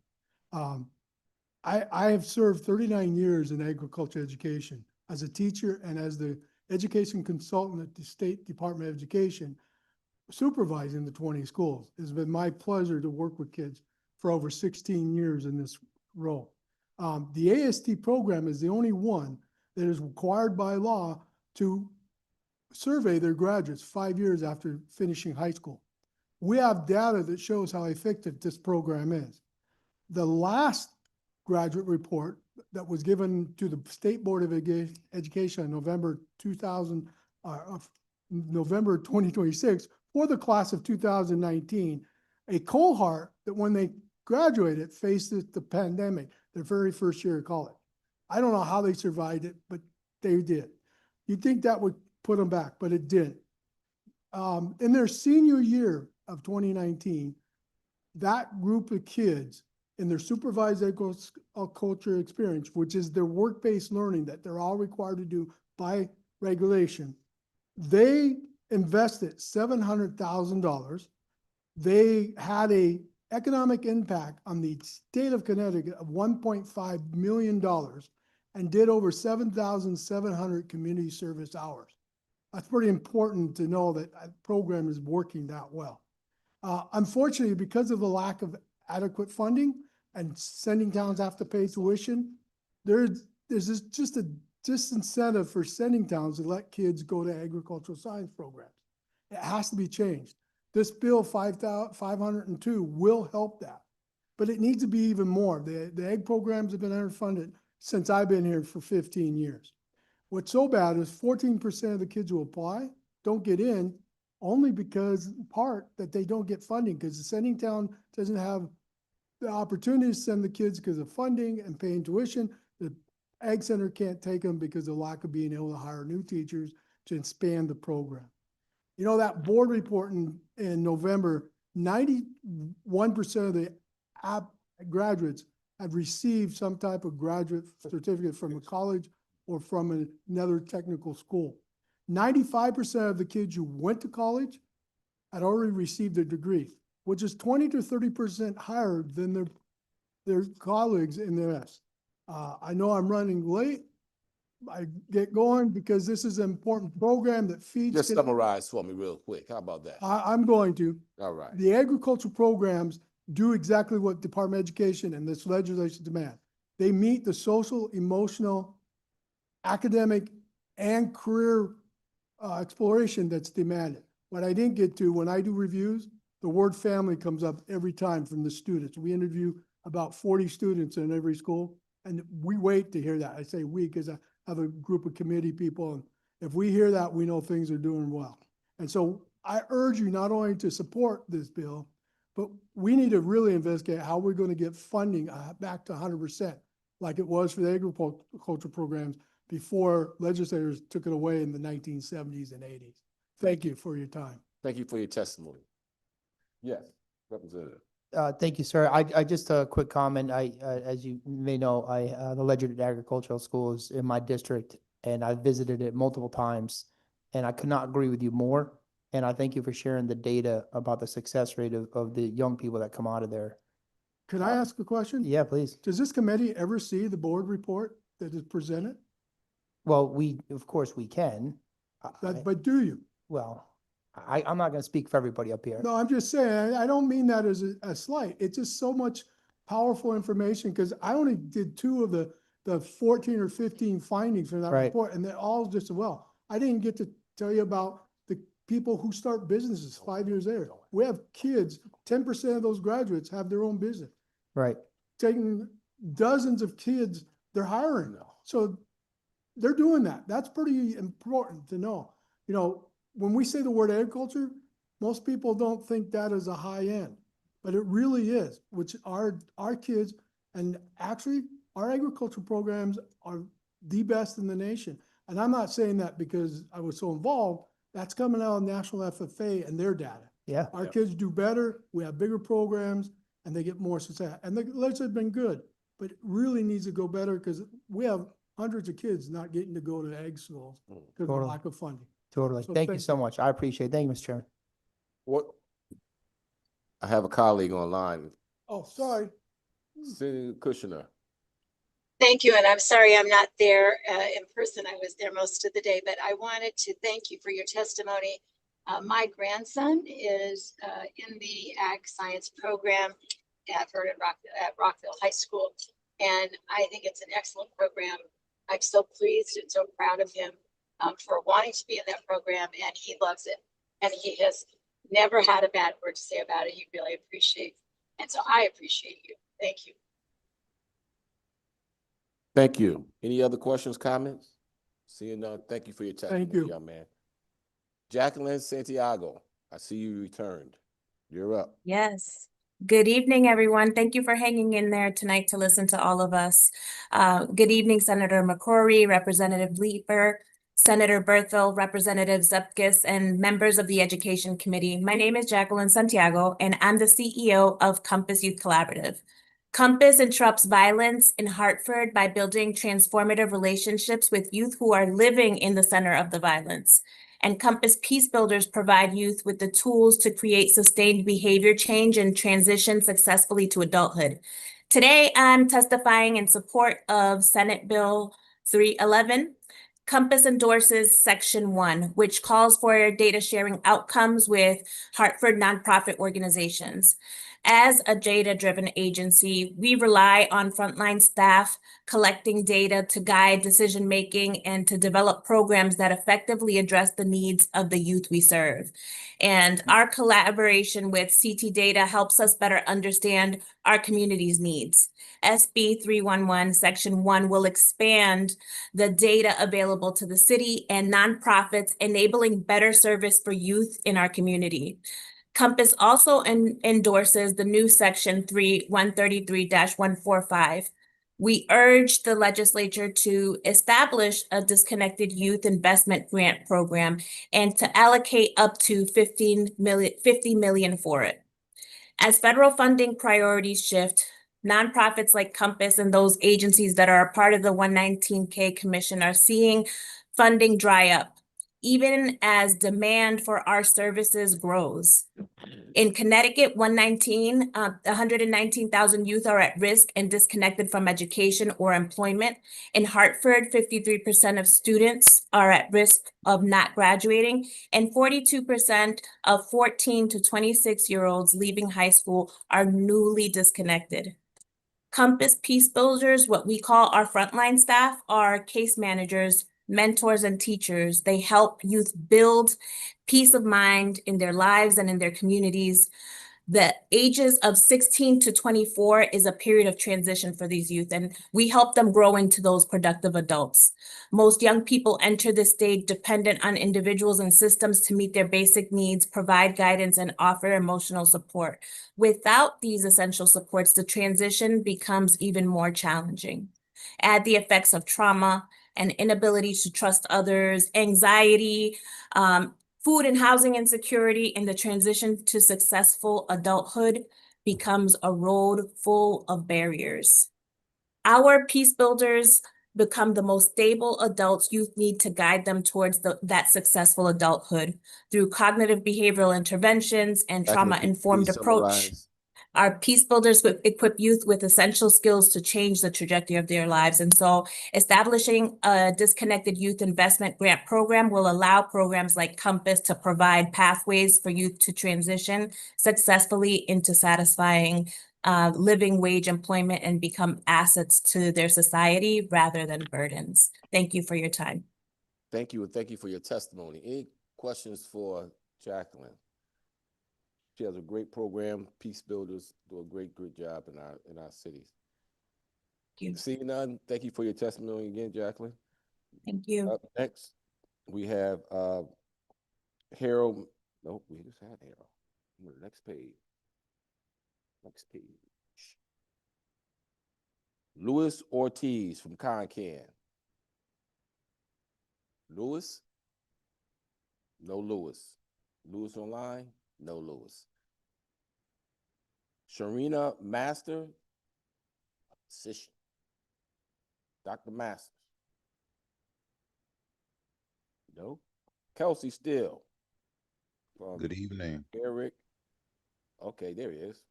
Good evening, Senator McCory and Representative Leeper and the members of the Education Committee. My name is Reverend Dr. Kelsey G.L. Steele, and I live in New Haven. And I'm the proud pastor of the Varick Memorial AME Zion Church. And I'm also the chairperson of the Booker T. Washington Academy and also a leader in New Haven Rising and a dean of students at Co-op High School.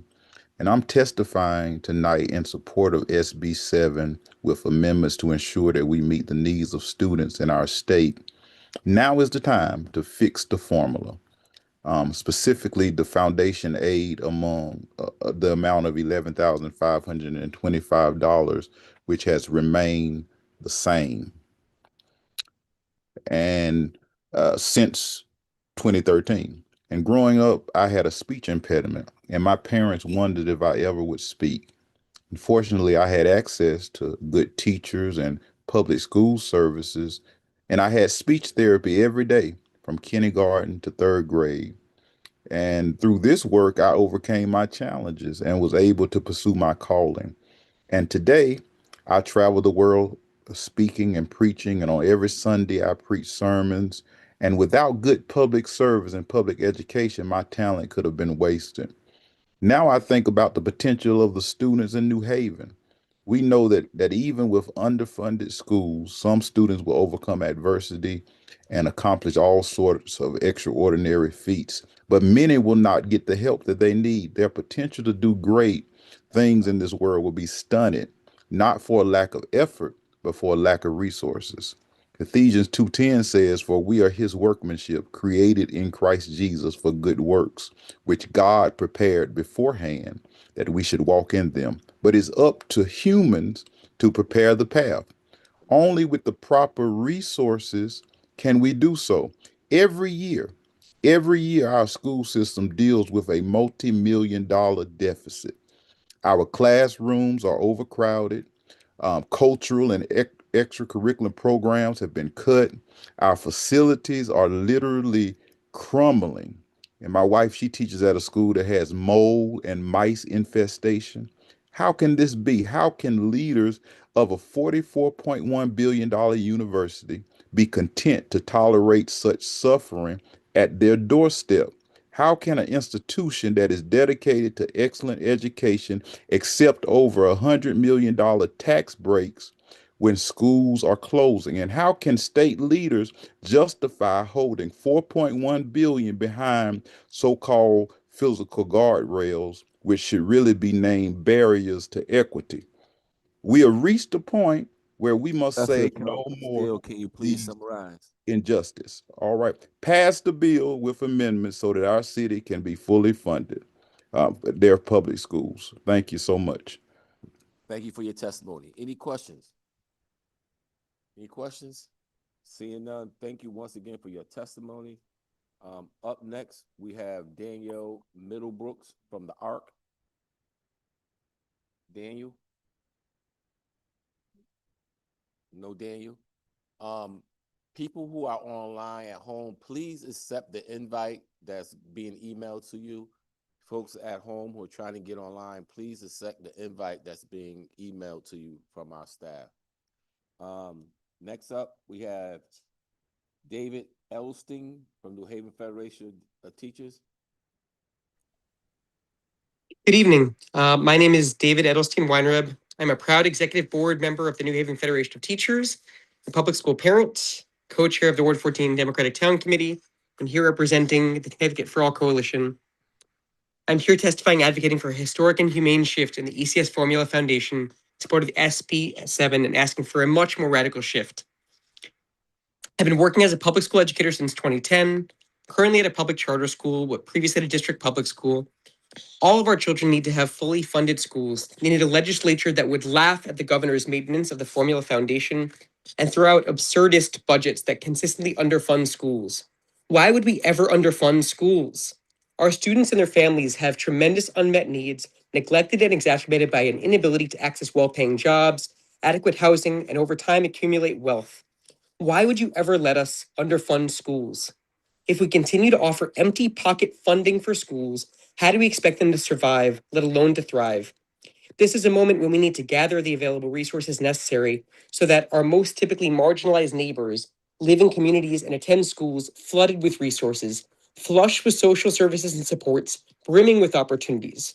This legislature should be listening to the practical dreams of constituents, wondering about how many mental health professionals we would be adding to schools, considering the magic of providing outstanding special education and multilingual programming to all schools, considering and thinking about how we can provide free childcare for all children ages 0 to 5, which is instead of pondering the possibility of protecting our inadequate ECS.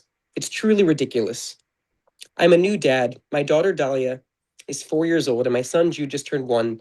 And my understanding of what it is to be able to meet my children's needs, to provide for them and protect them, reminds me of the deep desire that every family has to protect their children. As our governing body, I urge you to be the responsible parent and find the courage to fully fund our schools this session. Thank you for the opportunity to testify. I'm happy to answer any questions you may have. Thank you, and thank you for your testimony. Any questions? Any questions? Seeing none, thank you for your testimony once again.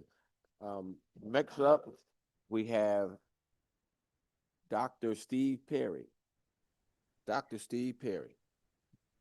Thank you so much, Senator McCrory and Representative Leeper. You have cured me of any delusions that I've ever had of wanting to be a politician. Your work there is nothing short of miraculous. I want to thank you so much also for your commitment and the rest of the body. We've heard all day people ask for more money, more money, more money, more money, and to be fully funded, yet we don't discuss what specifically they mean by more or fully funded. There are at least 11 funding formulas currently in place in the state of Connecticut. For instance, if a child goes to a magnet school, they get $14,900. They go to a VOTEC school, they get about $8,900.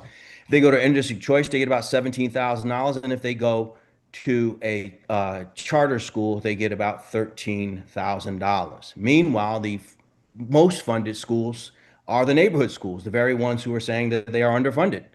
In fact, if you do a simple math, you take a school district like Bridgeport and you divide the 400 million that they're asking for by the total number of students of 19,000, you see they get $20,000 per pupil. So when we have a conversation about equity, we need to understand first what equity means. If the state has, in fact, put money in place based upon where a child lives, then it should not matter where the child ends up going to school that determines how much money they trigger, but in fact where they are residing. So if you reside in Bridgeport and you trigger $20,000, then you should receive $20,000, whether you go to magnet, VOTEC, VOAG, interdistrict choice, or charter school. We should also think about what these more or less mean. It costs $20,000 a year to go to UConn. It costs $19,000 a year to go to Xavier High School in Middletown. Meanwhile, if you go to Middletown's public schools, you receive $23,000. And the final part about this is we know that there's a duplicitousness in the funding, meaning that when a child goes to a magnet, VOTEC, VOAG, interdistrict choice school, the district keeps the money to the tune of $380 million that are being double spent every single year. So when we talk about equity, we have to take into consideration what equity means. Equity means that the amount of money that was brought forward on the behalf of the child should go to the school that is responsible for educating the child. I'll finish here. I heard my friends from Bridgeport talk about how they were underfunded, and it breaks my heart to watch children put forward to speak on behalf of something that they haven't been given the full story about. Capital Prep is the school in Bridgeport that receives the least amount of money per pupil. In fact, we are the bottom of Bridgeport, yet we're the #1 school in the entire state for sending kids to four-year colleges and for college preparation, have been for the past 3 years, despite the fact that we are as African American and Latin as Bridgeport and poor and the like. So when we have a conversation about equity, one of the things that we should take into consideration is what equity means. Equity means that that which is brought forward on the behalf of the child based upon their needs should be used in order to educate their child. Other states all over the nation have figured this out. Connecticut is just coming late to the party, I guess 13 years later. I thank you so much, Senator and Representative, and we'll be open to any questions. Representative Dauphiné. Thank you, Mr. Chair, and thank you so much, Dr. Perry, for being here today.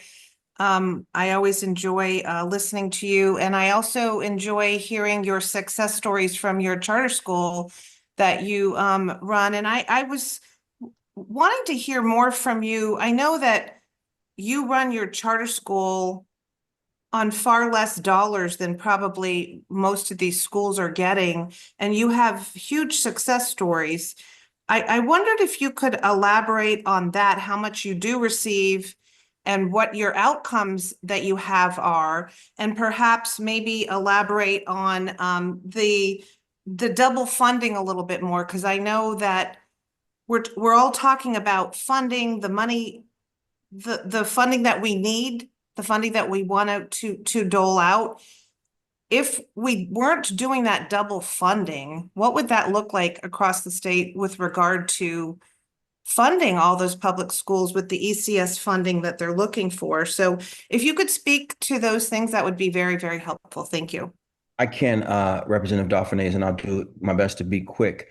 First, Capital Prep receives $13,000 per pupil. As I mentioned to you, the city of Bridgeport schools receive approximately $20,000 per pupil. They're $40 million in the hole. We're $3 million up. They receive $130 million per new school that they've built. We've received zero. We're in a closed mental health facility where we do not have a science lab. We do not have gymnasium, and we do not have fields. I heard a child say earlier today that he has not had a science teacher in 4 years, but he has had 4 superintendents in 4 years. You have to look at what is. You have to look the ugliness of the situation in the face and call it what it is. There's a certain level of dysfunction that is in place when the objective is to ensure that the staffing levels do not change. As a charter school, we don't have that as an option. When we lose 10 to 15% of our children, we have to make cuts. But much of the more that you're hearing is about maintaining those status quo. These schools that are least effective at addressing the achievement gap are our neighborhood schools. It's just the way it is. And it doesn't have to be that way, but it is. And if we're going to have an honest conversation about what we need to do, then we should have an open and honest conversation. And what that has to start with is an understanding that there are models that were designed to meet the needs of the historically disadvantaged from the time that they were established, as is the case in schools such as ours. Magnet schools are among those as well. VOTEC school and VOAG schools are doing a fantastic job. Each of them receives a fraction of what the other school systems are receiving, like literally a fraction. VOAG schools, I don't understand why people who run in VOAG schools are not literally losing their minds and screaming the loudest. They're the ones who are being hosed. And they are the ones who have to do things that none of us have to do. They're teaching a trade and they're taking children out so we know what works, but we also know that the largest employers, for instance, Bridgeport employs 2,800 people. That's a lot of people. They're trying to maintain the staffing levels. And people don't want to have that conversation, but that's really why the numbers are the numbers.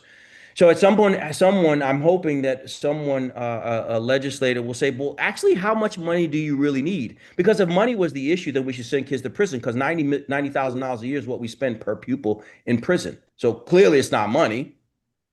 And the answer can't be, well, Greenwich gets the most. Greenwich gets more than virtually every school system in the United States of America. So if the only way you could run a good school is getting more money than every school system in the United States of America, good luck with that too. We have to have an honest conversation and put children at the front of this, not as a shield to tell a story to maintain staffing levels for the suburbs, but in fact to meet the needs of the children, more specifically poor and minority children in the hood. Thank you, Dr. Perry. And if I may, Mr. Chair, ask follow-up. You get one more question, because Thank you. At your Dr. house, Perry. here, and we still got another 125 more people to go. Okay, I'll make it brief. I just, what I'm hearing from you, it sounds like a mismanagement of money rather than needing more money. I wondered if you could just elaborate on your thoughts on that, and perhaps if you were in a utopian world and you could make your input heard with regard to making this better and different, what would that be? What would that I look think like? very briefly, I'll say when you have less students in your district, you have to downsize. That's just a fact. You can't keep buildings open that you don't fill. That's a fact. And so when you cut the lights on in the building and there's only one child, I don't care if there's one child or 500 children, the lights have to go on and all those other things. So districts need to be held to account to make sure that they are running the right size district. That means that someone has to be comfortable with the fact that some people may not be able to maintain their really awesome jobs as teachers in our school systems. So that's the first thing. Utopian, I think that the country has done a really good job, especially down south, meaning like New York, where they do have ways in which they do have money that is assigned to the child that's based upon their academic needs, meaning special needs children get more money per pupil than traditional needs children, and that there is money set aside for building costs for the school. And I mean, we don't, it's so unfortunate that Connecticut, of all places, is so far behind on this. It's almost embarrassing when I find myself on national calls on this. It's really embarrassing when I say to them, no, no, no, we have the same formula that we've had for 15 years. Like, what? So, I mean, the answer is all over the country. We're the only ones who are so far behind. It's actually embarrassing. We have we can look across this, we can look at Massachusetts, Rhode Island, and New York. They all have this formula taken care of. Thank you so much. Thank you for testifying today. We really appreciate having you here. We have a question online, Rep. Belinsky.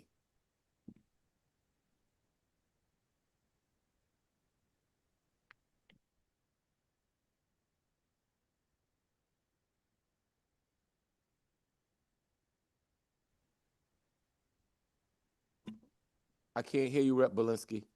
He's off. I'm sorry, Mr. Chairman. I can hear you I now. didn't hear you. I have a very, very quick question for this gentleman, whose truth telling is absolutely invigorating. Earlier, when the success of Capital Tech was being spoken about, one of the speakers said that it's because you guys don't have English learning students. And when that was said, I thought to myself, I can't even find a respectful way to answer that, so I shut the heck up. Would you speak to that little piece of misinformation? Yeah, so it's just not true. I don't even know how else to say that. I mean, how could we not have English language learners when we're in Bridgeport? Our school is 100% Black and Latin and 70% poor. We're in Bridgeport. There's no way we could avoid it, even if we were bizarrely interested in doing that. Sometimes when people can't find the reason why they've fallen short, they come up with excuses as to why other people have exceeded them. We are very proud of the fact that we have a 100% Black and Latin school that is the #1 school in the state of Connecticut for sending kids to college. That's bigger than Greenwich. That's bigger than Fairfield. That's bigger than anybody. I don't care what anybody says. And I didn't say just for this 1 year, for the past 3 years. And we have among the highest percentage of African American Latin faculty. So here we have created a school within our community that's serving the community. We'll gladly open doors to let anybody come in. The state kicks our tires every chance they can get because that's what they do, I guess. But here's the point. The point is this. If the issue is one of equity, then the amount of money that has been triggered on the behalf of the child should go to the child to which in the school that receives them. Period. Yeah, you know what? You're not talking about equity. You're talking about equality.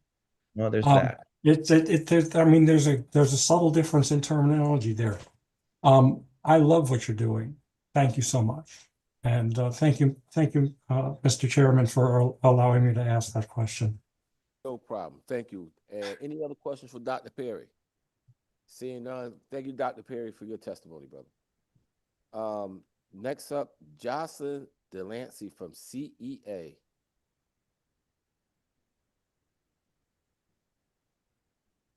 Jocelyn? No, Jocelyn. David Brown. It's hard to follow Steve Perry. Okay, so good evening, Chair McCrory and Chair Lepper, ranking members of Berthel and Zupkis and members of the Education Committee. First and foremost, I want to thank you for your service in championing comprehensive package for this year. It's much needed and the time is now. My name is David Brown. I'm an educator, father, school leader, and the founding principal for Proud Academy, located in Sonia, Connecticut, a state-approved public charter school preparing to serve students in the Naugatuck Valley and throughout the state. Second, I want to recognize all the parents and family members that presented today, testimony, especially students that are championing HB 532 and 5002. Now Connecticut is a national leader in education, right? Yet we continue to face some of the largest academic opportunity gaps in the country. At the same time, the ECS Foundation amount has not been meaningfully adjusted for more than a decade. We know that. While inflation during that period has risen roughly 35 to 40%. Schools across the state are serving more multilingual learners, more students requiring specialized services, and more students experiencing economic hardship, while the real purchasing power of education funding has declined. That is why the provisions in HB 5002 and SB 7 matter, and they matter now. Indexing the ECS Foundation amount to inflation is a practical and necessary step toward stabilizing school funding.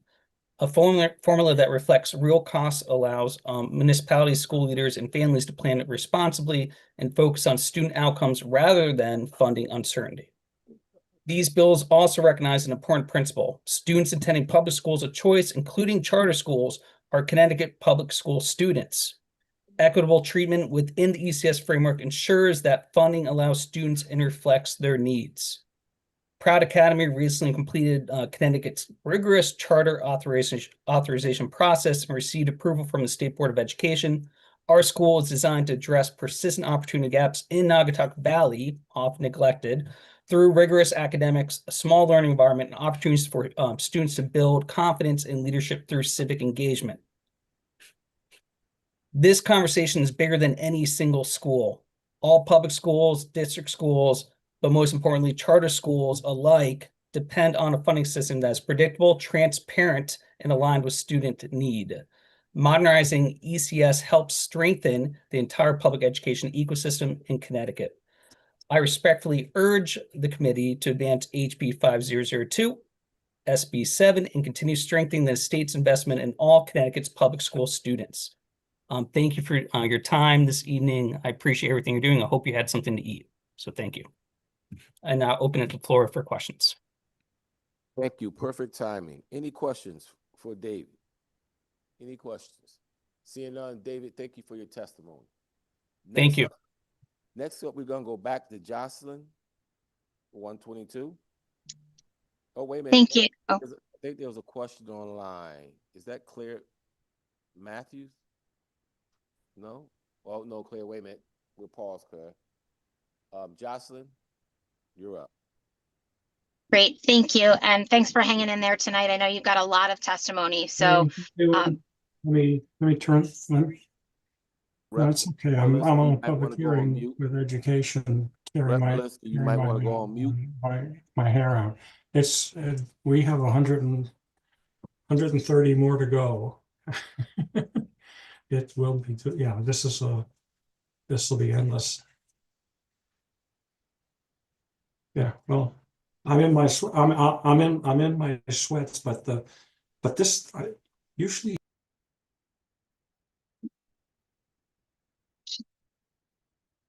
Should I? One second. Okay. You good? All right, go ahead. Okay, sorry, thank you. I know you have a lot of testimony tonight, so I'm not going to speak to a lot of the issues that many of our members have spoken to tonight. I'm going to address a couple of issues that I think haven't really gotten a lot of airtime this evening.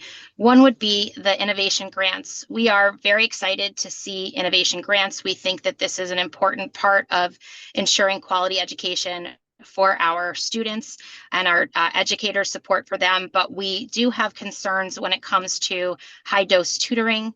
We worry that there are systems that are overly reliant on educational technology to do the work of what should be trained educators and certified staff. So as our districts are looking for innovation grants, we are really hoping that we keep that high quality standard of the people who are providing those supports. So we just want to flag that and just make sure that we have some systems in place to ensure that the access to tutoring or supports to get students back to where they need to be includes certified staff who are trained in that work.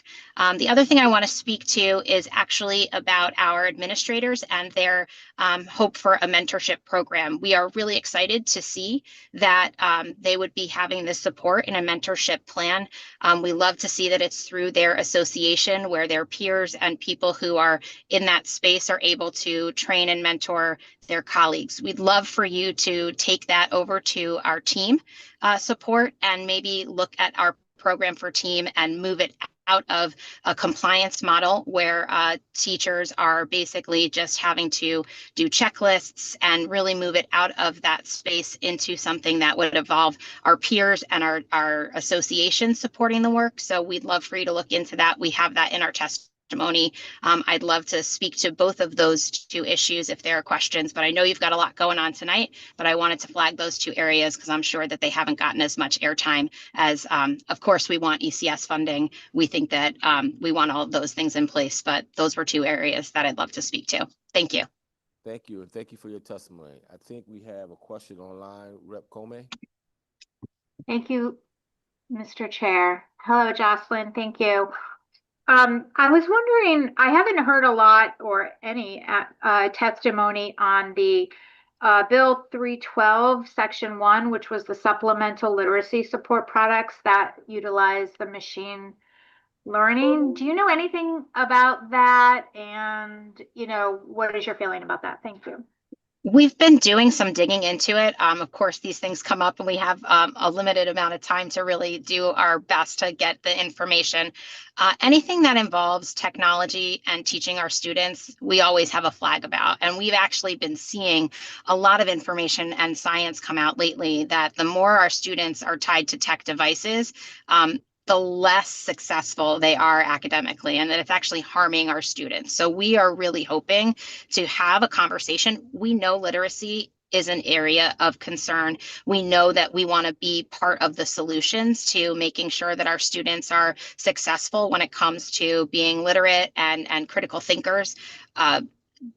Linking our learning to machines and devices and AI takes the care and training and real important person-to-person, face-to-face value away from the work that we're doing. And we know that that's better practice. So we are a little concerned about that and want to make sure that whatever supports that we're spending our time and money on really are best practice, really do get to the core of supporting our students. And we know that usually that comes with paraeducator support in the classrooms, smaller class size, trained personnel. So I thank you for asking that question because we are really, it is something that we have concerns about.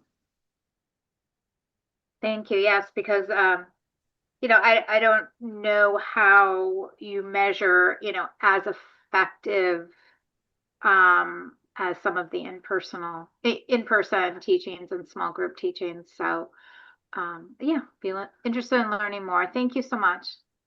Thank you, Representative. Thank you. Any other questions? Seeing none, thank you for your testimony.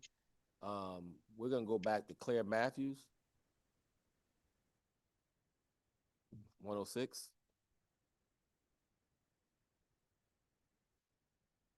Please, you're muted, Claire. Now, can you hear me? Yes. Okay. My name is Claire Matthews, and I have a very simple and brief statement. I'm part of the Freedom to Learn Coalition. I'm testifying in support of HB 5328 with changes and improvements. I'm here because I'm disappointed that the bill to establish a working group to address anti-Semitism passed despite reasonable opposition from many of us, including Jewish groups. I was educated in private schools, but in the late 1970s, I chose to send my children to public schools.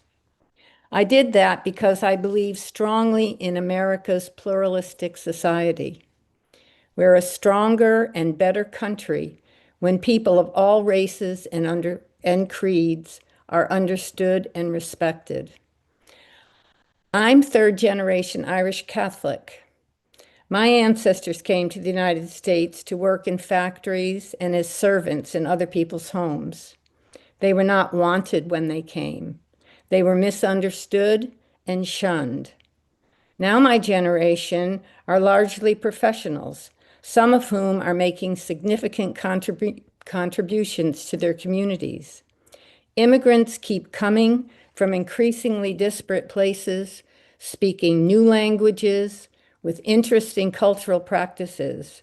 Our children need to be exposed to their cultural strengths and differences, and to the abiding values of inclusivity. They need to see that no one benefits from group-centered biases. So that's what I have to say about that. But since I have the floor, I'd also like to support SB 7 to fix the school funding formula. So thank you for your hard work, for all the thoughtful things I've heard from so many people this afternoon about the quality of education in Connecticut, and I wish you all luck. Thank you, Claire, for your testimony. Any questions for Claire? Any questions for Claire? Seeing none, we're gonna hop around a little bit because we only have about 6 people in the room, and we're gonna have them an opportunity to testify first, and then we'll go back online. Next up, we'll have Zoe Murray from the Yale School of Public Health. Zoe?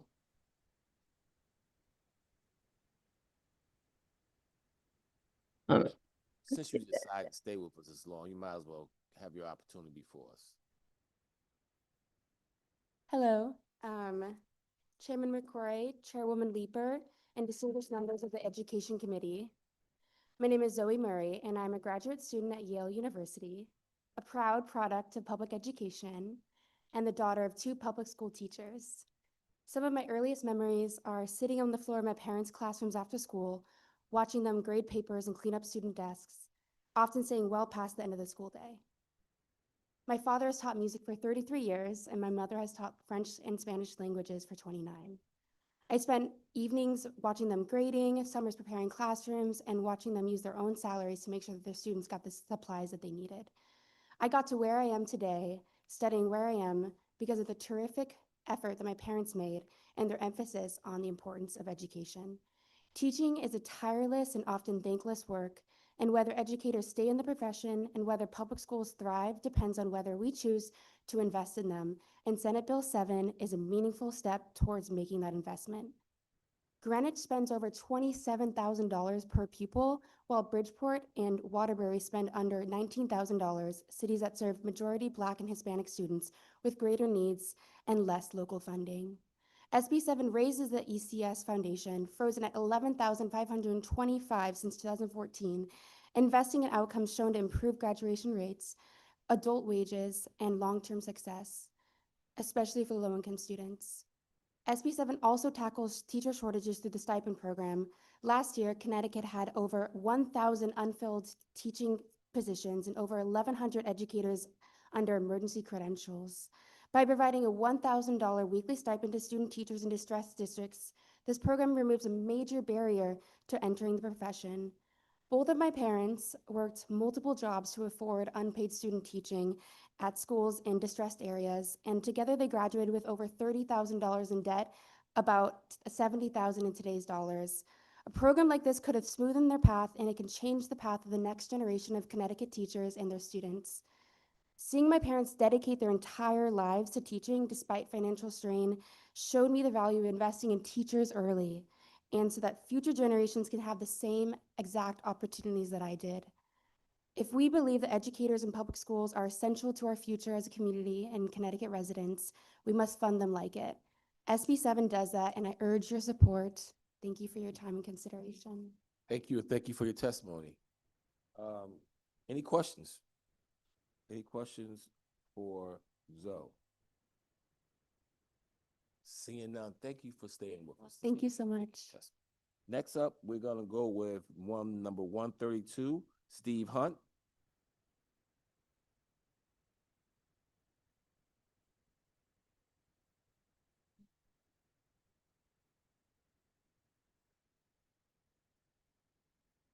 Thank you for giving me the time this evening. I thank all the committee members here and online. One thing that I have learned after being here, listening in this room for the last 3 hours is it's an awful opportunity to rewrite and rewrite and rewrite what you have to say. So I'm going to put it aside and just speak from the heart about HB 5326, increasing birth to 3 funds. The first thing I wanted to mention is many of you have probably had the opportunity to hear parents give testimony about their experiences in birth to 3 in this building or at events across the state, or you may even have had personal experiences. One thing you've definitely never heard is, wow, that director at that birth to 3 agency is amazing. Families don't know us. They know the physical therapist, the speech therapist, the special education teacher, the occupational therapist. These are the backbones of who birth to 3 is and what birth to 3 does. Not me sitting in my office or the other administrators. And it's these people that we need to find a way to support. With frozen funding for the last 9 months for our billing rates, we're losing the ability to do that. 80% of my staff have state licenses that require master's degree or doctorate degrees. You know where higher education is right now.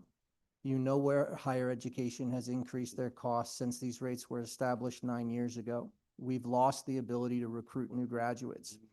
I happen to have 2 children personally that are enrolled in 6-year programs to get their DPT and physical therapy. And I will be outbid when they graduate. They will probably take jobs that pay more due to the cost of education. We've got to find a way to change these rates so that we can continue to grow our system. We need these people. The IDEA dictates who we hire. We don't have the choice. These are services required under the IDEA, and these licenses require that level of education. The second point was speaking about the language of the bill. There were two structures proposed, as you've heard about earlier, one with 5 new tiers and one with our existing structure. It has been mentioned that a new tiered system would promote retention and recruitment. That's been my primary job for the last 19 years at my birth to 3 agency. And I know that that will not be the result of this tiered structure. I have 70 staff members currently. They have heard about this over the last 2 years, and it is not spoken about as something that's going to keep them in birth to 3. For instance, I have a special education teacher that has been involved in birth to 3 in Connecticut for 30 years. She has probably been to 5, 6, 7 major trainings from the state of Connecticut. She would bill at a level 1 professional. So I recommend that we apply any rate increase to our existing structure, and I thank you for our time. Thank you for your testimony, Steve. Any questions for Steve Hunt? Yes, Representative Gucker. I know I'm far away. You need like binoculars to see where I'm sitting. Just a quick statement. We learned in school that what you write down in your test first is usually the correct answer. So you shouldn't rewrite. You should just go with your heart like you just did. Thank you, Mr. Chair. Thank you. Any other questions, comments? Thank you again. Earlier, there was a question about the specific number, and I think the number the gentleman provided that was sitting in this chair at the time gave the 2-year number. He said it was 41 million total, 23 million plus 18 million. That was actually the 2-year number. Okay. Just wanted to make sure you knew that it wasn't 40 million per year. Appreciate you. Thank you. Next up, we have, I think it's Glenn from CIAC.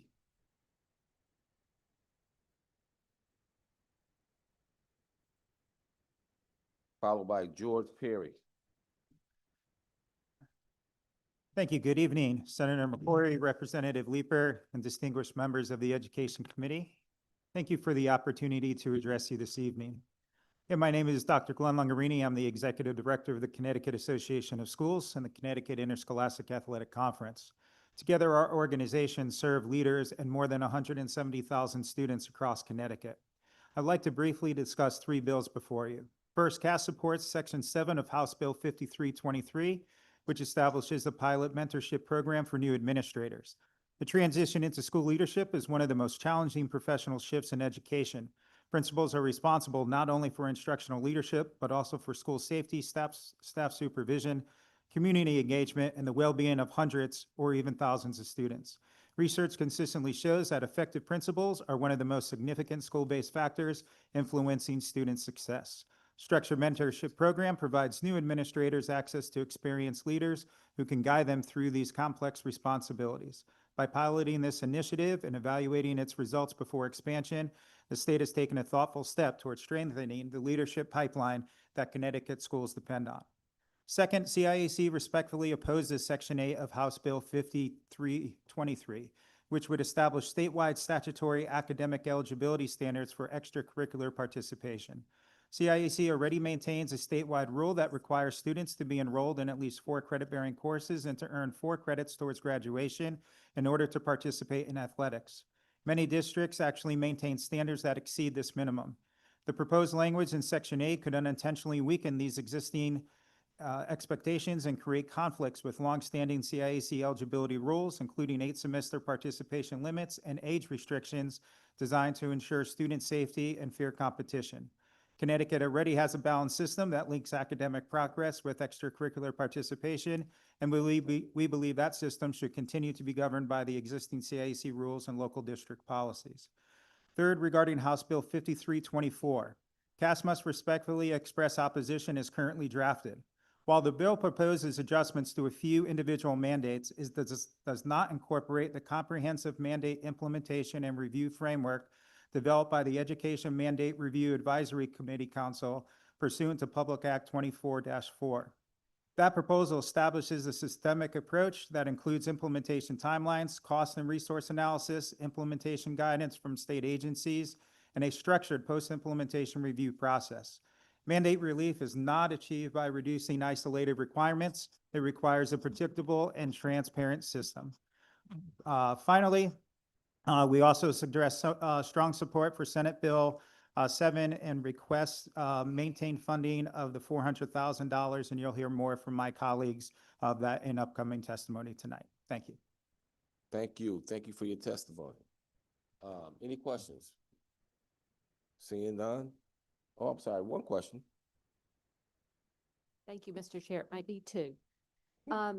Glenn, nice to see you. Thank you for coming. And as you know, the whole Mandate Relief Committee was formed a couple of years ago in statute and had never met. And now we did, right? And so for a while we've been meeting and really came up with one idea for mandate relief.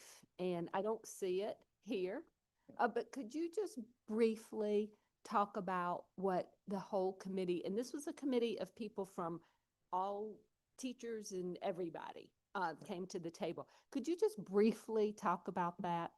Sure. The work that's being done by the Mandate Review Council, again, that's with Public Act 24-4 that established that. I do serve as a co-chair of that committee. And what the educators, superintendents, and other group members talked about and came up with that is, you know, if we weren't going to be able to go item by item and suggest a list of mandates to eliminate this year, that we wanted to create a process that would help us implement what we currently have, give us the ability to, when mandates come forward, to have a timeline that is needed for our schools to understand that and develop the resources that are necessary to implement these type of mandates with efficiency and effectiveness. So what was put forward from the committee gives the framework and the structure to do that, and also follows through to ensure that what this committee put forward and what is ultimately passed by the legislation of a mandate is having the intended results and consequences. That is the post-implementation follow through the committee was looking for. Thank you.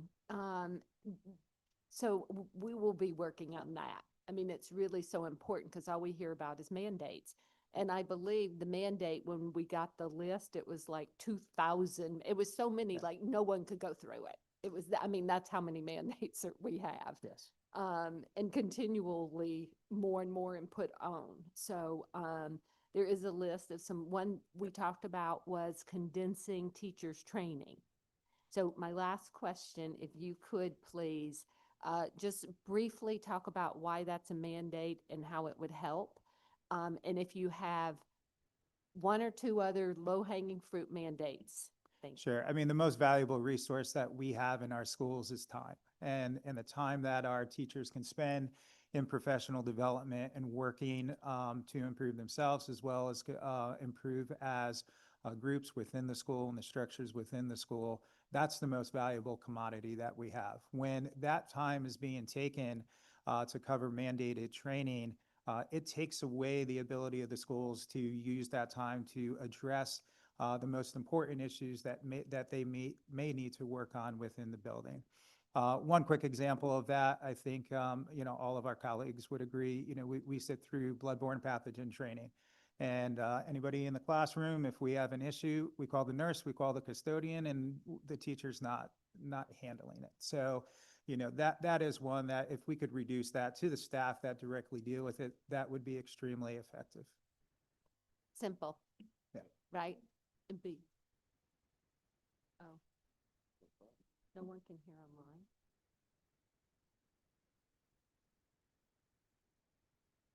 That's all right. Working on it. They didn't hear all that great stuff about the Mandate Relief Committee. I'd go again if you didn't have another 150 to go. So, well, should I?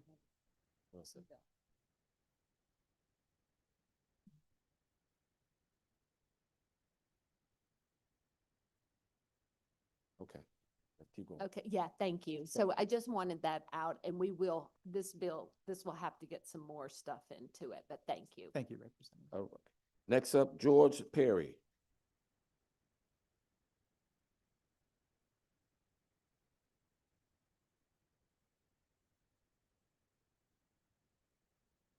Good evening.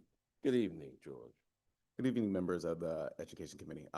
Like Steve, I've rewritten this numerous times since I've been here, so I'm going to save you all kind of repeating what my colleagues have said. I'm here to speak on HB 5326. My name is George Perry. I'm the Chief Operating Officer at Lumability. We are the largest nonprofit birth-to-3 provider in the state. We provide supports across 68 towns to approximately 2,200 children and families a year. Most of what you've heard today is obviously in support of increasing our rates. We have not seen a rate increase since 2017. Understandably, the cost to do business, the cost to hire staff, the cost to retain staff has gone up over that period of time. I do want to speak directly to some of the things that the OEC spoke about earlier today, just to make sure that you guys are getting consistent, clear information. They noted that the reimbursement structure by moving to a 5-tiered system, which is credential-based, will help support recruitment and retention. That is not our experience, and I think that the evidence would show that adding credentialing on top of professionals, whether they're OTs, PTs, speech pathologists, would not make it easier to retain.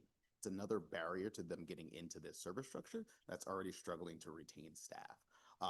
Putting out of reach the rates that are the base based on the cost study also would not help us maintain the service structure. That rate study showed that we were just about 40% underfunded as of 2024.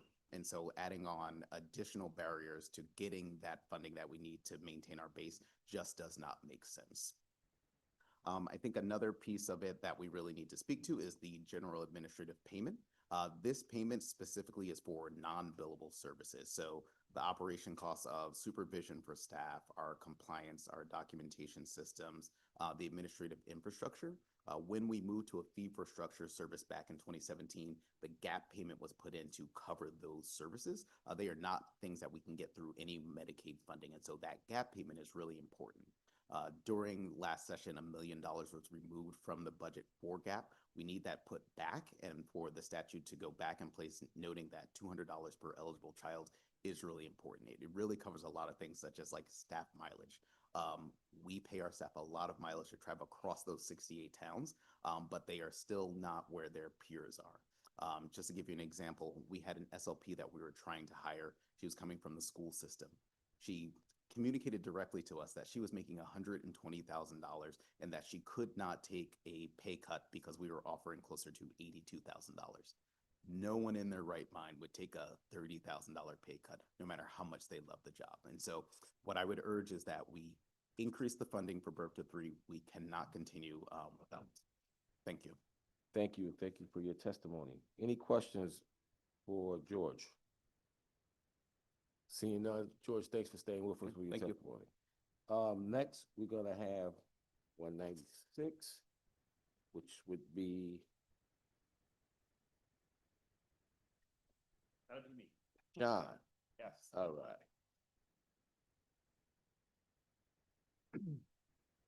Good evening, Chairperson McCory and ranking members of KISS and the distinguished members of the Education Committee. My name is John Andrew Ely, and I am the Executive Director of the Interdistrict Committee for Project Oceanology, a statutory interdistrict cooperative created under Section 10-158A by Connecticut Boards of Education to provide shared marine science education infrastructure to public school districts across the state.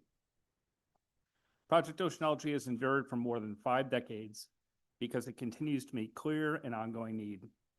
I'm here in support of HB 5002, SB 7, SB 310, and HB 5329, because each one of them advances goals that interdistrict cooperatives like ours deliver every day: sustainable funding, education equity, workforce preparation, and scalable innovation. Last year alone, Project Oceanology reached 38,824 individuals through school programs, internships, camps, and watershed initiatives.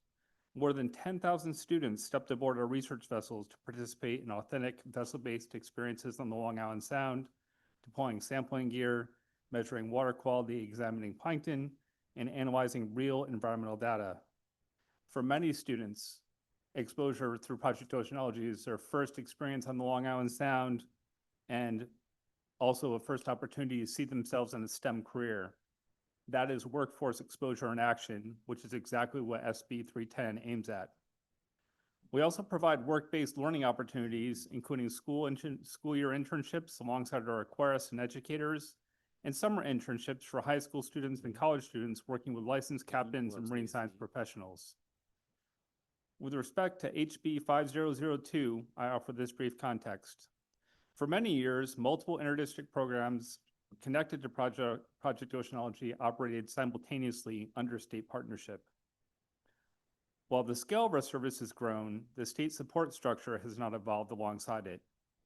We operate U.S. Coast Guard compliant research vessels, laboratories, and aquaria systems year-round, with approximately 86% of our expenses directly supporting the marine programs we deliver. Project Oceanology remains because the model works. SB 7 recognizes that educational equity requires access to specialized infrastructure that no single district could replicate independently.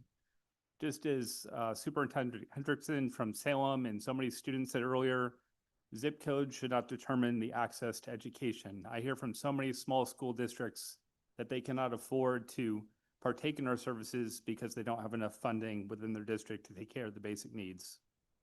And under House Bill 5329, when the state seeks to scale innovative education models, established interdistrict platforms like Project Oceanology should be eligible partners. We have statewide district relationships and a 54-year record of delivery of our programs. We're not proposing a new system. We're respectfully asking that the committee work to ensure that the existing statutory interdistrict cooperatives remain eligible, supported, and aligned with these bills. Thank you for your time. Thank you, and thank you for your testimony. Any questions? Representative Hank. All right, thank you. Oh, well, Just that question. just a real quick comment. Just want to say Project O is the best. My kids went to it and it was a wonderful, worthwhile program. So hopefully we can fund everything, but Yeah, that probably Representative won't Haynes, happen, thank but- you for sharing that. And if I asked people earlier today to put up their hands, this room would have several people that would say they'd been to Project O at some point in their life. So thank you, we So, appreciate that. Great program. Thank you. Thank you. Jasmine Lou.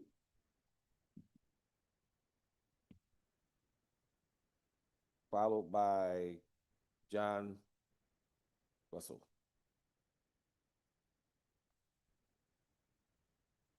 Thank you for this opportunity. Good evening, Senator McCrory, Representative Zupkes, and distinguished members of the Education Committee. My name is Jasmine Lee, and I am a health policy student at the Yale School of Public Health. I'm here to testify in support of House Bill 5323, specifically sections 1, 2, and 3. These sections recognize something urgent, that eating disorders are rising among adolescents and that early identification, education, and coordinated prevention are no longer optional, they're necessary. Eating disorders are serious mental health conditions characterized by persistent disruptions in eating behaviors that damage physical health and social functioning. They have some of the highest mortality rates among mental illnesses, which accounts to about 1 death every 52 minutes in the United States. I know this not from textbooks, but from lived experience. Growing up, I was often told that I was not skinny enough. Over time, I internalized the idea that not being skinny meant not being pretty, and not being pretty meant not being worthy. I began monitoring everything, my body shape, my weight, and every calorie I consumed. And I gradually came to celebrate this triumph of self-control as the cornerstone of building a successful life. This triumph obviously did not last long. Restrictions turned into cravings, cravings turned into binging, binging turned into shame, and shame turned into isolation. When I was 17, there was no screening tool in my annual health assessment and no education in my school. I did not know that there was a name for what I was going through. I simply believed I lacked discipline and I was weak. I learned the term eating disorder not from a clinician, but from a social media discussion page. In the absence of structured screening and education, misinformation becomes the first teacher. We cannot leave early identification to social media. Section 1 requires school-based health centers to use an evidence-based screening tool during annual health assessments. This creates an opportunity for early conversation before behaviors escalate into medical crisis. Screening also reduces stigma and helps adolescents recognize that what they're experiencing has a name, and most importantly, a pathway to treatment. Section 2 establishes a multidisciplinary task force to develop recommendations for early identification, awareness, and treatment. Eating disorders are not purely nutritional issues. A coordinated group of experts ensures that implementation is evidence-based and clinically sound. Section 3 moves us beyond detection and into prevention through holistic food education. Students deserve developmentally appropriate education about nutrition, body image, and food systems that separates health from appearance and self-worth. Early screening is not intrusion, education is not overreach, and prevention is not exaggeration. It is care. And for these reasons, I respectfully urge you to support sections 1, 2, and 3 of House Bill 5323. Thank you for your time and consideration. I have also submitted a written testimony, so if you need numbers to back my claims and statements, you can look into that. Thank you. Thank you. You landed that plane appropriately. Any questions for the Yale Public Health student? Great job. Thank you so much and good evening. All right. Good night. So we're gonna go back to our list. We have some new people in the room. They're not that far away from where we are. So let me go to Japet Gonzalez from the New Haven Federation of Teachers, intern.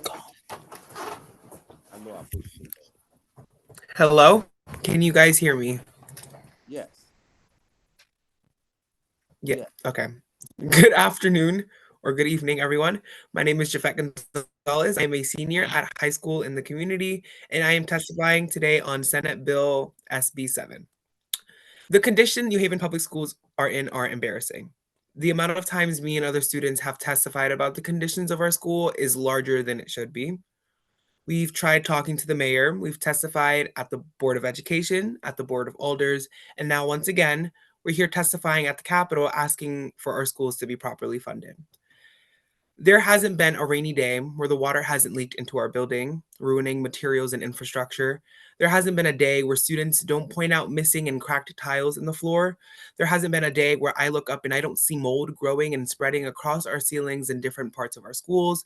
There hasn't been a day where students don't wonder why textbooks are outdated and not updated. There are days where I walk through the hallways and I don't feel like I'm at a place where I belong.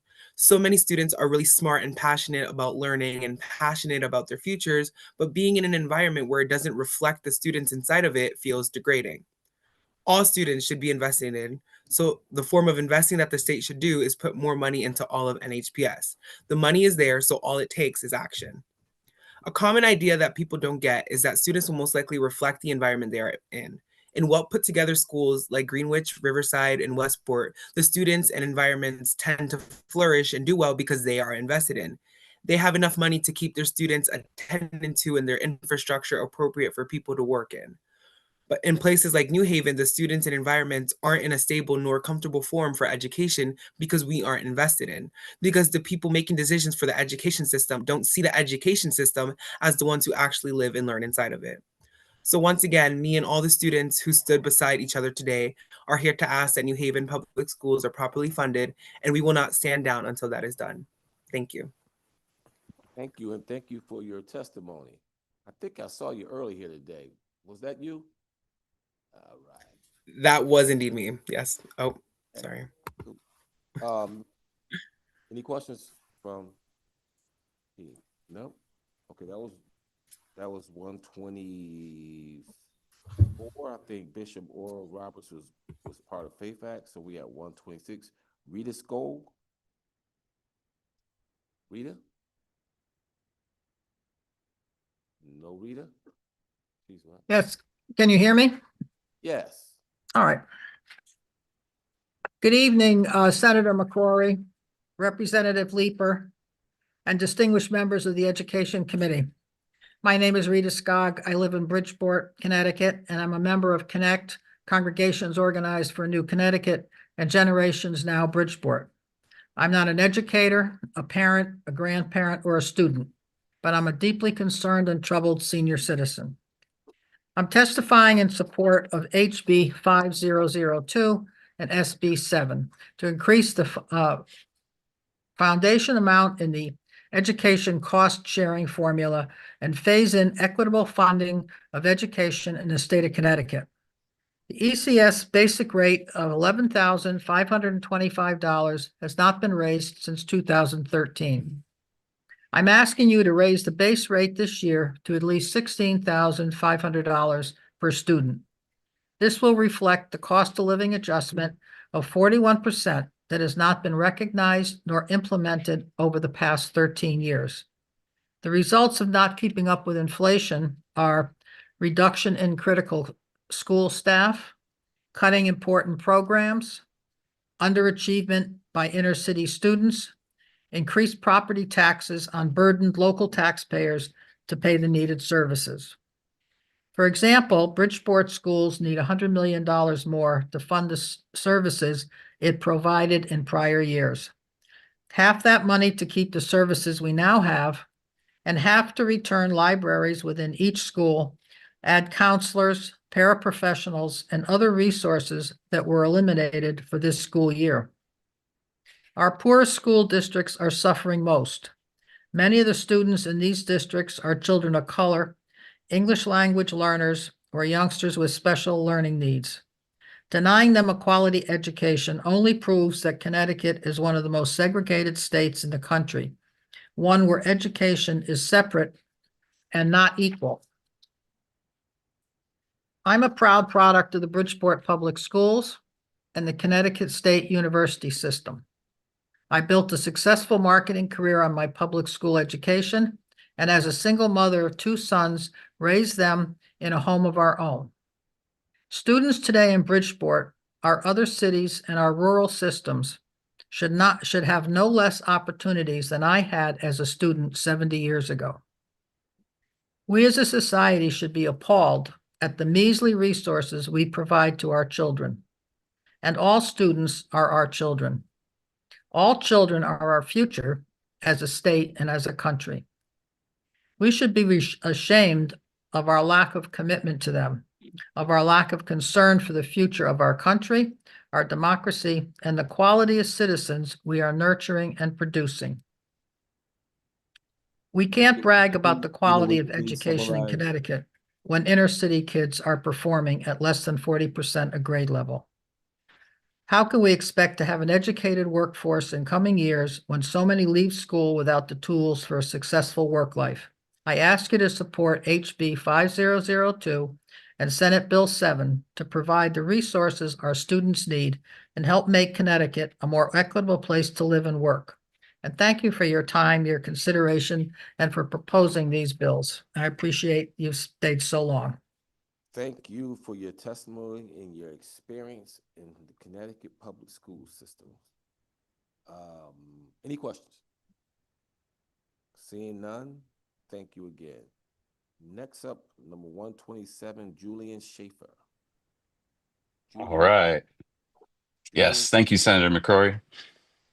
Good evening, Representative Leeper, Senator McCrory, Representative Zupkis, and other distinguished members of the Education Committee. I'm Julian Schaefer. I've been a Danbury High School teacher for the last 11 years. I'm also Vice President of our local teachers union.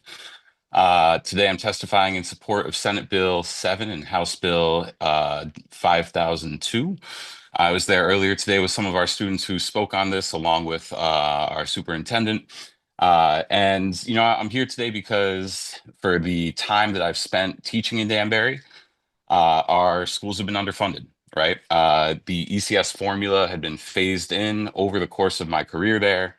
You know, finally, we hit full funding under ECS, but I would argue that it was not ever fully funded because it has never kept up with inflation, right?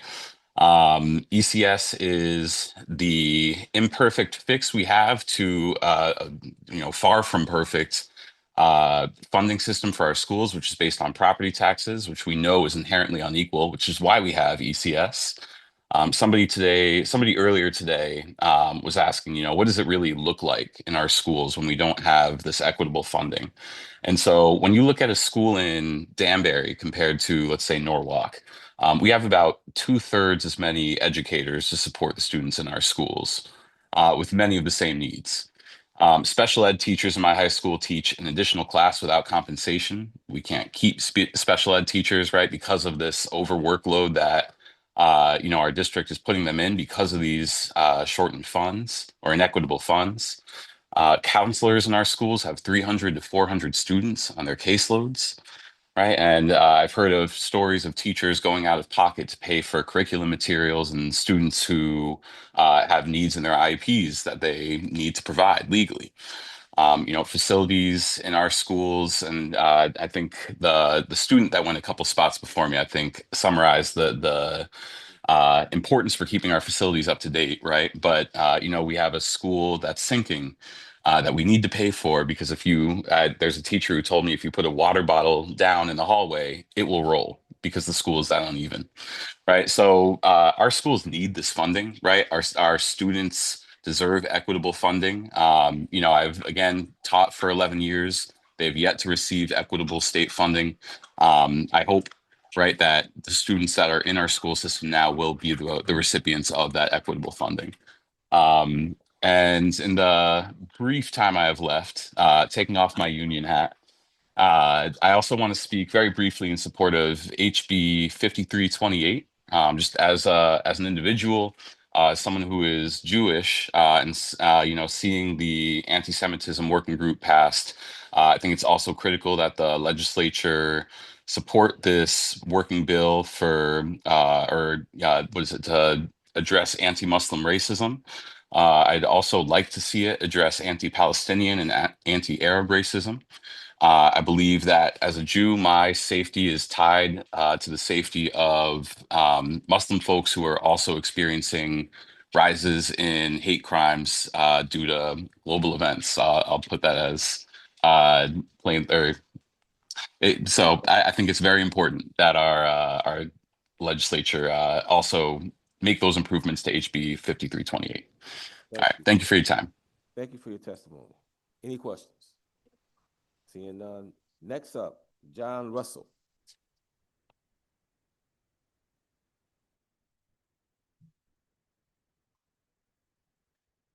I appreciate the consideration, Senator. Been waiting here since 11 o'clock. No problem. It's been a long haul for all of us. Good evening, members of the Education Committee. My name is John Russo. I am a proud graduate turned program coordinator of the Stanford Regional Agri-Science and Technology Education Center at West Hill High School. I am a resident of Norwalk, and I've come to speak out in support of HB 5002. I'm a Norwalker, born and raised, And I chose to commute every day from Norwalk to Stamford for all 4 years of high school. A tremendous decision for any 13-year-old to make. At the Stamford Regional ASD program, I found my passion. I found my purpose, and I found what is to hopefully be the career that I'll be in for the rest of my life here. This bill directly affects students like me, students that truck in from out of town in pursuit of an agricultural education. Under current law, sending towns have about 25,000 reasons to not encourage a student to pursue their passion for agriculture. I hold a firm belief that any student who has demonstrated intent to pursue agriculture as a career belongs in my classroom and classrooms just like it all across the state, across our 20 regional programs. All Connecticut students, in theory, right now, have access to an agricultural education, but this existing hurdle that we must overcome doesn't allow that to be fully realized. This legislature has acknowledged in the past the need for this funding and has funded our out-of-district students to 42%. As HB 5002 moves this to 100% over the next 4 years, this barrier to access for students that belong in my classroom will be eliminated for future generations of students. Members of the committee, I thank you so much for your time and support of my kids. If the committee, of course, has any questions, I am more than happy to answer. Listen, you've been here since 11 o'clock. I'm gonna ask you a question. So you say you were a student at the school that you are currently the program director at, correct? Yes, sir. How many students do you have? I have 136 students. And how many different towns they come from? They come from all 5 different sending towns: Greenwich, Darien, Norwalk, Wilton, and there's one more that I'm missing, New Canaan. There we go. Do you have a waiting list? Yes, we do have a wait list, and of course, we can't take all of those students. Okay, all right. Thank you. Any other questions for John?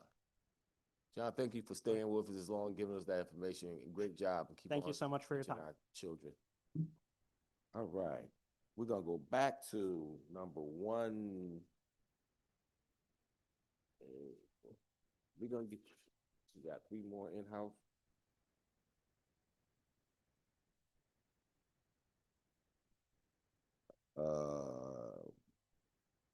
I believe it's Norma Martinez, Connecticut for All, 128. Norma? No Norma? Okay. How about, well, we have Zoe already went, Pastor Kyle went, Eric Protulis, 131. He already went also? Eric? Okay. So now we at Kate Diaz.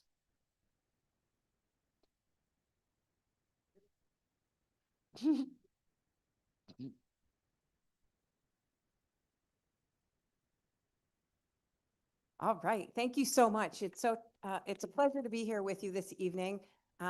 Hopefully your halfway point, maybe. I have a lot of things that you have on the agenda that we have submitted testimony on. Obviously, the ECS funding. I actually hope the funding in SB 7 that you seek ways to accelerate meeting at least the inflationary base of the ECS foundation formula. I think what we know is that holding that money stagnant has negatively impacted our districts for years.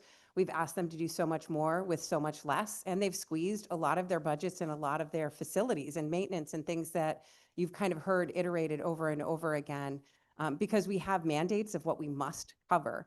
And some of those mandates are special education, often driving up what those per pupil expenditures are across the state of Connecticut. So I think there's a lot of things that we need to balance, and certainly looking to ECS in the future is something we should be doing. We should be critically evaluating what our choices are. But I think in the immediate, we have a need, and it's going to be exacerbated likely by some of the federal decisions we've kind of forecast down the road. So this is a timely offering. It's a timely moment for us as the state of Connecticut to stand up and support public education. In that vein, I want to kind of highlight a couple of other things. I know Jocelyn mentioned, we're really excited about the mentoring program for the principals. one of the things that we've always talked about is that leadership makes a significant difference to us as educators. The quality, the experience, the overall climate of the building is often designed and really dictated by the people who lead our buildings. This idea of a mentorship program really designed by administrators for administrators has so much appeal that we actually put in testimony that we'd like to consider moving a mentoring program by the teachers for the teachers, because we were inspired by that. We thought it sounded like the kind of thing we would all get excited about that would allow us to really talk about pushing each other to be the best we can possibly be. So it's something to, little food for thought as we consider innovation in education, which brings me to the last point that I want to make about innovation grants. I love the idea of inspiring innovation. I think it's exciting. It's what we love to talk about. We as educators have a million ideas about what we could be doing better. So the idea of innovation grants is fabulous. What I get concerned about is when we tie them to things that are sort of catchphrases or things of the moment. And high dosage tutoring is getting a lot of sound bites. But functionally, what that has manifested itself is in our districts is kids sitting in front of computers doing one-on-one tasks, sometimes with an uncertified person that may not even be in the state, who may not know anything about the curriculum in the state of Connecticut. And where we've seen it play out, it hasn't necessarily had the outcomes that we were hoping for. So we're a big fan of intervention that is teacher to student, and we would really get excited about the opportunity to expand those spaces and to talk about those. But I am worried about ed tech and what its replacement value truly is in schools. Thank you. We have a question from Representative Fultz. Thank you. I'm curious where you left off on the tech innovation grants, because when I looked at the title of this bill, I said, this is great. And then I read your testimony and it kind of made me want to follow up on that, get some more information. How could there be language that would protect the intent of an innovation grant? How could we shift that language to protect what's ideal, what's good for teaching and learning? I think that there is a space for us to, put language that prohibits programmatic purchases that require like AI tech, prep or tech programs to be purchased. Or you could do it in the opposite way, which is to really highlight that the innovation grants are designed for personnel innovations. How are we utilizing our staff differently? What are the ways that we are perhaps inspiring leadership among our educators?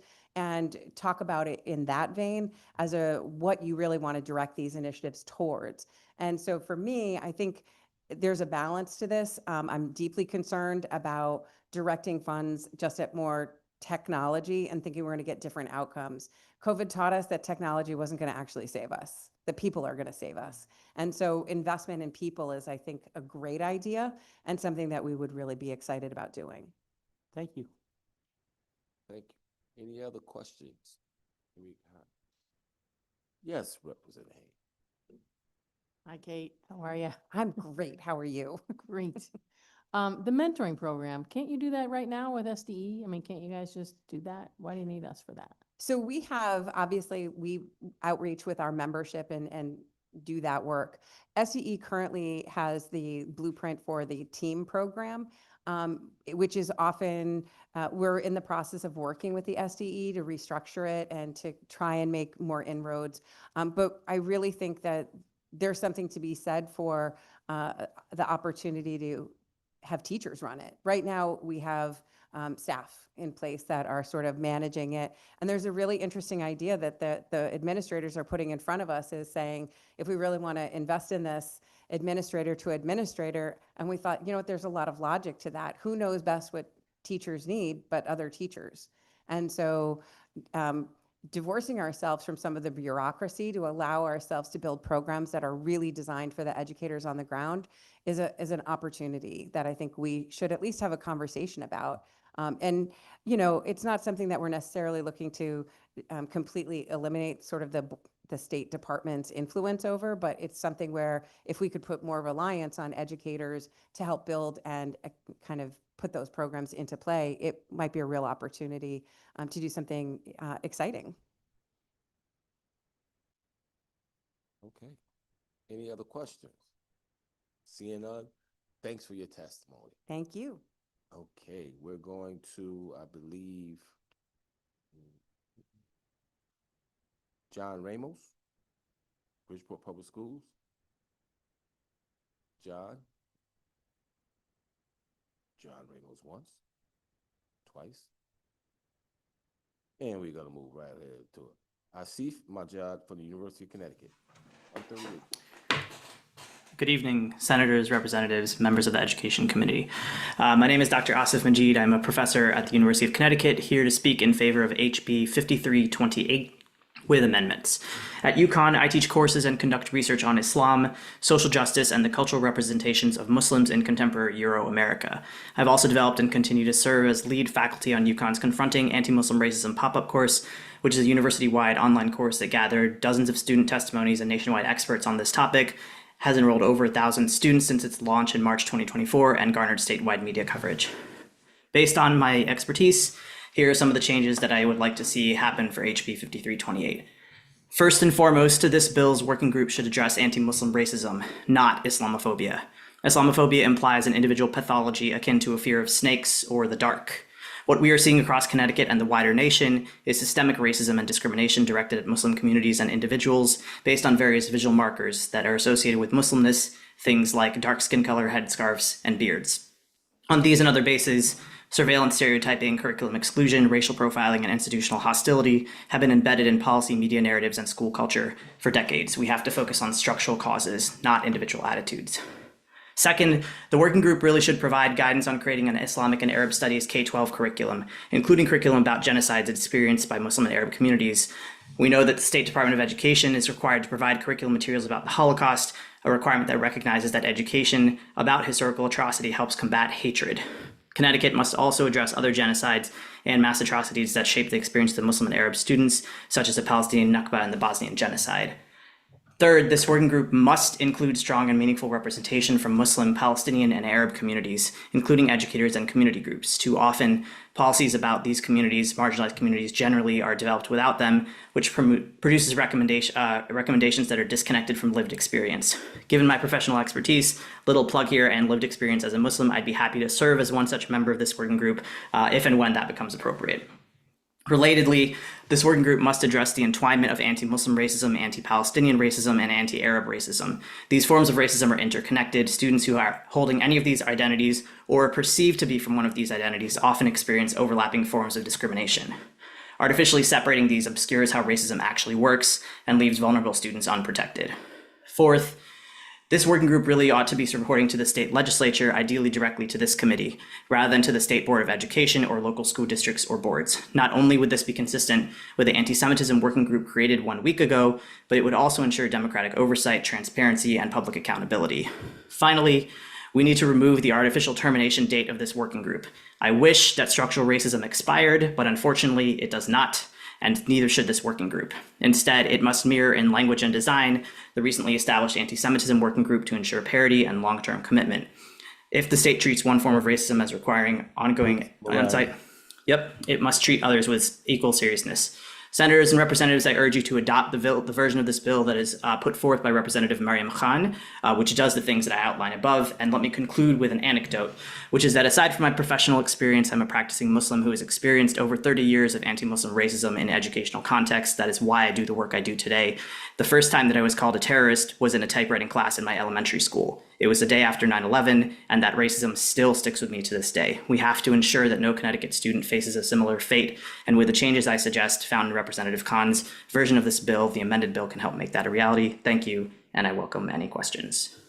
Thank you, and thank you for your testimony and your suggestions and offering yourself to be a member of the work. Appreciate you. Any questions or comments? Seeing none, again, thank you for your testimony and your recommended suggestions. Thank you. We have 139, Gail Jordan, the famous Bloomfield educator.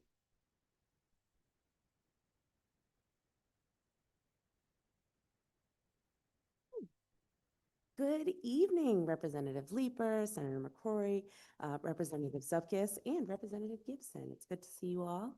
Thank you for your time this evening. Also, our distinguished members of the Education Committee. I am here to testify today in support of efforts to modernize Connecticut's education cost-sharing formula as proposed in Senate Bill 7 and House Bill 5002. Everything I wrote here, you guys have heard at least 5 times. So I am going to simply say to you, I am here this evening. I actually just left Bloomfield Board of Ed's budget meeting to dash on over here. The amount of time that educators spend in these meetings trying to ensure not only that we have a wage that is appropriate for the cost of living here in Connecticut, but also that we have the supplies needed to actually educate our students is far and beyond. I'm so happy now that we're able to attend these different meetings via Zoom because it allows us to still do what we need to do as leaders in our homes for our families and still have our voice heard. Last fall, I negotiated our contract. I am also the local president in Bloomfield for the Bloomfield Education Association. I negotiated till 4 a.m.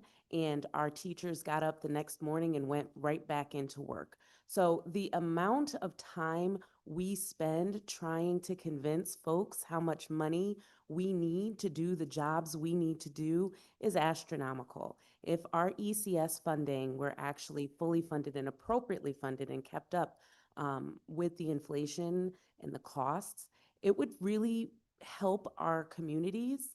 I don't like that we have to sit at town council meetings and explain to them why we need more funding. If the state were able to kick in more funding, it wouldn't rely so much on our taxpayer funds by town. So I really appreciate your time this evening. I hope that you support Senate Bill 7, and I'm open to any questions you may have. Thank you, and thank you for your testimony. I apologize. I forgot to tell you. I have a new title. I am also CEA Secretary. I really have to start remembering to say that.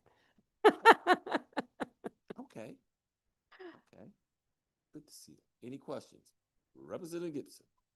Thank you, Mr. Chairman. Not really a question, but just want to thank you for waiting all day and come up here and representing our town and the people that you serve. You're doing an outstanding job and keep up the good work. Thank you. Appreciate you. Any other questions? Seeing none, thank you once again. Thank you. Number 141, George Perry. I think we already went. Yeah, we had George. Eric Downer from the Teamsters.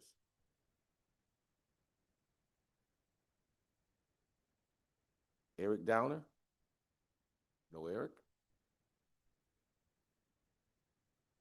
Okay. Seth Freeman from SEIU. Seth.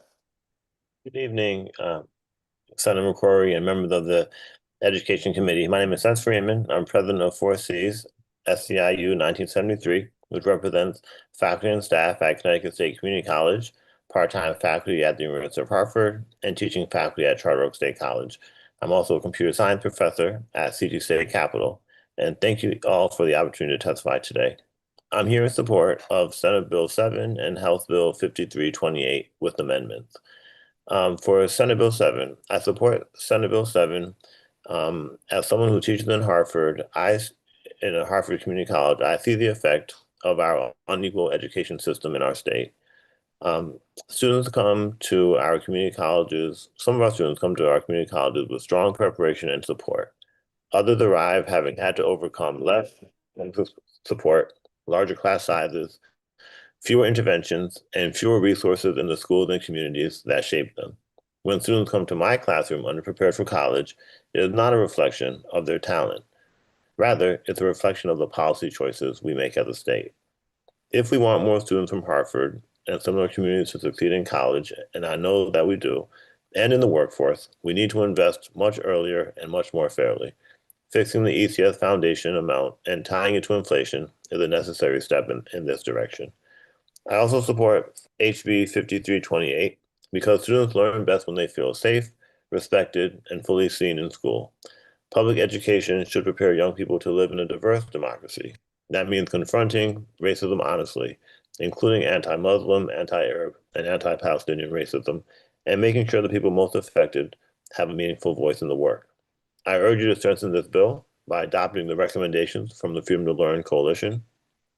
These recommendations include explicitly naming the forms of racism, ensuring real representation from affected communities and educated unions, enabling the working group to provide curricular guidance on genocides experienced by Muslim and Arab communities, ensuring the working group reports to the legislature, and removing the working group termination date. Thank you, committee members, for your leadership on these and many other important matters to our students in our schools across the state. Thank you, and thank you for your testimony. Any questions? Professor, thank you very much. Any other questions? Nope. Next up, Sohel, I'm not even gonna try to butcher your last name. Sohel Lakahanwa? Did I get that right? Sohel? No? Sohel Lakhanwala? Okay, we're gonna move on. Mohammed Tor? Already spoke. Erna Alec. 147, Erna Alec. Keep it moving. I think we all, Bishop John Diamond, I think already spoke. Pastor William McCulling already spoke. 153, that's 150, your next 153, I know that. 152, Sharice O'Doherty. CIA, Sharice. Hello, hi, how's it going? Senator McCory, great to see you. Always. And I'm here along with two of my colleagues, but good evening, Senator McCory, Representative Leeper, and esteemed members of the Education Committee. My name is Sharice Odukwe, and I am the Student Activities Director for the Connecticut Association of Schools and the Connecticut Interscholastic Athletic Conference. Thank you for the opportunity to offer testimony in support of SB 7. We are here to advocate for students of Connecticut and for the state to maintain the current $400,000 appropriation to sustain CAS CIAC's statewide equity, leadership, and empowerment work. Through our Student Empowerment Advisory Board, State Student Advisory Council on Education, and Student Athlete Advisory Board, CIAC Sportsmanship Initiatives, and statewide leadership conferences, students in grades 3 through 12 gain meaningful opportunities to lead and shape their school communities. We intentionally bring together students from urban, suburban, and rural districts to ensure leadership reflects the full diversity of our state. These experiences build confidence, collaboration skills, public speaking skills, and a sense of belonging. We are preparing students for college, career, and community success. Maintaining the $400,000 appropriation ensures every student, no matter their zip code, can take part in these transformative opportunities. I'm now going to turn it over to my colleague Henry Rondon to talk a little bit more about the work. Thank you, Sharice, and thank you for giving us this opportunity tonight to advocate. My name is Henry Rondon. I am an Assistant Executive Director at CAS CIAC. I'm honored to be joined by my colleagues tonight. The work that has taken place, that has come from these student boards that Sharice works diligently with as a student activities director, has given students and opportunities around the state. Many opportunities. This include leading a Women in Leadership Conference and a Men in Color Leadership Conference that have taken place in the last few years. And really, this has led to introducing students and educators to different opportunities and different initiatives that they can implement in their school communities. Eventually, this really has led to a great event that took place this past fall, an Empowerment Day, which 1,000 students and educators attended at Farmington High School. These conferences are really designed to empower students to take action in their school communities and really start these leadership groups in their own communities, in communities that, or school communities really, that may not have had this. And really, we continue to advocate for this program and these opportunities. We really thank you for your support, and I will pass it on to our colleague, Kendrick Moore. Kendrick. Great evening, everyone. I appreciate your time. Small state, big expectations. I get a chance to understand the power of programming. And when we talk about Connecticut being the third smallest state, what I get to do is take their work that we do at CASC on the road. As you see, I'm still here at New Britain High School, got a chance to just finish up with some dynamic students with some dynamic programming. What we know is programming puts our kids on an equal playing field to compete with every kid in the country. And that's from the CAS work, that's from the CIAC work with the sportsmanship conferences, and that's with me following up and being able to go to the schools and deliver that work intentionally and directly. So we appreciate your time and understand that the funding is very, very important to keep this work going, because it gives our students the opportunity not only to have success in Connecticut, but as I mentioned, to compete with every kid in the country. So I want to just say thank you guys very much. And if you have any questions, feel free. We would love to answer your questions. Representative Brown has a question for you. Thank you, Madam Chair. Not so much a question, but I just wanted to thank you guys for being on here late and pointing this out. I had the opportunity to attend that leadership conference at Farmington High back in the fall, and the student leaders that were there were very impressive, and it just reiterates why it's important for us to fund programs like that for students to develop those leadership skills and to work with other students across the state to build and develop their skills going forward. So thank you for the work you're doing, and we hope to be able to continue that going forward. Thank you so much. Thanks, Representative Brown. Thank you all for being with us at this hour. Next, we have 153, Rhett Talk.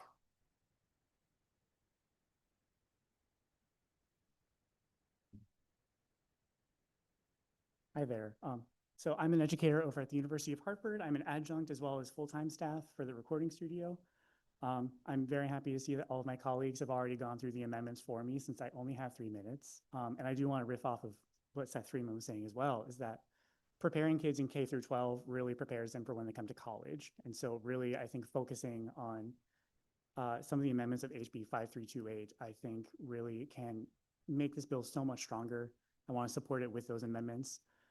So of course, my story is mostly anecdotal, of course. So actually this unfortunately became a little bit controversial at school, when it really, I didn't think it would have been controversial, and yet it unfortunately did become. So we have community division over at the Hart School at the University of Hartford. So that's mostly K through 12 students who are coming to the university. Unfortunately, a parent complained about this little watermelon plushie, and they said that this is a terrorist symbol. And so, of course, hearing that, I think there was some panic from administration, and giving them all the empathy in the world when a parent tries to say that that there is terrorism at your school, you act and I will say that I'm very happy that the compromise was I just can't put it in my window in my office. It was not something I had to get rid of completely. But as someone who's not Arab, not Muslim, not Palestinian, it's one of those examples that we see where those forms of racism do affect everyone at some level. And so addressing them in this bill, addressing them in K through 12 education, I think is extremely important. And having a parent complaining about it, what this tells me is that this is a form of racism that's not being addressed at home and is not being addressed adequately in K through 12. And that's something that really this bill, with these amendments about actually setting educational protocols, about curriculum, about genocide in the Middle East, is something that would be really important bringing forward. And once they come to college, having this knowledge, having this empathy for their fellow students that they can bring. I'm happy for any questions about that as well. Thanks for being here with us and hanging in person. I don't see any questions for you, but thank you. Absolutely, thank you. Next is 155, Merrill Gay. Merrill, are you online? Yes, I am. Nice to see you. Okay, nice to see you too. Senator McCrory, Representative Leeper, Ranking Members Berthel and Supkis, and members of the Education Committee. My name is Merrill Gay. I'm the Executive Director of the Connecticut Early Childhood Alliance. The Alliance brings together 80 organizations dedicated to improving outcomes for young children through policy change. Thank you for this opportunity to submit testimony in strong support of House Bill 5326, legislation that would finally increase the reimbursement rates for the birth to 3 early intervention program. Birth to 3 serves infants and toddlers with developmental delays. These are Connecticut's most vulnerable children. Early intervention during the critical window of brain development from ages 0 to 3 really changes life trajectories, and the data proves it. 55% of children who receive birth to 3 services don't require special ed services in preschool. Using Hartford's average special ed cost of $34,600 per child, that represents an estimated savings of $138 million statewide. And yet we're starving the birth to 3 system. Providers in Connecticut have not received a raise since 2017, nearly 9 years ago. During this time, inflation has risen 20%, eroding the purchasing power of every dollar that providers receive. Their operating costs have skyrocketed, and the current professional rate of $120 an hour is 29% below what the rate study said it should be at $167. These are not theoretical budget shortfalls. Real programs are closing their doors. Easter Seals closed their birth to 3 program in 2023. 2 more programs have folded in the last few years due to unsustainable rates. And the number of qualified clinicians continues to decline because programs can't offer competitive salaries to keep up with today's job market. Meanwhile, the demand for services has increased 49.5% since 2017. Birth to 3 providers are being asked to do more with less year after year. And I know you've listened to a lot of testimony today, but I would really urge you to read the stories of the birth to 3 therapists on the front lines who've submitted written testimony on this bill. And then finally, regarding the bill language, it says establish statewide rates for services that are in accordance with the rates described in phase 2 of the rate study conducted pursuant to Section 1, Public Act 23-186.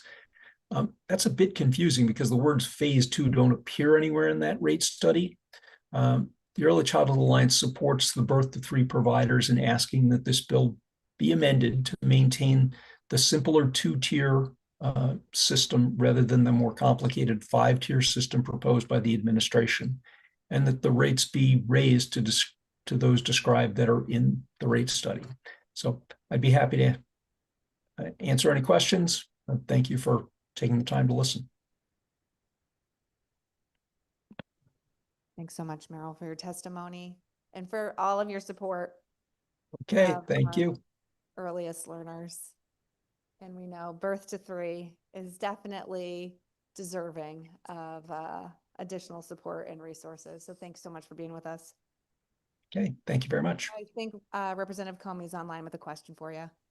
Oh. Yeah, thank you, Madam Chair. I just had a quick question regarding, you mentioned the programs that have been closing.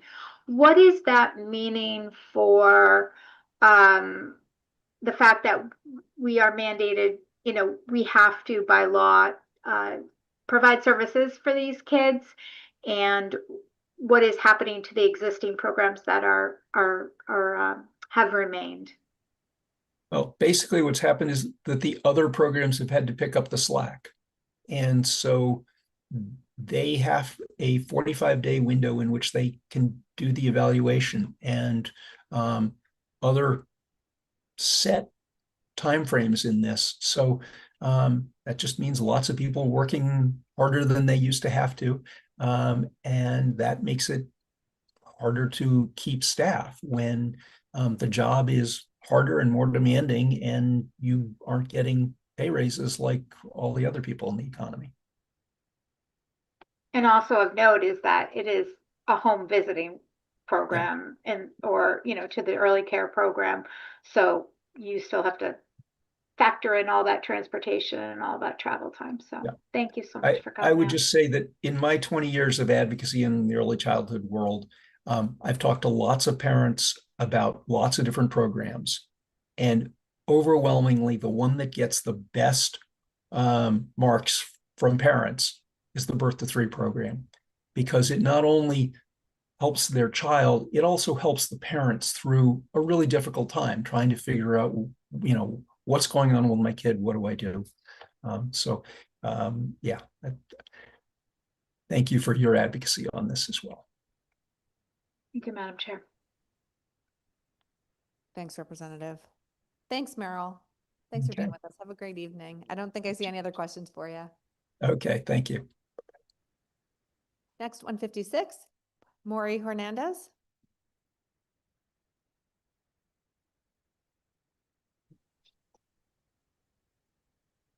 Good evening, everyone.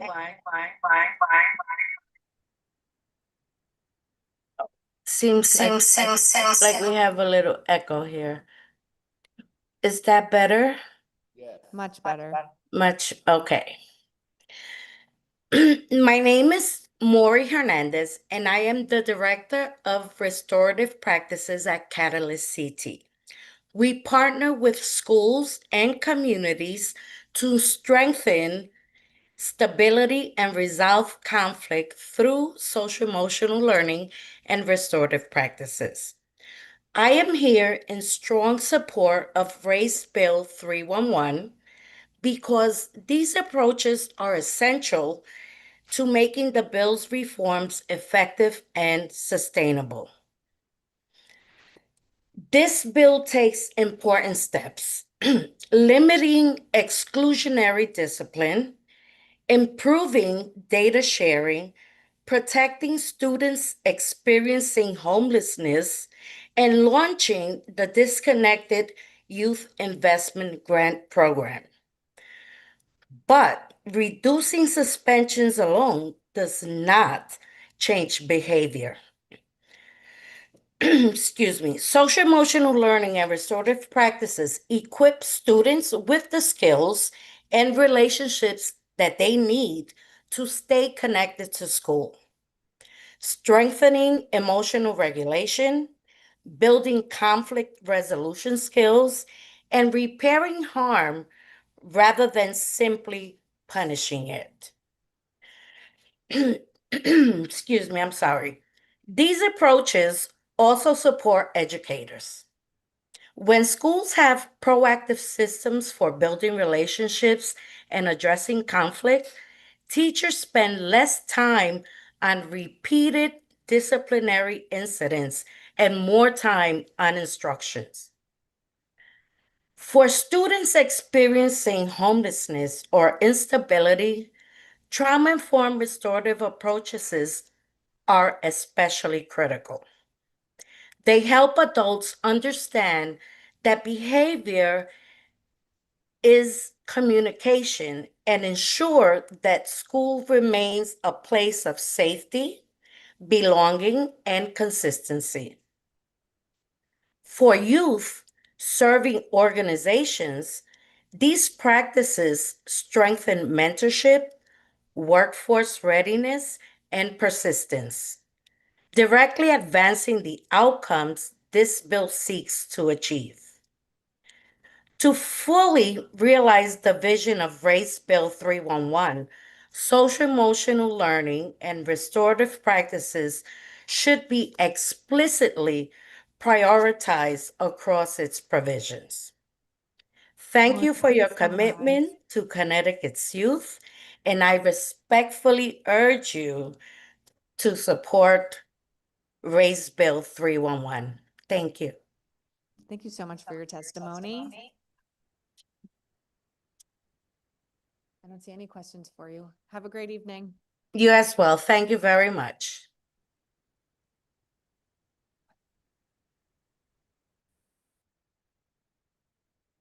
Next, we have 157, Eliza Bentley.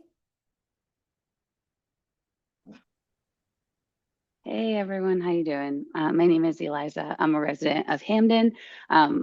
I was going to speak about one thing, but y'all have heard a lot of the same stuff today. So I first want to say I'm grateful to the students who've spoken and taught me about Race Bill 311, Section 2.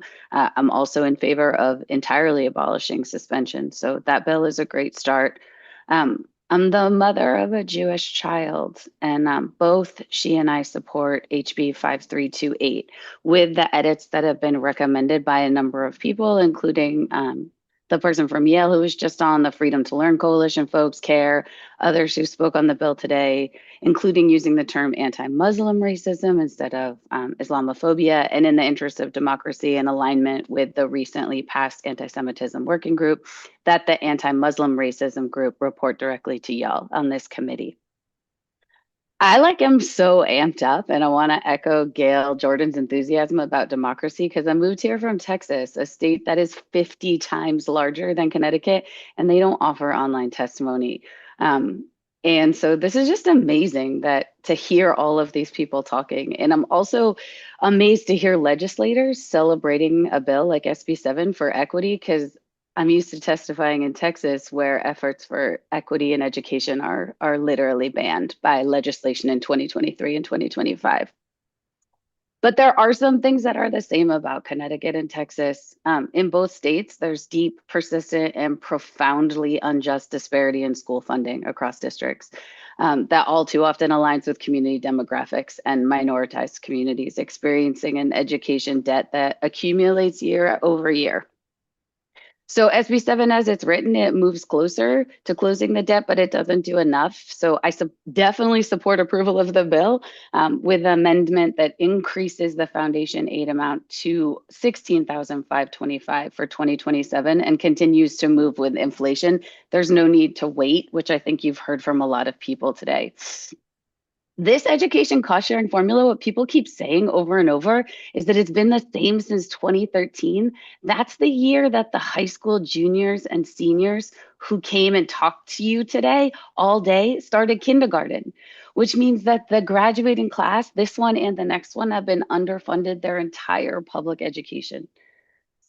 Because when districts don't have enough funds, two things happen. They make cuts, which we've heard about over and over, or they tax residents at the local level, which the Putnam superintendent at 3:30 today aptly called a tax on the poor. If we don't fix it, it's tacit approval for inequity. But conveniently, you don't have to cut for something else. There's $300 million surplus in the general fund. There's $4 billion in the budget reserve fund. SB 7 will take money that we have already and allocate it to students, teachers, paraprofessionals, families, community members who are being provided less because the system and the state are providing them less. I don't consent to that. Hearing my neighbor, Jafet from New Haven, he made it super clear the schools are falling apart. It has been time to fix the formula. But Jafet also mentioned that they've been all over the state testifying at their school board, at the state board. I hope you choose to honor them today and really listen. It's so incredible hearing all of these people. We can adjust the fiscal guardrails. We can deliver money to communities and families that testified to their needs today. Thank you so much. Thank you for being there. Thank you for staying on. Thank you for listening. And thank you for making choices for equity. Thank you so much for your passion and your testimony and support for these initiatives. We're grateful for it. We need the energy at this hour, so thank you. I don't see any questions, so enjoy the rest of your night. Next, we have 218 in the room. There are benefits to coming in person. Yes.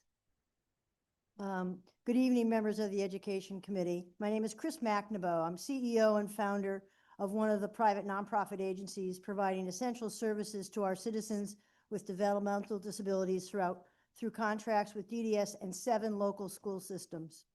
We're in our 47th year and serve over 1,600 people with IDD statewide.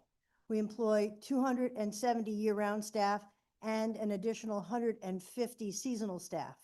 Thank you for the opportunity to testify on SB 309.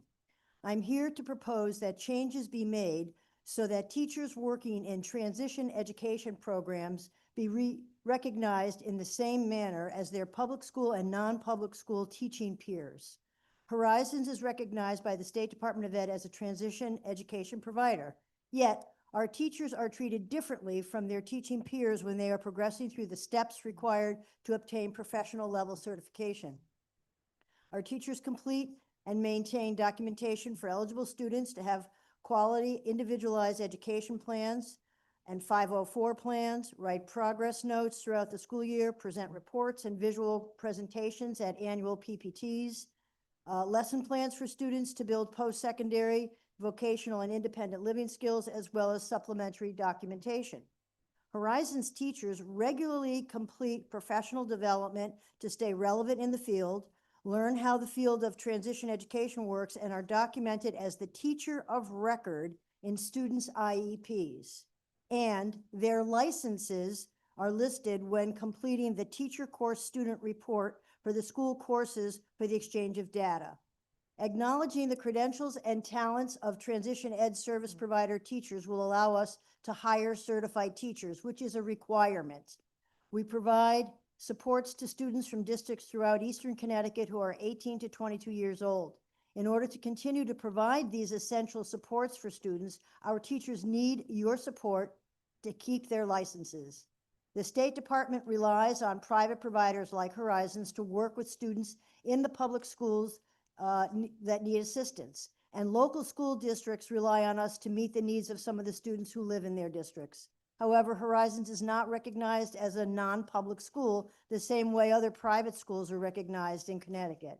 This doesn't make sense, as we contract with local public schools to serve their transition age students, and representatives from the local public schools supervise our teachers' work and the progress of their students by participating in the IEP development and planning and placement team meetings for each student we support via our contracts with the public schools. This is a very simple, no-cost fix that the State Department of Education can make to its current certification process. Thank you. Be happy to answer any questions. Thank you so much for being here. And I don't know if Rep Haddad is your representative or not. He brought this to me and I didn't know about this gap. So it's worthy of much more conversation and figuring out what we can do to make sure that you guys aren't slipping through what seems like an unintentional crack here, because you're serving the same population of students. So thank you. Right, And thank thanks you. for bringing it to our attention, and thanks for being here tonight. Sure, I'd be happy to meet with you at any other time to I give you appreciate any that. background. Representative Johnson. Hi there. Good Hi. to see you, and thank you for staying all this time. And I've been upstairs working and watching and everything, but I appreciate the work that you do at Horizons. You do amazing work, and you really take really great care of everyone who is able to avail themselves of your services. So let's talk some more about what you're doing and your testimony, and I'm glad to work with you. And thank you, Madam Chair. Thank you so much. Thanks, Appreciate it. Representative. Thank you. Thank you. Thanks for staying so late. This is such an impressive number of people to be here at this hour. Thank you. Get home safe. Thank you. Next, we have 251, also in person, Grace Clark. And Grace, I'm so sorry. You've been here for a while and I didn't realize you were signed up to testify. Thank you.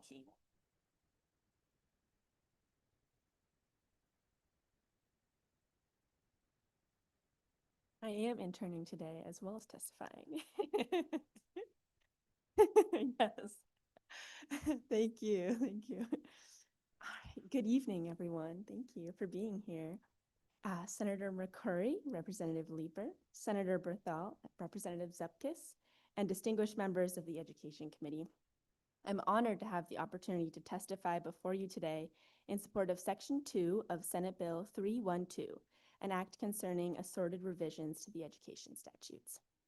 My name is Grace Clark, and I am an undergraduate student at Trinity College studying public policy and law with a concentration in educational policy. I'm also a current intern within the Connecticut General Assembly, serving in the office of Representative Josh Elliott. Every student in Connecticut deserves a teacher that is equipped to serve their unique behavioral needs and foster a safe environment in which to learn. Student behavior can be one of teachers' greatest day-to-day challenges, and sometimes can lead to burnout, especially among novice educators. The most recent report on student discipline in Connecticut public schools, published by the State Department of Education, finds that from 2018 to 2024, physical and verbal confrontations increased by more than 44% across the state. Survey results this fall from over 1,000 members of the Connecticut Education Association found that proactive approaches to addressing student behavior were a top priority for addressing burnout. With persistent teacher shortages and declining retention rates among novice teachers in the state, it is critical that we address these interrelated challenges to better serve our students and their teachers. This bill provides our aspiring educators with more opportunities to learn and practice essential behavior management skills before entering the classroom, so they may be better supporting our students from day one. Academic scholarship has consistently found that novice teachers feel underprepared to address student behaviors and often resort to ineffective strategies that can cause small behavioral incidents to escalate. Thus, by offering our aspiring educators more training on these critical skills, they will be better prepared to support students in times of need.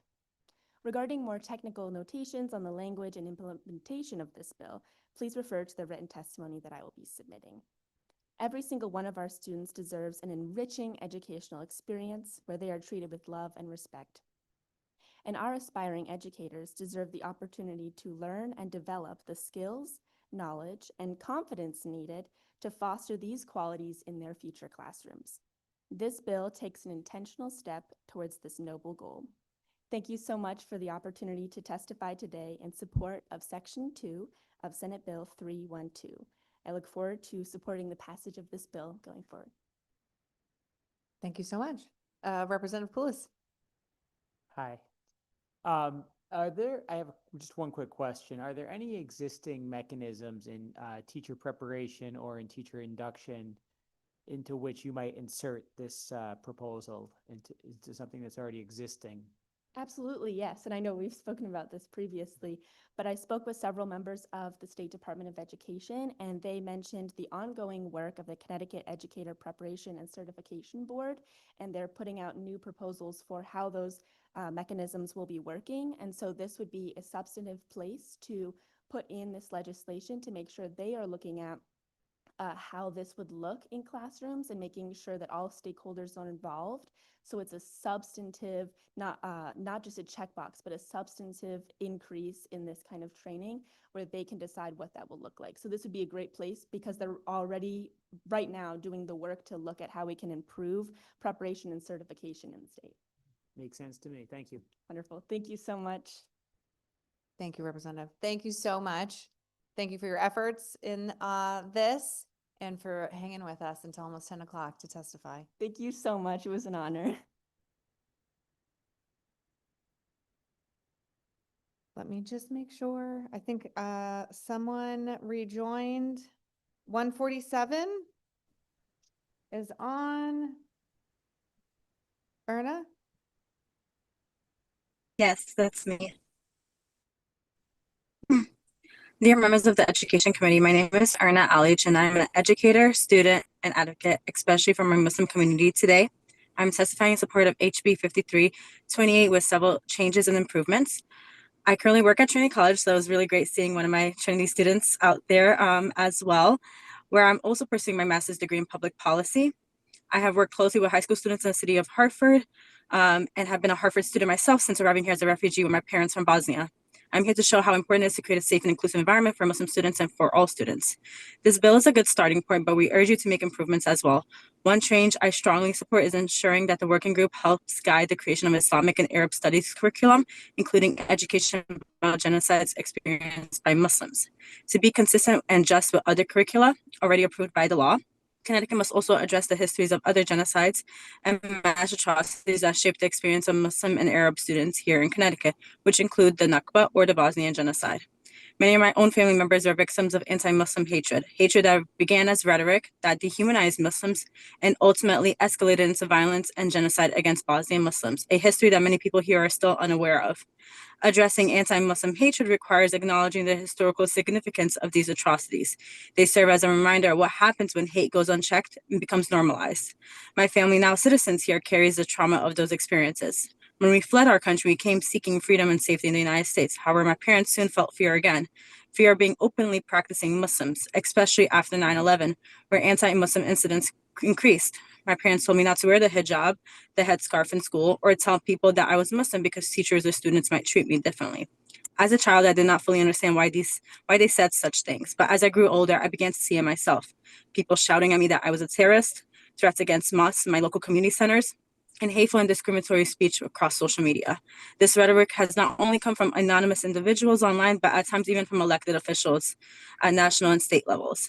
Education is one of the most powerful tools we have to prevent hatred before it turns into violence. The Bosnian genocide did not begin with war, it began with rhetoric that dehumanized Muslims and erased our history. When we teach students these histories honestly, we teach them the real consequences of hate and the responsibility we have to share and stand against it. For many Muslim students, school should be a place of learning and belonging, and not a place where their identities are misunderstood or erased. I urge you to strengthen and support HB 5328 so that Muslim and Arab students feel seen and protected, and so every student in Connecticut grows up with the knowledge and empathy needed to ensure these tragedies are not repeated. As an educator and someone involved heavily with the Hartford public school systems as well, and the public school system, I also want to extend my support to SB 7 as well, and I'm really happy to see many people out here giving out testimonies and supporting that. Thank you for your opportunity for me to testify today. I'm open to any questions. Thank you so much for your testimony. Grateful for it. Thanks for being here. Yeah. Next, we have 158, Hakima Beltry.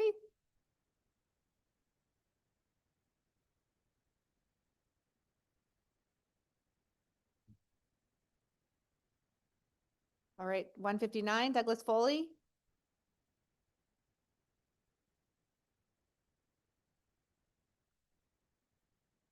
Nope. 160, Joanne McCowie Gabriel.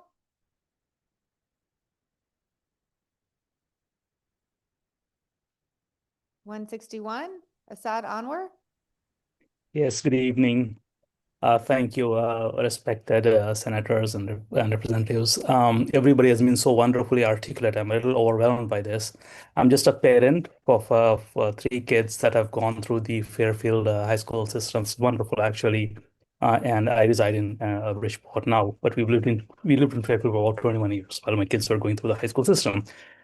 So I'll just recount an incident as a case in point in support of HB 5328 with the various amendments and modifications that others have proposed. I know it's late, so I will try to be quick. So anyways, the incident is when my US-born, teenage Muslim daughter was starting her freshman year in high school. And she wears a headscarf in keeping with her religious tenets. So she went with her mother for back to school shopping, as kids do before, the first year of high school. She was going to 9th grade. And she got her supplies and clothes, etc. And so she was very excited to buy a stylized US flag headscarf, all, red, white, and blue, and stars, and so on. So she was looking forward to wearing her new patriotic headscarf to her high school in Fairfield. The day came and she proudly wore it, and all her classmates and friends and some of the school staff appreciated at how impressive the US national colors looked on her head.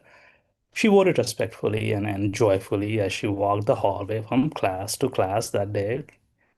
Imagine her surprise when one and only one faculty member, I don't know if it was a teacher or administrative staff, reacted negatively to her. She said something and she was like a little shocked. But anyways, she continued through her day. Same day, school day, she was shocked when she was called to the principal's office and to get her scarves inspected. It came out of the blue.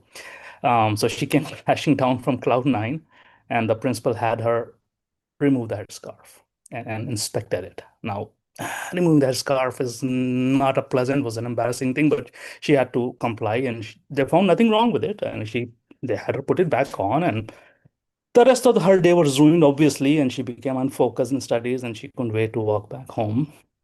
At such a humiliating experience at such a young age, and she couldn't understand it. She was very emotionally scarred, actually. And I realized that as the years passed, she has since then become an engineer. She never wore that scarf anywhere again, school or outside. It was her first and last day. She has since graduated. She's a proud American Muslim engineer. She pays her taxes and she votes, so very much part of the system. However, she has been totally scared off from any displays of patriotism externally. clothes, or flags, or jewelry because of her high school experience. And, the one person who kind of didn't reach out to parents and just put her, you know, and totally confused her about why she was being told to defend herself against something that was really so nice. So anyways, I won't take any more of your time. I know it's late. I appreciate your giving me the opportunity to testify. I had to overcome my anxiety to actually come here today and talk about one incident. There have been many, many acts of microaggression, and the kids just learn to live with it. They shouldn't have to. But this was one that kind of really stood out because she did something very good and it landed her in a very, very humiliating position. So I urge you to support the bill 5328 and with the amendments and the modifications that many other more articulate and learned people have suggested before me. Thank you very much and enjoy your evening. Bye. Thank you.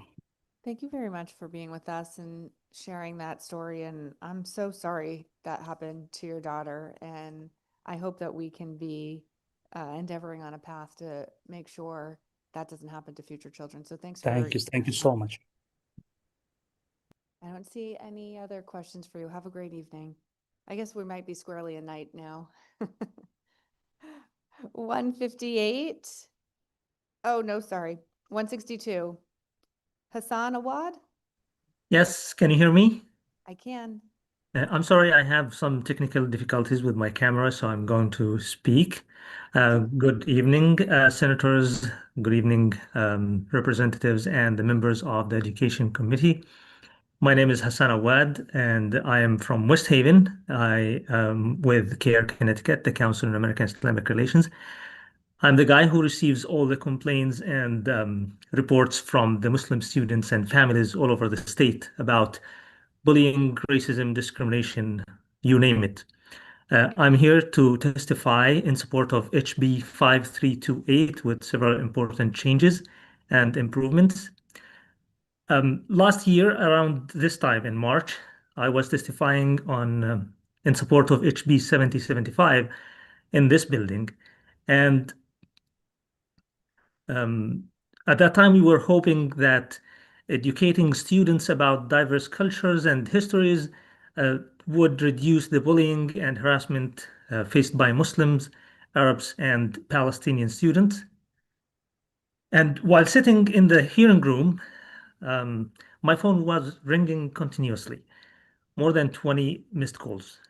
I stepped out and answered, and a frightened voice said, "Hey, 2 Arab girls were beaten at school. They are bleeding. They are terrified. Their parents don't know anyone here. They just came from Egypt. Can you please help them?" I returned back to the room and informed the committee of what has happened. Then I went to the family, and they were in shock. The girls could not speak for hours. They were completely traumatized.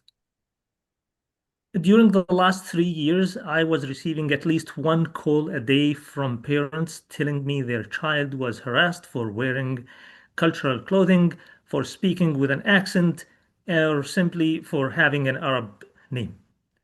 And I'm here again today with the same hope, but situation has worsened. Many incidents of bullying go underreported, and Asad mentioned one of those where students don't report. They just talk to their parents because they don't trust the reporting system. In some cases, students were blamed for being bullied, and Asad's daughter is one of those examples. Anyway, parents are afraid to file complaints. Instead, they just call me crying and say that they want to return to their countries, the same country they fled for, the very same reasons. And most of the time, I hear the same thing. Is this America? We don't want an America like this. And every time I say, this is going to change. And here we are for this change. For too long, the rights and experiences of Muslim, Arab, and Palestinian communities have been overlooked, but today Muslim Americans are an integral part of this nation's social, economic, and political fabric. Our children are our future doctors, teachers, engineers, and public servants, and I believe they deserve to feel safe, and it's the time to change all of that. HB 5328 is a long-awaited step forward. This working group should examine, report consistently, and collect data on anti-Muslim bullying across districts, review whether discipline policies are applied consistently, and provide guidelines. Please summarize. In summary, I urge you to support 5328 with necessary changes to ensure the working group has the tools necessary to protect students and restore trust in our school system. Thank you for being here late. I know everyone is tired, so thank you.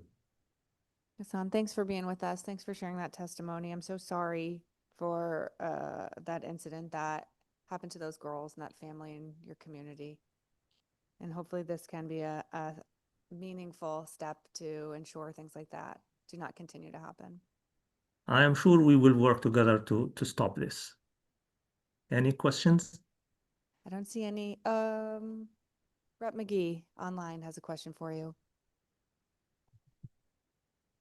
Oh, nope, I'm sorry. I'm good, Madam Chair. Sorry, that was an accident. Thank you. Oh, that's okay. Thanks for being with us, Rep McGee. Hassan, have a great night. Thank you. Thank you so much. Bye. Next, we have 163, Mohammed Karishi.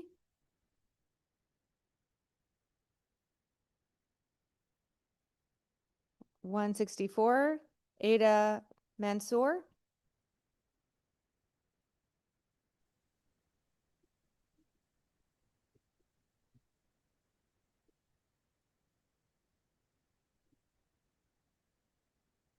Hello, good evening, everyone. So my name is Ida Mansour, and I am a board member of the Muslim Coalition of Connecticut and a supporter of the Freedom to Learn Coalition. I am also on the faculty of Hartford International University for Religion and Peace, and I'm speaking today in support of House Bill 5328 with amendments previously mentioned. I have been an advocate for addressing the misinformation about Islam and Muslims over 20 years now, and have been invited to speak on several occasions about this subject, mainly by organizations who see the value of getting to know one another and building bridges of respect and understanding, including the judicial branch, the Department of Mental Health and Addiction Services, and several libraries and houses of worship. In 2024, I participated on training for 30 teachers ranging from kindergarten to high school. I was asked to provide a 45-minute presentation that covered a survey of the Muslim community in Connecticut, an overview about Islam and Muslims, and an intimate portrait of how American Muslims in Connecticut lead their lives. The organizers noted that information and understanding of Islam and Muslims was exceedingly underrepresented in schools. After my presentation, several teachers came up to me to say that before hearing my presentation, they had no idea about what Muslims actually believed, and that they felt they had been exposed to the Islamophobic misinformation circulated by the media, movies, and those with an anti-Muslim racist agenda.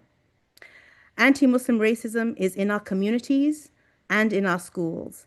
It has caused a rise in bullying incidents, and in a recent study, Muslim students were shown to have had the highest rates of being bullied on a daily basis.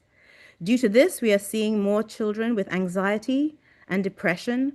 Many Muslim children feel they need to keep silent and not express their views on subjects where Islam and Muslims are being discussed. All children need to be able to learn in a safe environment, and that is why I believe addressing the subject of anti-Muslim racism in our schools is a necessity. I'm also concerned about the use of the term Islamophobia in the title of this bill. A phobia suggests an irrational fear. I do not think this term accurately describes the intentional discrimination and racism against Muslims that exists and needs to be addressed. I strongly encourage the legislature to use the term anti-Muslim racism as it describes the situation more accurately. And I thank you all for your time and keeping up so late. I really appreciate that. Thank you very much, Ida, for your testimony. Thanks for being with us. Thanks for everything you're doing to help improve community and understanding. Thank you so much. Representative Wieslander has a question for you. Thank you, Madam Chair. Actually, it's just a comment. I just want to say hi. It had been a very long time since I've seen you, and I just wanted to thank you for your continued advocacy in all ways, shape, and form. So just wanted to say hello. Thank you, Madam Chair. Hello, and thank you so much for that. Thanks, Ida. Have a great night. You too. Next, we have 165, Zoe Master. Oh, sorry about that. 167, Bruni Edwards. Nope. 169, Jose Crespo.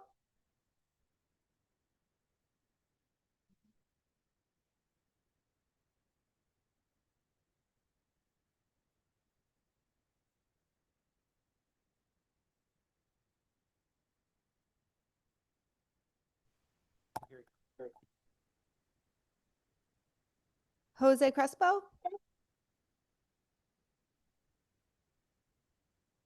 Can you hear me? It's your turn.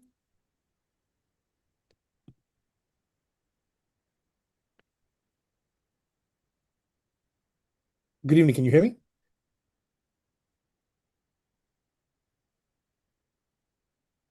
Yes.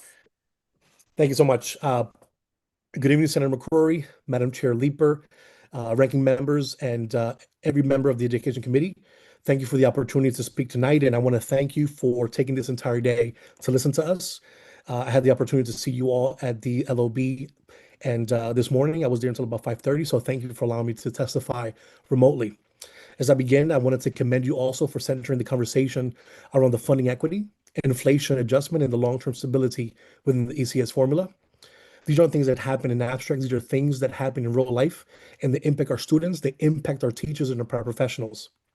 So I want to speak on behalf of the Alliance for Connected Charter Schools. My name is Jose Crespo, and we represent the thousands of families that utilize public schools of choice as an opportunity. As I speak in favor of House Bill 5002, I want to say that we are in strong support of the annual inflation adjustment of the ECS formula. It's been too long that the educational funding continues to fail to keep up with the real cost. And we understand that things go up.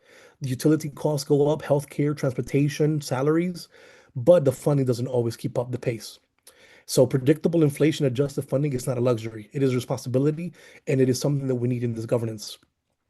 I want to also say that I'm in support of the phase-in of equitable needs-based funding for every public school student, including those who are attending the public schools of choice.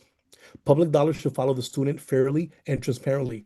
And when a family chooses a public charter school, their child does not become less public. That student deserves also to be aligned with the funding with their needs. And while House Bill 5002 strengthens the foundation of how we fund education today, the Senate Bill 7 looks at how we sustain that and refining the structure for the long term. As I engage in SB 7, I want to say that I appreciate the multi-year increase of the ECS Foundation and the commitment to the annual adjustment. Because if we need long-term stability, we have to have that long-term plan. The creation of the ECS working group, it is a meaningful step forward. And I have to add that if you want to have a meaningful conversation, you must include public schools of choice.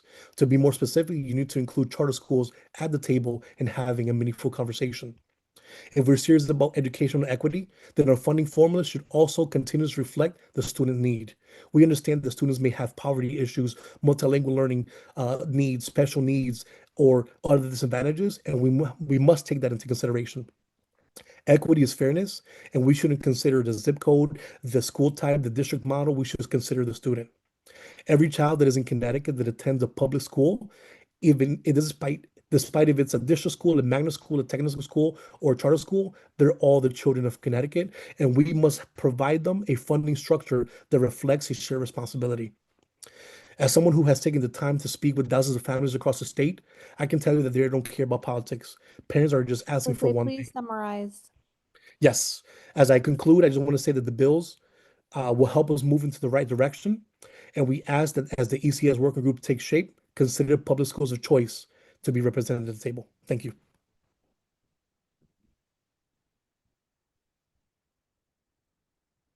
Hi, I just wanted to say thank you. I know that I was able to chat with you out in the hallway, and it was a pleasure meeting with you and talking with you. So I just wanted to thank you for coming up and staying all night. And I really enjoyed our conversation that we had. And I definitely think there are things that we could do to make everything better. So I just wanted to say thank you. Have a great Thank you. night.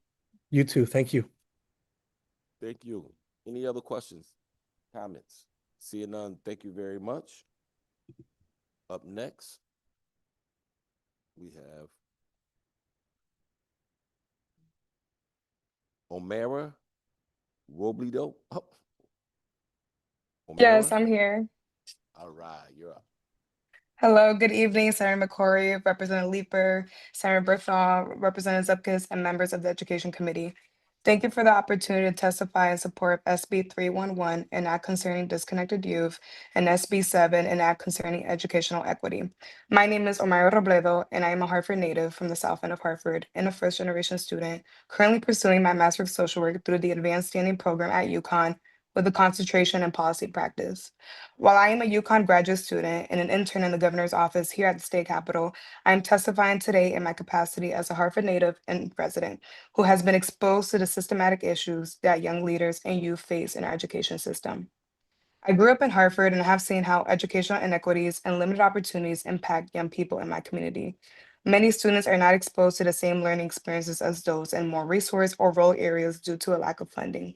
As a student's town and zip code often determines their access to resources, advanced courses, mentorship, mental health support, and workforce pathways, this is an issue. When students do not receive the support they need early on, many eventually become labeled as disconnected in our society. Often this label is tied to assumptions about their self-image or learning abilities, which is not the case.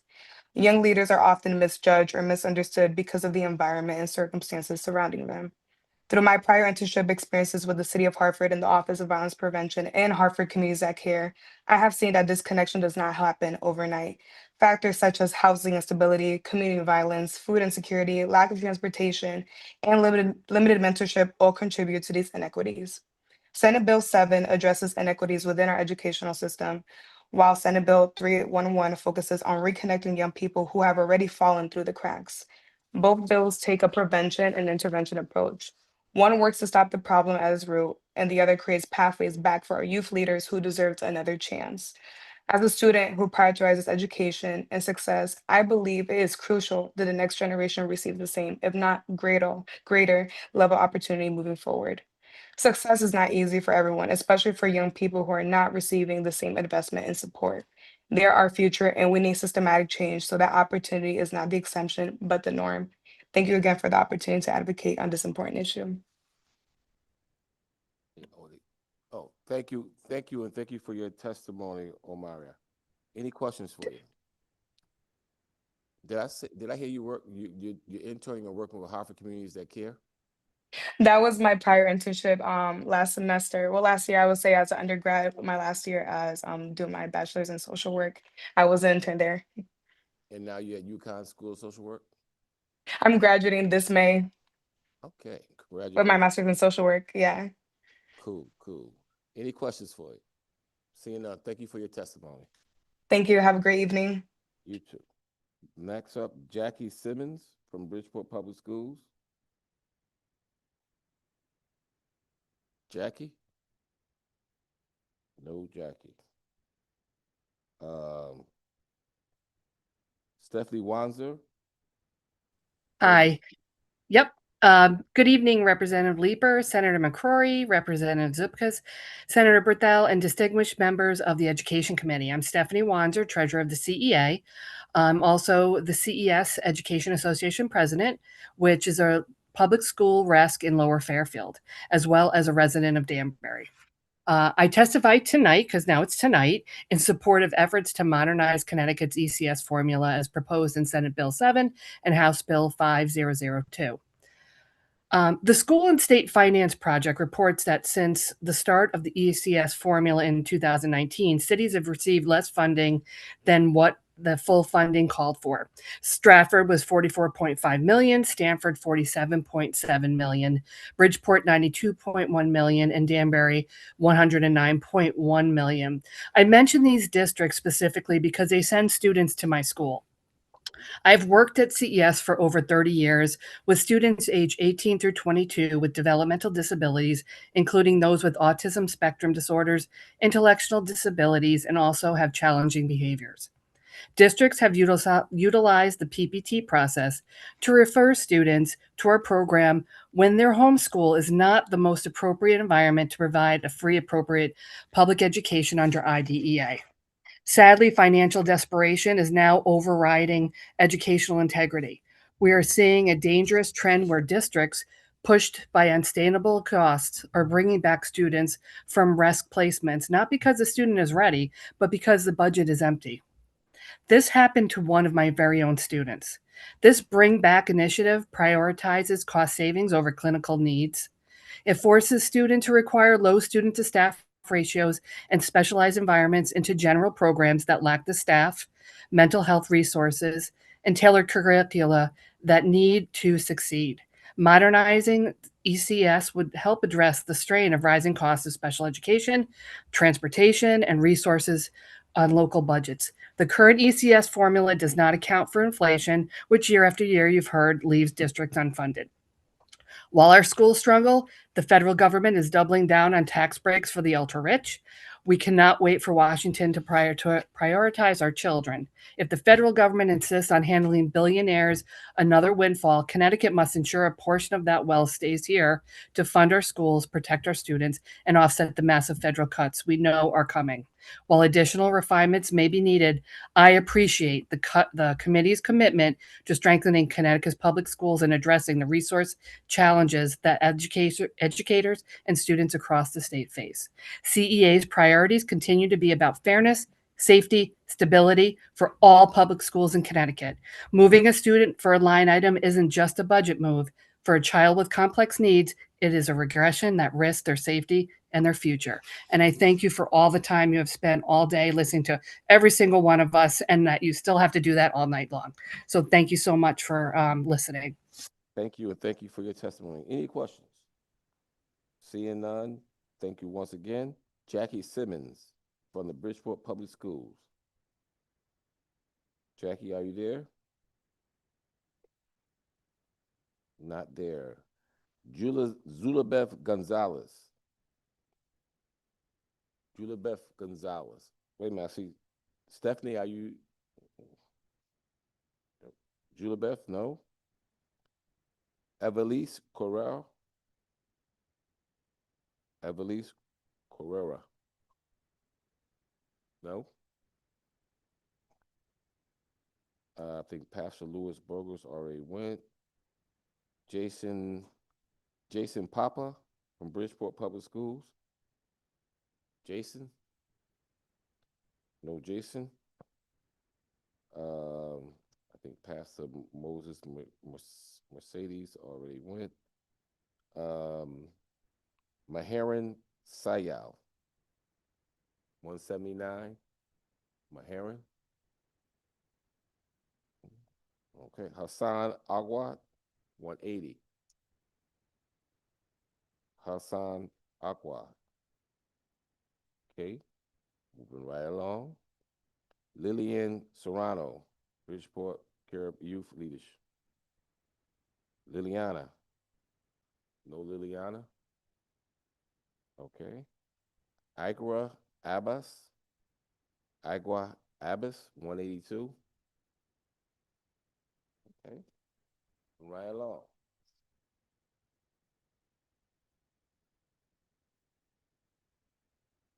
I think Pastor Michael Mitchell already went. He was with Faith Acts.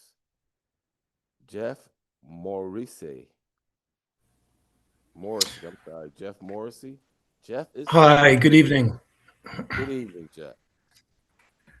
Boy, I guess I got fast-tracked up the ladder. Got fast-tracked. Good evening, members of the Education Committee. My name is Jeff Morrissey, and I am the president of the Bridgeport Education Association, a teachers union that represents close to 1,400 educators. I've been teaching in Bridgeport since 1998, and prior to that served in the U.S. Peace Corps for the people of Ukraine. I also, prior to coming to Bridgeport, taught English in Torreon, Mexico, and Lahore, Pakistan.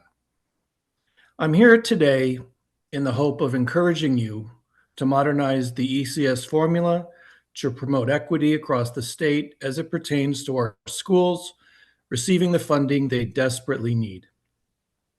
It is not surprising to any of us that this formula as it stands has not been running parallel with the rising costs of effectively educating our students in the state of Connecticut. Many of the basic services to successfully run a school district have increased significantly in price year to year without the current ECS accounting for this surge. The absence of funds in this day and age puts districts in monetary peril, leaving them scrambling to fill gaps every day. This is especially true in Bridgeport, where the current situation has been quite tragic for our students and teachers. Our district operates on its teachers and staff coming to work every day, doing more with less. They are committed to providing the best possible instruction, despite having weathered staff cuts, less supplies, losing librarians, and essential support staff, to name just a few of these limitations. But our teachers still push forward on behalf of the students they serve. They're heroes and should be given the accolades for continuing to thrive in an environment which unfortunately is not ideal due to the absence of the necessary tools and materials, which could easily be remedied by modernizing the ECS formula. This dilemma, which impacts Bridgeport and other districts in Connecticut, can be rectified, and the time is now. We are the largest school district in the state, serving more than 19,700 students. Many of our students require multilingual and special education support, and identification in these areas annually is on the rise. To meet the needs of these students, an increase in support staff is obligatory, and this cannot occur in the present situation. All children deserve to have the same educational opportunities for success and need their schools to have the funds to provide them with just that. Jeff, I implore you this evening to modernize the ECS and establish an equitable public school system for all students. Thank you for giving me this opportunity to speak with you today. Thank you. Any questions for Jeff? Any questions? Jeff, thank you for your testimony once again, and thanks for staying up with us this late. Thank you. Next up, I think Brandon has already went with Faith Aggs. Belong Ramez, Professor Ramez. No? Brian O'Connor, CCM. Brian O'Connor. Right along. Julie from ACES. Milano. Hey, there she is. Here, can you hear me? Yes. Hi, good evening. I'm gonna try to make it short. Thank you for waiting, and I'm gonna thank you for your time, Senator Representative and distinguished member of the committee. My name is Julie Miliano, and I am here on behalf of the Alliance for Connecticut Charter Schools. Thank you for the opportunity to speak and strong support of HB 5002 and SB 7. Everyday public charter schools serve students and communities that have historically faced persistent opportunity gaps. Students who are predominantly Black, Latino, multilingual learners and from low-income households. These families are not asking for special treatment.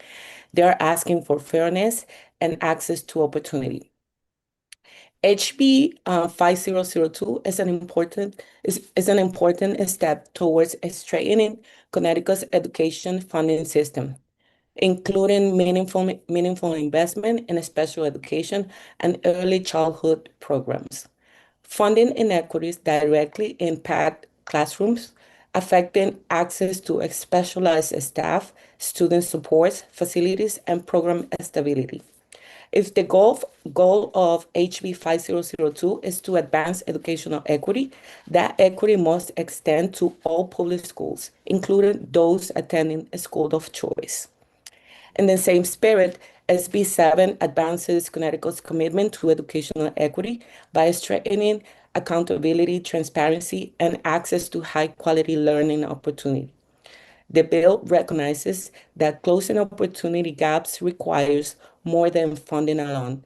It requires intentional policy decisions that addresses disparities in resources, outcomes, and support systems.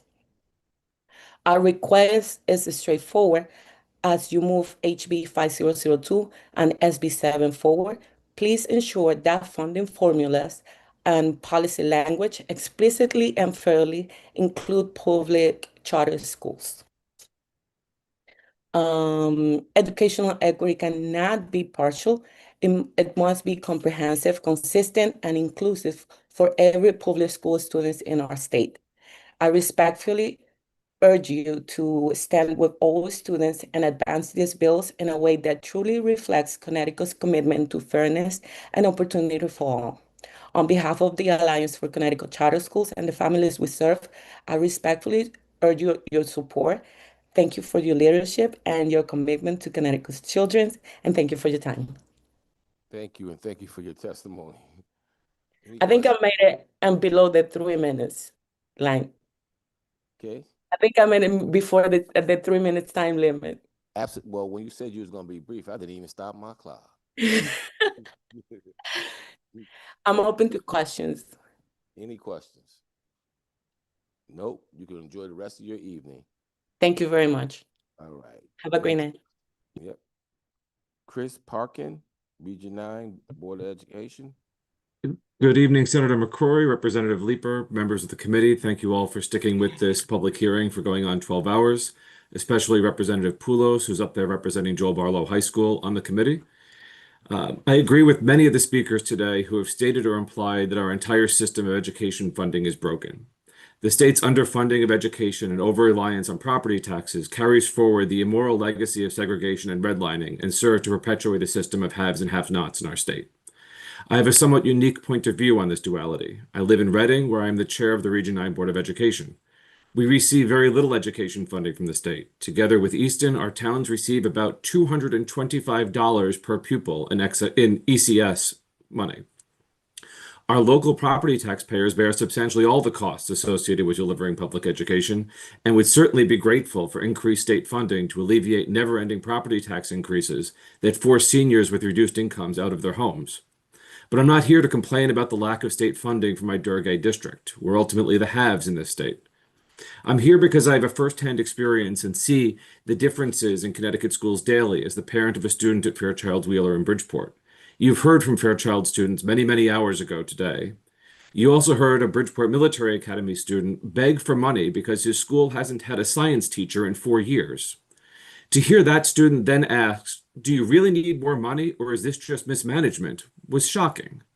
And to be asked that question by a member of the committee whose towns of Killingly, Plainfield, and Sterling spend as much as 27% more per pupil than the students in Bridgeport was astonishing.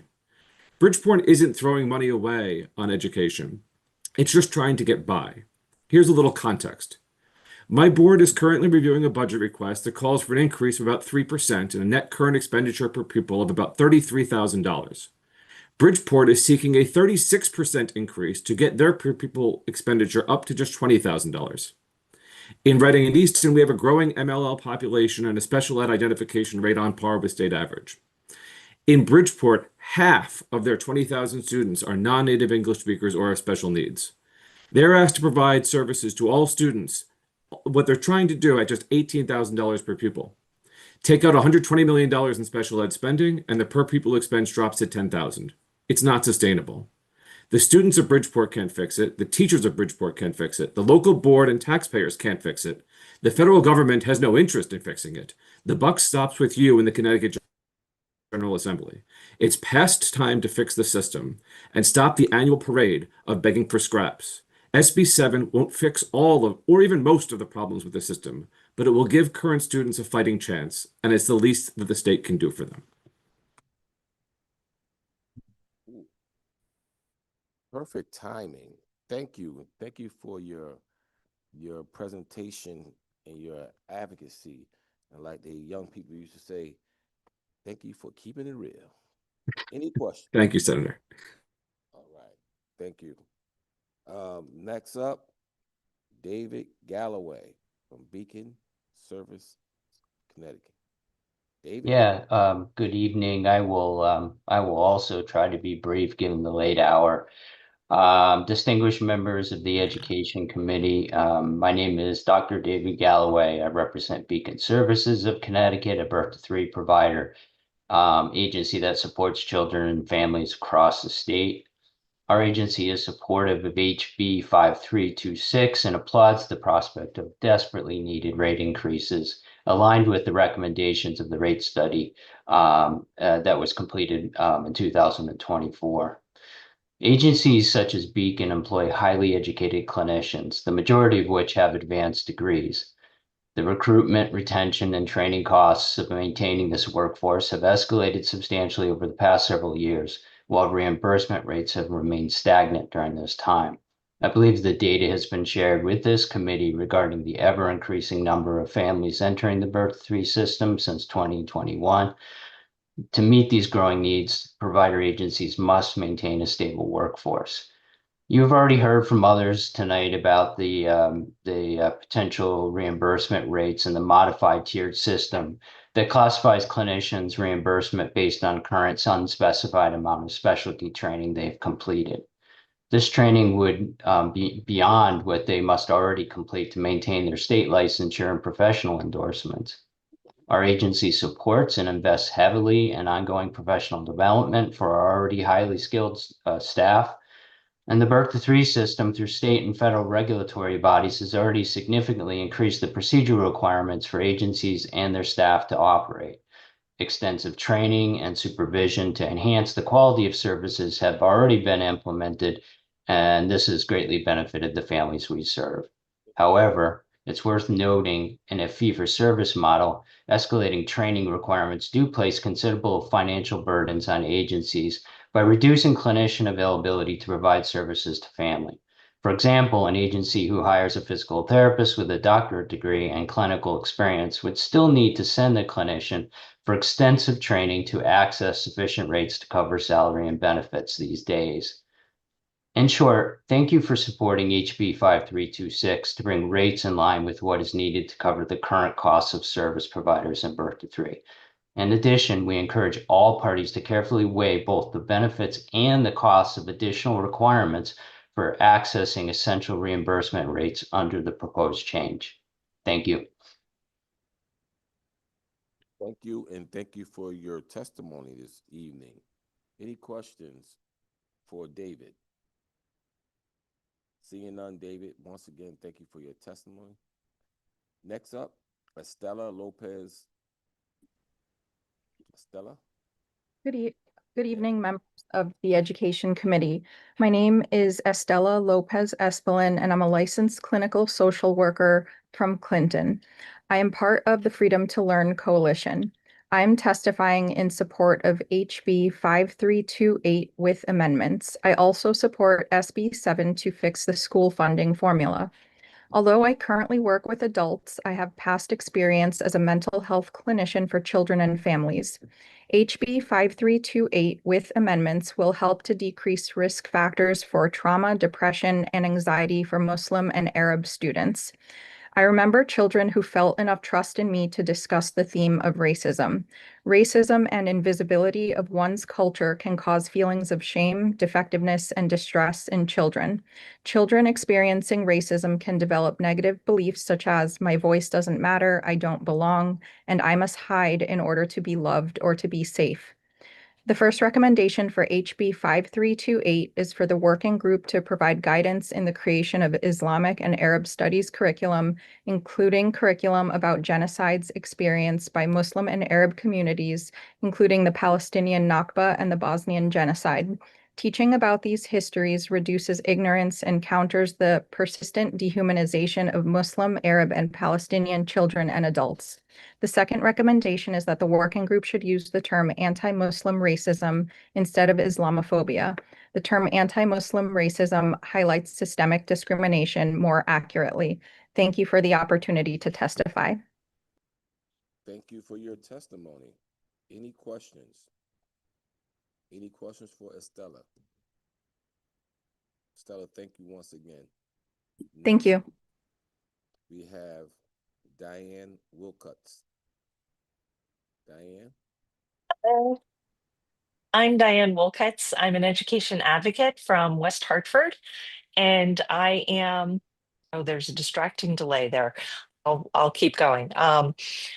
Basically, I am also a graduate student in reading and literacy instruction, and I'm here because I strongly oppose Section 1 of SB 312 related to essentially using AI for literacy instruction. I don't know why anyone thinks that the state should approve an AI literacy curriculum or any kind of machine-based instruction for students who are struggling readers.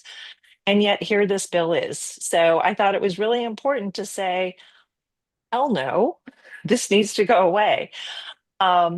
It looks like it was written by a particular publisher of AI reading instruction. The standards they use, they talk about it being evidence-based. They talk about it being supported by research.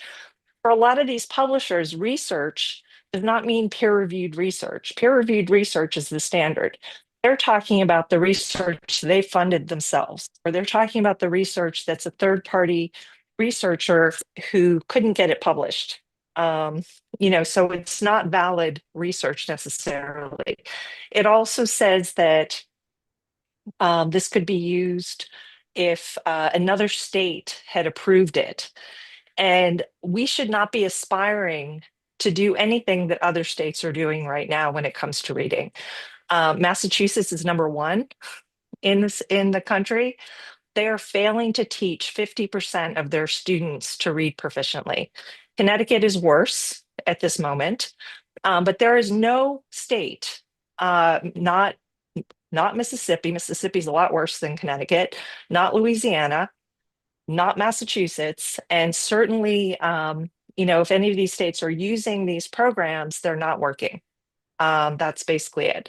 So I want to make sure that Connecticut does not go down this path. And the idea that we're doing high dosage tutoring, potentially using AI is just wrong. And as far as the high dosage tutoring, we're attacking this from the wrong direction. You can't intervention your way out of a tier 1 problem. And we have a huge tier 1 problem in the state of Connecticut. I'm happy you all are here. I'm kind of a night owl, so I'm up with you. And if you have any questions, just let me know. Thank you. I don't have a question, but I do have a question.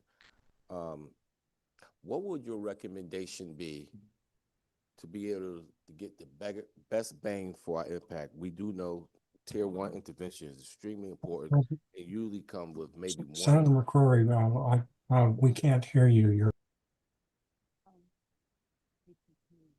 can't hear me? Can you hear me now? Hi. Oh. Senator. Yes, you hear me now? This is Representative Belinsky. Thank you very much for your attention. I tried to interrupt for a moment to just say that you're a little far from your microphone, so it's difficult to hear you for those that are remote. But I did want to take a moment and thank the good woman who was just testifying, because she's totally aligned with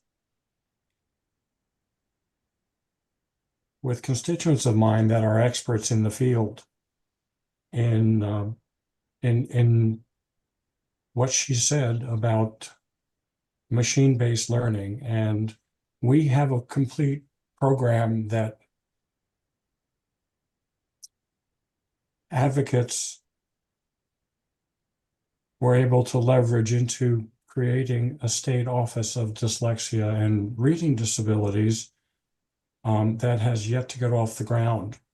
And we're looking to abandon it for an AI program. When a student that has dyslexia is not necessarily proficient at sitting at a screen, and there's, without human touch, without human understanding, there's no way to pace a program like that. So the technology is wrong. And Ms. Wilcox is spot on. And I've had constituents teach me over the past 7 or 8 years what works. And I think it would be a serious mistake to walk away from what works because we had a misstep in implementing a program. This is convenient, but just wrong. So, Ms. Wilcox, thank you so much for allowing me the opportunity to say what really needed to be said, because I've said it in committee meetings and I've said it in other places that have not listened. So you not only gave a voice to the dyslexic community just now, but you gave a voice to me. So I appreciate that very much. Have a good night. And you too. I too am a night owl. At some point in time, you know, people like me will shut up and the good senator will be able to finish the public hearing. But I appreciate you so much. Thank you so much, Adam. Thank you. Thank you. Thank you, Mr. Chairman. I appreciate that too. No problem. Diane, I think high dose tools can be used mostly probably in mathematics, probably high dose tools using a machine or AI, I think probably more beneficial in the area of mathematics. I don't think in the area of literacy is the best way to use this. What would be your best recommendation in regards to literacy improvement when it comes to trying to improve our students' reading levels, especially at the Tier 1 intervention level when you're considering so many students are at Tier 1 levels in many of our public schools? Right. It's a really tough situation. I don't think there are any shortcuts.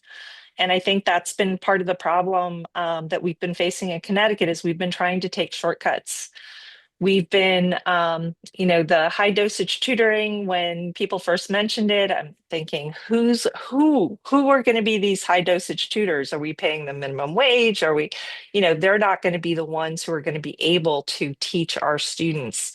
And what we're finding is that our certified teachers, even our reading specialists, haven't been adequately trained in structured literacy in a way that's consistent with reading science. So we're going to have to go to our colleges and universities, our educator preparation programs, and say, listen, you've got to teach according to reading science. It's not something we can do in a week or a month. It usually takes about 2 years and requires a supervised practicum. So that's the colleges and universities. That'll help our newer teachers. For the rest, what I strongly recommend, because it's foundational skills where we're really lacking, if we're not catching kids so they can't actually decode the words on the page, they're not going to be able to comprehend anything. If I had a wish list, I would make grants available to K-3 teachers, to reading specialists, to special ed teachers to get certified in Orton Gillingham. It doesn't have to be, people say, oh, we don't want a program. Certified in any kind of structured literacy. With the supervised practicum, if we have that floor, we have a shot. It's just right now, I feel like we've been putting Band-Aids on. I mean, the whole right to read thing, we went with curriculum. Curriculum doesn't teach students, teachers teach students. And if the teachers don't know structured literacy, they're not going to know how to implement the program in a way that works for all our kids. So I would thank you for saying that, because what you're saying is absolutely true. I've known this for 25 years. Even our elementary school teachers coming out of teacher prep programs don't know how to teach kids how to read. We know that. That's a fact, and no one likes to say it, but it's the absolute truth. And even unless you were trained properly on how to teach the fundamentals of reading, and there's not a lot of teachers that have that capacity.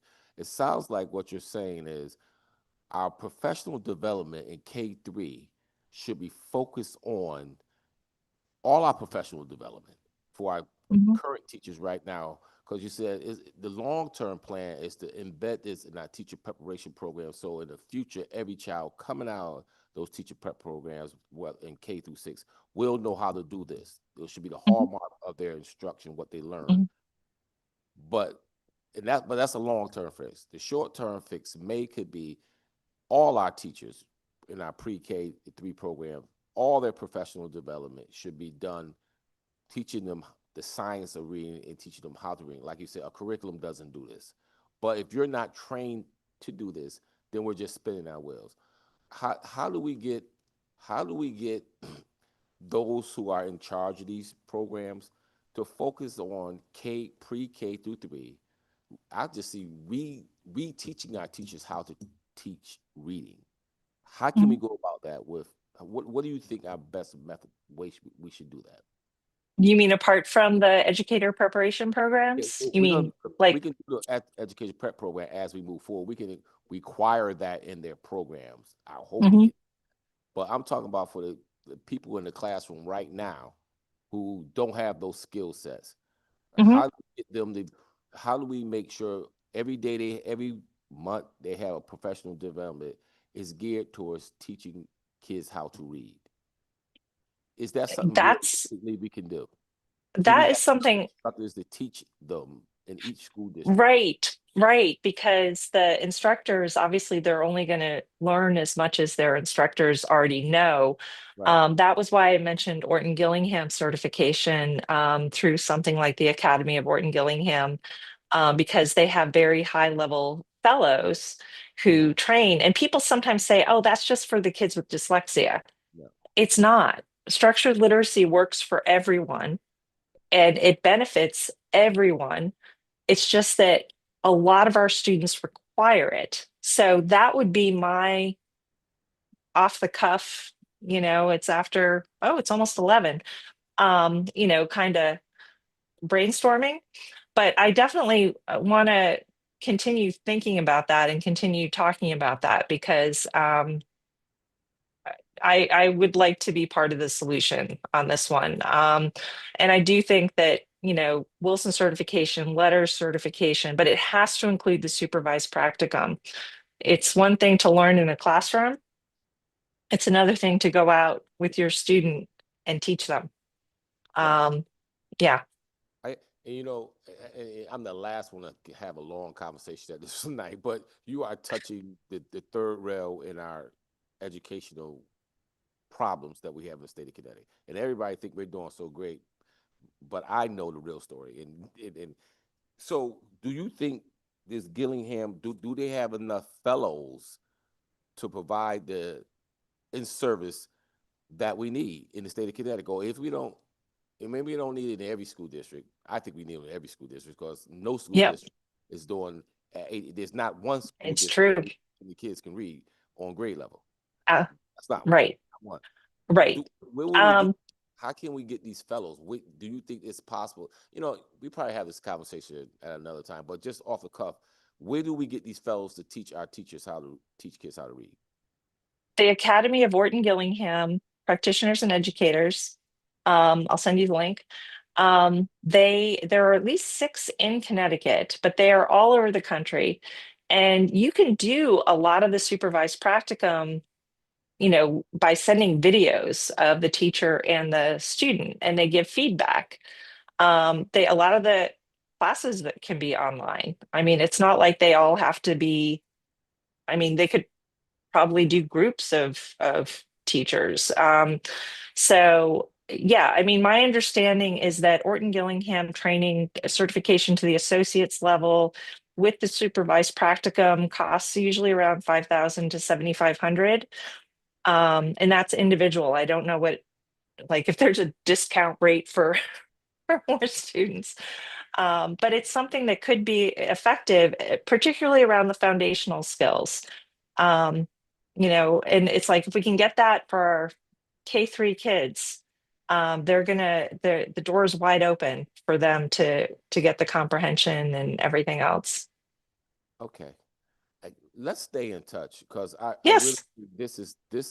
this is where we need to go. Honestly, I honestly believe, like you said, it helps all children, the kids who are dyslexic, but every child needs this, be trained by a teacher that can teach this skill set. Yes. Just know we don't have that, and no one's having that conversation about what really needs to happen in our classrooms. And it's unfortunate that those who should be having these conversations are not having them, or at least they're not having them out loud. So please, let's stay and send me an email, reach out I to me, will. so we can stay in touch and try to move this forward for the long term and the short term. Thank you. Thank you. All right. Yes, Senator, just a word of thanks to you, Senator McCrory. As a teacher, for as long as you've been a teacher, it took a conversation with a teacher to actually have this conversation, and thank you. I appreciate it, and I know that my constituents are very grateful. Thank you, sir. Yeah. This eliminates. I don't want to go on this, but this eliminates the excuse that, you know, some kids come to school with a lack of skill sets because they haven't been exposed to things. Some kids come with the holistic model, but all that can be made up. All that can be fixed if you have an instructor in front of them. It doesn't matter if your mother or dad didn't read to you when you was 3 years old. And it doesn't matter if your parents took you on vacation ever since you was a baby, all since you was 5 years, and you have more words and you can review. All that can be made up if the instruction is given at a very early age the right way, and we don't do that.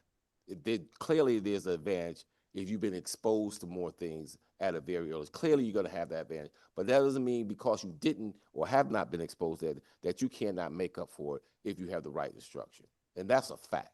And we're not having that question. That what troubles me, and I'm glad you're saying what you're saying, because not a lot of people are willing to say what you said publicly. Thank you again.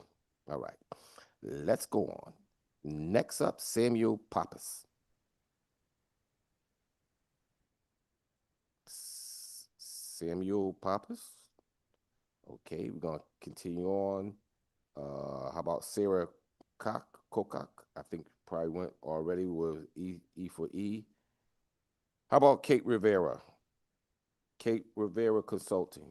Is Kate there? No, I'm ready.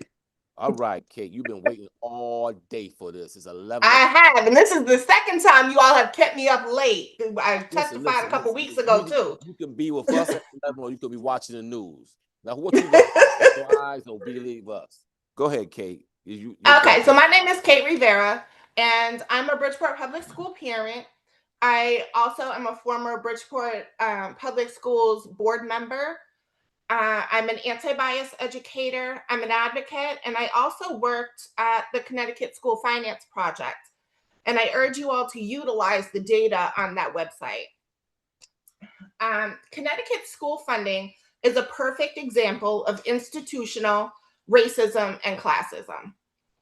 Every moment that the legislature fails to act, they are actively doing harm to our students. Time wasted in criminally underfunded school districts is time our scholars and their devoted teachers cannot get back. Our students have libraries in their schools they cannot access because we have no librarians. Some of our students haven't had a certified science teacher in years. Our technology is woefully outdated, and the supplies for lab experiments don't exist because we have no money to buy them. We have no paras in kindergarten classrooms, and we have one of the highest needs in the state as far as having half of our students who are English language learners or require special education services. These injustices would never happen in the schools of our affluent neighbors, like right next door in Fairfield. I don't understand why our legislature has allowed this underfunding for the last 13 years. How are our legislators able to sleep at night, knowing that you can make a difference, that you can change this? In Bridgeport, we're underfunded by more than $100 million. We need school funding equity right now, not next year, not phased in later. We need the cash right now. Drop it in our accounts here, and let's get moving. Our kids deserve better. In regards to HB 5328, I urge you to pass Representative Khan's version of the bill. It is important that we name correctly the anti-Muslim, anti-Arab, and anti-Palestinian racism we want to eradicate. Islamophobia is not a real thing. Nobody's afraid of Islam. We need to name what it is, and it's racism. It's important that the work group includes and is driven by those directly affected by the racism. There should be no expiration to the work group. It is imperative that our curriculum reflects the Muslim, Arab, and Palestinian experience and rich history. I also just want to touch on the abolishing out-of-school suspension and getting the police out of our schools. We need to provide children with the connection and supportive services they desperately need and the restorative justice techniques we know work. And just in closing, earlier, one of our Bridgeport scholars was questioned by an out of touch and frankly ignorant and wildly inappropriate state representative about non-existent physical malfeasance by our Bridgeport Board of Ed. And I hope that that never happens to one of our brave scholars again when they are choosing to testify before our legislature. Thank you. Thank you, and thank you for your testimony. Any questions? Any questions? Okay. Next up, we have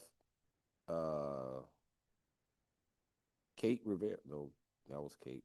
Bridget Gordon Hickey. Bridget? No Bridget? How about Nichelle Ahmad from UConn Professional Employees Association, Vice President for Social Justice? Nichelle Ahmad? No? Karen Rochelle? Oh, State Representative? He's not here. Reem Shan? Reem Shan? No? Wala Muhammad? Moving right along. Pastor Bennett, Faith Acts are done. How about Miriam El-Bigushi, a teacher? Miriam? No Miriam at 204. Kristen Clark, Bridgeport Education Association. Kristen? Hello? Yes. Hi, I'm not sure. Can you see me? Absolutely. Great. Thank you all so much for being here so late. I'm sure that my eyes probably have bags under them just as much as yours. I've been listening to a lot of the testimonies today, and I actually allowed my students to listen as well, and they heard some of the high school students from earlier today that came from Hartford and other surrounding cities like Bridgeport, sharing their experiences. And it was really eye-opening for them. And I'm a fourth grade teacher at Multicultural Magnet School in Bridgeport. And every day I watch children carry burdens and trauma that they should never have to experience, let alone pack inside their Spider-Man and Hello Kitty backpacks and come into school. And these are 9 and 10-year-olds. They're excited and wanting to learn. Students who still dream of growing up in a better world than their reality right now. They continue to believe in a system that is slowly, consistently, and relentlessly taken far too much from them. In my classroom, sorry, clicked on my thing. In my classroom and thousands of others across the state, the losses and changes arrived bit by bit. A set of books that's not replaced, a canceled subscription to Scholastic News, broken technology that's not repaired,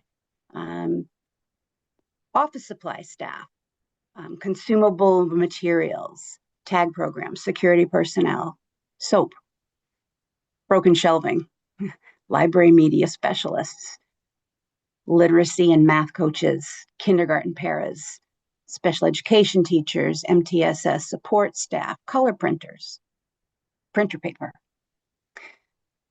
One thing after another, little by little. A resource that we assumed would be replaced never was. We adjusted because that's what teachers do. When something stops being provided by the district, we buy it, we figure it out. Kleenex, soap, rugs, vacuums, portable heaters, fans, air purifier filters. But the truth is that we've been adjusting for so long that students are starting to feel the weight of the absence of what they've never had. And as I prepared to speak with you today, I told my class that I'd be speaking on their behalf, advocating for them and sharing their experiences, which was part of the viewing that I mentioned earlier. And what happened was one of the most wonderful and heartbreaking moments that I've had in my career, actually. My students, children who should be worrying about kickball, recess, friends, studying their math facts, they began asking questions that no child should have to ask. When I began trying to explain to them what was going on tonight and what I was going to be speaking about. Kristen, Equity. would you please summarize? Well, come they aren't giving us the money they promised. It's like stealing. It's not fair. Doesn't anybody care about us? These weren't shouted. They were whispered, confused. It was a difficult discussion. In closing, I want us to think about a common metaphor of the boiling of a frog. If a frog is dropped into a pot of boiling water, it's going to try to leap out because it's really hot and it knows it's in danger. But if it's sitting in a pot of cool water and the temperature is slowly raised little by little, frog just adjusts until it becomes too much and the frog boils to death. You know, they don't realize the danger until it's so bad that it just is all consuming and they can't do anything. That's what's happened in our schools. The water's warmed slowly, missing supply here, year after year, adjustment after adjustment, until suddenly we're looking around and realizing the water's boiling and our children are sitting in it. They feel it when we have to share books, when they don't have an interventionist, when they see what is happening in other towns, but it's not happening in theirs, and they're not political statements. They know something is deeply unfair. The promises made to them long ago are unfulfilled. They're not political arguments, they're emotional truths that are spoken by children trying to understand why the world treats them differently, and adults that they should be able to trust let them down year after year. I'm here because I can't look into the eyes of a child who asks, don't they care about us, and stay silent. I'm here because their voices deserve to be heard. They're raw, honest, and unfiltered. Their daily reality, the slow boil they sit in, has to be named for what it is. deeply painful, deeply traumatizing, deeply unfair, and deeply human. Our children have waited long enough. I respectfully ask all of you, please honor the promises made over a decade ago and fund our schools equitably, not as a favor, but as a matter of fairness, dignity, and law. So my students and others like them are no longer the boiling frog that has to adapt to loss instead of being able to reach their potential. I did submit their words, and I hope that you'll take the time to read them in the printed version that I also submitted online. And I realize it's late, and I thank you for your time and attention. Thank you for your testimony. Thank you for your heartfelt testimony. Any questions? Okay, 206, Mustafa Hassan. Yes, here. Yes. Good evening, Senator McCurry. Good evening, distinguished members of the Education Committee. Appreciate your time today. My name is Mustafa Hassan, and I'm the Teacher Residency Program Coordinator at the University of Bridgeport. I'm testifying today in support of Bill number 5328. I'm testifying as a husband and a father of 3 children, one currently attending a Fairfield public school and 2 pursuing higher education. My wife is also an educator, a certified elementary school teacher, so our entire family is deeply rooted in the education system. Uh, through our collective experiences as a family, we have witnessed how misconceptions, stereotypes, and a lack of knowledge about Islam and Muslims can cause serious mental and psychological harm. For the sake of time, I would like to briefly share an incident that happened to my wife at her school. My wife is a teacher. Being only Muslim at her school, students were often curious about why she wears a hijab, a head cover. She always welcomed their questions and took the opportunity to educate them. However, one day a student attempted to mock her by forcefully pushing open her classroom door, throwing a bag inside, and shouting, Allahu Akbar, while she was teaching. Luckily, a colleague of her in the classroom next door heard the shout, rushed in, and later told my wife that the incident should be reported. Fortunately, the principal and the school staff handled the situation professionally and addressed it appropriately. When my wife came home that day, despite how difficult the experience was, we chose to respond not only as parents, but as educators. My wife recognized that the students' behaviors stemmed largely from ignorance and misinformation about Islam and Muslims, much of it shaped by negative media portrayals. While the principal took appropriate disciplinary action, my wife chose to forgive the student and explained that his actions were rooted in misunderstanding. She also asked the principal for permission to give a presentation about Muslims, Islamic civilizations, and its contributions to the world. Our children should learn that Islamic civilizations preserved and built upon knowledge of ancient Egyptian, Roman, and Greek civilizations. Scholars like Al-Khwarizmi, the father of algebra and pioneer of the concept, gave rise to algorithms, now foundational in artificial intelligence and modern sciences. Moreover, the numbers that we currently use are the Arabic numbers. Scientists like Jabir ibn Hayyan laid important foundations of modern chemistry. Philosophers such as Averroes, physicians like Avicenna profoundly influenced medicine, philosophy, and science for centuries. These are only few examples among many. Finally, our students should understand that civilizations are interconnected and that human progress is the result of shared knowledge across cultures and faith. I respectively urge you to support Bill number 5328 to combat anti-Muslims, anti-Palestinians, and anti-Arab acts, and to help foster a more informed, inclusive, and respectful educational environment for all students. Thank you so much. Thank you, Mustafa, for your testimony. Any questions? Thank you once again. Next up, Good night. Michelle Reardon. Michelle? Yes. Hi. Good evening, Committee Co-Chair Senator McCrory, Representative Leeper, Ranking members, Senator Berthel and Representative Zupkus, members of the committee, thank you for the opportunity to submit testimony in support of SB 311. I am Michelle Reardon-Nold, the Executive Director of the Connecticut Data Collaborative. CT Data is a nonprofit working to connect people and data for good, and I am here to testify I strongly support Section 1, requiring annual linking of Hartford nonprofit data with Data Link CT, formerly known as P20WIN, through the Connecticut Data Collaborative. For the last 12 years, CT Data has been working on increasing data capacity for nonprofit and public agencies through data literacy education, data consulting, serving as the state census state data center, and managing the Hartford Data Collaborative, a municipal level data integration project. The Hartford Data Collaborative is an initiative within CT Data. It is designed to ensure data sharing is ethical, legal, and permissible among Hartford nonprofits and public agencies. HDC established the only legal governing structure for an integrated data sharing system in Connecticut. I In actually fact, was planning just to share when all O- the statements my students made, but I kind of sorry. In fact, when OPM remodeled P20 Win several years back, they used the framework we created as the basis for creating the statewide framework.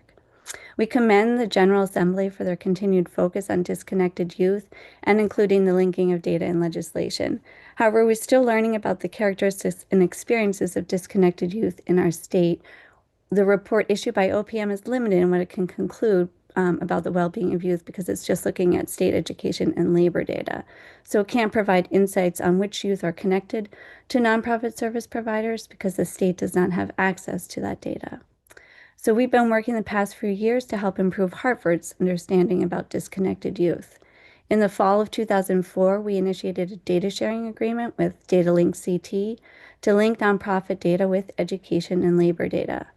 In January of this year, we received a signed data sharing agreement with the state.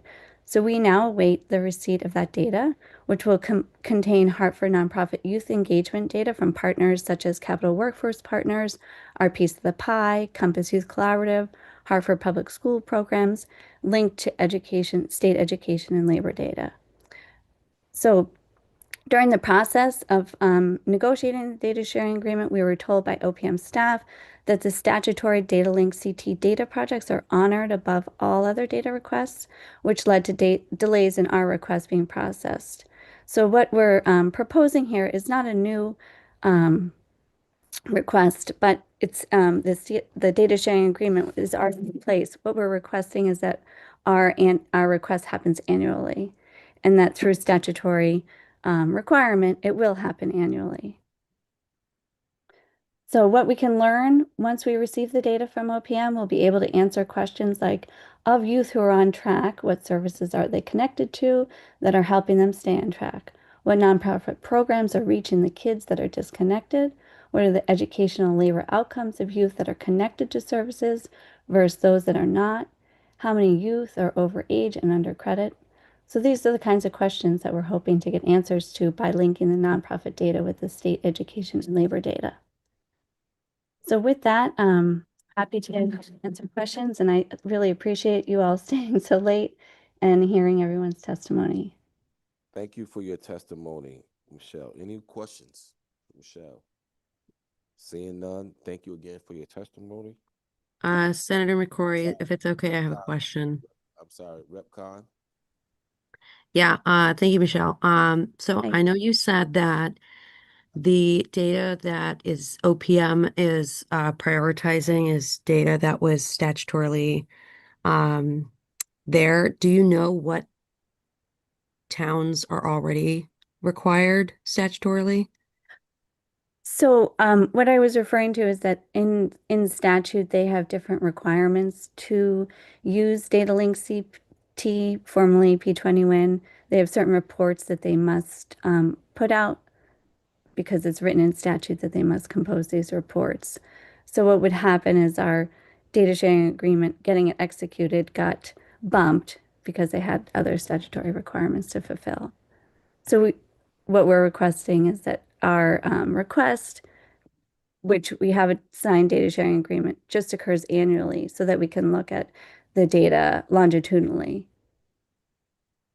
Okay, so it's not right now statutorily required for any other town for this purpose? That's correct. Yeah. Okay. Is there a reason why we're starting with Hartford? Because we have an established Hartford Data Collaborative. So we've been working with the nonprofits in Hartford, like the ones I mentioned, Capital Workforce Partners, Our Piece of the Pie, Compass Youth, Harvard Public Schools. What we've been doing is we've been linking their data to better understand service provision and reach in the Hartford community. But what the Hartford nonprofits are really seeking is they really want to understand how are the youth that we're serving, what are their outcomes? So how are they doing in school? How are they doing in the labor market? So by linking the nonprofit data with the education labor data, they can better understand how the youth that they're serving are doing. So it's really for the Hartford nonprofit providers, for them to be able to answer and provide better services. Okay. All right. I will look, I guess I just need a little bit more information, but I will look into that more. Thank you. Sure, I'd be happy to help answer more questions after the evening. Any other questions? Seeing none, again, Michelle, thank you for your testimony. Next up, Sam Poulin. Sam? No Sam? Okay. Zaria Gridwell? Zarina Gridwell, there you go. I can't hear you. I think you might, somehow we can't hear you. You're not on mute, but we still can't hear you.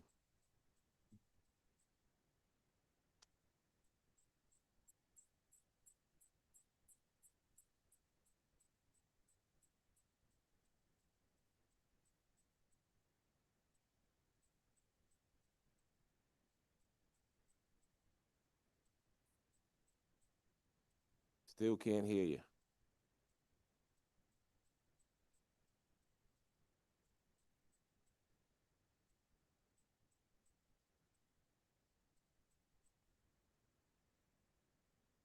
No, we still can't hear you. We'll come back to you. Let me go to the next person and I'll come back to you because you can't. Can you hear me? Nod your head if you can hear me. No. Nope. Okay, we'll come back. Sarah Swissoff. Sarah Swissoff. No, Sarah. Said Escabani. Said Escabani. No, said. Shelley Altman. Shelley Altman. Good afternoon. Good evening. Good late evening. Chairs McCrory and Leeper, ranking members Berthel and Zupkus, and marathon members of the Education Committee. My name is Shelley Altman. I am testifying in support of HB 5328 with some changes and improvements. I am on the leadership team of the New Haven chapter of Jewish Voice for Peace. I grew up in the great public schools of New York City, was bar mitzvah at Temple Ahava Shalom. I received my bachelor's degree in math from the City University of New York. It was the pogroms in the early 20th century that brought my young dad and his family to Ellis Island to start a new life. Years later, I am sure that my dad's extended family, who did not make it to America, perished in the Holocaust. I want my Muslim and other non-Jewish friends to know about the pogroms and the Holocaust, just as I want my Jewish family and friends to know about the Nakba and the Bosnian genocide. But why would they know? In all of my school years and well into my adulthood, I had no knowledge whatsoever of the Nakba, not the word, not the people upon whom it was visited, not the refugeehood it created. I hardly knew what the word Palestine meant. I had little understanding of Arab culture, of Islam. It was a failing of the school system in which I grew up and a bias of the society in which I lived. I owe eternal debt to friends who encouraged me to learn.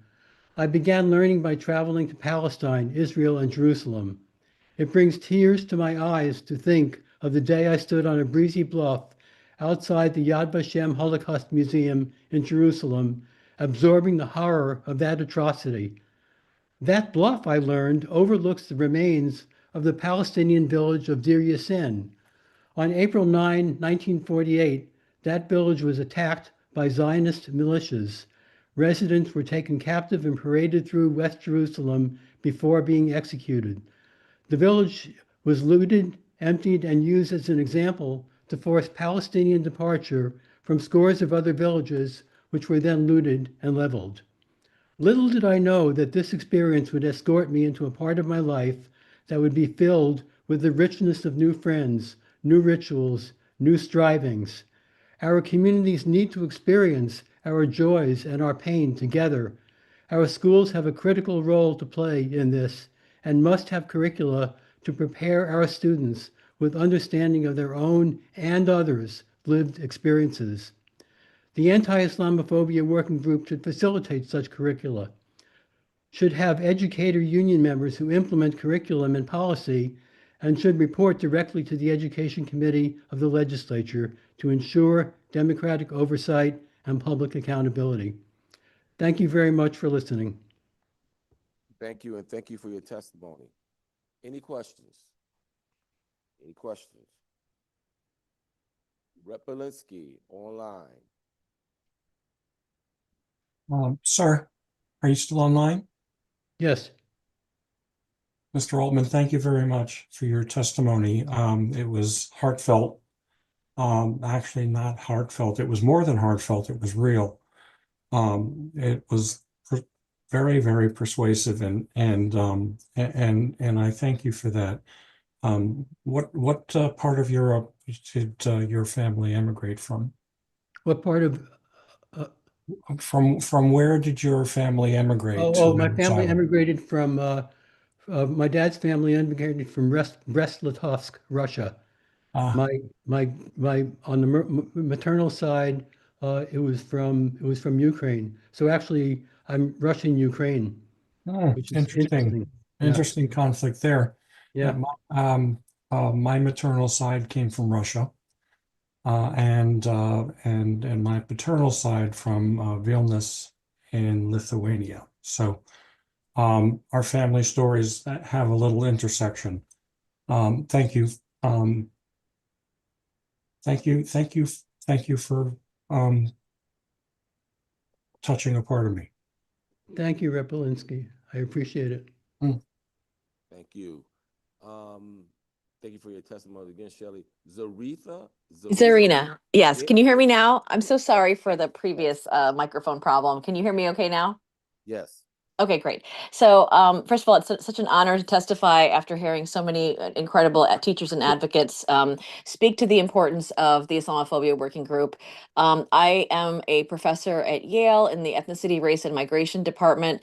A very long time ago, I was a first grade teacher. I'm also a mother of 3 Muslim students who are in the New Haven system. And I have for many years worked with IRIS and heard first person testimony from young Muslim refugee students who are navigating the public school system and experiencing what we call anti-Muslim racism. And so we've heard a lot of personal accounts. I wanted to just give a little bit of scholarly context for why we as scholars tend to prefer the term anti-Muslim racism over Islamophobia. So we use that term as a kind of shorthand for interpersonal media and state-based targeting of persons of those who are Muslim and perceived to be Muslim. So the targeting often relies upon these